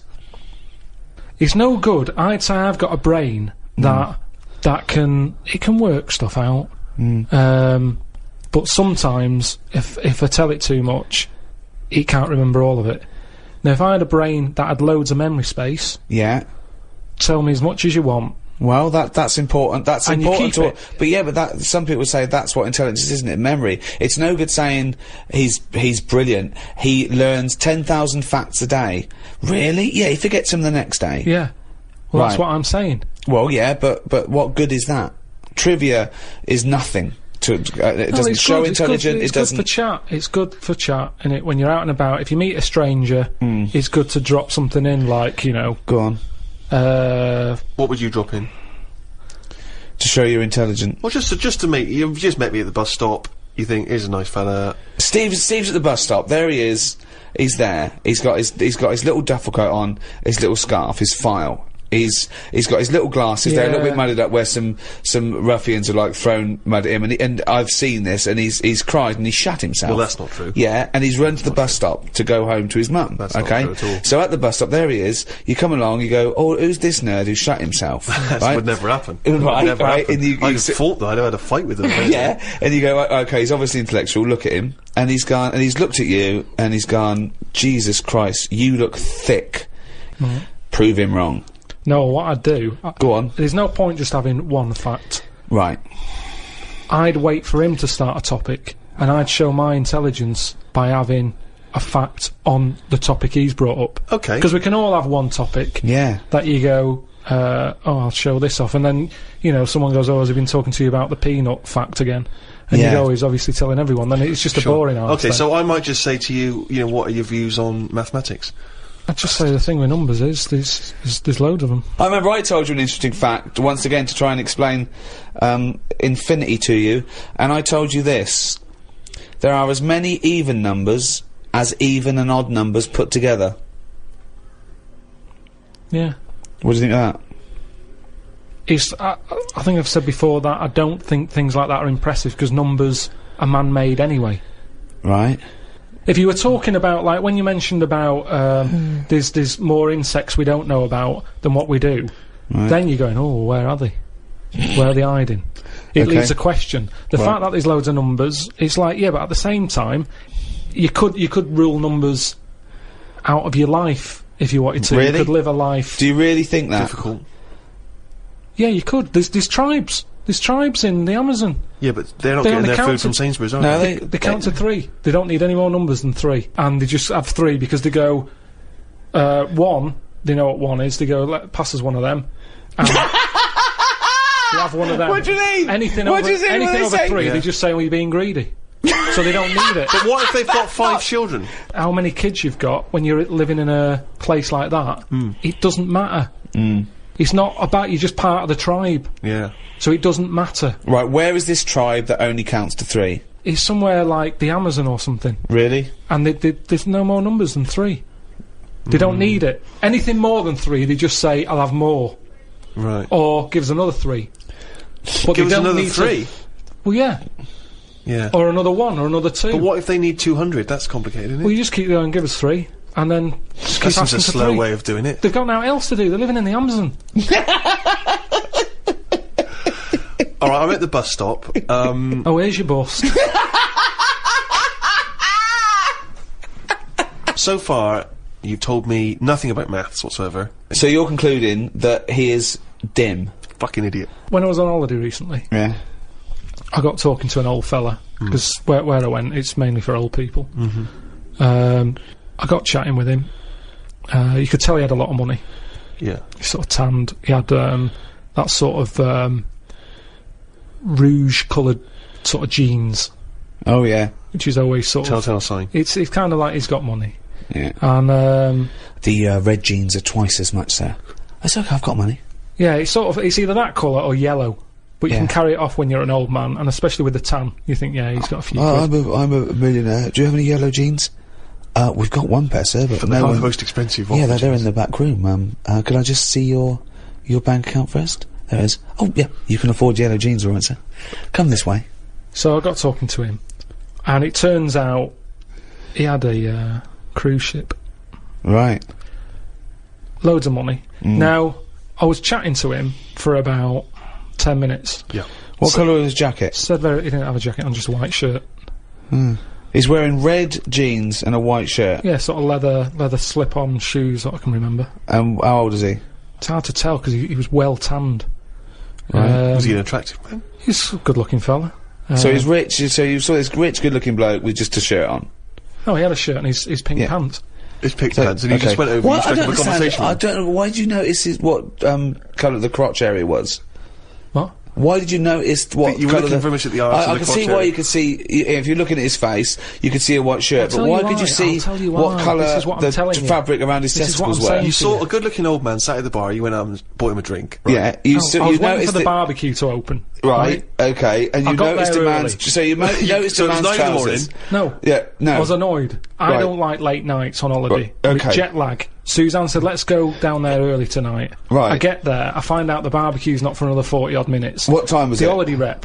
Well, I don't know, it starts at 8. You're noticing old men's genital coverings, but you don't know what fucking time it is. Yeah, but get your story straight. What I'm saying to you is, the reason I noticed his pants is because what he was talking about, there was no reference points. I didn't have a clue what he was going on about. Right. What was he talking about for your eyes to wander down to his penis, is what I'm trying to say. What made you look at his penis? Because I got bored.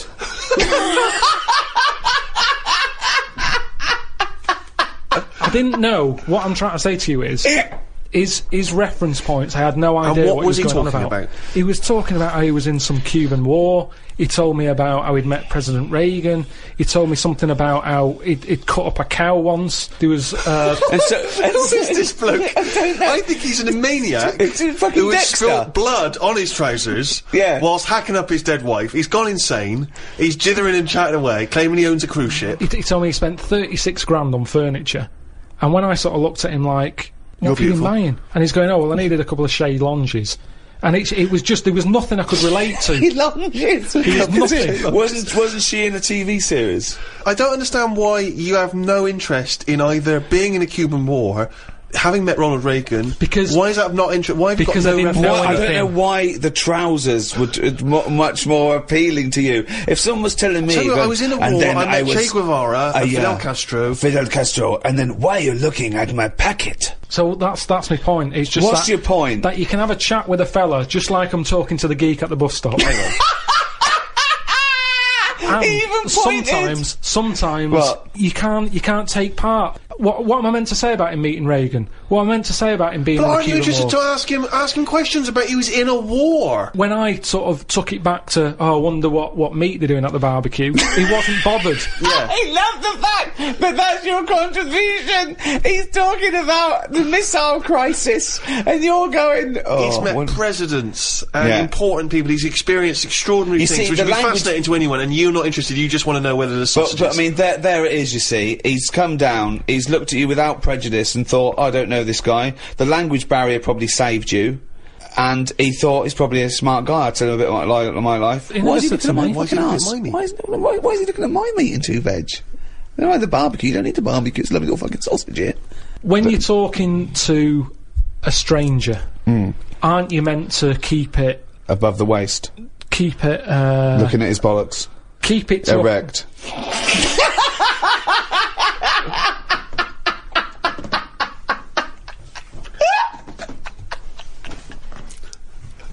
I made Karl laugh.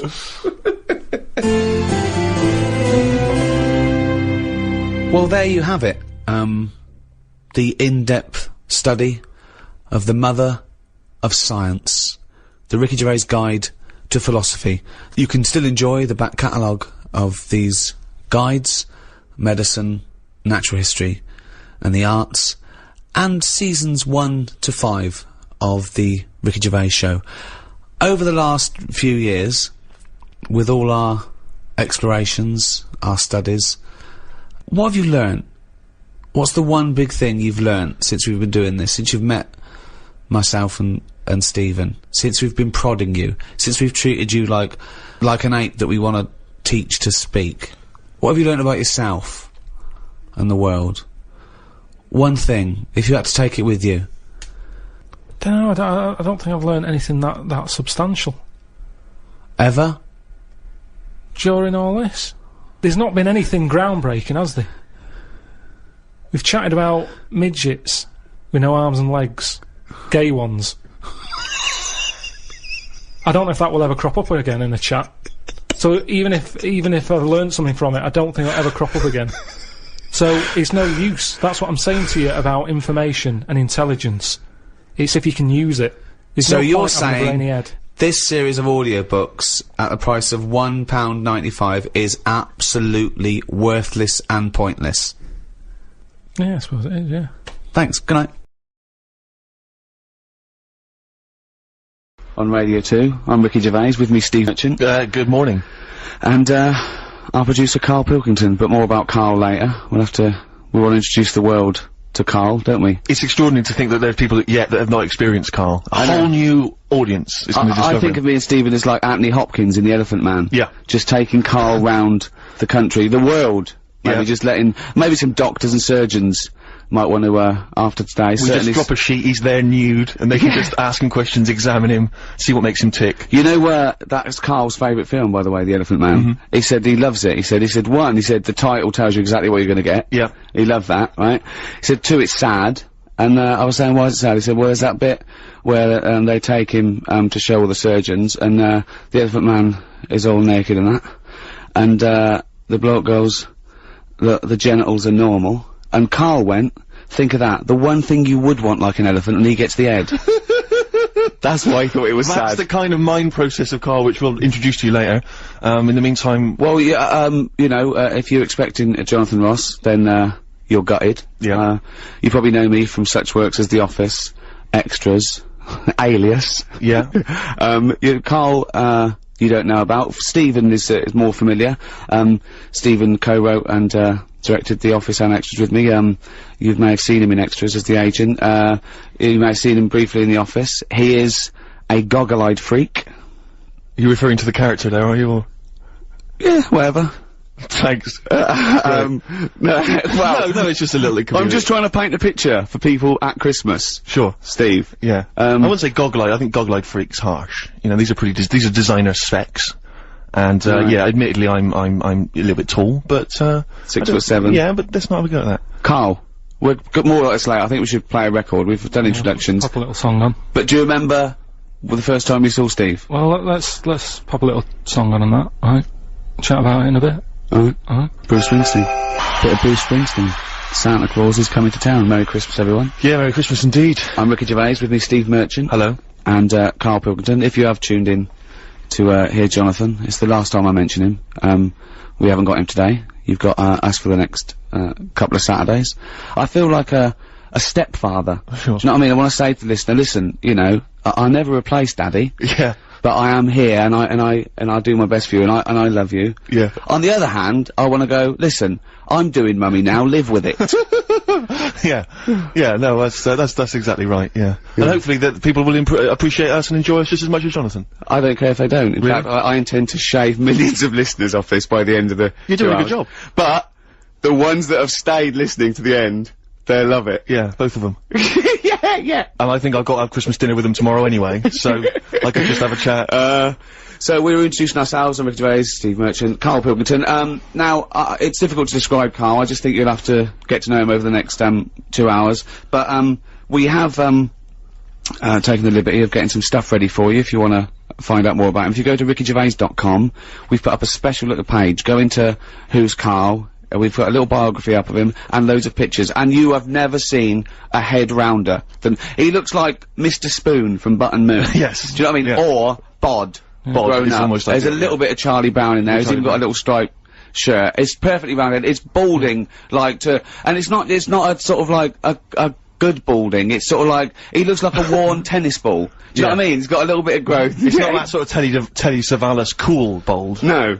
It's just a scruffy little— I don't know what it is. Happy Christmas and that. What do you think of that then, Karl? Your introduction to the nation? Well, you know, if we're going to start picking on looks and stuff, like you mentioned before, we can go over everyone in this room. What? I mean, let's make it fair. What? Let's have a chat about Steve over there. What are you talking about? Well, you know how sort of I felt when I first saw you. Wait, right, don't go mad, Steve. Let Karl speak. Right, this is his platform. No, I'm just saying, you just said about painting a picture. Yeah, go on then. I wouldn't paint a picture of that. No, I'm not— Steve, you know I'm not having a go, mate. What do you mean you're not having a go? It sounds like you're having a go. No. Well, what did you think when you first saw him, when he first walked into that room all those years ago? Sort of thought he looked like a cartoon. No, Steve, you know, but you know that you look a little bit odd. This isn't like a shock to you. You've had this. How old are you now? 31. Right, but I so don't you're 31. What do you look like as a baby? I mean, why is this a character assassination? No, I'm not having a go. I'm just saying what it was like. Now, I'm used to you now. When I see you, I don't sort of double take anymore. I just. He's coming out with this. No, but you know, when you popped in and that, it was just a bit of a shock, and now, you know, I've got used to it and that. Good, you're happy now. You can cope now. Hold on. You were shocked when you saw Steve Merchant. You told me once you went to school with two fellas who had big heads and webbed hands and feet. Yeah. And they weren't related. Why were there two people like that at your school, and yet you find Steve freaky? You never said freaky. You said freaky. You said freaky. Madonna hung up. Now, she's given us a platinum disc to give away. Nice. We got big prizes from Madonna, and if people are rushing around today on Christmas Eve thinking I wanted to buy a Madonna platinum disc for my mum, there's no I can't find one anywhere in Boots. We'll give you things you can't buy in the shops. Perfect. And that's coming up. But Carl, just I don't want to. I'm not stirring it, right? You started a little bit of a war with Steve. You always are have. stirring it. Well, no. This is stirring right now. This is the terminology. But do you know that the fellas in your school, the big heads and webbed feet and webbed hands? Webbed hands. Yeah. But they hung around together, did they? I don't think they did. And they were nothing to do with each other. No, I think people expected them to sort of knock about together. But they must have thought, oh, that'd be too obvious. Do you know what I mean? But where did you live? Near a power plant? Well, I mean, why did you have... I don't think it had anything to do with that, though. Just sometimes you get a little... Look at Steve, he didn't live near a power plant. No. Listen, can I just stop you there, right? Let me just stop you there, because it always happens. As soon as we, you know, it's supposed to be a nice day, and suddenly you're having a go, right? Now, this got sent on the email, okay? Now, this is not me saying this. This is someone who's forwarded a review that was put on the web. It was a review of your appearance on one of Ricky's stand-up comedy DVDs, okay? I'm quoting this. This is not me saying it. It says that, Carl, through a combination of his intriguing way of thinking and slightly less than human appearance, right, Carl may just be the proof needed to muffle the cries of creationists the world over, as this missing link demonstrates that not only did man evolve from apes, but the process isn't quite finished yet. Okay, now that's someone else, an external person's opinion of you. But the terrible thing about that is, Carl's feelings aren't hurt because he didn't understand a word of that. I said the word creationist, that lost it. That lost it. You've got to remember that Carl, you know when people say they're talking to their cat and they go, oh look at him, look at us, it's like he can understand what we're saying. Well, Carl's got that look, but you know he can't understand what you're saying. All right, Carl? No, but I mean, now we're talking about your head and that, right? When you go back to, say, your mum and dad, it's Christmas time, right? There's a lot of people travelling up and down the country, going back seeing their mum and dad, they probably haven't seen them all year, right? When you go back, is it a shock to them again? No, do you know, like, how you get used to how someone, like I say, I'm used to you, I see you a few times a week, I don't do the double take. But what I mean is, when you go back, do they sort of go, oh, here he is. You know what I mean? Play a record. It's like... Let's leave it then. Let's move on then, because I'm gonna get angry and we haven't even got... It's not even 25 past yet. Christmas! A little bit of Simon and Garfunkel. Yeah, oh, this is beautiful. Simon and Garfunkel. April Come She Will. Looking forward to spring already. Yeah, it's a bit premature, but fine. Well, I thought it'd be nice. You know, it's like, if it's a bit Let's cold. get Christmas over first, alright? Christmas over. I love that. My mum used to go, oh, that's not over for another year. Like you should look forward to it all year. You know, buy things out of the catalogue, pay for it for the next 12 months, and they go, oh, that's not over now. Like, you know, 5 o'clock Christmas Day, that was it. When is Christmas over? I would say Christmas is over once you've seen the Vicar of Dibley Christmas special. Really? Yeah. See, I think it was earlier than that. I think it was when the elderly ones fall asleep about 3:30.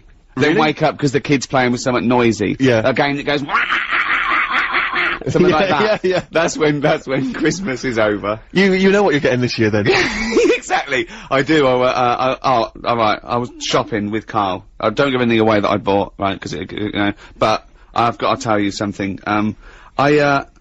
We went into this one shop. I didn't get anything from it, so I can talk about this, for looking for a present for my girlfriend Jane. And it was a beautiful shop in St James's.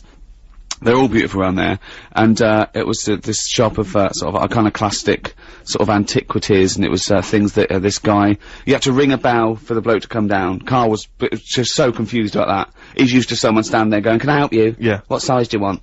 Right, and he came down, and he loved his stuff. He absolutely loved his stuff. And what sort of stuff was it? It was sort of stuff that he'd got from sort of like churches. It wasn't tat. old stuff, It was carvings. It was from the 16th and 17th century of saints, right? And I said, "This is beautiful." And I was talking to him. I said, "What's this news going on? That so and so." I was going, "Oh, that's wonderful. Look at that." Right? And I overheard Karl trying to make conversation. He said to this guy who's so proud of this stuff, and it's you know, at 16th century, 17th century, he went, "What's the newest thing you've got in here?" Brilliant.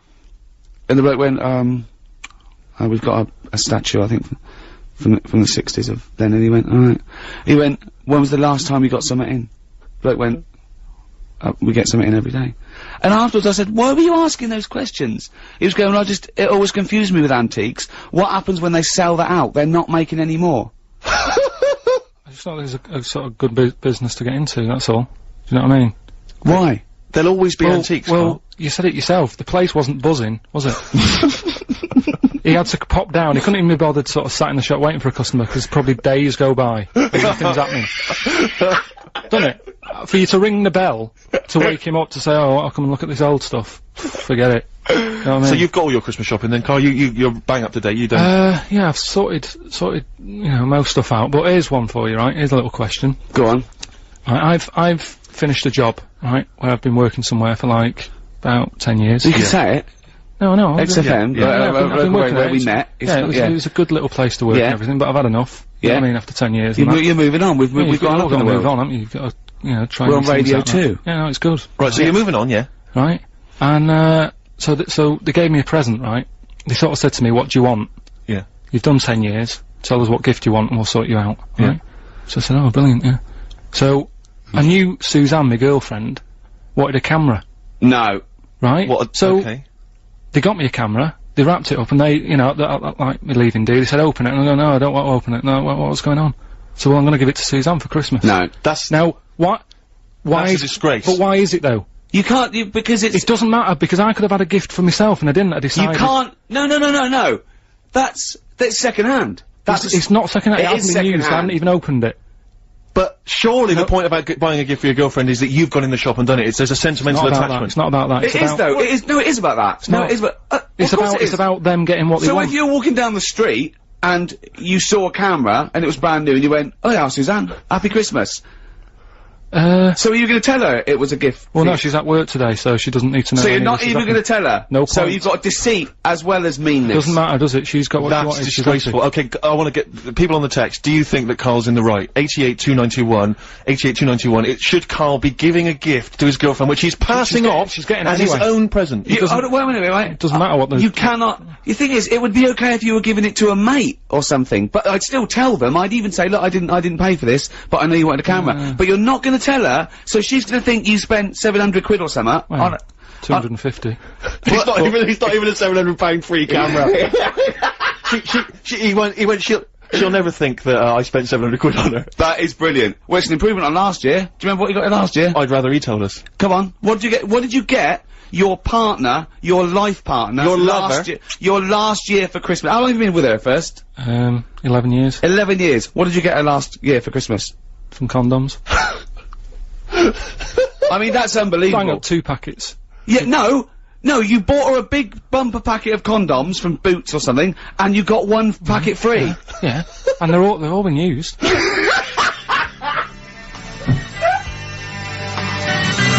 Walk Out to Winter, Aztec Camera, before that The Pretenders, it's Ricky Gervais' show, but I'm here, Steve Merchant, Karl Pilkington's here. Christmas Eve, Radio 2, Merry Christmas. Producer just came in and said, "Oh, can you give out the web address, bbc.co.uk/radio 2. I went, "Yeah, why?" He said, "Well, just in case people want to listen to this show again." Yeah, right. Oh. He's got a sense of humour. Yeah, as if. So, Karl, we've had loads and loads of emails. We should just, because you just tuned in, Karl received a leaving gift of a digital camera, when he's leaving a job, and he's not even unwrapped it, he's giving it straight to his girlfriend for tomorrow, which I think Ricky and I Andy's not going to tell her it was free. Andy thinks there's nothing wrong. It wasn't free. It was 10 years of my life I had to do that. Yeah, and you've been 11 with us. Think what she's gone through. She's had 11 years of her life. Wow, you know, Carl would have been okay if he'd have kept quiet. Idiot. Dave in Salford. He's right. Yeah, he's right. It's a disgrace. He has dishonoured his former employer and his girlfriend from Graham and Anna. That's a good point. It's an insult to the people that work there. They got you something they thought they really liked. They really went out and thought about it. They wrapped it up. You didn't even unwrap it in front. Because you couldn't be bothered to wrap it again even. You could have unwrapped it. Do you know what, I really hope's happened? That before they gave it to you, they took pictures of their genitals in the toilet as a little load away. So your girlfriend's gonna get that and get loads and loads and loads of pictures of offal from people who work at XFM. That would be the best Christmas gift for me. What if there's a note or something inside that they've all written and signed? To Carl? Look, he's thinking about that. Look, that is the first time he's ever thought of that. Look at his head. Look at his head. Christian Hull says, I think Carl's heart is in the right place. Don't know about his brain, though. Good point. A fair point. There's one here. I once got a frozen box of fish my husband found whilst working in a chip shop. Carl's girlfriend should be grateful. Yeah, I suppose so. But it's staggering. It's one from Jane. It says, better his girlfriend has the camera, as it looks like he hasn't got opposable thumbs. And that's people having a dig. They don't even know you. But you know why I'm not a sort of big fan of sort of Christmas and buying presents and that anyway, because I've had bad experiences in the past. When, like, you know, buying stuff for people. Go on. You know, like, when I was a kid and that, right? Yeah. And, you know, you put a lot of thought into buying presents, don't you, when you're a kid? Because, you know, you haven't got that much money to... How old are we talking? About 8. Right, okay. Yeah. About 8, right? So you look like you did, but you had hair, I assume? Yeah, right. So, 8 years old and that, I'm putting a bit of planning into it, thinking, oh, you know, what will my mum want, right? Now, my mum's a big fan of, gnomes. Right, obviously. Like gnomes. She must be pleased how you turned out. And fairies and stuff like that, right? Little elves and all that stuff, right? Sure. So I thought, right, I'll look for something that's a bit gnomish. Right? And there was this shop. You got Noel Edmonds. There was this shop sort of down the road that, sort of sold a lot of tat, right? Oh, good. Sort of you know, one of them shops where everything's quite cheap, it's sort of, they sell things individually that shouldn't be, like toilet rolls and that sort of thing. They used to be called everything's a pound. Now there's some that everything's 99p. Because a pound wasn't cheap enough. They're undercutting the pound shop. Yeah, go on. So anyway, so I had a look in there, thinking, right, let's have a look, see if they've got any gnomes and that. And the closest thing they had, right, was this figure that's called a Victoria Plum. Right? Victoria Plum, right? Yeah, it's like a little. No, Victoria Plum. Right, get it right. It's like a woman gnome. Right. Okay. So I thought I shall love that. Right. So save that. I think it was about £2. Right. Yeah. Invest in one of them. Take it home and well chuff with myself and that. Wrapping it up. Pop it under the tree. Think I can't wait to see her face light up when she sees this. Yeah. Anyway, do you know, like when you're a kid? I bought that like 2 weeks before Christmas. Sure. Right. And do you know when you're sort of excited and you want to give someone a present earlier? Yeah. You know what I mean? Yeah. I sort of took my mum into this shop, right? And we're just walking about, and the Victoria Plum was sort of there on the shelf. And I said to her, I said, look at that up there, do you like that? She said, no, it's bloody horrible. Right? So it's too late to go back. You spent all your money? Money's spent, it's wrapped, it's under the tree, right? I'm thinking, I can't believe it. So I said, no, that, you know, made sure she's looking at the right thing. I said, no, that little gnome woman, yeah, it's horrible. Oh no. Yeah, right? Oh God! Christmas Day comes, right? I open my stuff, right? She's about to open hers. Sad. This is like Dickens. She opened. She opened hers and that, and she went, "Oh, that's lovely." That I said, "No, don't give me that." Do you know what I mean? You said it was horrible. She was a liar. Yeah, for pretending, for not wanting to hurt your feelings. She was a liar. And that's why, you know. But things have moved on. What are you on about? Yeah, but you don't forget, do you? I still don't know how this justifies you not buying your girlfriend of 11 years an actual gift. Although that was quite touching. Yeah. Play a Christmas song, I'm welling up. Let Me Try Again by Frank Sinatra. Beautiful song. Wonderful. On BBC Radio 2. Well, it's that time of year when we give gifts. Yeah, absolutely, and you know, we like to give, and we like to keep on giving. Yeah. And that's why it's competition time. Oh, sure. Yeah, nice link. Yeah.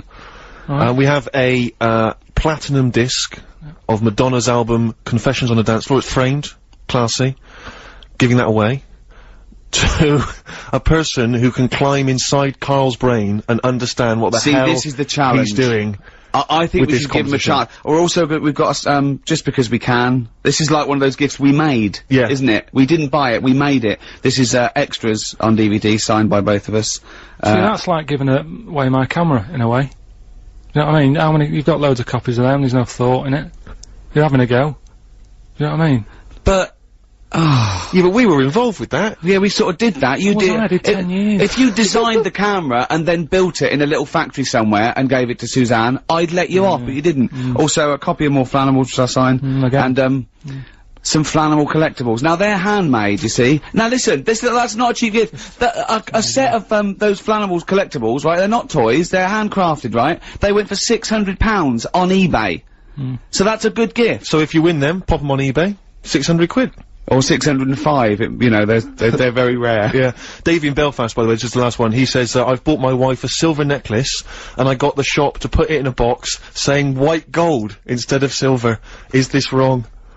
So if you're Mrs. Davey from Belfast, and you get something tomorrow that says white gold, yeah, just maybe be careful. Pop back to the jewellers, just get them to check it. He probably thinks he's safe because she's not listening, but any friends of Davey who's got a wife who's gonna get a silver necklace with white gold. And she'll be showing that off tomorrow going, that's white gold. Davey got it yesterday. She'll be showing that off on Boxing Day. Yeah, I wonder if he feel guilty. Yeah, it'll slowly it'll haunt him, like Pose the Telltale Heart. Every time he sees it. Tell the truth, Davey. Tell the truth. Say it's still a beautiful gift. It's a lovely thought, but don't lie. Don't mix a lovely gift with a lie. It's this notion that Christmas is a chore. Oh, I gotta get the missus something. I know, exactly. It's bizarre, isn't it? It should be a joy, Karl. Yeah, well, I treat her all year round. How do you treat her all year round? We know you got through 2 boxes of condoms, but that to me isn't a treat. Waking up next to you every day. Well, listen, are we doing this quiz? Right, Rockbusters, and we should explain what Rockbusters is. Don't be fooled, it has no association with the popular TV show Blockbusters. Although he's just ripped off the name, but I don't want to say the quiz is anything like it. That quiz actually had a format, I don't know what this is. I know. We should give it, basically, Karl, I'm just thinking about it. You describe, what, you explain it, Karl, I can't even do it justice. It's like a cryptic. No, it's not cryptic. Because a cryptic clue actually makes sense, every part of it. You might as well call this, what band am I thinking of? Yeah. Go on, well, what I do is, let's sum it up in an easy way, right? I'll give you some initials of an artist or a band, right? That they play on Radio 2, if you listen to Radio 2 a lot, right? You'll know the sort of songs we play. Big, good songs, right? And what I do, I give you like a little description, like a cryptic clue. Right. About that band, right? So say like if I said, if I gave you the initials WH, right? Sure. Yeah. This is a classic one, isn't it? This is a classic Rockbusters clue, right? WH are the initials of the artist of the band, right? And then like you say, right, I was in Texas, right, having a wander about. I was over there on holiday. Yeah. This is the Think clue, of this. How long a clue is this? Imagine this for the gold run. Yeah. All right, but so I was in Texas and that, and it had been raining. I fell over, right? Landed sort of landed on me leg, right? Yeah. So that's the clue, and then I say WH. Right. And the answer would be? That would be like Wet Knee in Houston, right? Wet Knee Houston. There's no artist called Wet Knee Houston. Whitney Houston. No, don't try and make wet sound like wit. No, but I'm just saying that's, well, it worked, no, People got it. Who's Whitney Houston? Who's Whitney Houston? Alright, forget that one, here's another one, right? This is what you're dealing with, people. This is extraordinary. This is what you're dealing with. No, right, here's another one then, bit easier, right? Right. The initials... Well, no, don't make it easier, make it work. Right. Okay, come on. The initials ND, right? And the clue would be something like, oh, someone's stolen me garden tool, right? Someone's stolen my garden tool, so you think about it, right, what's a garden tool? Oh, what's going on? Someone's stolen it. Nicked rake, right? Nicked rake, Nick rake. Nick Drake, you mean? Yeah, nicked rake. That nearly works. Yeah. So that's the sort of thing we're gonna be doing. I don't know if you wanna... Well, let's play a record and then we'll come back with the actual clues and you can win yourself this, platinum disc. It's good, It's exhausting. Nick Drake, In Radio 2, brilliant. It is. It's good, I'm loving it here. Yeah, it's just nice to be off a Tin Pot station. Don't slag it off. No, there's enough out there for everyone. This is Christmas and everything's lovely. Isn't it, Karl, in your world? Rockbusters. Let's get on with it. Okay, these are the genuine clues. You can win yourself this Madonna Platinum disc plus some other goodies. And the clues are... Please, Karl. So these 3 clues, by the way, we've got to get three 3 right to win this. Oh, this is so hard. I mean, the worrying thing is if you do get these, you think like Karl. Yeah, which is really so you scary. might want to give up all the goodies just to not admit that you got a so-called Karl cryptic clue. Right, here we go. I'm ready for it. You're Okay. ready then. They better work. No, they good. better work. They always do. Let's go. They always do. Whitney Houston doesn't work because her name's not Whitney. Well, they got it last time, didn't they? So, right, first one. Put the I mean, it's just not. Imagine that in the Times crossword. But the Listen, do you know the little information? What are we doing? No, listen, what are you let's doing? hear it, let's hear the clue. Is this still the clue you're reading? This is what I'm giving it Rick, to you we now. want to get this done before Christmas. let him hear it. Oh, Right. Karl. Listen, do you know the little information card you get in a mobile phone? Oh, sorry. Is this the clue? This is the clue. Okay, fine. What you're going to say before you... Rick, you're annoying me. Okay. Be quiet. Now let's hear it. The little information card you get on your mobile phone, right? No, what's that? Well, this is the question. What is it, right? But put that. Shut up! Will you be quiet? We got to do the news in 5 minutes. We got to get Right. 3 clues out. You put that little card right on a spider's house. The initials. This is the ramblings of a madman! Listen. Oh, The initials. If they don't hear the initials, they can't play along. It's Okay. important, right? SW. Right, I'm making a note of this. SW, right? So that SW, little card the you get. information card from the I've got phone. it. I've got it. Right. Put that on a spider's house, right? Second one. Diana Ross isn't feeling that good. Right? That's the clue. Yeah, that's the clue. ID, right? Diana Ross isn't feeling that sort of good at the moment. She's It's different. How can it be cryptic if the clue's different the next time? Diana Ross isn't feeling that good. ID, right? Okay. Right. And then the last one, that stuff that I put on my toast, right? Right. It doesn't taste sharp enough, right? That stuff I put on my toast, doesn't taste sharp enough, right? Bob Holness, eat your heart out. The initials JB, right? So there you go. There's the 3 clues. And that's- Okay, so Right, I've got that and it doesn't work. Well, Does not work. You've got until I'll after the quickly- new... I'll Hang on a quickly sec, whiz through Karl. that. Let me give out how the people can get in touch. Alright, Come go on, on. I know you're excited to Go on do then. the clues again. You can text us 882921. You can give us a call 0500 288 291. Or you can email gervais@bbc.co.uk. The clues again then, Karl? well, quickly, that information card you get on your mobile, just pop it on a spider's house. Right? That's SW. Yeah. Second one, Diana Ross isn't feeling that good at the moment. What's up with her? Huh? Oh, added stuff. What's the initial? ID. Yeah. And then the last one, that stuff I put on my toast, doesn't sort of taste sharp enough, right? What's going on there? JB. Right. T-Rex Christmas Bop on Radio 2. After the news, we've got the answers to Rockbusters. Good luck with that. Still time to get those answers in. Plus, we've also got some more stuff to give away. Second competition. And, of course, Monkey News. If you've never heard Monkey News before, you will not believe your luck. It is truly extraordinary, Rick. Am I right? You are, but this is the real news on 88 to 91 FM. This is Radio 2 from the BBC.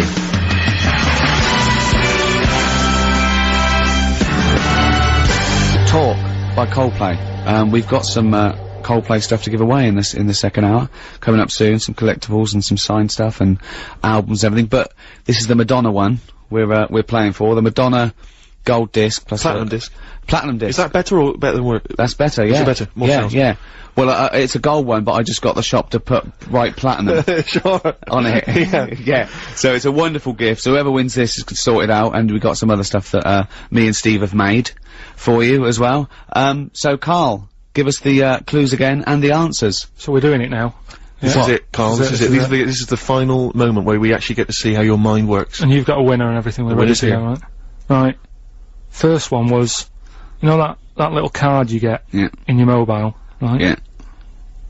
You put that Yeah, okay. on a spider's house. Yeah, okay. Right. So I got that one. The initials were SW. Yeah, so it's web.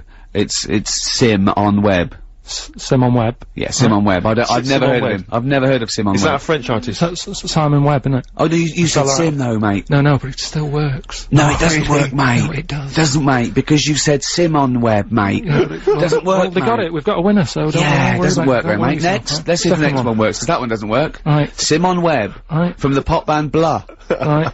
Diana Ross. Right. She's not looking that good. She's something wrong with her. What's That's wrong with her? changed. Right. That's completely All right. changed. Diana Ross isn't feeling that good. Right. Right. That was a clue. The initials were ID. I've no idea. Right. That was, you know, ill. She's a diva. Ill diva. Ill divo. Right. That sort of opera type family. I honestly am speechless. Again, they got it, so don't worry yourself about it. Absolute nonsense. Diva and Devo are two different words. You're an idiot. Right. You really are a stupid idiot. So well done, if you got that and that. Last one.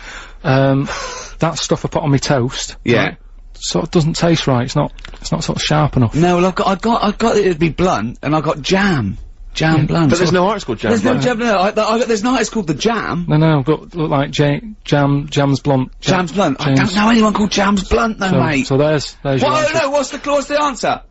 James Blunt. No, you said Jam's Blunt, mate. Jam's Blunt. So doesn't work. So who's the winner, It doesn't Steve? work. It's not a cryptic clue. It doesn't work. Steve, who got them right? You're such an idiot. I don't know what to say to this guy. I mean, as soon as Christmas is over, pop in somewhere, get yourself checked out. Steve, I don't know how you pronounce his surname, Steve Toes or Steve Toze. He says, admittedly, this is the worst quiz ever. It is the worst quiz ever. He's still got the answers. Nice one. And he also says, say hello to my Mrs. Amy, who's up the duff for Christmas. Lovely, a wonderful poetic image.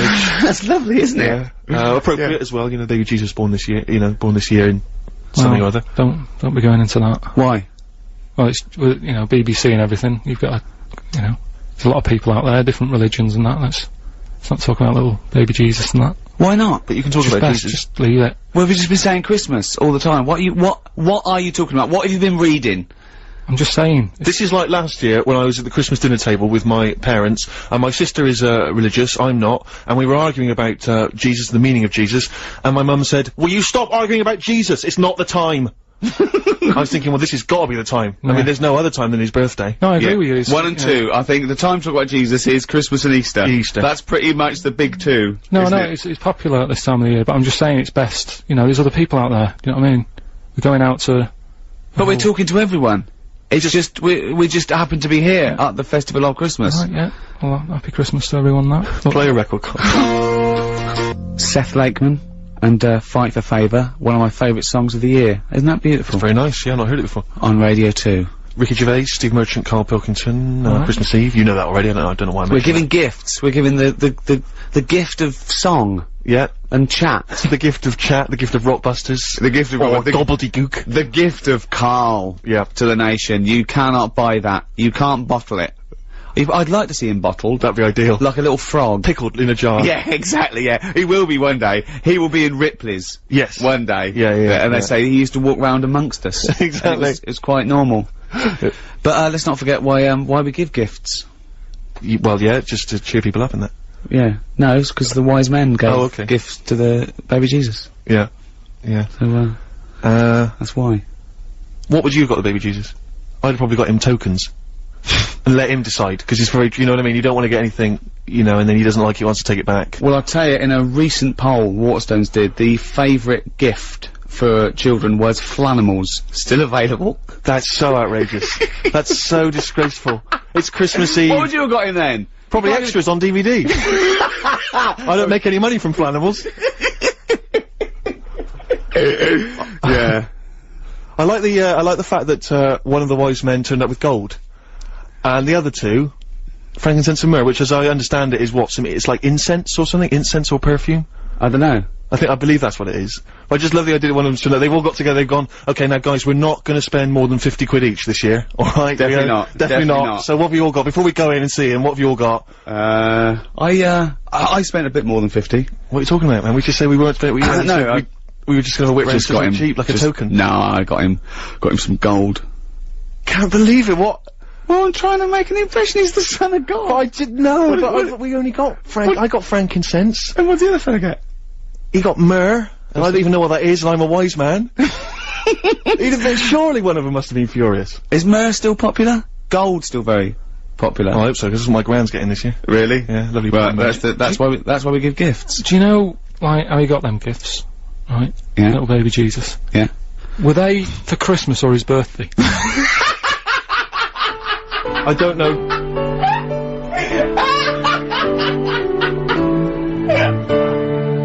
Radio 2 indeed.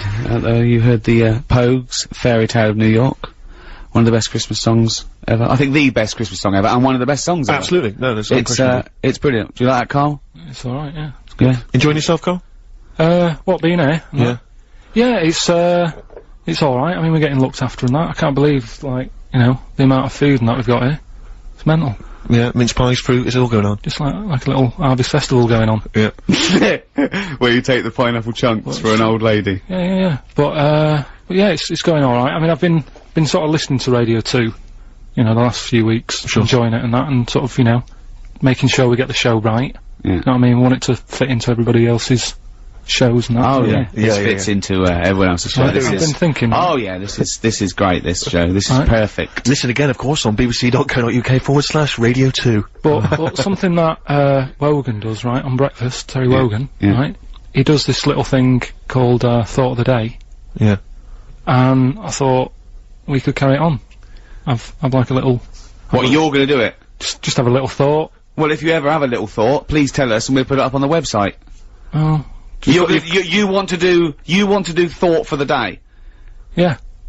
It's a big feature, isn't it? He does it in Have you got one? Have you got a thought for the day you want to do, or are you just gonna, when I put, Well, alright, well, let's have a little jingle. Have a little jingle. Okay, I don't know what the jingle is, I don't. But just make something up. Listen to Radio 2, the Ricky Gervais Show, with Thought for the Day, with Karl Pilkington. Right, well, thanks for having me, right? Brilliant. Just like to say, it's Christmas time. Just, cheer someone up, have a laugh with them, make the day and that. So, happy Christmas. That's it. That's your thought for the day. You don't need to mess about, you know what I mean? Just, if you can do that today. Yeah, I'll add that. If you can do that today, cheer someone up. Right? I mean, this is quite sweet. Karl is quite sweet. I think I give him, I don't know, not child rights, because children are a lot more intelligent than Karl. I don't know, sort of, I suppose animal rights? No, no. Because they're no, but it's well, I mean, you see, the thing is, Wogan normally has on, a priest or a rabbi or a thinker, not normally the modern equivalent of, Frankenstein's monster. Yeah, so no, but I've been busy, I haven't got time to, they sort of drag it out. They have like a fable or something, don't they? Cut out all that, right? Because, they've got a lot of time on their hands when they're... Vickers? Yeah, just, when they're in their house. Well, not Christmas, it's their busy time as well, I would have thought. Christmas, Vickers. Do you think they only work Sundays? Well, yeah, again, I'm always a bit worried because I don't want to have a go and that, but, they do alright for themselves, they get given that house to live in and that. No, well, it's the house of God, you don't actually get to keep it. No, it's not a house of God, they live next door to the house of God. Right. That's the house of the vicar. They usually live, joined the house of Barrett.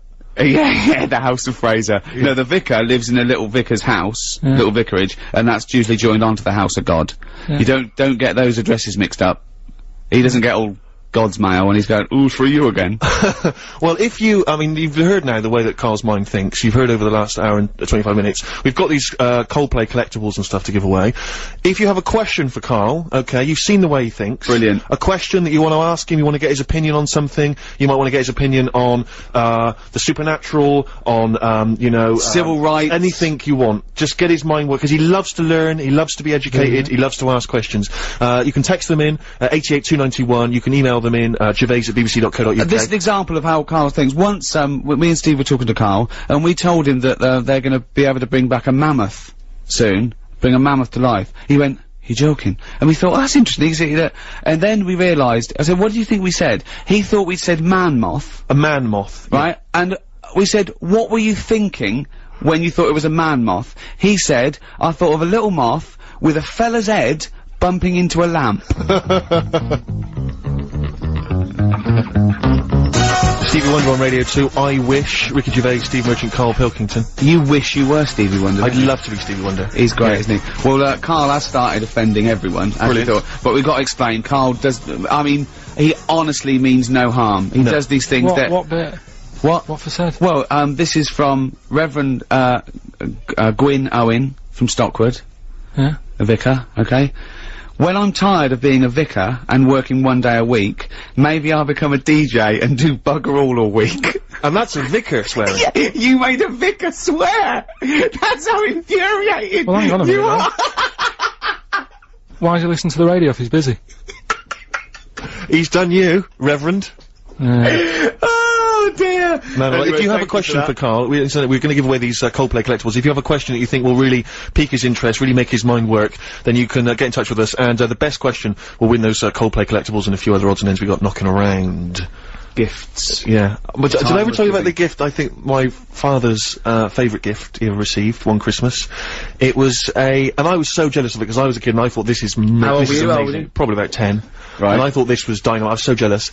It was a reversible jacket. What happened to them? Well, I know. I mean, they were all the rage for about 25 minutes, and it was but what was great about it is it seems to me with a reversible jacket, what you want is say checks on one side and just say plain blue on the other. So it completely looks like a completely different jacket. Yeah. Whereas this one, obviously a little bit cheaper, I'm not splashing out a huge amount. It was it had a beige body and white arms. Yeah. Turned it inside out, beige arms, white body. It looked almost identical. And I could never quite understand when he was ever going to utilise that. When people would think, do you know what I mean? When he'd walk to a party, they'd say, Well, I think it was having two jackets in one that was the buzz, not there. So he'd he'd go into a party, and I'd go, alright, Ron, new jacket. He goes, yeah. Notice before I go to the toilet, that this is a beige body with white arms. Yeah, alright, whatever, Ron. No. But when I come down, notice that when I came in, I was wearing a jacket that had a beige body and white arms. You got that? Yeah, alright, yeah. He comes down, I go, remember that jacket I came in wearing? Yeah, the beige body, have another look. Have another look. That's what Wait a minute, that must be a completely different It is jacket. a completely different You must be jacket. one of the richest men in Bristol. But hold on, but you weren't carrying anything, you didn't have a bag or anything? No, well, okay, if you're not saying it's a reversible jacket, alright? It's the best. But the only idea of a reversible jacket must be so that people think that you've got two jackets. That's the whole point, surely.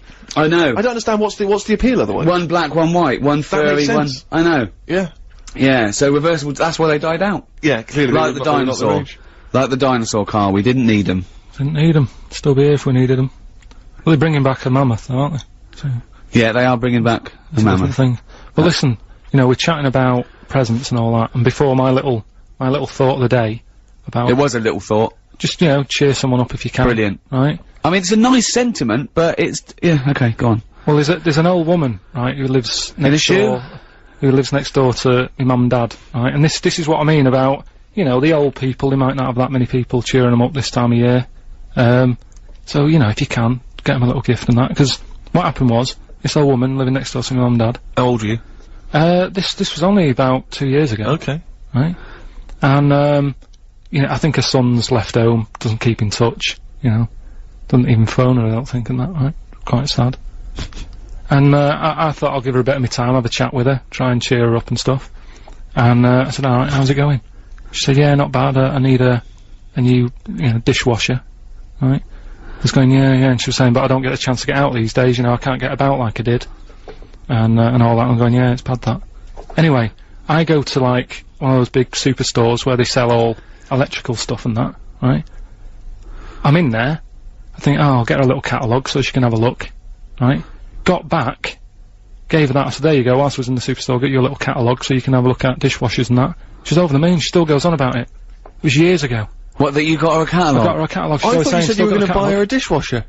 No, just a catalogue and that. Oh, but your life is sort of like, just bittersweet tragedy. That's what I'm saying. It's like something from Shameless. I know, but it is though, because you've got in the street, and there's people knocking around with, big heads and webbed hands and webbed feet. I mean, that must have been Well, she's pretty weird, anyway, this old woman, because she was and that's coming from you. No, well, after I got her the catalogue and that, she opened up a bit, and she was saying how, she's a bit odd anyway, because she woke up one morning with blood sort of falling on her head from a dead rabbit hanging over her. So, I mean, she's a nice... What are you talking about? No, that's what she went on to. She sort of opened up a bit and said, What street? What street were you born in? Where is this place? Is it Elm Street that you live on? She just said a man was a witch or something, so it was like... Oh, like normal. Like you said, like it's normal. Just a bit odd, isn't it? But, I mean, but talking about, like, where I live and all that, right? One story that I've told you before and everyone's always like, that didn't happen, right? Just a couple of houses sort of down from where I lived, there was this family who, had a horse in their house. They what? They had like a horse in their house. I'd been out with my dad, right? And I drove back into my dad was driving, he went back into the avenue, sort of went down to the bottom to turn round, to get back to our house. Just via the OK Corral? Just sort of did a little glance and I saw this horse being led in. Had a horse in there and stuff. Well, have you been back to visit your street? Don't don't really. There's no. Why no did they need have to a go horse back. in the house? I don't understand. I don't know. I think they must have nicked it or something like that. It was a council estate in Manchester, and you know I've told that story. They've just been doing a bit of wrestling. Yeah, they made the horse go in with a hoodie, and they said, "Don't cause suspicion. Yeah. Just like we just pretend it's our long lost brother." Just pretend we're rehearsing a panto. Yeah, it's two blokes. It's just two blokes in this horse. Wow. That's amazing. The little old lady who gave her a catalogue. That's very sweet. You see that? And it's just a little thought. That's your thought for the day, isn't it? That's what Just I'm cheer saying. someone up. So nip down to Argus. There's free ones stacked up. Go and hand them out to the elderly. They love it. The Jayhawks on Radio 2, bad time, is it? I think it's called Bad Time. So we were so distracted by all the questions that come in These for are Karl. great. Thank you so much for emailing and texting. They're brilliant. Here's one from Reverend Rachel Harrison. I'm also a vicar, and I'm making mince pies. We know our demographic now. We got a load of vicars listening. Yeah, well, you know, they're good at spreading the word and that, aren't they? You know, tell people about the show and stuff. And also mincemeat, clearly. So, yeah, all vicars listening, spread the word. Tell them about Karl. And have a great time tomorrow. It's your special day. Although does Karl go against creationism or for it? I don't know. What do you mean? Would he have evolved or did something make it? All I'll say to would God have bothered to— is that in God's image? I mean, that's surely the most blasphemous thing you could say. Bod made him in his image. I He's made in the image of Bod. Is he the one who sort of decided? Who? God. Are you talking about God or Bod? God and that. Okay. Is he the one who decided that, you know, we should move out of the water and walk on land? Did he decide that, or once he made the little egg, did he sort of go run free? I don't know where we are. I don't know what part of the— Could I just say, if there are any vicars out there, could Karl come and do a sermon one day? I mean, we do a big donation to your roof, but can Karl just talk to 5 minutes to a really sort of like an upper middle class educated parish somewhere, and Karl just comes and talks for 10 minutes. The only time that a congregation anywhere has heckled the person doing it. Get off! Yeah, then they chase him to the castle carrying pickaxe handles. Torches. Yeah. So we've got some questions for Karl. These are amazing questions. Okay. And just give your immediate response to them, Karl. Not too much thinking time. Yeah, okay. Right. What would happen if insects were bigger than us? Who's that from? Vicky of Milton Keynes, maybe. I don't know, it ran out. So, I don't think there is a place called Milto. It's from Vicky. Karl, what would happen if insects were bigger than us? She's going into the possible winner file there. Would David Attenborough still like his job? Do you know what I mean? Would he start worrying? Because I've got that point, just because, you know, insects and that, he's always messing about with them, but would he be that keen to, like, 8 foot? Is what I mean. If they look like me. Sure. Brilliant. Okay. Yeah. Look, this is a nice one. This is, from, Jason. Can Karl do something to prove you are on live and not recorded? I'm sure that will tax his little bald head to bursting point. What's his name? Jason. How can you prove that we're live on air? Come on, how could you prove that we're live on air? Happy Christmas Eve, Jason. No, we could have recorded this a week ago. Yeah, but then it wouldn't be Christmas Eve. No, but... Happy Christmas Eve, isn't it? No, but we'd have recorded Karl, it and think! Alright, it's nearly 11:45. Yeah, but we could have started with the clock knowing that we were gonna record it as live. We could have done this last Wednesday. Alright, it's Radio 2, it's a nice day out there, sun's out. Well, that's a guess. And do you think? Oh, it is sunny. Yeah, it is sunny. But yeah. Generally, but hold on, wait a minute. We're in London. Someone listening in Manchester, it might be raining. It probably is raining. Look, he can't work out how to make sure it's live. Look at him looking up in the sky. Look at him. His head is gonna burst. There's a little bit of blood coming from his ear. How can we prove we're live? My mum's budgie died last night. Don't laugh about it. Don't laugh. It's only your mum that can confirm that. Yeah. No one knows whether your budgie died or not. Was he pictured holding a copy of today's paper? What are you talking about, Karl? I can't prove anything then. You're so right. Next question. Oh, that's amazing. Oh God, Karl. Where would you go if you had a time machine? That's Bob from Manchester. Where would I go? I can go to any time. Yeah. And how long, once I get there... Oh, yeah. No, but I'm just saying, what am I doing? Am I staying in the little box and just looking out of a window? Or am I... Let's assume you can wander around. Okay, we'll do both. First of all, you're wandering round. I'm just and I've typed in the year. Oh, to be honest, I'm not that good at history, so I don't know what happened when. So I'd be better off just sort of letting someone else have a go and asking them when they get back, just sort of... Carl, where would you go? What do you fancy? Just think. Would you like to see dinosaurs? Would you like to see, the Roman Empire? Would you like to see the 1960s? Would you like to go back and see your nan as a kid? Shouldn't really mess with time though, should you? No, you're not.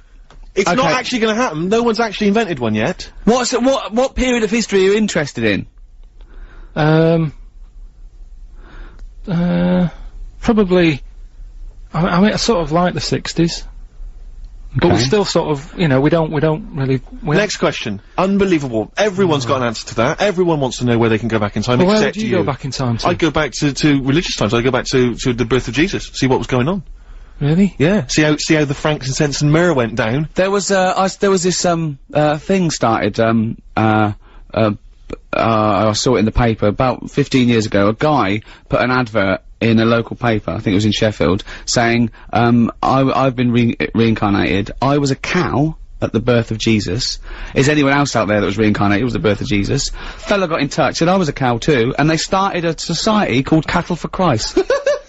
Just the two of them. I don't know where they held their, annual general meetings. I wonder if that's still going. I don't know.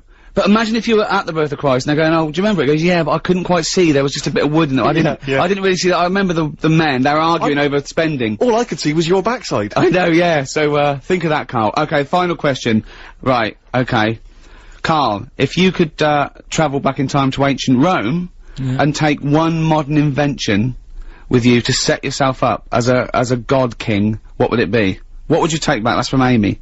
Sorry, Arvy in London. Going back to Roman times. Yeah, so what would you take back to make sure that you were king? You know, would it be a weapon? Would it be, you know? Yeah, a weapon. It's pretty violent times, wasn't it? Yeah, I'll have a weapon if that's... Well, what though? Gun. Have a gun, take that. And what would you do with it once you were there? Well, I'd probably, I mean, I don't like killing animals and that, but they used to use tigers a lot, so shoot one of them in the head. No, because there's no explanation why. No explanation for it. I love him. Okay, look, we've got to give this, I think can Carl do something to prove you're alive? Yeah, you completely foxed him. There was nothing he could think of in his tiny little brain to prove that this is live. So, I think little Jason wins the Coldplay collectibles and, some other stuff. So, well done. He still can't prove it. He still can't prove it. Play a tune, then we'll have some, you could have just said, you could have just picked up today's paper and read the headline. Think! Monkey news after this.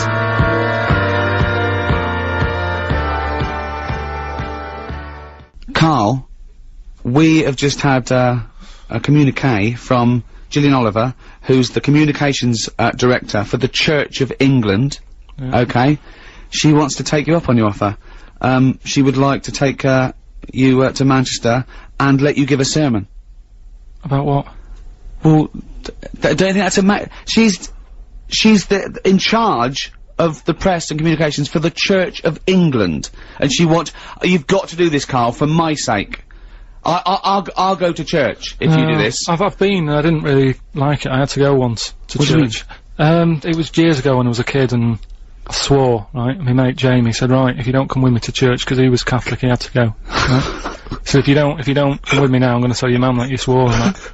That's how to get people into church. So I went, right? Didn't enjoy it. Sort of got kicked out in the end because I was bouncing my tennis ball in the aisle and it rolled down. I better tell Gillian Oliver that may happen again. Yes. That's if you don't take your yo-yo or your Ninja, you've got to do it. I'm gonna make sure, we want a campaign. Please, email us if you want, Carl to do a sermon. And, I mean, I'm sure we can film this and put it on the web for you to see. Oh, please do a religious sermon. Listen, we've barely got any time now for Monkey News. Now, a lot of people are probably, unfamiliar with Monkey News, because it's the first time we've been on Radio 2. Rick, how would you sum summarise monkey news? I mean, obviously Karl is fascinated by monkeys. Karl believes everything he reads. He goes on websites that don't get verified at all. It's mostly nonsense, but he believes it because there's about monkeys doing incredible things, and Karl thinks that you know, monkeys can one day talk. He wants to live in the Planet of the Apes. Yeah, basically. that's his dream. He thinks the Flintstones is a documentary, and Karl, let's do monkey news. Right, The jingle. Do the jingle live. Oh, chimpanzee that monkey news. Right, well, I thought we'd go for sort of a Christmas feel, right? So, this one, it happened in Stockholm, right? A couple of years ago, around the Christmas time. There's this little grotto, right? Everything he says is funny, isn't it? A little grotto was set up and stuff, right? And, it was getting busier and busier, right? This little grotto, there was only one in Stockholm, right? Queue was massive and stuff. Well, that's not true. And this, that's not true. There's not one. Fine, just listen. But that's not true. A couple of years ago, if you'd have said 1,000 years ago. Yeah, it was busy in that. And there was this bloke who had a kid, and the kid was saying, Dad, you know, can I go and see, you know, Father Christmas in the grotto? Yeah. And he was like, I don't want to join that queue, it's too big, right? And loads of the Father Christmases who was in the booth, they kept jacking it in because the queue was that big. What do you mean loads of Father Christmas in the booth? What because booth? they got through loads in the grotto, the Father Christmas and that, right? They couldn't act the pressure of the queues. The queues were massive for this grotto. This is rubbish! Right, so they kept getting through like loads of Father Christmases. They just like, kept walking different off. people, they kept saying, I can't handle this, you'll have to get a new one in, right? Right, okay. Anyway, so this fella, right, the kid kept asking every day, can we go in there? He said, no, look, the queue's big. Anyway, one day, the queue was suddenly a lot shorter, right? Because they got a new little Father Christmas fella. Right. In the Right, grotto. Karl, if this Father Christmas turns out to be about 3'6" and hairy. So anyway, right, so he's going, come on then, we'll join the queue, right? So he joins the queue, and he's you know, the queue's going down really fast, people are going in and out really quick, and he's going, how's he managing to do this, right? And he sort of looks through the curtain, he can just see a little slight thing, and he can see the bloke who's, like, dressed up as Father Christmas. He's handing him out with his hands and his feet and that, right? So they're going, no, look, if you don't... I'm going to die! Anyway, so... Please don't interrupt the news, Rick. I want to hear the news. So he's queuing up, right, and he's going, oh, he's good on him, you know, he's got a new method of handing out the presents and that. Whilst he's queuing there, there's a little fella selling, chestnuts. So he thinks, oh, I'll buy some of them, and, you know, something to munch on whilst I'm in the queue and stuff. Yeah. And, so anyway, he's queuing up, he's eating the chestnuts, comes to his turn, right? It's absolute rubbish. What are you on about? It's absolute rubbish. So cut a long story short, you reckon that they hired a chimp to hand out presents, Father Christmas? And so he brought the chestnuts in, and the monkey attacked him, and he went off, right? And he's going, why is it all going mad? And you're talking rubbish. There's a little fella that sat there with like a little beard on and that. Yeah, you're talking rubbish. You're talking rubbish. Well, it's not worth me carrying on then. No, it's not worth you carrying on, because again, it's absolute rubbish. That didn't happen. There's no way they'd hire a chimp, and there's no way people go, they'd notice, they'd see it was a chimp! Forget it. They'd say it was, absolute rubbish. If you wanna, find out more about Karl, what's the website address, Karl? bbc.co.uk. And I've drawn a little picture that you can win of Karl, and it really sums him up. Alright. See you later then. Right? Next week, innit? So, yeah. On Radio 2, I'm Ricky Gervais. With me, Stephen Merchant. Hello there, Happy New Year. Happy New Year indeed, and, across from us, the little fellow who presses the buttons, because, to be honest, we can't be bothered. Yep.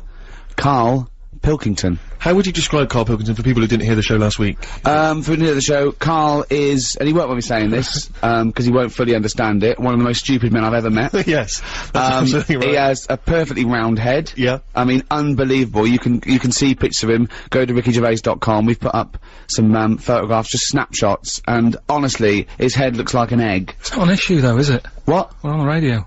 Doesn't matter. They're just trying to, you know, paint a picture for people though, Karl. It's important. In fact, I have painted a picture. You can go to the BBC website and you can, I think you can win that if someone hasn't already. But can you download it as wallpaper for your computer? You can. So if you want to see a cartoon representation of Karl, then there it is. It's an original signed by me. I mean, it's not Damien Hirst. No, sure. But, I mean, I think it's pretty accurate, Steve. I mean, for people who can't see it, but you can see a real photo or but that's, Karl Pilkington, one of the most stupid men alive. You know, some people still think that he's an invention. I know. He think that we invented him and we give him lines and stuff, as if we could do that. What, and we shaved his head as well, and made him live in Manchester for 20 years. It's... People who've not experienced Karl before, hopefully there'll be plenty of Karl, later in the show.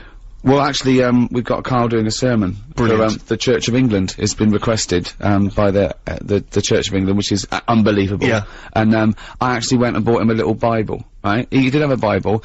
He said the Bible's too heavy, it's got no pictures. So I bought him a children's Bible, which is embarrassing asking for that in Waterstones. Yeah. For a start. And, even that was too much for him. He was going, there's 200 pages. I mean, the writing, the letters, the font was about, I'd say, half a centimetre high. Right? Yes, yeah. And, but you've read it, have you? I haven't read all of it. I just got some of the highlights. So You only gave it me the other day. So we're doing the history of religion, are we? Coming up.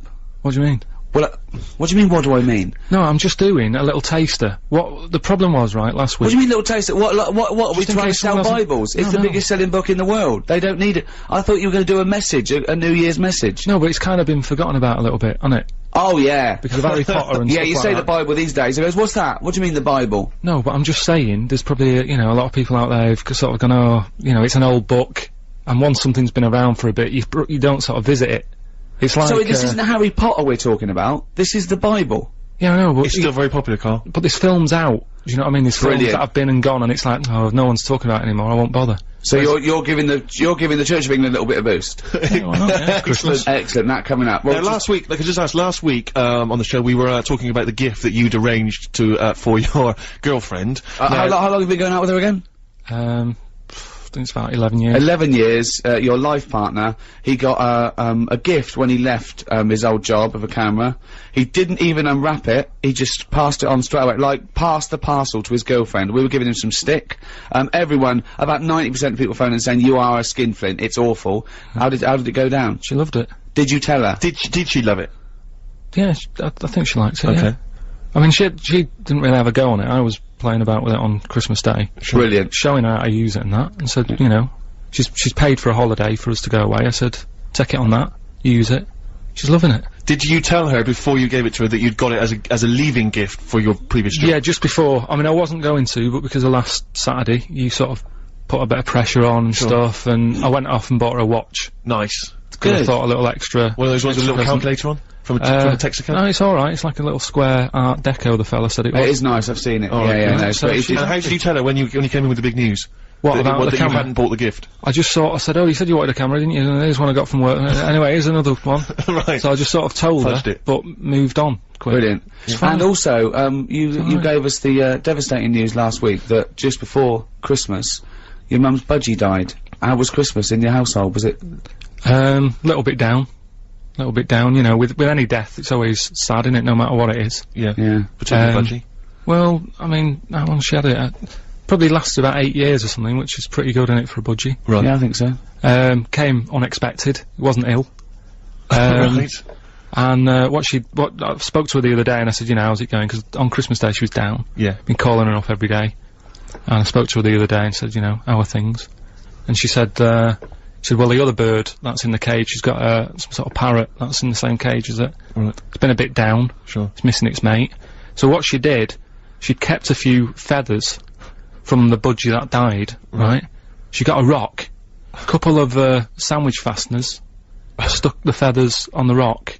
The other bird's happy now. Wow. Now I know that your mother explains everything. And if you ever die, we just get a tennis ball, stick it on the end of a broom, she'll be happy.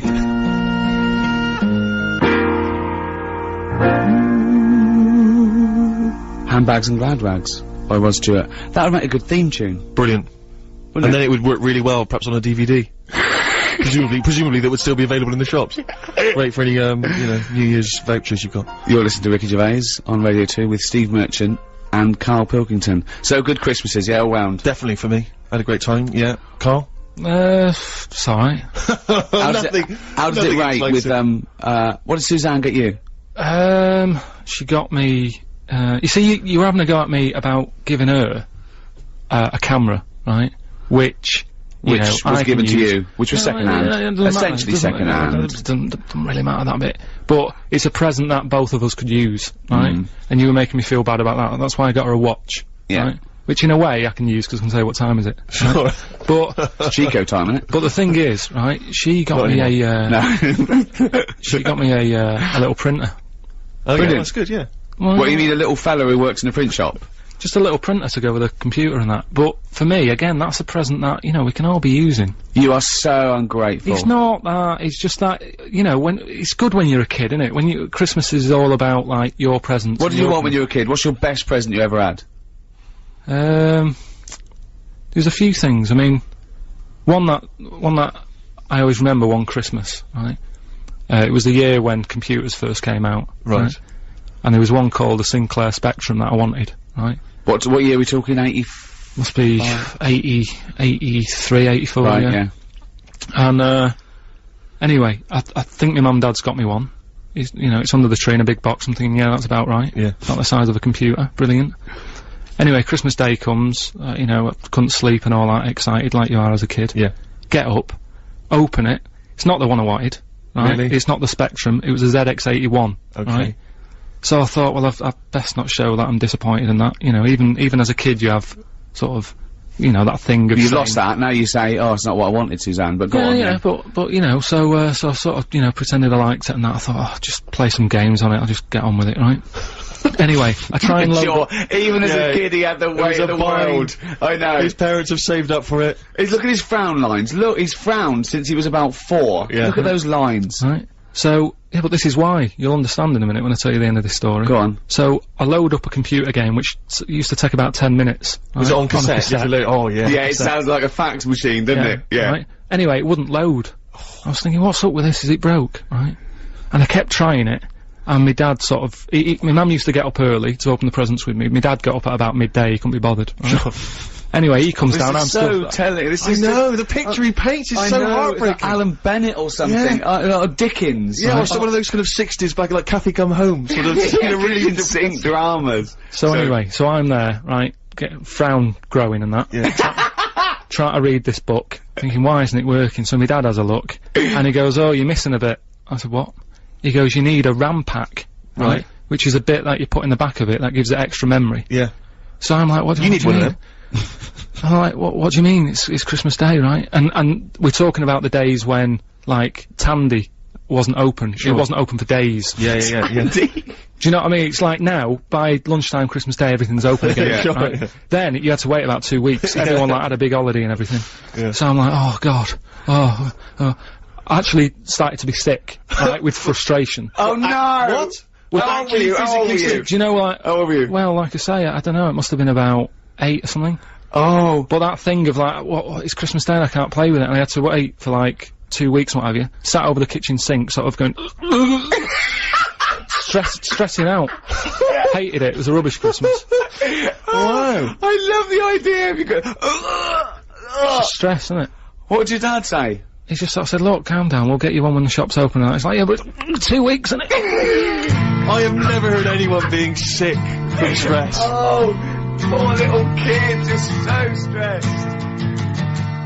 Before the trail, we heard Feeder on Radio 2. Steve Merchant here with Ricky Gervais, Karl Pilkington. We were talking before that about rotten gifts, and particularly gifts that Karl's received in the past. We're just actually thinking now, because we've got to give away this, we haven't got to give away, but we're generously giving away a Eurythmics Platinum Disc. So if you're a Eurythmics fan, or indeed if you're not, but perhaps you know someone who is, and maybe you got some rotten gifts for Christmas, then you can get in touch with us, let us know what the worst gift is that either you received this year, or maybe even in the past, you know, something that really you just was terrible. Maybe you, like Karl, had the poker face when you received it, you politely opened the box, but inside you were dying. But you can get in touch with us, 88291, we've got the email gervais@bbc.co.uk, or you can phone us, 0500 288 291. The worst gift ever will receive the Eurythmics Platinum Disc.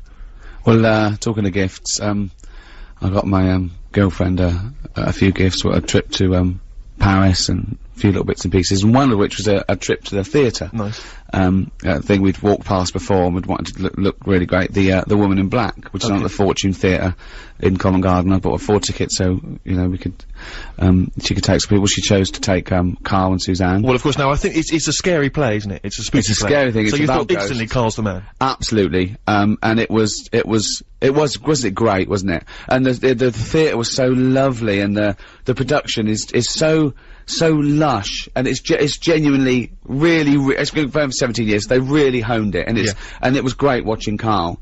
At one point, we were in a box, which I'll tell you about in a minute, and and I just pointed to show Karl that this face was appearing, right? But as I was pointing, he didn't see me pointing, my finger came into his peripheral vision, and he went, oh! And I laughed for about 5 minutes, because he just saw a finger come in. I wasn't even trying to wind him up in that, 'cause that was such a bonus for me, and I nearly died. But, the reason we were in a box, I went there and I said, oh, can I, get a box? And they said, oh, the boxes are a little bit small and cramped. I went, okay. So okay, we'll give you some really good seats. So we got some nice seats downstairs. And, do people go to the theatre these days to clear their throat? Yeah. And their nose? Yeah. Because I was surrounded by people going, which I find absolutely disgusting. That even annoyed me doing it, and I apologise to people at home listening. And, coughing and eating sweets. Yeah. Chatting about things. Yeah. Right? And I was getting a bad neck. You know what I'm like? Yeah. Anything. I just wanted it to be silent, right? So, in the interval I said, I went up to the manager, I said, oh, can we go to the box? And they went, oh yeah, fine, yeah. It was free, they didn't sell it. So we went up there, and they let us go in one. The first one, we had to go past some people in the interval, treading past, sorry. I'm a celebrity, I get a box. yeah, so they probably think, oh, they've given it to him for a special treatment. I was gonna buy it, it's no extra money, but they just didn't sell it, because it was, you know. Another reason to hate you. Yeah, exactly, yeah. But we went in there was only 3 chairs, so I went, this was the other box has got 4 chairs. Karl went, I'm not going out there again. Right, so we said, I'll sit on the floor. Imagine him sitting on the floor. Were you sat on the floor with your little head peeking over the edge of the box? No, this is it. So I went, let's go. We went out, he was so embarrassed. Of course, everyone's going, oh, look. Walking past people again, went in the box. Everyone's looking at the box now. Yeah. Right? And Karl was horrified. Karl was trying to hide, but it was... To be honest, I mean, the idea of a box is you get a better view, but I didn't, because I was like, I have to sit right at the back. Yeah. I might as well have been, like, near the fire exit. I just was like, I don't want to be sitting No, that's not the idea of boxes to get a better view. I think it's from days where it was how you were meant to be seen. The boxes face each other, right? And you're meant to see who's in the other box. It was very a socialite type thing. The boxes are probably the worst view in the theatre. That's why some theatres don't actually sell them. But I'll tell you what, I'd rather have to lean forward and see something than be surrounded by people chewing But and sniffing. it wasn't that bad though, Steve. That's the thing. You know what he's like. Oh, well, I mean, anything that's meant to be like a nice relaxing night out, whether it's going for a nice quiet meal, suddenly turns into this, like, nightmare. Well, I won't go to public places with Ricky, because there's always something that'll annoy him, and then he won't take it out on them, he'll take it out on you. Yeah. We gotta leave, it's too smoky, it's too noisy, it's not noisy enough. There's music, there's not music, it's an absolute nightmare. Well, people annoy me, that's stressful. So I mean, just the other day, right, I went out for something to eat. Nice, quiet, you know, Italian place. I walk in, there's about 6 people in there, having a nice, quiet meal, you know, quiet. I thought, that's good, he's not gonna complain about the noise and that. Sit down, I have, some arrabbiata, which is nice and that. Alright. Anyway, he starts, sort of normal chat, saying how he'd like to put my head in a vice.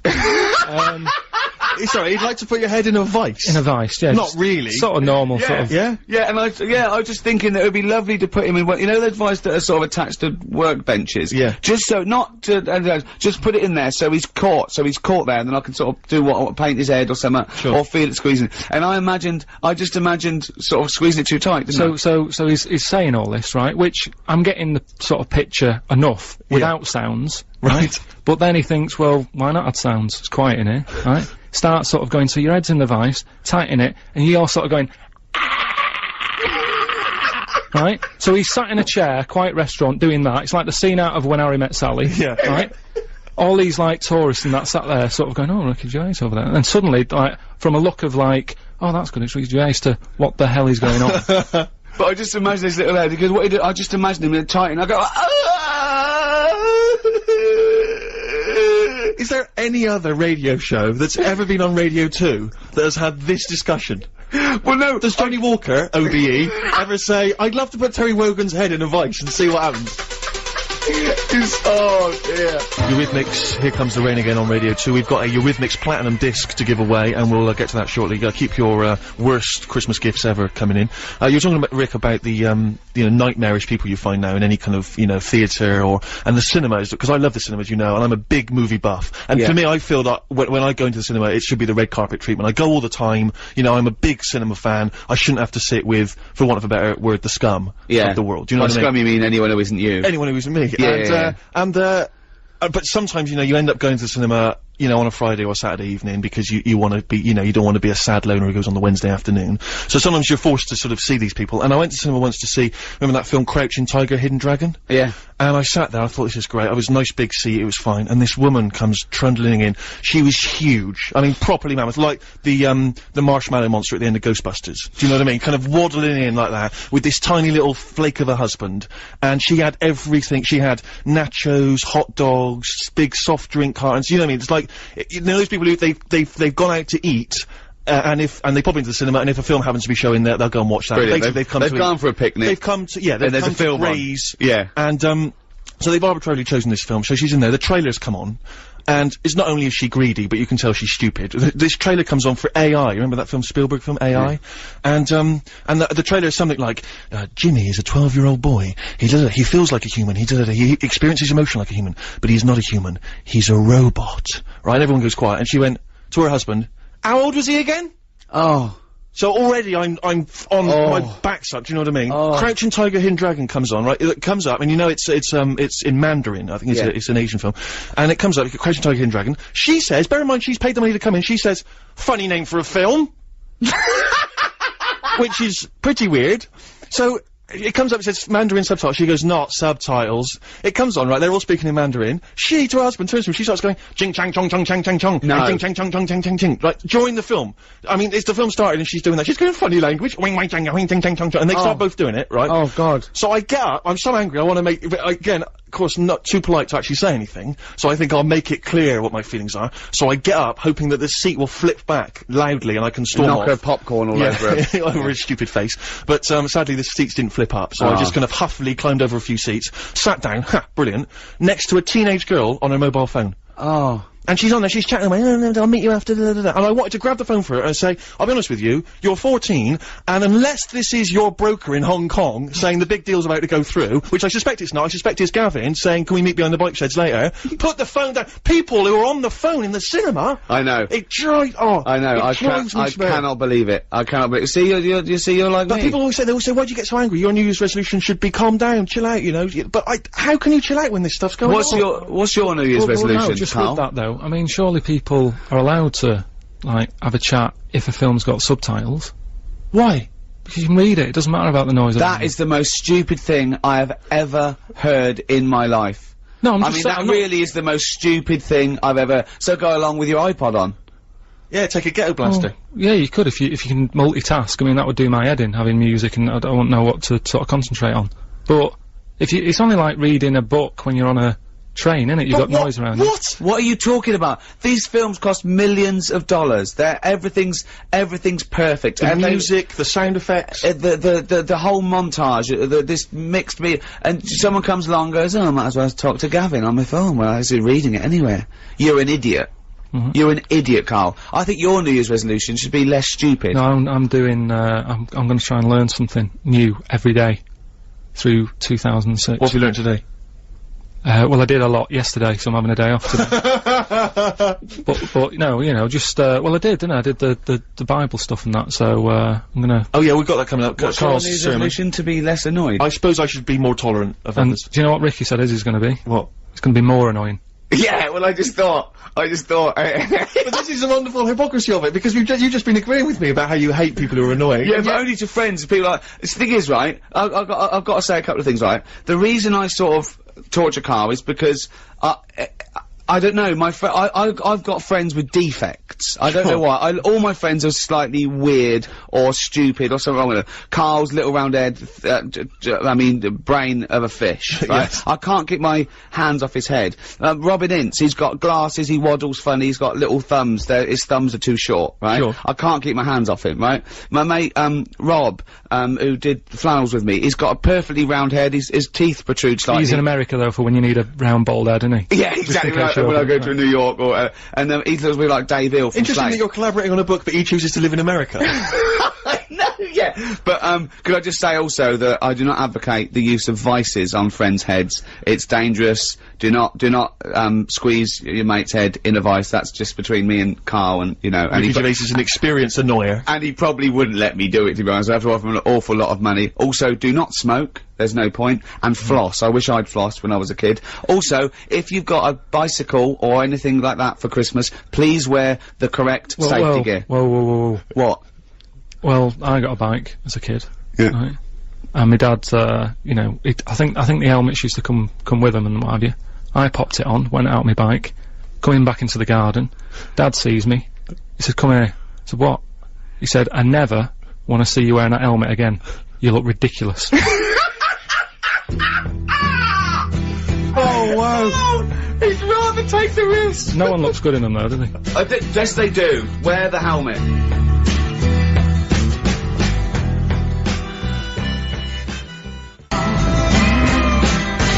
Neil Young and Heart of Gold on BBC Radio 2 with me, Ricky Gervais, Steve Merchant. Hello. And Karl Pilkington. Right. We were asking for the worst Christmas gifts you've ever received, past or present, and there have been some absolute stinkers here. Pete Archer says, "I'm diabetic, and I once got 3 big tins of sweets." I mean, that's just rubbing it in.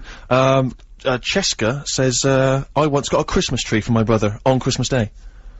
Was long-term present, isn't it? Yeah. Well, it depends. What do you mean? Was it a plastic one or a real one? We need more information. I got a Flymo from my 85-year-old gran, which was nice, but for the fact that I live in a flat. Well, you could do the carpet. There's one here, it says, Sid from Niggs, he says, "I once received a PlayStation 2, which I really wanted. I didn't open it for a few hours while we had lunch, and I was looking forward to playing the game, a bit like you with your ZX Spectrum. Yeah. I opened up the box, and much to everyone else's enjoyment, there was 2 oranges and a pair of socks." That's cruel. But that's like, I mean, that's what kind of a family's that? I mean, in Carl's case, he actually forgot to buy the Or, Harvest Festival, the vicar's got a PlayStation 2. Yeah. So it's just the wrong label, isn't it? Yeah, he couldn't believe his luck. Coming up, actually, talking of vicars, a lot of vicars listening, apparently. I don't know how many that is. I don't know how many there are. But, Carl's gonna do a sermon. You remember, last week, he insulted vicars, saying they only work 1 day a week. He made a vicar swear. Yeah. Who said, maybe if I, give up my 1 day a week, I can become a DJ and do bugger all week. You made a vicar swear. Yeah, but I didn't mean to, I just... No, Gillian Oliver's phoned in, and she's the press, officer for the Church of England, and invited Carl to do a sermon. We've risen to the challenge. Carl's gonna do a bit of a sermon. That's when we've picked on. We're open to all religions here. Yeah. Maybe, in the future, Carl can do a sermon, for another denomination. I don't know, you know. Well, it just depends, though, how sort of thick the book is. Right. So you want a religion with a smaller book? Just a smaller book, and... I just say I view all religions equally, because I'm an atheist. So I truly do view all religious beliefs equally. But, you know, just because I don't believe in it, a lot of people do, and Carl is gonna basically sum up the Bible. That's what we're doing today, Should we play a record and then come back with the first part of Carl's sermon? I mean, honestly can't wait. I feel like squeezing his head during this record. mate. Stones, Waiting on a Friend. Great track. Amazing tune. So, Carl, you've studied the Bible over the last couple of days. Well... And you're gonna give us basically the Bible abridged, is that right? Just, condensed? Just that, you know, it's that time of the year when religion, well, let's do a sermon. Everyone settle down at home, turn the radio up. This is, Reverend Karl Pilkington with, the history of the Bible. Alright, thank you very much. Right, well, thanks for coming. Starting off, you know, I mean, I started off at the beginning of the book, what have you? The Bible, we'll call it for the sake of argument. Right. There's quite a bit missing. It doesn't say about how sort of God was already about, so it doesn't go right back to the beginning. Right. Okay. God's already knocking about and that. Yep. Anyway, he made the world, right? He did all that, right? Yeah. He sorted out sort of sun in the day and that, so everything's light and you can see yourself about.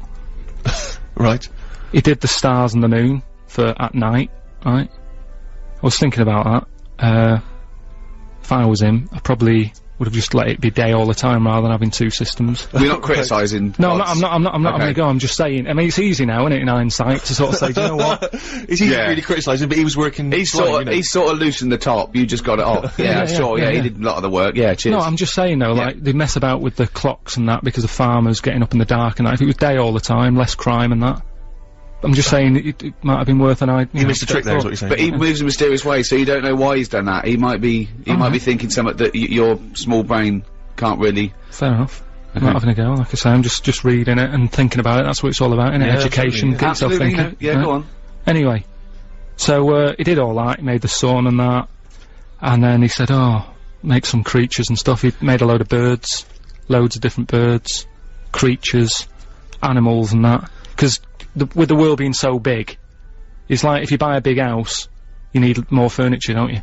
Right. So he made this, and he was like, "Oh, God, what am I going to fill it with?" So this is why he did all these. Right. That's not actually in the Bible. You speculated there on the mind of God. Well, I'm sort of just treating it like it's his big house, right? Okay. And he's filling it. He's making it look nice, different birds and what have you. Right? It's just my opinion. Like it's making it sound like the Playboy Mansion. Yeah.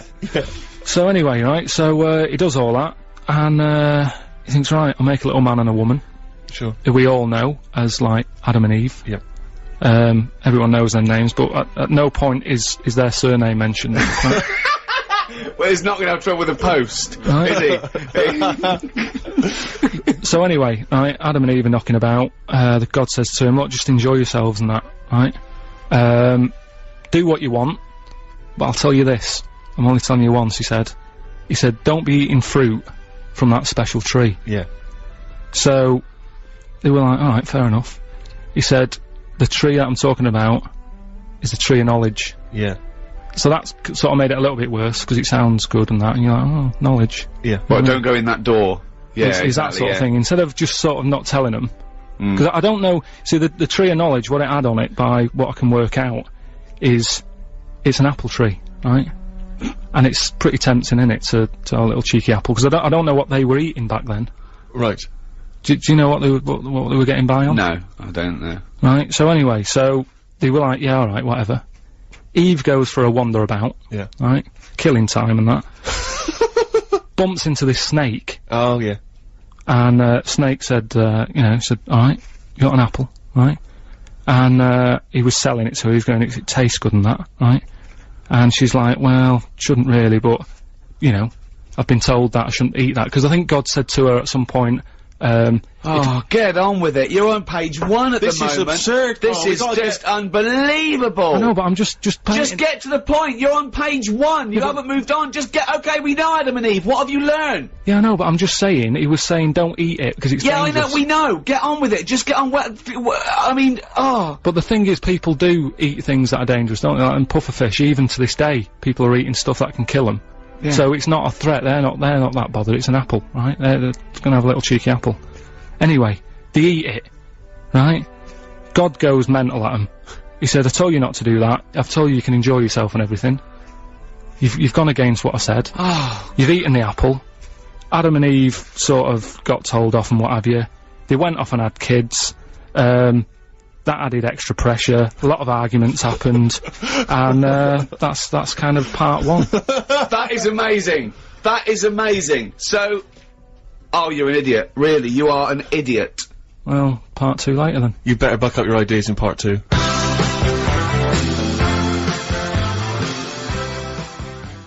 On 88 to 91 FM, this is Radio 2 from the BBC.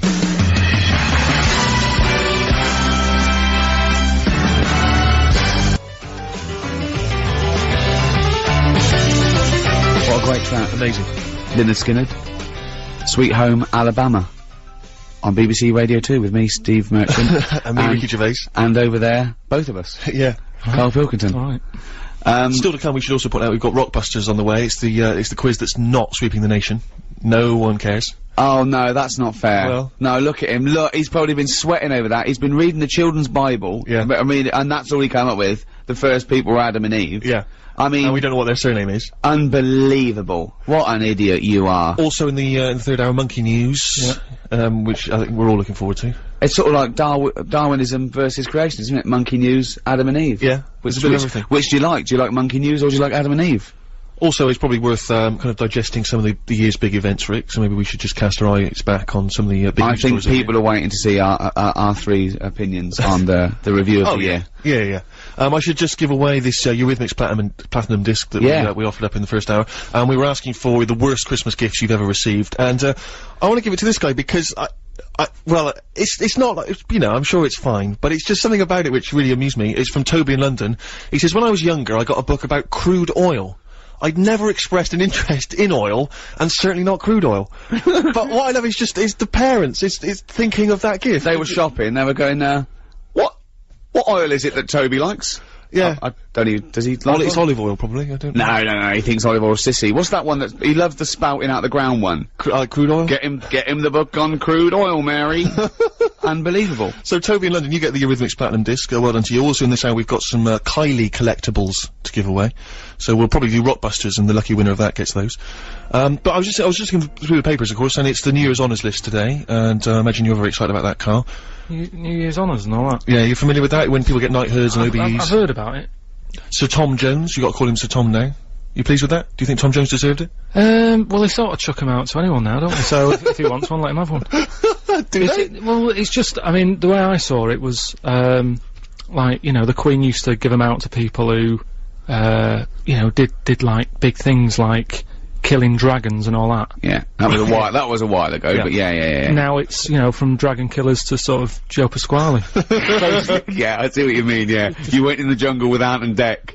Is an OBE. Some people, actually send, famously some rock stars and big names, they sometimes give their awards back or they refuse to accept the knighthood. If it was offered to you, Rick, would you accept it, your OBE or your... See, I don't know, because, one, I know it's sort of like not a cool thing, and I don't know if you should align yourself with that sort of thing or whatever, and whether you're a monarchist or not, which I'm sort of indifferent, really. But I would feel rude. Yes, I know what you mean. It's after we won the Golden Globes, an interviewer said, do you think you'll get a knighthood? And I went, oh, I don't want a knighthood. And they said, why not? I said, you can't do anything with it. I said, in olden days, you could ride a white horse along and have a big sword. Nowadays, you can just put it on your headed notepaper. Yeah. And I said something like, I'd rather have a name like Don Gervais. And the headline was, Ricky wants to join the mafia. Which I think is a bit harsh. I've been invited to the palace a couple of times. I think about... Whoa, hang on, what do you mean? I've been invited to the palace about 3 times. Why? Can I just point out for people who don't know who I am, I collaborate with Ricky on everything except his stand-up comedy, which I suspect was not the reason you were getting invited to the palace. No. It's a little bit bawdy, a little bit blue. My work on Flanimals. Yeah, for your children. Please get him along. I love the mung unga. I love that mung So I should just point out that I've co-written both The Office and Extras, and I've never had an invite from the palace. Yeah, but I think the Queen knows who's the main one, who's the driving force. You know. Anyway, right, so I get this thing review. The first time, I thought, I can't go out. Why couldn't you go? Well, I don't know. The second time I came through it, and I said to Jane, it was like 6 o'clock, right? And I said, oh, should we go? And, it was very exciting, but I felt a bit funny, just going along to the palace, right? And I said, sorry, who was it? Could just be you and Jane and Prince Philip and the Queen, was it? Well, no, there was about, I don't know, I think it was about 8. There was about 8 people, right? So you needed some extra people for Pictionary. Me, the usual, me, Salman Rushdie, David Bowie, right? Sure. You're aligning yourself in the company of geniuses, I noticed there. No, I'll tell you something about Salman Rushdie later. And I said to Jane, I said, we go for an hour. She went, it's not the sort of place you can turn up for an hour with some leaf brown milk. It's not your boss's barbecue at the weekend. Pop in. I've got some other people to see. I'm seeing Tony Blair later. Anyway, cheers, Liz. But anyway, the thing that came through was, I will be attending, / not be attending, right? And I thought that was just too harsh to send back, I will not be attending. Yeah. So there was a number at the Marshal's house, and I called him up and he went, hello? And I said, hello, it's Ricky Gervais here. I got an invite, to the palace. I won't be able to attend. I said, I thought it was a little bit harsh to send back, I will not be attending. He said, how delightfully polite of you to call. Was it Roger Moore? I don't know, but I went, that's no, he said, oh, there's no trouble. Thank you so much for calling. I bet no one calls him. Yeah. I bet he doesn't get a look in it. And it was really, I'm so glad I called and didn't just send back, I will not be attending. But listen, keep inviting me, because, I mean, if it's right for my diary, I'd love to come along and have a mooch around. Yeah, just see what's going on up there. Yeah, so, Salman Rushdie, right? This is the nice story. So, I've met him a few times now. Now he's out and about. Sure. He's never home. No. I bet his house is a mess. Yeah. Right. It was just after the first series of The Office went out, I got invited to this, thing, I'd met Jonathan, actually. I'd met Jonathan Ross on this show, and, we were talking about being Bowie fans. I'd never met him before, and he said, well, I'm interviewing Bowie for this special Come Along. And I went along, and there was Bowie, my hero was amazing. A couple of big celebrities in the audience, one of which was Salman Rushdie. And, Greg Dyke, who was, head of the BBC then, said to me, he said, I'm a Bowie fan, do you want to go and meet him? And I went, okay, right? So we went down, so it's me, Greg Dyke, right, and Salman Rushdie, going on chat to Bowie. I went to the pub the next day with my mate, and he said, what did you do last night? And I said, nothing. 'Cause I couldn't say, I was hanging out with David Bowie, Greg Dyke, and Salman Rushdie. Why? What did you do? And I just said, nothing. If, you can name every, celebrity that Ricky has mentioned in the last link, who he spent time with, then you can win yourself a prize, perhaps a signed copy of, Extras, for which he got invited to the Palace, and I didn't. 88291, if you can name every name that Ricky Gervais dropped. It's gonna be the day that they're gonna give it back to you. Rick, as you know, I absolutely love a good cover version. I think that a cover version, if it's done really well, can not only match the original, it can sometimes even better it. I totally agree. And I think that that's Ryan Adams' version of Wonderwall. And I think, you know, much as I love Wonderwall, it almost reinvests it with a new beauty and a new majesty that perhaps we'd forgotten about because the other song is so well played. Taking it away from Noel. Oh, not at all. But it's almost kind of reinvented it, you know. It's beautiful, absolutely beautiful. Great song anyway, isn't it? That's what's weird, really, because you've done that, and that's kind of what I've done with Rockbusters. Right. I've taken something. Well, you've taken Blockbusters and changed one word. Sort of made it better. No, not really, because those are real clues that work. Yours are the ramblings of a madman. He doesn't really understand what the word cryptic means. A little bit It's stronger. more, this should be called What Am I Thinking? Well, what am I thinking? We should just introduce the idea of Rockbusters to people who didn't hear it last week. Now, I'm trying to think of some classic ones. Do you remember there was now what was it? The Jamaican Jamaican fella spinning a fish round his head. That was Did Trout Spinners. And he tried to make it sound, I mean, it doesn't work. You have to speak in a Jamaican accent and say the Trout Spinners. Well, they wouldn't say Did Trout, they'd say Detroit. Trout Spinners. So it doesn't work there. So that's the stupid Wet Knee Houston. Yeah. No one called Wet Knee Houston. Yeah. So you need to basically crawl inside Carl's head and figure out what's going on in there if you want to win these. We've got some Kylie collectibles for Rockbusters. The good thing about crawling into Carl's head is there is a lot of room. There's plenty of room. It's very much like when God created the Earth. You can just fill it up with anything. Birds. So, your Rockbusters clues this week then, Carl. Alright, so as always, you know, we did it last week. What can you win, though? The Kylie collectibles, just brilliant. mention Excellent. Should we throw in some stuff of ours? Just to if you've got any tag, we get them for free, extras, flanimals, etc. Got some of the junk lying around the office. Yeah. Right. So then, 3 clues. You text in with the answers, you win the stuff. Right? First clue. The initials of the band or the artist are FF. Right? FF, okay. FF. And the sort of cryptic... I know it already. And the well, don't ruin it. And the cryptic clue, I've got snails, croissants, and baguettes in my palm. Right? What's going on there? No, I don't know it. Right, there's the clue. Say that again. I've got snails, croissants, and baguettes in my palm. Oh, that's weird. FF. Right, FF, what's the band or the artist? The clue changes ever so slightly every time. I know. Right, the next one, me granny's is taking a penalty. She better get the ball in the back of the net. NM. Artist or a band. NM. That's an old artist, by the way. Give it to us again. NM. Me granny's taking a penalty. I've got it. She better get it in the back of the net. It's a good one. Okay. It's a good one. Alright. That might be his best ever. Wow. There you go, right. And, the last one, this is a tough one, but, you know how it works. Wow. When he says tough, he means doesn't work. Yes. Does not work. Repeat, this does not work. Go on. The initial of the band, it's an 80s band, I think I've got to help them out. A is the initial, right? And the clue is, and where people go to relieve themselves after looking at elephants and that. What am I? Right? So, letters A, the cryptic clue, and where people go to relieve themselves after looking at elephants and that. What am I? And the initial? A. 882921. That works. You can give us a call 0500 288 I'm getting worried now because I'm getting all these. That's really scary. Gervais at bbc.co.uk if you've got an answer for, or you need all 3 of those to win those Kylie collectibles. It's alright, isn't it? Yeah. Well done. Play a little cheeky song. Yeah. Razorlight. Golden Touch. On, Radio 2. I'm Ricky Gervais, with me Steve Merchant and Karl Pilkington. We were going to have a quick assessment of the year's events, because it's been a tumultuous year in many ways, Rick. You know, some steps forward. I'm sure you'll agree with the ban on fox hunting. Absolutely. Yeah. I really can't believe it took to 2005.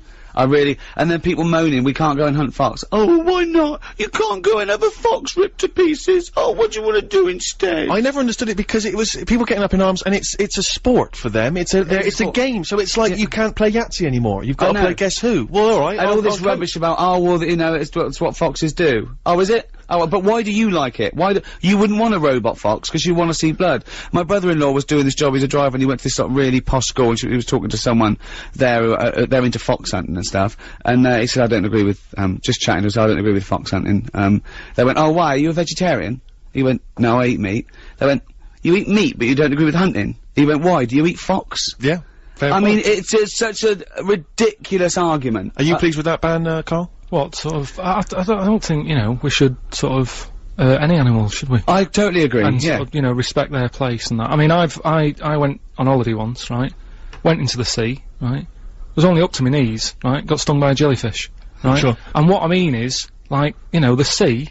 That's someone else's territory, innit? Right. And I could have had a moan. But I was like, well, I shouldn't be here. Whereas if you went home and you were watching telly and a jellyfish came at you... I'd say what's going on. You would, wouldn't you? You would say what's going on, wouldn't you? Yeah. You definitely would. If a jellyfish came out from behind your telly and clamped onto your face, you'd go, Suzanne, what's going on? What's a jellyfish doing? I don't go into the sea. But it's like when they, that bloke that climbed into a polar bear cage and got eaten, and there was a thing about have the polar bear put down. No, don't have the polar bear put down. You took him from the ice caps, popped him in a zoo, right? That's his house now. He didn't want to be there, right? Yeah. And then someone climbed in. I love it when a matador gets gored to death. I love it, because the bull didn't want to fight. Happy New Year. But also this year, of course, we've had the gay civil marriages, or the civil ceremonies. I'm not entirely sure yet what this is. Do we loosely call it gay marriage, just for the sake of ease? No, well, it's just it's officially a civil marriage, isn't it? They're not saying it's a marriage as such, because I don't know if the church acknowledge it or not, I'm not sure. We got enough vicars listening. They can let us know. Let us know, yeah. But I don't know if you read it, I read it in the paper the other day. But the church is gonna look nice, isn't it? The flowers are gonna look brilliant, really good, aren't they? But I don't know if you read the other day that I was pleased to read that John Inman, Mr. Humphreys from Are You Being Served, has just been involved in his civil ceremony with his long-term partner. Whoa. John Inman's gay. Yeah, no, I know. It's stunning, isn't it? I know, unbelievable. I do like it when one of those sort of people that are so obviously gay, they come out after like years, like Elton John comes out and goes, actually, I've got some news. Sit down. Mate, just sit down, I've got some news for you. Oh, hello, Alan. Like your new pink tracksuit, by the way. That's what I want to talk to you about. I'm actually gay. And they all have to go, you're joking. Yeah, they gotta fake it. No way. Like when someone knows there's a surprise party for them, they gotta pretend that they, oh my god, I can't believe it. But, yeah, so what we've had, it is a year of disasters, which is, it does seem worse this year. I don't, maybe I'm hitting that age where I think there was like, it was nicer before, but it was a year of disasters, wasn't it? It's been terrible. Well, we've had obviously Hurricane Katrina and the tsunami and the earthquake and things, and it's obviously been terrible, and we don't want you to be flippant about that, but the only time I was praying for a natural disaster of biblical proportions was when I was watching Celebrity Love Island. and it never happened, sadly. And some of the dregs of humanity on that show, I mean, I don't know if you saw it, but Paul Danan is a joy, because he's a mental case, and I'd say that, I don't know if that's libelous, but, I mean, if anyone's seen the show... What did you say? I said he was a mental case. Yeah, it's pretty libelous, I think, I think he could sue you there. Okay, well, I'll take that back. Take that back, he's not a mental case. But he is, I think... I mean, let's face it, before you, say anyone is stupid or a mental case, do the old binary sort, are they madder and thicker than Karl? If not, I think you know... That means I can never accuse anyone of being stupid. But I love it. He was talking about Lady Isabella Harvey, and he went, I love Lady Isabella Harvey, because, the thing is, like, she don't like books, and I don't like books. Brilliant. They got something in common, then. The idea that something in common is something that they don't do together. I love the idea that people like us were sitting around just praying for a big wind. Just a big wind. And the only big wind was from Rebecca Lewis.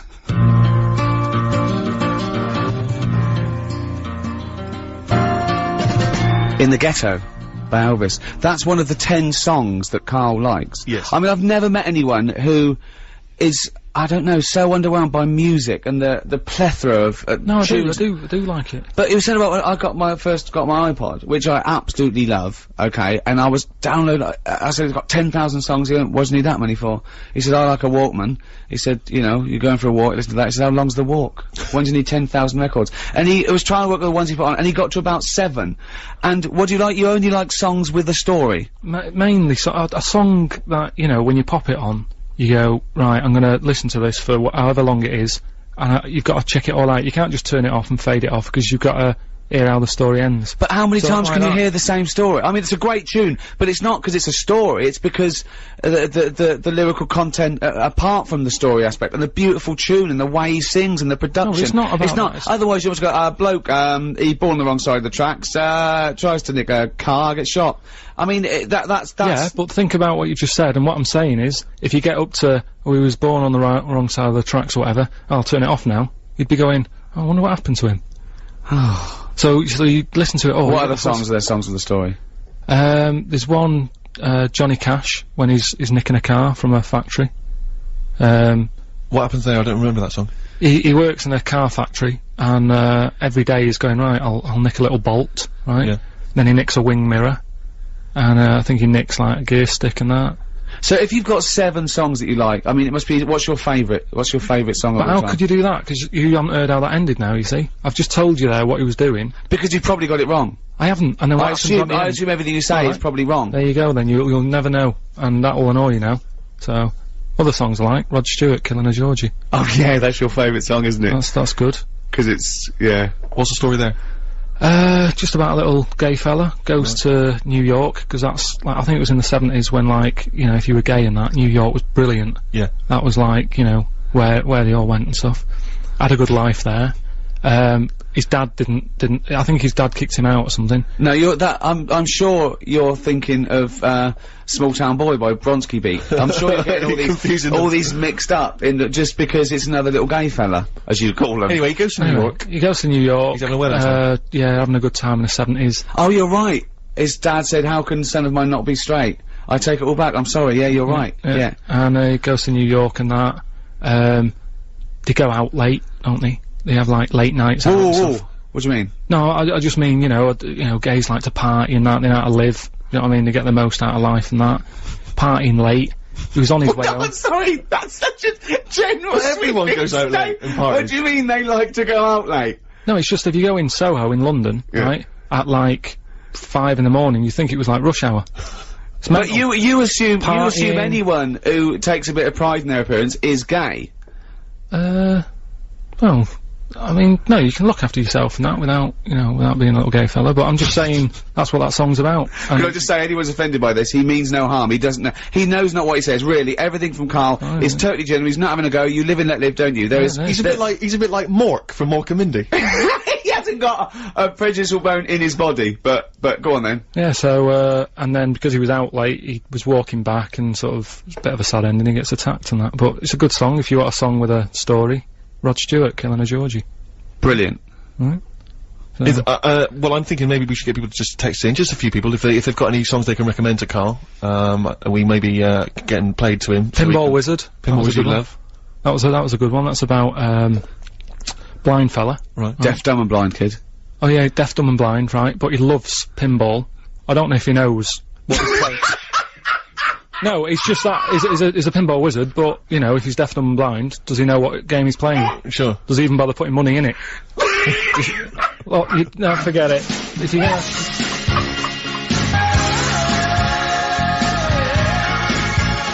Hungry Heart from The Boss on Radio 2, Steve Merchant, Karl Pilkington, and of course Richard Gervais. We don't mean The Boss on Radio 2, we don't mean Leslie Douglas. No, that was Bruce Springsteen. I don't think anyone was making that having that confusion. Oh, sorry, okay. Just you. Just in case, yeah. Okay. We were doing, about 20 minutes ago, Rockbusters, special New Year's Rockbusters, 3 clues, 3 bands or artists. We've had a number of responses. It really worries me when people get this right. Well, I was worried that I got it right. Well, I don't know what it says about our audience. It's like, why are we bothering? We may as well just shoot off. They'll be happy just watching the tumble dryer going round. I know. Well, Karl, come on then. What are the clues again? Here we go. Right then, so, there's 3 clues. First one, the initials were, FF, right? And that was, if I've got snails and croissants and baguettes in my palm, right? That's like the clue. What band or artist is that? Think about it, right? Go on in. The initials were FF. That's Franz Ferdinand, right? So like Whoa! Franz Ferdinand. It's kind Franz Ferdinand. France, because it's like that's what France, they eat over there. Should be French, really. You can't say France food, can you? So French food in hand. French food in hand. I've never heard of a band called French Food in Hand. Well, a lot of people got it. As I well as know, on the but text, French Food in Hand. What are they? What label are they on? What label are they on? Just French Food in Hand. So you got that, right? French Food in Hand. Yeah. Second one was my granny's taking a penalty, right? She better get the ball in the back of the net. Go on. NM with the initials. Yeah. Try and work it out. Your gran, that's your nan. Ball in the back of the net. That's Nana must score it, right? Nana must score it, right? Nana Muscori. Okay, I'll give you that one. And who is it? Nana Muscori. Nana Muscori. Yeah, so Nana Muscori. right, so that works. And then No, it doesn't work. Then No, the it's final- close enough. It's close enough. The final one was the initial was A, right? And the clue was and where people go to relieve themselves after looking at elephants and giraffes and all that sort of stuff. What am I? Right? That's a I'm a Zulu. I'm a Zulu. No, I got it. I'm a Zulu. I'm a Zulu. So that works as well, doesn't it? Yeah, no. 3 good clues as always there. Well, not really. Couldn't really call them cryptic, but Well, I'll give it to David Lyons of Ellsbury, first one in. Buckinghamshire, Franz He got 'em all. Ferdinand, Nana Muscuri, and Amazulu. Well done, David. he gets the Kylie collectibles, which is what is it? Just some Kylie collectibles. Live signed There's stuff. some signed and stuff on there. I hope he's a Kylie fan. We're throwing a signed extra DVD and some flammable stuff as well. And on Monday, get straight down some kind of clinic. Have your brain examined. Alright, better Kate Bush. Kate Bush, King of the Mountain. Must be a song about the Tour de France or something. Yep. Wear a helmet. Always wear a helmet. Good advice. Now, as you mentioned earlier, Rick, last week we had a spokesperson from the Church of England who was offering a spot at some kind of Manchester church for Karl to do a sermon, educate the kids on the Bible and all things religious. We've preempted that. We're first instalment in the first hour, and it was very slow. You've got to do it quicker. If this is a Brit, I mean, that was nearly longer than the real thing. Yeah, that, I mean, you're turning people off religion. I mean, God only took 6 days. Do you know what I mean? And you were pushing that. But this is what... And he made it. You were just talking about it. But this is what vicars do, isn't it? They drag it out. This is their living. If They don't drag it out. What do you mean? When you go to church... What do you mean if they do? If they rushed it, what? Well, they wouldn't have a job, would they? So you've got to make sure you do everything that needs to be You told. reckon they're milking it, do you? Well, a little bit. I mean, you said that, not my words. But yeah, that's why I can't, rush it. You've got to tell the story, haven't you? Alright, well, you need to get the Old Testament out of the way, because we're not even on to the New Testament yet. No. We've only got an hour and 10 Well, I'll minutes. just do it right. Jesus hasn't even made an appearance, and he's like the star, isn't he? Yeah, I mean, we're all waiting for him to make it. Yeah, he's like Brad Pitt coming in. And I'll tell you, this, at the moment, it's a bit like the film King Kong I went to see. 3 hours long. It's 50 minutes before Kong makes an appearance. Well, exactly. Let's get to the main event. Come on. I can't now, anyway. Just where we left off, just in case you've just Can I just tuned say, in. Don't recap! I'm just saying that Jesus is the main event because it's the Church of England. There are other religions where he's probably not as high up. He's not as featured as He's prominently. not. No, he'd be third on the fourth on the billing. No, Right, go on. all I'm saying is we left it where Adam and Eve had kids, they were arguing a lot, the kids didn't listen to the Well, mum they and weren't dad. arguing a lot. They did, they had a bit of an The argument. kids did, yeah, but Adam and Eve didn't argue, did they? They were loving it. They were having a great time. Well, no, not once he ate the apple. I'm an atheist, and I'm trying to help him out. Can we get on with it? Because we're just recapping what we already got bored of Yes, earlier. come on! Get on with it! I'm just saying. Oh. So the kids didn't listen to the mum and dad because they had a criminal record and that for nicking the apple. The kids were running riot, they were not bothered. So, let's pick up. I'd like to apologise there. I'm just going to say, it really isn't worth complaining. He doesn't know what he'd get off. In a court of law, he'd get off. He's got, I don't know, he wouldn't be culpable for his own actions. Come on, 'cause he's an even idiot. I'm getting bored of this now. Okay. Right, so, God, he got to a point where he's going, it's all going wrong, right? People are doing what they want, Adam and Eve aren't listening, all the rest of it. No, he gave them free will. I've got to so do the story something. goes, Please, oh, Rick. this is making me So, ill. anyway, right, so he said, how can I get rid of all the badness and that? So, he made it rain, right? It rained for ages, people got sick of the rain and that, right? Cleaned it all out, right? Before he did that though, I forgot something that's quite important. He met up with this bloke, Noah. They met up over a coffee. Yeah, right? yeah. And he said to Noah, look, Get an umbrella. I like you and that. Here's a little job for you. All I'll say is buy shares in galoshes. Yeah. Words no, of I don't want to give anything away, but you get a boat. Yeah. And get a big boat. He said, what I want you to do, right, make this boat up, he said, and when you've done that, go about, right, and get 2 of everything. Right? So, Man and female. That's a big job, isn't it? Right? Man and female. Yeah. Yeah. Would you know, because do you know I always say I always put myself in the situation of the person's job and that? Yeah. I was thinking I can sort of sort out a man elephant, man woman and that. I wouldn't know how to do it with a spider. What? I don't know why he brought on spiders. I do not know why Noah brought on spiders, because he missed an opportunity there. Get rid of all things like that. Yeah. Get rid of the spider, and you know, get 4, you know, flamingos or something. Or get 8 chimps. Let's use the space wisely. But the weird thing is, right, with the spiders as well, because he did get the spiders on, didn't he? It rained, right? It rained for ages, like what was it, weeks, wasn't it? Yeah. Raining that. So and then he let out a bird, I think it was a raven. No, it wasn't. Right, come on, let him finish. No, it wasn't a raven. This is a fact. He let a raven out, right, and it didn't come back. So already his system had broken, because he only had 1 raven left then, right? So he was like, oh. So, he said, right, he left it a couple of days, he sent a dove out. Oh, that's it, that's what I know. You've been more than me, I'll say. Sorry, is that what he did? He let a raven out first, yeah. Yeah. And then never trust a raven. Always give it to the dove. Dove came. Don't send a raven to do a dove's job. I reckon the raven found another ark, an unofficial ark that was just like a party ark. No, look, come on! No, come on! Right. So the dove came back. Yeah. So he said, right, there must be dry land somewhere. Right? Okay. So anyway, he was like, let's just hang about. Why did you think that? Because it found a twig or something. Exactly. Say why could that be the top of a tree though? How did he know that? Rick, if you're not going to add to this, we're never going to get it done. Okay, I'm sorry. Right, so there was mud everywhere, because the water went down, mud everywhere. Where did the water go? Shut up, where did it go? Shut up, we haven't got time to go into that. It doesn't make sense. If the whole world was flooded, where did the water go? We have not got time for this. Where did the water go? This is mental. Did they refreeze the ice caps? What? Tell me, is it it's gotta be specific. It didn't say, it was a kid's Bible, wasn't it? It wasn't going in depth. It just said the water went away, right? Where? It floated off. Oh, I can't be bothered. ELO, we've had an email here. It says, stop rambling and get on with it. About some ELO. Well, there it is. And he asked us to dedicate it to his wife Fiona McCallum, and that's love from Penji or Pengu or Pengu or something. He's got to realise that if we didn't ramble, we wouldn't have a show. This is it. This is what we do. When you've got Karl opposite you, there's nothing out. It can't be done. Put on a CD if you don't want to hear the rambling. These people who email into a radio station, play some ELO, we'll put a CD on. You must have the greatest hits of ELO. If you want to hear it so much, why are you phoning up a radio station? I think it's more the dedication. You know, he just wants to tell his wife. Yeah, but, you know, so do it on a better show. What than this? Yeah, there's got to be any. In the second hour, we've got more stuff to give. The third hour, my goodness me, we've already got through the second hour. We've got more stuff to give away. We've got, what else we got? We've got Monkey News. Oh, Monkey News, that's what the nation's waiting for.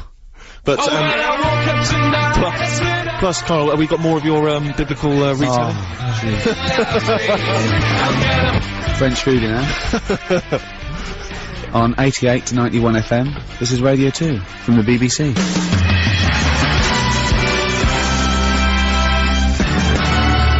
Californication by Red Hot Chili Peppers. Now we've got some Red Hot Chili Peppers stuff to give away as well. We've got a Red Hot Chili Peppers platinum disc. Brilliant. Only platinum on this show. Yeah. None of your gold muck. Absolutely. We need some kind of quiz question, because we want to make sure that only a Red Hot Chili Peppers fan gets this merchandise, obviously. Okay, what about something like, famously they were, photographed with a sock over their what? Anyone can get that. That's too easy, isn't it? Notice that I was all coy, I didn't want to say that. Why didn't I just say... Oh no, because I was asking the question. Yeah. Wouldn't I? Yeah. What would people phone in, do you think? They'd have to say, oh, that's no good. It was there. We know what it was. It was over there. What would I say? On Radio 2? John Thomas? John Thomas, over there. They think that's probably a member of the band. Yeah. What do you say when you go to the doctor with your trouble? Look, okay, I know what we're talking about. We're talking about a man's parts downstairs. That's what they popped us Well, if I up went on. to the doctor, I'd be honest. I'd just say, excuse me, doctor, I've got a problem with my penis. Wouldn't that make you laugh, saying that? Even to a doctor, even though it's an official term, wouldn't you be... Well... It's funny, isn't it, going to saying... Because you never use that term, No, it's because it's formal, I suppose. It's like you're trying to sort of like put on airs and graces because you're in the company of a doctor. What would you say? What, if I had a problem? Yeah. I had to go to the doctor. With your... I probably wouldn't go. What do you mean? I'd show it to Suzanne and say, is that normal? No, I haven't. I mean, I'm 32, Why right? should she know necessarily? No, just, you know, they She's not a doctor, and there's nothing about you that's normal. So I can only imagine. No, but you know what I'm like, I have, you know, Suzanne, my girlfriend, wants me to go to that well man clinic. I've said, oh, no way. Oh, yeah, Unless I'm really ill, Well, you should. You should get everything checked out. I know, but finger up the. I know. So what's the quiz question? What's the funniest term for it? No. What do women call it when they go? Because that's even worse, isn't it? I don't know. What does your mum call her? She's never sort of brought it up. What do you mean, what does she call it? Even when I was a kid, she didn't give it a name. It's just, even now. What did she call yours then, if you had, Mummy, I got a... She didn't. What, you never discussed? Why? You had a pain? No, just get on with it and that. What did you say if you want to go to the toilet when you were little? I'd just say, I'm just nipping to the toilet. No, when you were 3, you didn't say, alright, Mum, I'm just nipping to the toilet, get me fags ready when I come out, I'm dying for it. I never gave it a name. What do you mean? You never said, so how did you let your mum know I wanted to go to the toilet? I think, well, we hadn't moved, we lived in the same house for ages, so I knew where the toilet was and stuff, and I just went Not when you were 2! Well, I honestly, I can't remember then, if I did have a name. Spend a penny? What do you say now? Well, I don't have to announce it, I know where the toilet is. I don't understand the question. I don't know, what's the quick question? Oh, this is difficult, isn't it? We haven't planned this show. We'll play a record. Someone's accusing this show of being pre-recorded. Someone said, "Oh, is this pre-recorded?" If we pre-recorded it, we'd have edited out the bad bits. Why would we have had that conversation? It's like, oh, it's 12:10. Let's do headlines. I remember Karl trying to prove it was live last week, and he was saying things like, "It's Christmas Eve." Well, weirdly, actually, there's a couple of mentions of you. I always like to check where you're mentioned in the papers, Rick. Right. The Daily Mirror mentions you in their surveillance section. I don't know if you noticed this. This is where they kind of, people like, for instance, Kiefer Sutherland was spotted having a pint of Guinness in Dublin. Yeah. So that's interesting, apparently. And it says here, Ricky Gervais and others were seen at Jon Stewart's show at Prince Edward Theatre Soho. Wasn't that like 2.5 weeks ago, 3 weeks ago? And I was on stage. That's why I was spotted. I was working. But I went on stage with him. Spotted at Reading Comprehensive in 1973, Ricky Gervais. We've just had the news. Also, my favourite one is Spotted. They have it in the heat and stuff. And my favourite was Spotted on the set of his new movie, Johnny Depp. I mean, he's pretty much going to be there. That doesn't count, surely. That's the same as Train Spotting. Oh, I saw the 2:30 from Crew. Where was it? Crew. Yeah. What time was it? 2:30. There's a surprise. Well, I was also looking through The Sun, and you can, again, if you want to prove that we're live, you can check this out in today's copy of The Sun. Flipping through, and there's a picture of you, Rick, and it says at the top, comics, they're as funny as cancer. I thought that's a bit harsh. And I mean, most people agree, and it turns out they don't mean that you're as hellish as that. It means that actually, you're apparently star sign Cancer. Is that true? That's right, yeah. Well, apparently, so is, Jennifer Saunders and, Peter Kay, Mira Sayao, and apparently that's the funniest of all the star signs. Well, I wouldn't disagree with that. I would disagree with it, because, whenever anyone says to me, they're reading their stars, and say, what star sign are you? I give them a wrong one. They read it, they go, that's just you. I go, I'm not that. Yeah. Because it's, I mean, can I say twaddle? We've said penis, to hell with it, twaddle. It's twaddle. Black Star by Radiohead on BBC Radio 2 with me, Ricky Gervais, Steve Merchant and Karl Pilkington. Right. I forgot to set the quiz question. I know, well I forgot. How are you, can you even call yourself a DJ? I don't! What? Well, no, clearly. I mean, they're probably... I'm a broadcaster. We've got this, Red Hot Chili Peppers Platinum disc to give away. Well, what about that one? What do you call your little... That's your quiz question. On Radio 2, on New Year's Eve, your question is, what do you call your thing? If you're a man, what do you call your little dinkle? If you're a lady, what do you call your... thingy front? That's unbelievable. Well, I don't know, do I? It's as arbitrary as anything. So that people, and other funny names, nothing nasty, and we'll read them out. Remember, we won't read it out if it's nasty, but what's the, you know, what did you call your little... What's your little name? Unbelievable. What? I mean, it's BBC Radio 2.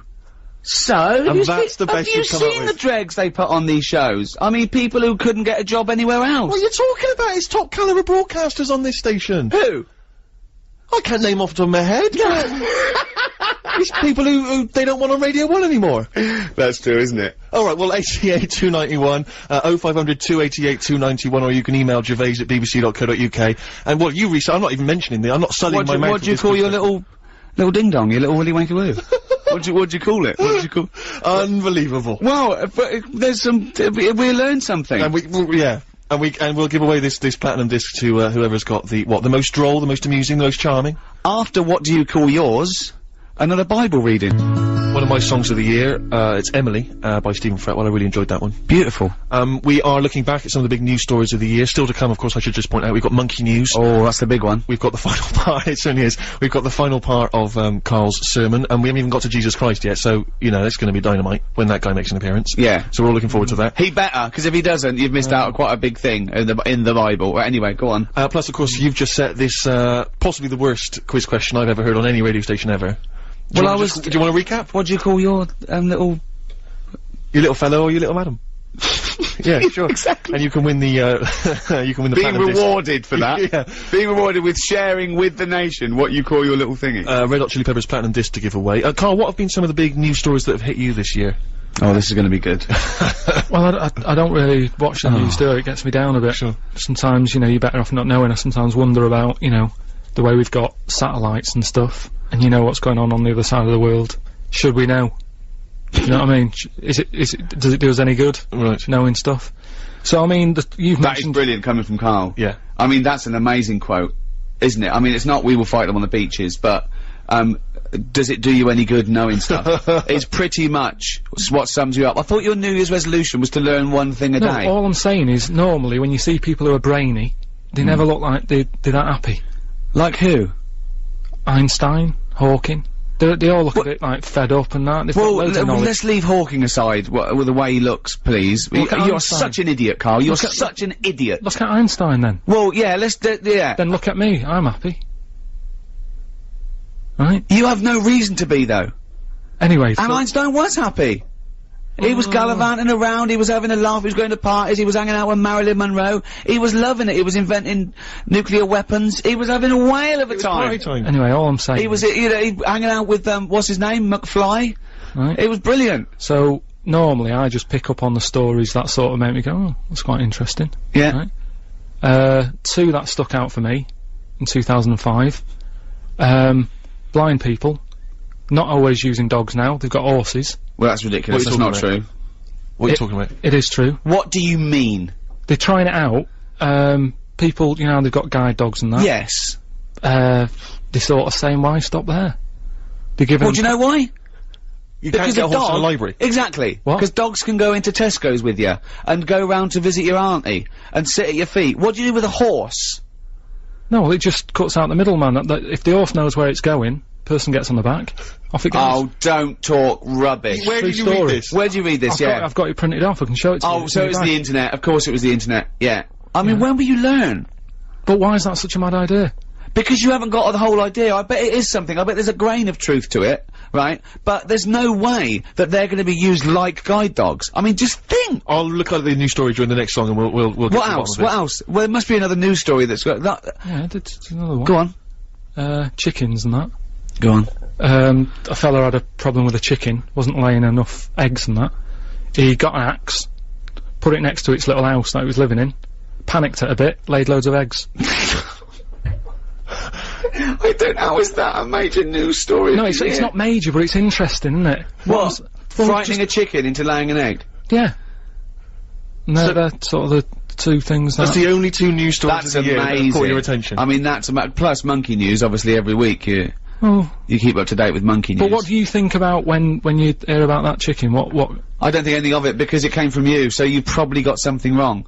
Or it was a little fluff piece in a tabloid that just they had a slow news day that day. There was. Rick, am I right in saying that Karl himself made the news this year? Because wasn't it right that a friend of your girlfriend's had read about him? Apparently, you were slagging off Cornwall somewhere. Yeah, my girlfriend's sister live in Cornwall, and you were the front sort of story on something like the Western something or other edition, slagging off Cornwall. What are you on about? What have you been up to? What have you said? What have you said about Cornwall?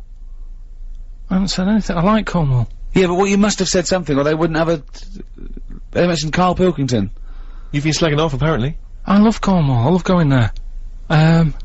What have you ever said anything about it negative? What was that thing? Oh, didn't you slag someone off in Mevagissey? You went into a pub in Mevagissey. Yeah, and he was airy. That's that one fella. There was a sort of.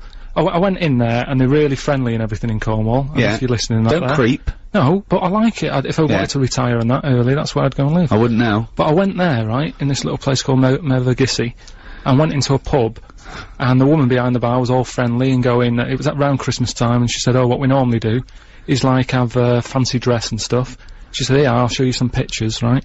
And she was going through, and there was a picture of someone there, and I said, God, what's he come as? Look at him, he's well hairy.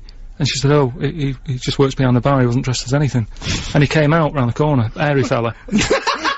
but there's no way that made the paper. Have you said anything else negative about it? When was the last time you were in Cornwall?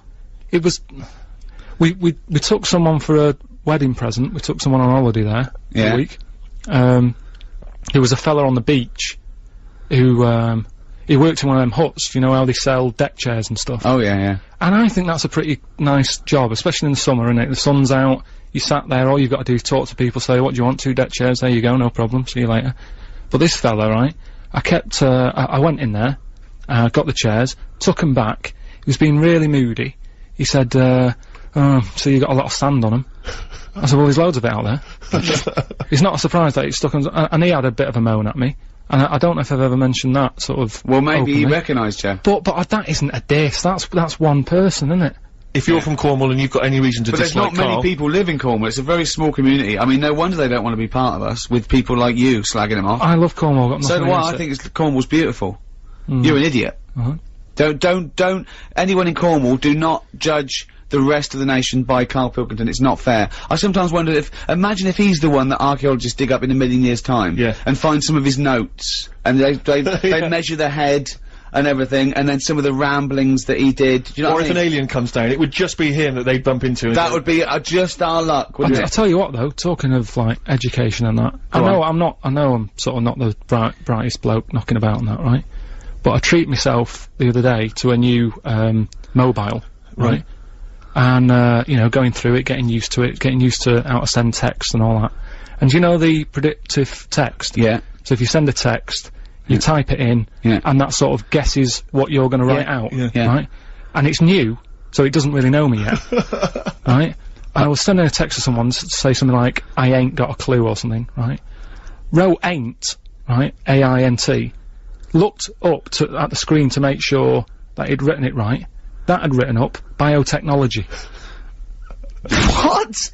What? That had predicted that I was going to use the word biotechnology. I am never going to use that word. Ever. What? I ain't got a clue? No, ain't. A-I-N-T. Yeah.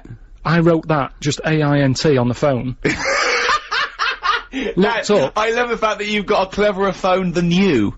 People have been wondering whether the show is live or if it's pre-recorded. Well, if it weren't live, then how could Grace email in telling us how much she hates the show? Brilliant. She says, Dear Ricky, I think you are a prat. She's got my attention already. She opens with that, comes in straight away. That's her opening gambit. But she doesn't just leave it there, she qualifies it. She says, all you do is slag people off on your show and think it's funny. I disagree. We've slagged off Karl. Yeah. But he's pretty much the only one. But Karl, all I've said is you are stupid, and, I mean, by your own admission, you must know you're stupid, don't you? I'll get by on that, but yeah. Yeah, but I mean, it's a fair comment, isn't it? And the other people we slagged off are people who like to see foxes ripped to pieces, so which I stand by. Yeah. Okay, what else? I'm sick of listening to you be rude about the world and certain people. Rude about the world? Are we being rude about the world? Well, anyway, I have to turn off the radio. I'm surprised anyone listens to you. Please try growing up. Oh, she missed her dedication. Oh, that's a shame. What annoys me with Grace is that, Nothing annoys me about Grace. Careful, what are you doing? All I say is I think she's... No, I'm saying she's... I'm saying, Rick, she should have criticised us for the obvious problems. We're incompetent. We're not very good at all. We're not entertaining. We drone on too much. Yeah, but we don't slag off the world. We love the world. We love the world and Karl. In fact, the thing is about the world and Karl is that he's the same shape as the world, and that's why I like him, because that's all you need there, a little round... I can't help but think the pot calling the kettle black there, Rick. What? My body's round. My head is sort of fat and square. So how dare you? Just quickly before we move on to the final bit of the sermon, we just thinking back to some of the other highlights of the year. One of mine, Rick, I'm sure one of yours, Live 8. Live 8 was great fun. Not only was it a great day, but obviously it made its message very much clear and open to the world. Did you enjoy Live 8, Karl? Yeah, it was alright. It's, quite a good thing. I mean, has it sorted the problems out, or...? Well, it's more about raising awareness, isn't it, and bringing that to the world's attention. I'm aware of it, so yeah, it's sort of done the job on that. But I read something about, Unbelievable. Do you know, because Live 8 was all about money and stuff, wasn't it, giving money? And no, it wasn't really. Well... It was about awareness, but it was about, the G8 Dropping the debt. cancelling the debt to the, I think, the 20th poorest nations or something, which I think. Yeah. Well, then I was reading up on that, and there was something about, do you know Bill Gates? Yeah. Who did the computer stuff, didn't he? Yeah. I think he's the wealthiest, Microsoft. wealthiest man in the world or something. Absolutely, the first 100 billionaire. Wow. Was he? That is a lot of money, because they worked out, they put to him that, with his labour, what his labour's worth, he would have to drop over $6,000 to be bothered to pick it up. Wow. And they asked him, and he said, well, of course I'd pick it up, you know, because it doesn't work like that. But yes, he's that rich. But he could just pay someone to do it as well, couldn't he? Okay, get on with it, Carl. Again, you've missed the point. Again, you've missed the point. But all I'm saying. Sorry, Gracie, in wherever you are, Carl's an idiot, and I stand by it. Bill Gates. And don't rip foxes to pieces. He's got that much money, right? He's saying that he could give everyone in the world, right, £6. Mm-hmm. Everybody, right? And just what I was thinking and what I were to say to you is see what you think, right? Do you think it's fair that everybody gets £6? Right, why? What's your point? What do you mean? You should mean the poor should get more? Well, no, not really. What I mean is, say like if you live in Africa, right? Yeah. You can get a lot more for, say, £1 there than you can in London. So what I'm saying is, rather than £6 each, yeah, maybe give people in London a tenner each. In Africa or whatever, give them about £3, £3.50. So you're saying, give the poorest people less, so they can get as much for their money in their Argos? Yeah, basically. You're saying, if you were to redistribute wealth, you'd give the poor people slightly less than the rich people because they've got a higher standard of living. Gracie, once again, can I come back to you on this? Do you know now why I call him idiot? Oh, you know what I like about Gracie? She told the truth and she put her name. It's Grace, actually. She put her name down. Some people, I mean, just say you're a prat and they believe they just shout at you across the street. Oh, fat man! You're not funny. Yeah, but you know, I mean, I rest my case. Carl, you're an idiot. Alright. Robert Post and a song called Got None, one of my favourites of the year. It's almost the end of this. Radio 2, Ricky Gervais, Steve Merchant, Karl Pilkington. It's been a pleasure doing these two specials. If we're invited again, keep your emails coming. Not Grace. Keep your emails to yourself. Yeah. No, everyone's entitled to their opinion. Please send them in, and we learnt something, haven't we, Carl? No, he hasn't. Well, okay, good. It was a long shot. Yeah. It was, you know what I mean? Chances were slim. Yeah, I know. But we've been doing a sermon because, we've got a lot of vicars listening for some reason. And think of that. We're hardly their pin-up, are we? You know what I mean? The vicar's going, oh, I must listen to that show. It's so cool. And there was a thing in the, I think the Mirror this week about, vicars are now, podcasting. And they're, doing their sermon as a podcast and download it for busy people who can't get to church all the time. And they had the chart of the what's the #1 podcast in the world? Well, I think it's Ricky Gervais podcast. Yeah, it is. It is. It is. It is. #1 in the world. Yes, it is. So that's why we're doing this. In fact, we should, you should do a full version of this and put it on. Yeah, let's do it. For people who can't, because this is valuable, time and Grace doesn't want to hear it. So just do the final, I suppose, what would you call this? Summing up with the Bible, then we do a longer one. Well, no, it's not sort of summed up. Because, to be honest, after the Noah bit and stuff, I was a bit like, oh, just do it. Just do it. Okay, this is the final episode of the Bible. Well, the greatest story ever told. No, but it's not the final chapter. This is just another bit in it that I thought I can relate to. You couldn't even read a children's Bible. They had to go to Waterstones and ask 2 people for, and they put it in a brown paper bag. It's 200 and odd pages and that. Oh. So, the one that I picked up on, right, that I could relate to. Okay. Do you know, Samson and Delilah? Yeah, of course. Do you know what happened in that? Yes. Right, well, just in case you haven't heard the story of Samson and Delilah, what it is, I think God had a word with, some bloke, I can't remember his name, I think it's Manoah or something his name was. Right. He said, listen, I'm still having problems, Adam and Eve let me down. He didn't say that, by the way. Anyone listening, at no point has God ever said, Adam and Eve let me down. No, anyway. and then he had a word with Noah, he did the boat thing, so he said, I can't ask for 2 favours, right? Sure. So he asked this other bloke, Manoah. He was happy with Noah, though, was he? Yeah, he let him go on, though. It's like jury service, once you've done it, you're left alone for a bit, aren't you? So anyway, he didn't bother getting the fish on the boat, did he? I don't know. They were happy, weren't they? Surely. But anyway, although was it salt water everywhere? Why didn't the freshwater fish die out? Rick, I'm just gonna stop you there because you've still got to get monkey news in before 1 o'clock. So he had a word with this fella, and he said, look, what I'm gonna do, you're gonna have a kid soon. It's gonna be a little boy, right? When he grows up, he's going to sort out my problems. So it was like a long-term plan that he had sorted, right? So anyway, they have the kid, right? They're happy. They've got a little baby boy. They go, right, what we'll do to show our respect to God, we'll never cut his hair, right? Because he'll like that, right? We're still in the Old Testament, aren't we? I don't think Jesus is going to make an appearance. So they called him Samson, right? And he grew up, right? Never cut his hair. His hair made him strong, right? He was going about, he was helping people out, he was stopping wars and that, because he was so strong. His hair made him strong and that, apparently. Anyway, nobody knew that. Nobody knew that it was his hair that did the job.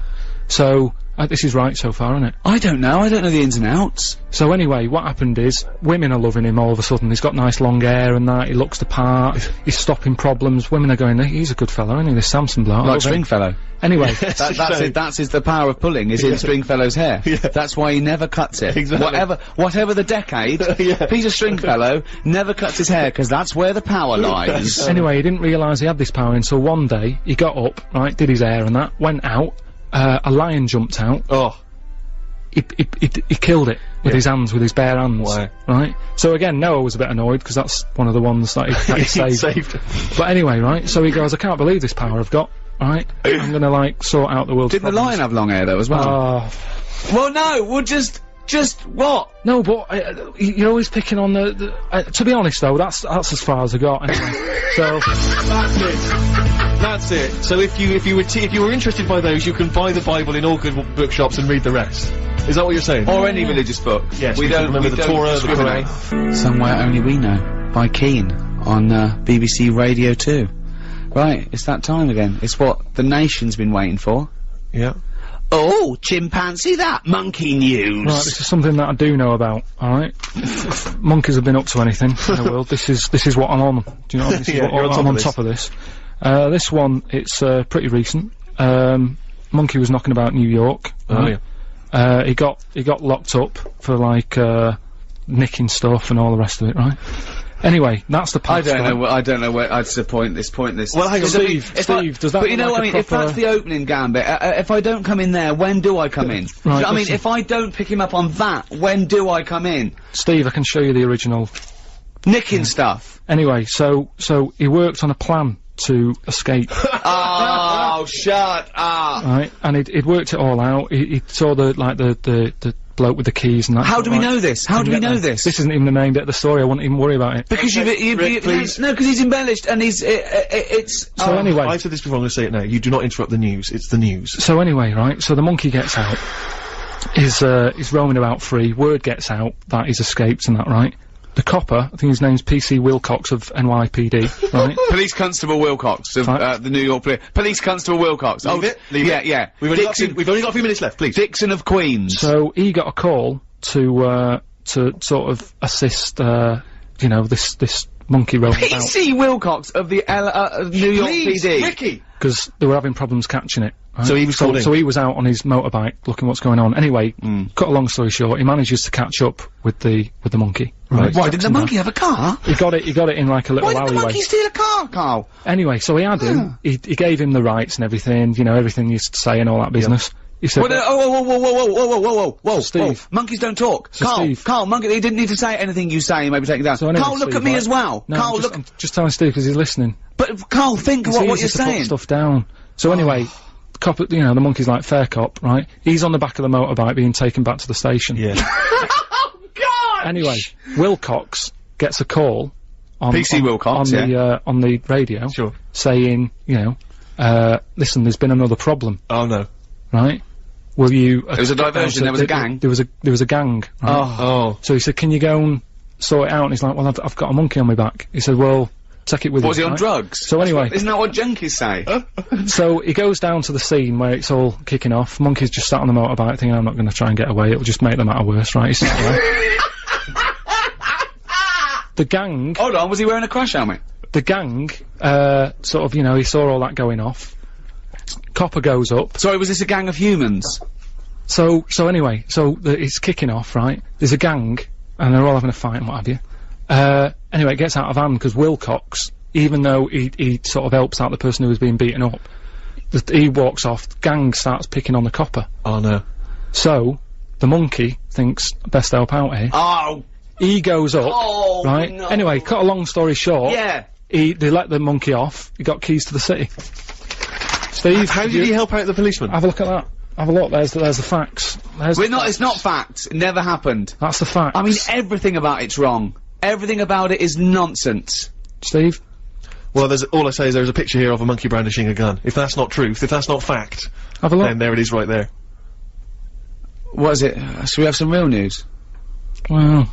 What is that? I'm dumbfounded by that monkey news. But it's all there, Steve. Okay, well, I'm gonna give it a full assessment. Let's see if there's the news coming up. See if there's any stories like that in this. Right, on 88 to 91 FM, this is Radio 2 from the BBC. Hi, welcome to the Ricky Gervais Show with me, Ricky Gervais, Stephen Merchant. Hello there. And the shaven monkey with a head like a fucking orange, that is Karl Pilkington. Right. Well, this is a special edition, a giveaway podcast, that people who came to see my show Fame in London got, put on their seat, gratis.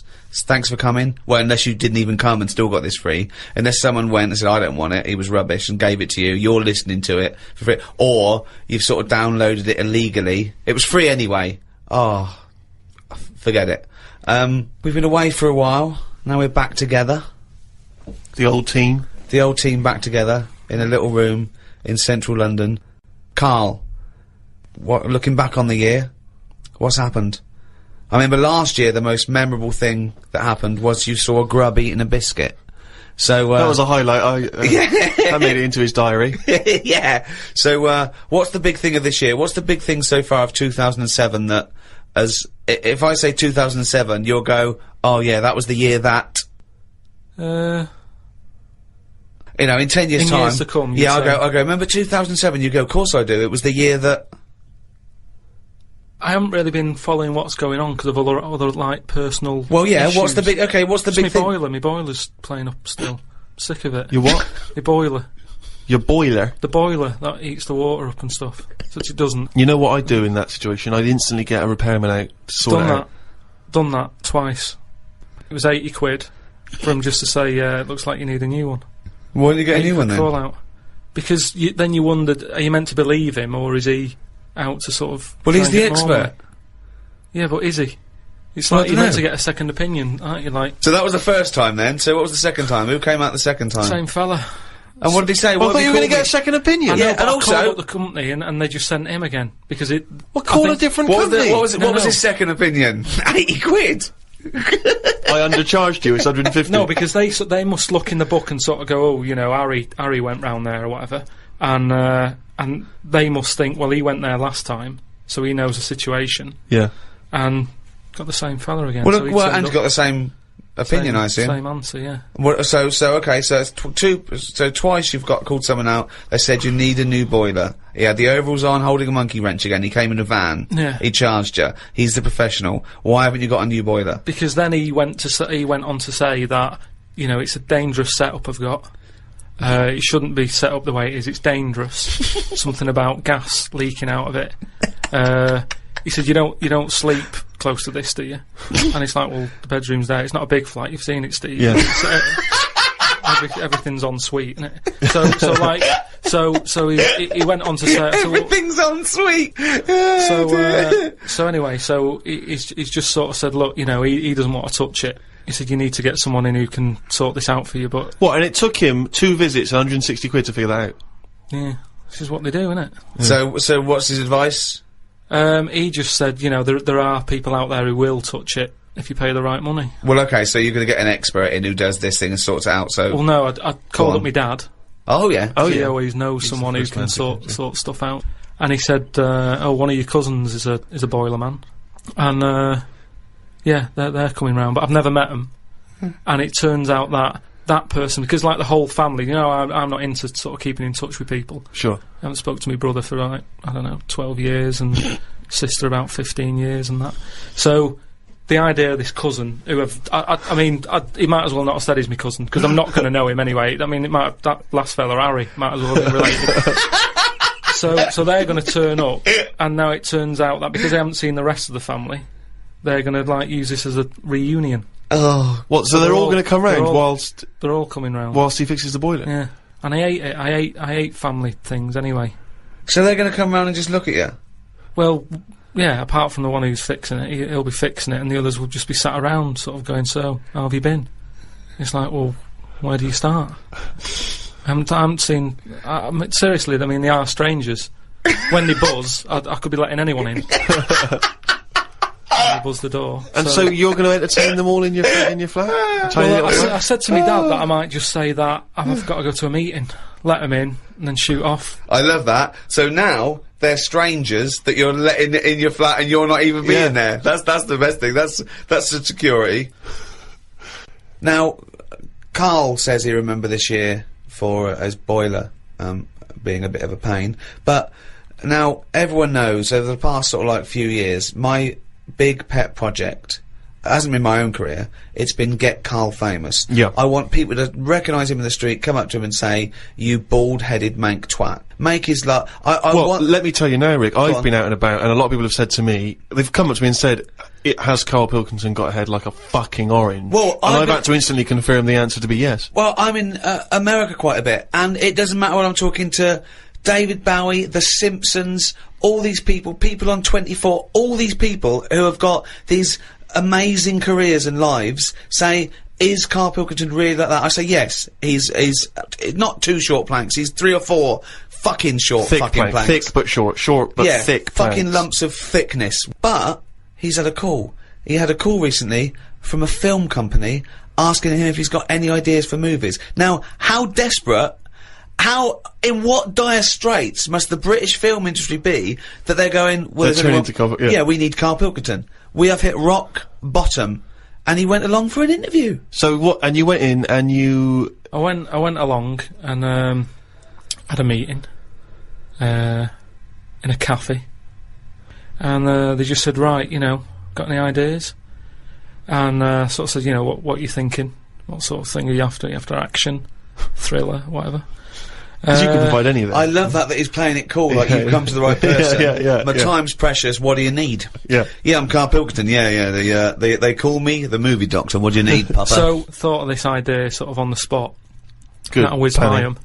No, but sometimes that's how good ideas come up, don't they? Just random. So a lot of yours have come up, yeah. No, but if you just talk, I find that your mouth comes out with stuff.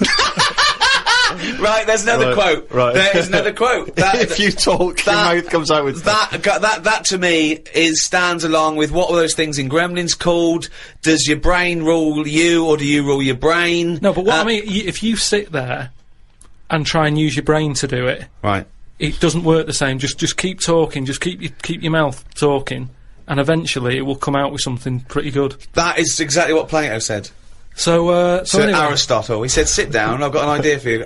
Aristotle said, Plato, how do I go? Right, just keep talking, and eventually your brain will come out with stuff. So what I thought, I just started off by saying, like, actors' names and that who I thought should be in it, because then that's giving more, it's building. Right, okay, so who did you say? So I said, right, I'm seeing, Clive Warren. That's Clive Warren! Who's Clive Warren? The one who was in Closer. Clive Owen. Clive Owen. Right, alright. Did they look at you like you're a fucking idiot? Well, so they all started trying to figure out, who's this Clive Warren we've not heard about? He must be amazing. He's Clive Warren, get me Clive Warren on the phone. Get me Clive Warren. And I said, Rebecca De Mornay, right? What? Oh, where did that come She from? hasn't been in a film for 15 years, has she? Clive Warren and Rebecca De Mornay. I love this. They thought he was a genius. They thought he was an absolute nugget. Like, we've never thought of putting Clive Warren with Rebecca De Mornay. But hang on a minute, you could have any film star. This is your fantasy casting, and you choose a bloke that doesn't exist and a woman who hasn't been on TV or in a film for 10 years. Oh God! Why didn't you choose someone who existed, J-Lo or someone who's a big star? Oh God! Clive De Mornay. Clive Warren. Oh God! Oh. So anyway, so they were going, yeah. And what happens is they're going out and together and that. Yeah, Clive Warren and Rebecca De Mornay. I said, it's one of them where it starts off and the people, you know, you're seeing into their lives from, like, the morning. Yeah. So it's like a nice sunny day. Yeah. Radio's on. You know, they're going about the day, they're having the breakfast, they're saying, oh, what we're doing tonight, they're planning a big do that night and stuff. And you're thinking, oh, they've got a nice life. Mm. She's like, love you and all that, yeah. He walks out the house, gets hit by a bus. Oh. So Clive Warren's dead, right? Yeah. Now, what happens is, she's devastated, Rebecca. I don't know if Clive Warren would take that part. Because he ain't got much to do, has he? No, I don't. If I know Clive Warren, And I think you do. I think I do. He's going to say, "No, hold on though. There's more, isn't there? Have you jumped the gun there, Rick? Go on, mate. What? Carry on. So he's hit by a bus, so he's So dead. he's hit by a bus and that. The titles come up. Oh, It's got okay. you, right? She's Starring devastated. She's Clive Warren. fed up. She's devastated and that. Doctor says Clive's dead. And that, who's playing the Doctor? Jack Nicholson House. Sort of, what's that fella who was in Independence Day? Will Smythe. No, the old black fella. Morgan Freeman. Yeah. Yeah. Get him in. Morgan He's a Freeman, doctor. yeah. He says, your husband's dead. Right. She's like, oh, God. What happens then is, he says, but listen, what we can do now, we can take the brain out. Right. Right. And a fact that